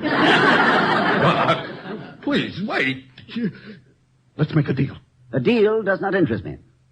But there is always unconditional surrender. Yeah, there is, isn't there? Ain't there? You got it. Unconditional surrender. I'll do anything you say.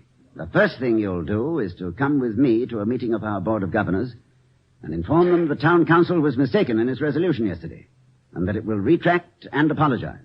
Quite right. I mean, sure. Only a jerk would have believed it anyway. I want you to tell that to the chairman of our board personally. Personally? To Wellman? Yes, and in my presence. Doc, I got no right to ask, but will you do me a favor? Well, what is it? Do you teach politics here at Ivy? Yes, we have a political science department. I want to take that course. Enroll me. I was curious. I tasted it. Now I know why Schlitz is the beer that made Milwaukee famous. Now, here again are Mr. and Mrs. Ronald Coleman. Well, it's late, Toddy. Time to close up. Have you finished whatever it is that you're writing? All but the last line, Vicky. It's a limerick. Perhaps I can help. How does it go? A guileless old fellow named Hall, on finding his back to the wall, like Machiavelli, he managed so well he... could hardly be lived with at all. Very good, Margie. But seriously, I think you handled the case of the honest brakeman very well. I don't know. I'm afraid I slipped up on the retort courteous. You went even one better, Toddy. You gave them the reproof valiant. Well, so long as it wasn't the reply churlish, my dear. Good night, everyone. Good night.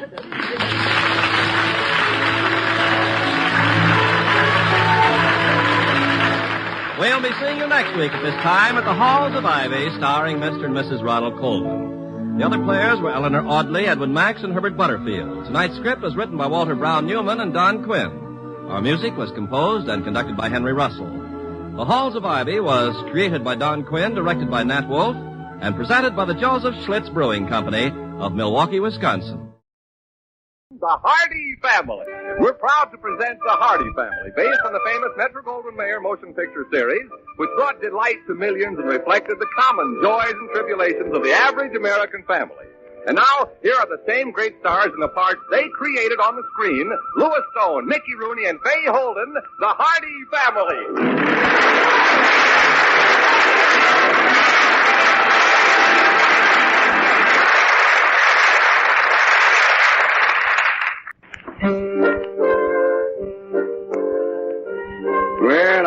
I'm one of the few men in the world who can tell at 7 o'clock in the morning how the rest of the day is going to work out. If my son Andrew comes to the breakfast table bubbling over with enthusiasm, ready to go out and lick the world, I know there's going to be trouble that day. That's why I usually try to come down a few minutes ahead of time, have my coffee before I get the prediction for the day. Emily? Yes, Dan? I think the bell on the stove is ringing. My 3-minute egg must be done. Oh, no, dear. I set the clock for 2 minutes. 2 minutes. Yes, that way, when the bell rings, I still have another minute to take care of anything I might be doing. How do you know when the other minutes are up? Oh, silly. I look at my wristwatch. That's quite an idea. I can see now I've never been able to boil an egg right. Oh, James, now before Andy comes down, don't forget, today's his birthday and we're giving him a surprise party tonight. I remember, Emily. Now remember, don't give him any away. Not a word about his birthday. Okay. Yes, Emily. Good morning, Mom and Dad. What a day. This is the kind of a day I wake up, smell that fresh air, see that glorious sun, and shout, "Good morning, world! I'll lick you today, world!" It's a good thing the world doesn't hear you. Well, I guess the greater part of it does. Well, look, Dad, before I go to work, could we have a little talk? That won't be necessary, Andrew. Here's $1. Gosh, thanks.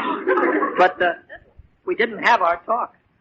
Wasn't that what you wanted to talk about? Yeah, I did want to borrow a buck until payday, but I had a 15-minute speech prepared to get it. Don't you even want to hear part of it? Well, now you see, Andy, your father gave you that $1 today because Emily, don't... I'm sorry. Well, thanks again, Dad. By the way, if you'll read this little piece in this morning's paper, you'll see why I need the money today. Here, read. Well, it says here, last night in impressive ceremonies, Andrew J. Hardy, young businessman of Carville, son of Judge and Mr. James Hardy, was duly accepted and installed as a member of the Carville Junior Chamber of Commerce. That's right. Oh, that's wonderful. Well, congratulations. Thanks. It was bound to happen sooner or later. I was given one of the more important jobs with the CFC. Oh, Andy, you joined the Knights of Columbus, too? Emily, CFC, that's the Chamber of Commerce. Oh, of course. I've been named official greeter for the organization. Meet any visiting dignitaries to the city. Attend official receptions. You know, all the things which require somebody who can put up a classy front. I see. And you have the classiest front in the CFC, huh? Wait until you hear who I'm playing host to today, too, Dan. Miss Inga Ludwig, the international skiing champion. She's stopping in town to give a skiing demonstration at Miller's Sporting Goods store. Skiing? Uh-huh. But, Andy, there's no snow in Miller's store. I know. It's going to be tough sledding. Get it, Mom? No snow, tough sledding? That's pretty good. Meaning that you've been appointed to show this famous lady around? That's right, Dad. Meet her, pose for a few pictures in the store, take her to lunch, pose for a few more pictures. Oh, I can certainly see why you needed that extra $1. No, the $1 is for myself, Dad. The chamber gave me the money to show Miss Ludwig around. They cleaned out the treasury for this event. I certainly hope Miss Ludwig will get a favorable impression of Carville on $1.35.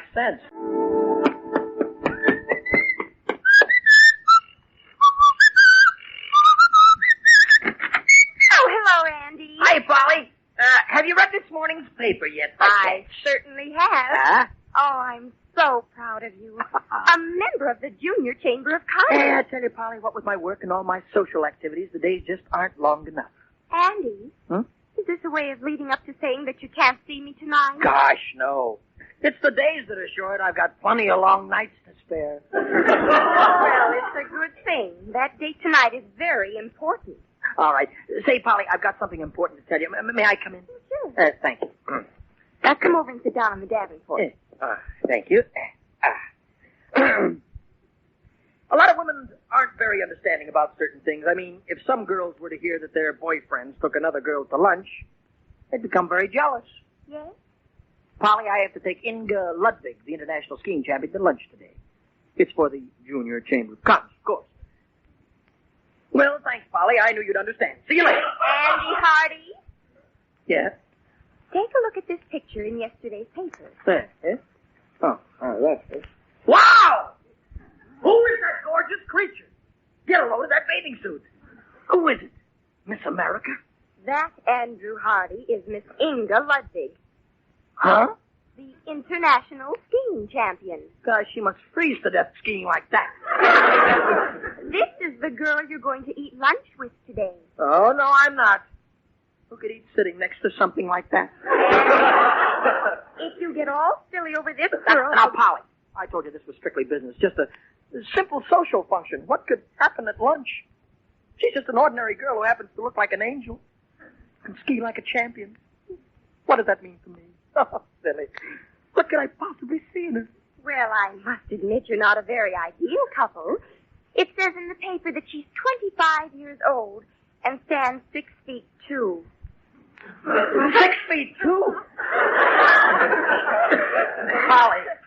Polly, let's not fight this thing. She's bigger than both of us. Well, Andrew, I only granted a short recess in court. What do you want to see me about so urgently? Dad, I just got to have a man-to-man talk with you. I thought we avoided that talk at the breakfast table this morning. I don't need money, Dad. I need the advice of an older man, someone who's sophisticated, been around, knows the ways of women and the world. You think I fit that description? Well, you're certainly older than me. Now, for a minute, you had me feeling quite like a scoundrel. Dad, this girl I've got to meet today, she's sensational. This presents a whole new problem. I can't just brush a doll like this off with a little lunch. Just how do you treat a famous, beautiful athlete? Well, just the same as if she were unattractive, I think. Dad, let me in on some of the secrets, huh? You must have gotten around in your day, huh? Well, in my day, I got around in a horse and buggy. I'm afraid we didn't cover much ground then. Man to man, and just between us, weren't you ever introduced to a breathtaking beauty? Well, man to man, yes. Once. What did you do? Just about what you'll do, I imagine. Dad, I'm surprised at you. I never thought of you in that light. Well, I believe I kissed her hand the very first night I took her home. That's the light I always thought of you in. Dad, this terrific beauty you met, what did you talk about? Well, first I was pretty tongue-tied. Then I broke the ice by asking her if she'd marry me. That's murder. My gosh, you can get in trouble with an approach like that. Wait, suppose she took you up. She did. What? Ever since that time, I haven't had a bit of trouble talking to her. There she is. That's Inga Ludwig over there, Andy. Come on, Bill. I'll greet her, and then you get some pictures of her. Gee, she's a tall one, isn't she? You'll have to photograph her in sections. Miss Ludwig. Miss Ludwig. Yeah, and Miss Ludwig. How do you do? I'm Andrew Hardy, Junior Chamber of Commerce. Such a small Chamber of Commerce. Well, on behalf of the city of Carmel, I am here to welcome you and extend the warmest hospitality. No brass bands. In London, there were brass bands. Oh, I'm going to take you over to Miller's Sporting Goods store. The crowd and the band will be waiting there. Crowds, I loathe crowds. Just bands I like. Good. We always have bands for big celebrities, and I must say you're the biggest celebrity I ever I like you. You're so cute. So jumping up and down. Trying to get a good look at your face. Bill, will you get a couple of shots of Miss Ludwig beside all her luggage here? Right. Yeah. Right, now, face a little to the left, please, Miss Ludwig. A little to the left. Thank you. There we are. Mr. Hardy, you may stand beside me.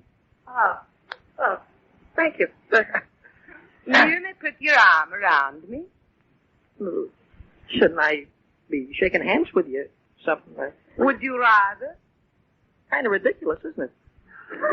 Yes. There, how's that? Huh? Perhaps you should put both arms around me like a hole. A big hole of grease. Boy, do you know how to pose for a picture. How's this, Bill? Oh, fine. And now, Mr. Hardy, I will plant a kiss of greeting on your cheek. That's great, folks. Hold it. That's it. Got it. May we go now, Mr. Hardy? The picture is over. Oh, yeah. Mr. Hardy, the hog is now also over. Oh, excuse me. That's right. And now we go where the band will play, huh? Oh, no, not yet. I'm taking you to lunch first, Miss Ludwig. Mr. Hardy. Yes. You may call me Ingeborg. And You may call me Andy Bone. My name is Bill. Your job is finished. See you later, billboard. Well, what shall we tie on the feedback? Oh, Andy, you are so sophisticated. Oh, you remind me of a very dear friend of mine in New York. Oh, really? Yeah. He is so delightful. Lives in a luxurious penthouse high above the city. Resemblance is amazing. Often we dine alone in his place at night. Yeah, by candlelight. Uh-huh. There is soft music on champagne, and sometimes we dance a little. Guy's enough like me to be my twin brother. You know, Ingeborg, I often do those things too. Oh, no, how delightful. Of course, I don't live in an apartment. Got a complete house. Oh, how quaint. Lots of nights I dine by candlelight with soft music. Soft music, Grieg, Debussy, Spike Jones. You are romantic too. Sometimes I dance a little too.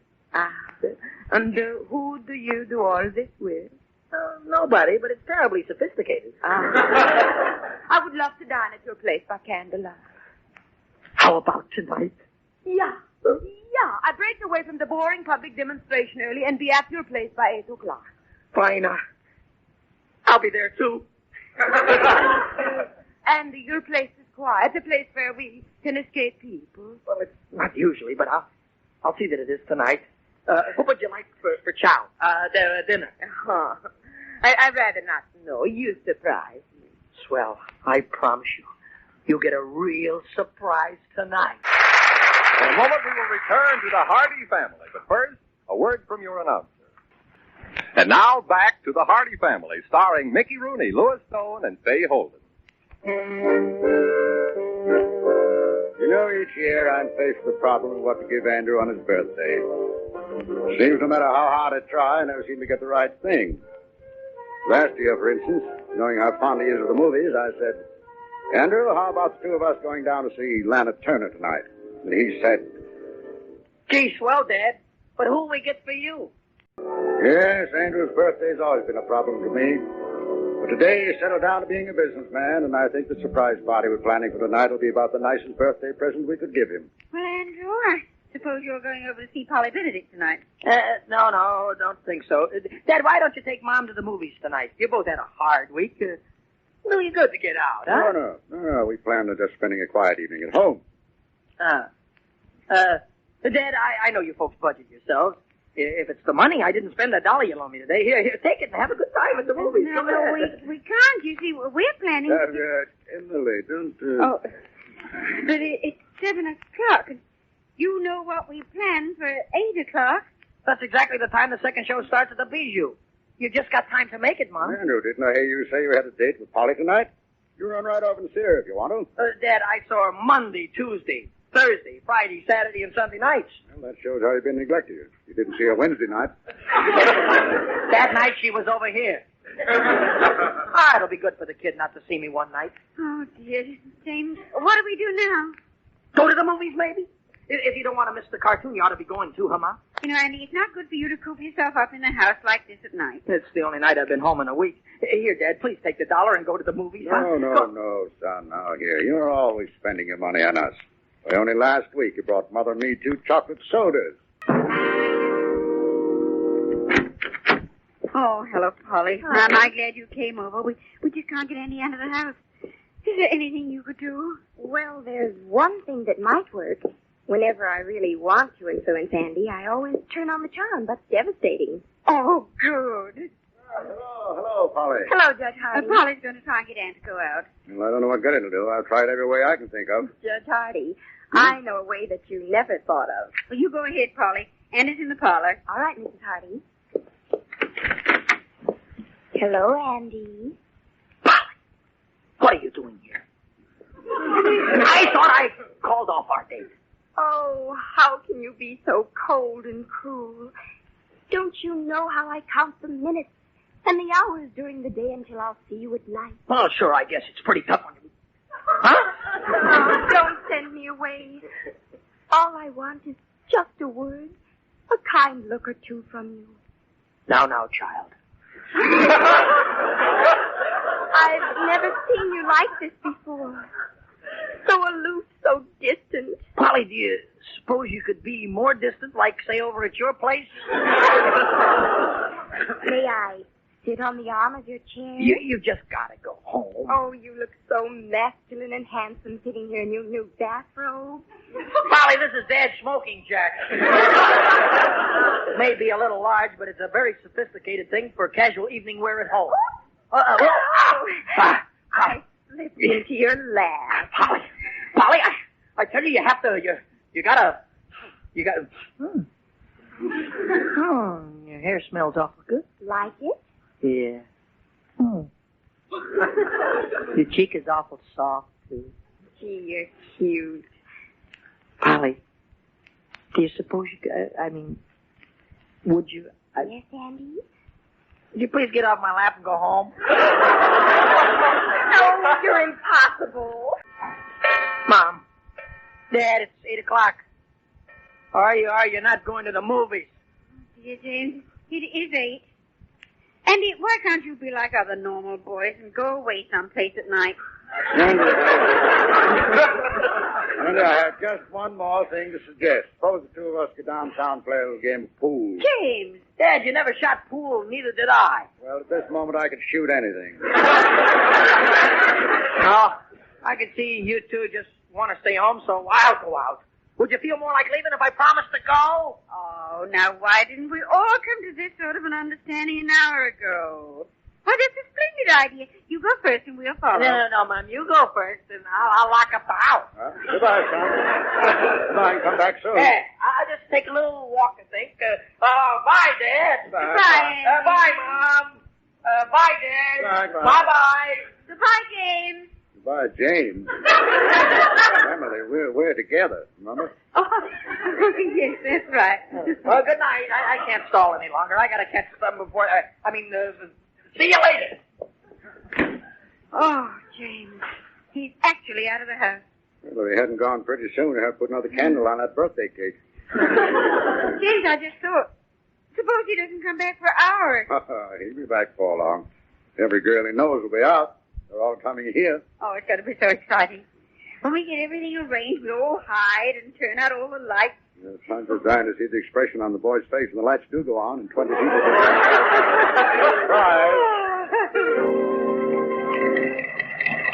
I do not understand, Andy. If someone is at your home... They'll be gone any minute now. Just the lady who does the housework and the man who does my buying.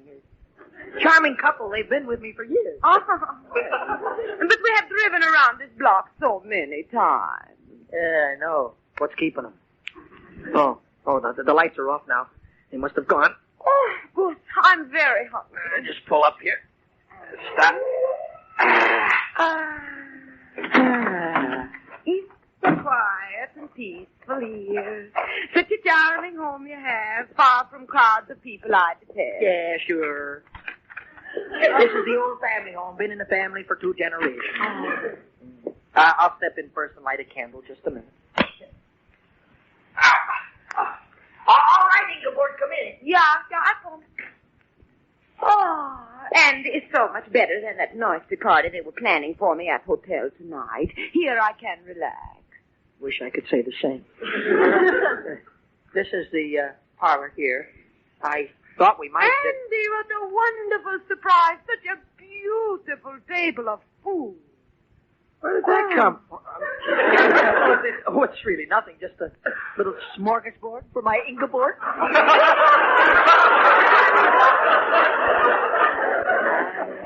Sit down here beside me. Now? You said I put a little soft music on? That can come later. Sit down. Still don't see how to... Sit closer. Oh. This is wonderful. What are you thinking, Andy? You might laugh. Oh, no, tell me. Well, I was thinking. Yeah? How are we going to eat 4 dozen sandwiches? Forget food now. You talk. Sure. What sophisticated subject shall we discourse on? Are you interested in sports? Love 'em, love sports. Are you perhaps interested in skiing? Huh? Have you ever done any skiing? Well, I don't like to brag, but I practically made it my life's work. This last winter, I won first place in skiing in the Alps, you know. Well, I never entered any contest, but I'll bet I can run you a close second.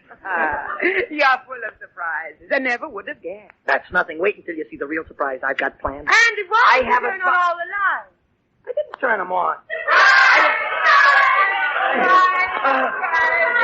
Happy birthday to you. Happy birthday to you. Happy birthday, dear Andy. Happy birthday to you. My birthday, Mom. My gosh, my birthday. Happy birthday, Andy. Thanks, Bob. Mom, so that's why you were trying to get me out of the house all night. Son, you should have been a lawyer.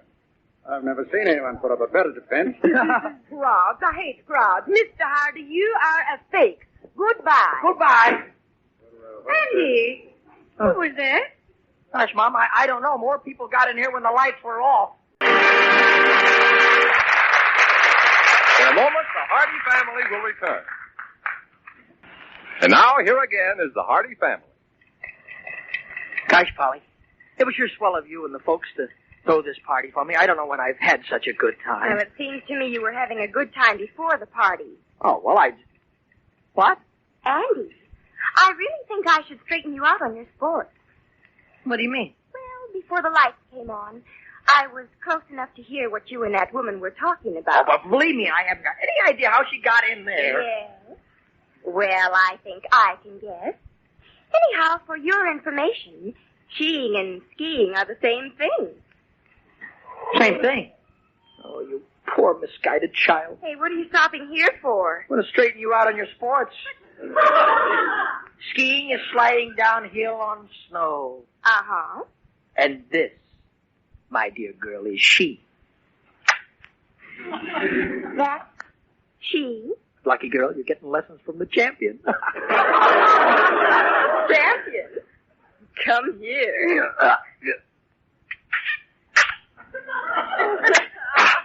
There. Gosh, the winner, a new champ.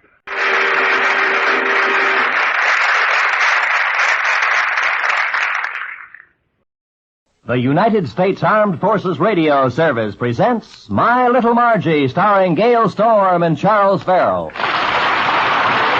Now let's drop in on Margie and her father, Vern. It's Monday morning, and Vern should be going to the office, but instead he's staying home. He was out very late the night before, and today he feels sick. Oh, my head, my poor head. Dad, you look terrible. Where were you last night? Out with Connie. Oh, what a headache I've got. Well, where did you go? Oh, Connie found a club. What did she do? Hit you with it? I don't know what hit me, but all I know is I've got an awful pain in my head. What should I do? Get a pound of hard salami, a big dill pickle, and a jar of sour cream. Then eat it. What for? In 5 minutes, you'll have such a heartburn, you'll forget all about your head. Oh, a lot of sympathy I'm getting from you. Well, it's your own fault. You should know better than to carry on like that, staying up half the night, dancing like mad, exhausting yourself. Why do you do it anyway? Oh, because it's a lot of fun. I'll just take a couple of aspirins and Good morning, everybody. Hello, Mrs. Odette. Say hello to Mrs. Odette's dad. Likewise, I'm sure. What's on your mind, Mrs. Odette? I heard you weren't feeling well, so I thought I'd look in on you. Oh, you're always looking in on us. Through the keyhole. Naturally. That's how I knew you weren't feeling well. And no wonder. A man of your age shouldn't overdo things. Where do you get that age stuff? She's right. Dad, how old are you anyway? Margie, my age is my business. Been in business a long time, haven't you? Listen, my age has nothing to do with the way I feel. Why, I have the constitution of a 17-year-old boy. Well, give it back to him. Mrs. Odette, did you come in here to mock me or to help me? Well, I'd like to help you if I can. Oh, I remember once my second husband wasn't feeling well, so he started taking shots. Did they do him any good? No, I found the bottle. Dad, I don't think you'll need anything. You're beginning to look a little better. Oh, yes, you're right. I'm beginning to feel a little better, too. Hi, everybody. Correction. I'm sinking fast. Freddie, please don't do anything to get Dad upset. He hasn't been feeling well. I know. Mrs. Odette's phoned and told me. I don't believe in keeping hot news to myself. Well, the news has chilled a little. I'm beginning to feel better. Well, that's just the time when you have to watch yourself. I knew a guy who thought he was getting better, and then all of a sudden, poof, he dropped dead. Freddie, did you have a special reason for coming here? Yeah, I knew you weren't feeling well, so I thought I'd come in and cheer you up. Oh, thanks a lot. One more death notice, and I'll feel like a new man. Dad, relax. Your face is getting flushed. Margie, maybe you should take his temperature. Never mind my temperature. Check my blood pressure. I think it just went up 20 points. 20 points, huh? When it gets to 30, sell. I pulled that one right out of the air. Well, put it back. It needs all the air it can get.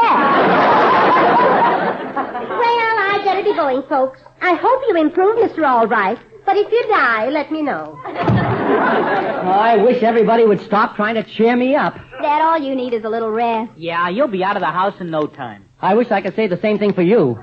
Oh, listen, Mr. Albright, why don't you just lie down on the sofa and be comfortable? Well, maybe I should. Attaboy. Margie, hand me the sofa pillow. Here you are, Freddie. Okay, Mr. Albright. Now just raise your head and I'll slip the pillow under it. That's it. Now lower it. Oh, my head. Darn it, Freddie. Oh, I'm sorry, Mr. Albright. It slipped off. It was the pillow, not your head. There. Now it's in place. The pillow, of course, not my head. Are you comfortable now, Dad? Oh, yeah. Oh.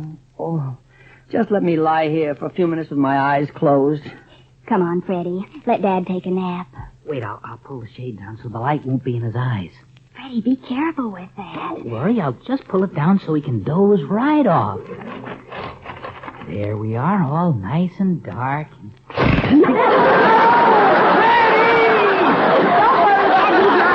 Just let me at him and he will be. Well, if that's all the appreciation I get, I don't have to stay here, you know. I can leave. Dad, Freddie's right. There are lots of other places he can go and be insulted. Sure, there are all sorts of places he can go, except to work. Why doesn't he get a job instead of hanging around making trouble? Well, I could get a job if I wanted to. Yeah, and I could climb Mount Everest with a broken leg. Oh, yeah? You don't think I could get a job, do you? Well, you just wait and see. Dad, he meant it. He's gone. Yeah.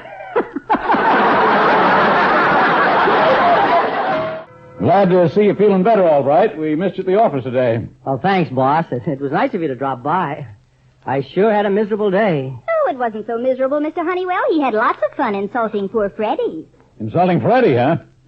Now, why would anybody want to insult that stupid little fathead? Really, Mr. Honeywell, Dad's attitude toward Freddie is just uncalled for. Uncalled for, is it? Well, any time he wants to call for it, I'll have it ready for him. Go ahead and joke about it if you like. But do you realize you forced him into a very awkward position? Nonsense. He always stands that way. He's just too lazy to straighten up. Well, despite what you say, he'll get a job. You'll see. A job? That lazy kid? Why, one night he only dreamed he was working, and he was pooped for the next 2 days.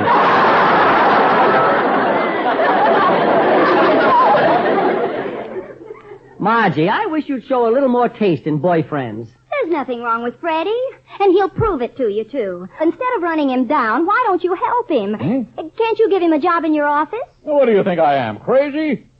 Answer my question first. Imagine me employing Freddie Wilson. Oh, no. Well, let's forget Freddie, Mr. Honeywell. Come on into the den. I want to show you a letter I got from our Chicago office. All right, lead the way, all right. Go ahead. Be big shots. I don't care. Hi, Margie. Freddie, did you find a job? Sure I did. What? You really did? You actually found a job? That's what I said.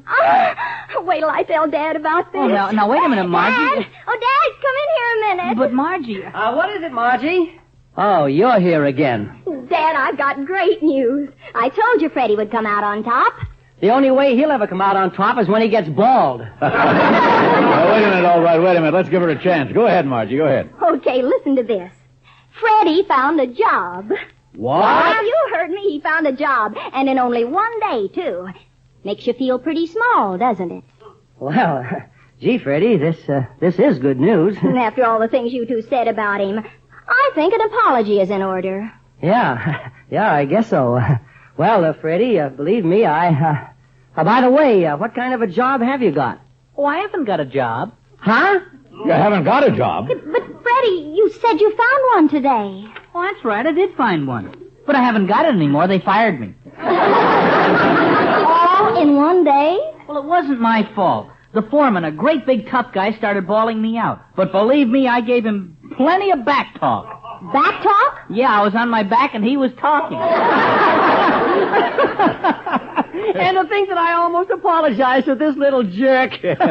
This kid gets fired even before he starts. Well, I still have faith in myself. Faith that'll get me somewhere yet. Nobody's going to shake that faith. Right, Margie? Oh, shut your face. Margie, will you please stop pulling my arm? Freddie, this company advertised for a clerk, and I'm going right in there with you and see that you get the job. Well, maybe I won't like it. My goodness, you haven't any more ambition than a worm. I don't know whether I have or not. I don't know any worms. Well, I know one. You humiliated me in front of my father, and especially after I went to bat for you. Okay. All right, then. March right in there, and I'll do the talking. Naturally, you're a woman, aren't you? Yes, may I help you? This is Freddie Wilson. He's come to answer your ad for a clerk. I see. Well, I'm the personnel manager. But if he's answering the ad, why are you speaking for him? Well, you see, he doesn't like to talk about himself. He's sort of bashful. Oh, is that so? Are you bashful, young man? Oh, yes. In fact, he once won a contest for bashfulness. Really? What was the prize? Who knows? He was too bashful to get up and get it.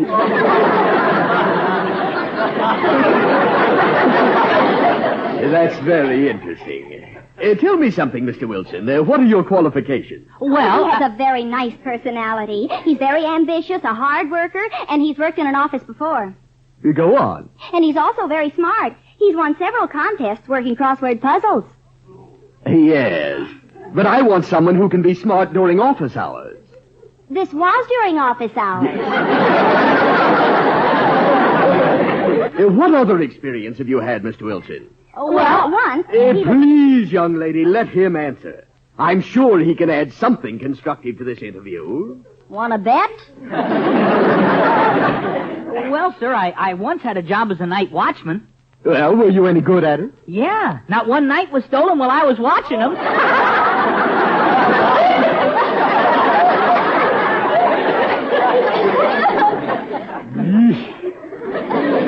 Let's go back to her way. All I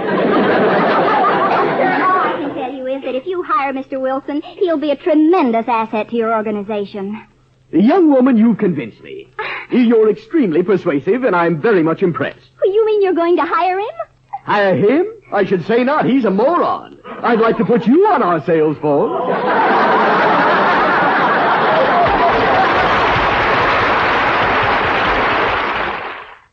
Well, Margie's efforts to get Freddie a job haven't been too successful so far. Another day has passed, and although Margie isn't home right now, Vern is. And his girlfriend Connie is trying to persuade him to do something for Freddie. Vern, sugar, why don't you give Freddie a job in your office? Connie, he isn't cut out for business. There's only one thing Freddie can do. He'd make a great MC. A master of ceremonies? No, a mental case. Oh, you're just stubborn. You could put him on at the office if you wanted to. Never. Why, I wouldn't hire that kid if he were related to the most important client we've got. I wouldn't hire him even if it cost me my job. You're pretty set against him, aren't you? Well, it's a matter of principle. If I put Freddie in the office, I'd be a traitor to American business. But somebody's got to give him a chance. Doesn't anybody want him? No, even his draft board sent him back with a note pinned to his chest. If this is dead, we don't want it. If it's alive, we don't believe it.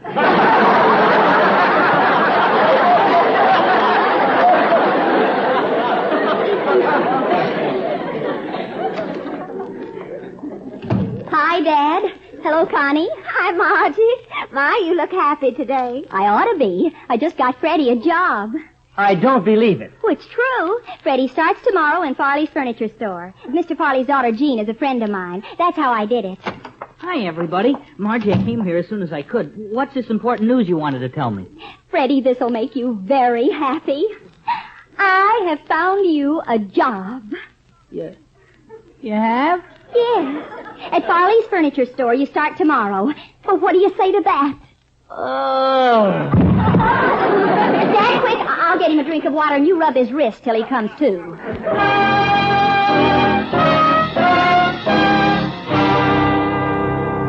Margie, honey, is there anything wrong? You've been acting awfully downhearted for the past 3 days. Connie, somehow I feel I've made a mistake getting Freddie that job. I'm lonely without him around. I'd be lonely with him around. You know what I mean, Mrs. Odette. It was fun spending my afternoons with Freddie. But now that he's working, there's nobody to spend my time with. But, Margie, honey, you've got girlfriends. Oh. You can spend your time with them. Oh, that's true. But it's really not the same. It isn't? This kid is younger than she looks. And you know, there's another thing. For the past 3 days, the leftovers have been piling up in the kitchen. I know what you mean. When he came around, he used to eat everything in sight. That's right. And now there's nobody to get rid of the scraps. Did you ever think of adopting a dog? You know something? Lately, Ben's been acting like a grouchy old bear. I wonder if Freddie's absence has anything to do with it. Well, I really don't see how it could... Oh, Margie! Margie, where the heck are my cigarettes? I can't find anything around this joint. Oh, there they are. Yes, in the usual place, right where they always are. Dad, is something bothering you? Yes, I'm fidgety. Since Freddie stopped coming around, everything is going right, and I'm not used to it. So that's why you've been so grouchy. Well, it protects a man's emotional health if he can blow his top once in a while. And Freddie was my safety valve. In fact, he even looked like one. Mr. Aldrich, don't tell me you're sorry he's gone. Well, in a way, yes. He did make himself useful. He ran errands for me, answered the phone, bought cigarettes when I was all out. Washed the car when you were all in. Well, yes, he was a handy thing to have around. I hate to say it, but I miss the nitwit. Me too. Why, Freddie and I had so much together. You did? Yes. I first learned about men from Freddie. What? Yes. When we were 3 years old, he pointed one out to me. Oh, gosh, life sure is funny. Who would think that getting a job for Freddie would turn out all wrong? Well, I guess there's no use crying over spilt milk. That's right. It only makes it salty for the cat.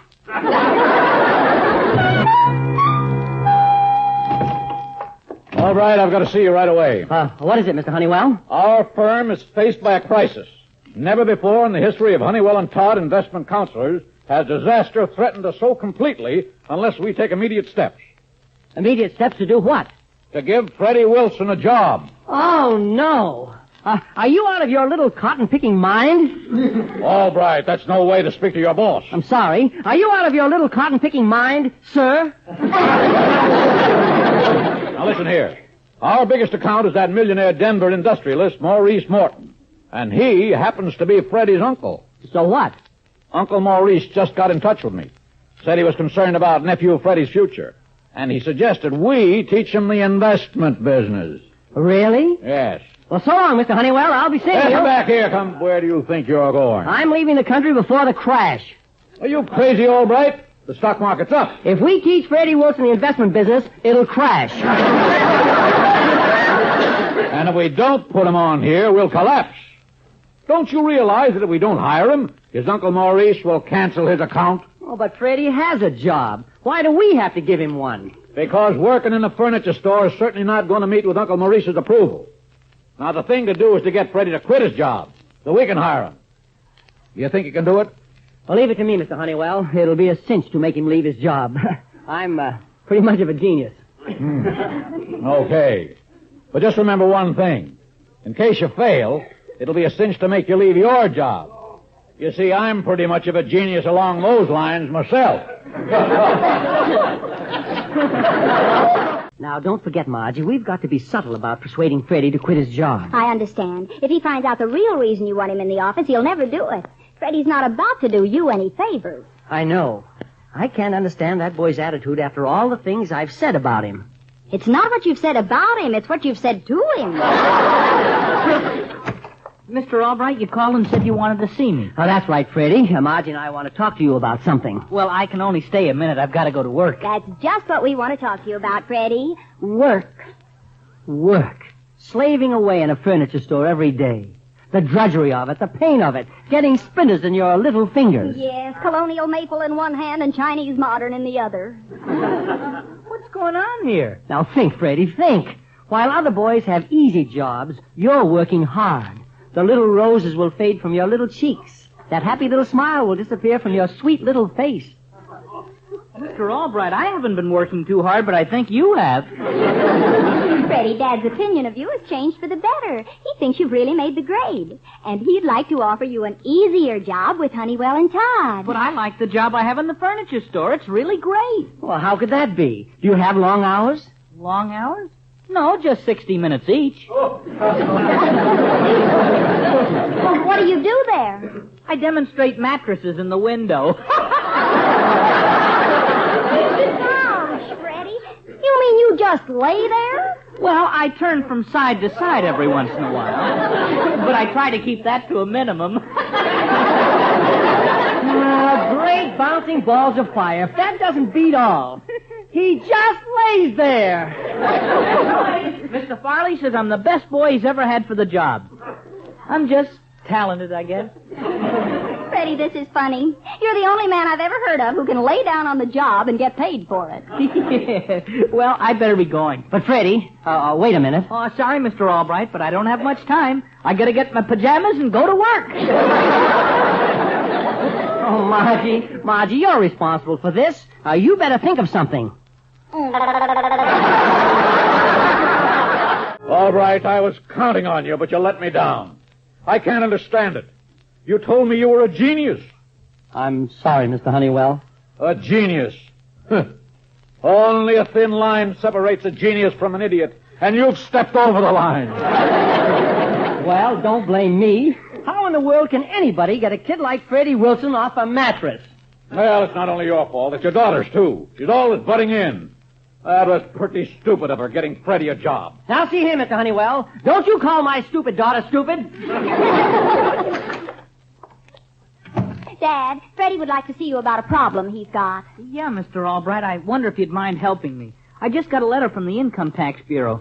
They know about my job and they want me to file a return. Well, naturally, you're a wage earner now. Yeah, but look at all these forms they sent me. They want to know how much back taxes I owe and whether I'm making enough money to file a declaration of estimated tax. Boy, I never knew I had to go through all that. Well, of course, Freddie. It's a responsibility of being a citizen. Somebody has to pay for our freedom.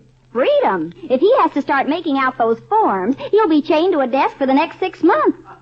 Yeah, just look what it says here. In order to itemize non-business expenditures, see footnote 1. Footnote 1, see Schedule B. Schedule B, see footnote 2. Footnote 2, see footnote 1. Well, if you have any doubt about the answer, just ask me. Any doubt about the answer? I don't even understand the question. Well, go on, Freddie. Read the rest of it. Okay. Let's go back to footnote 1.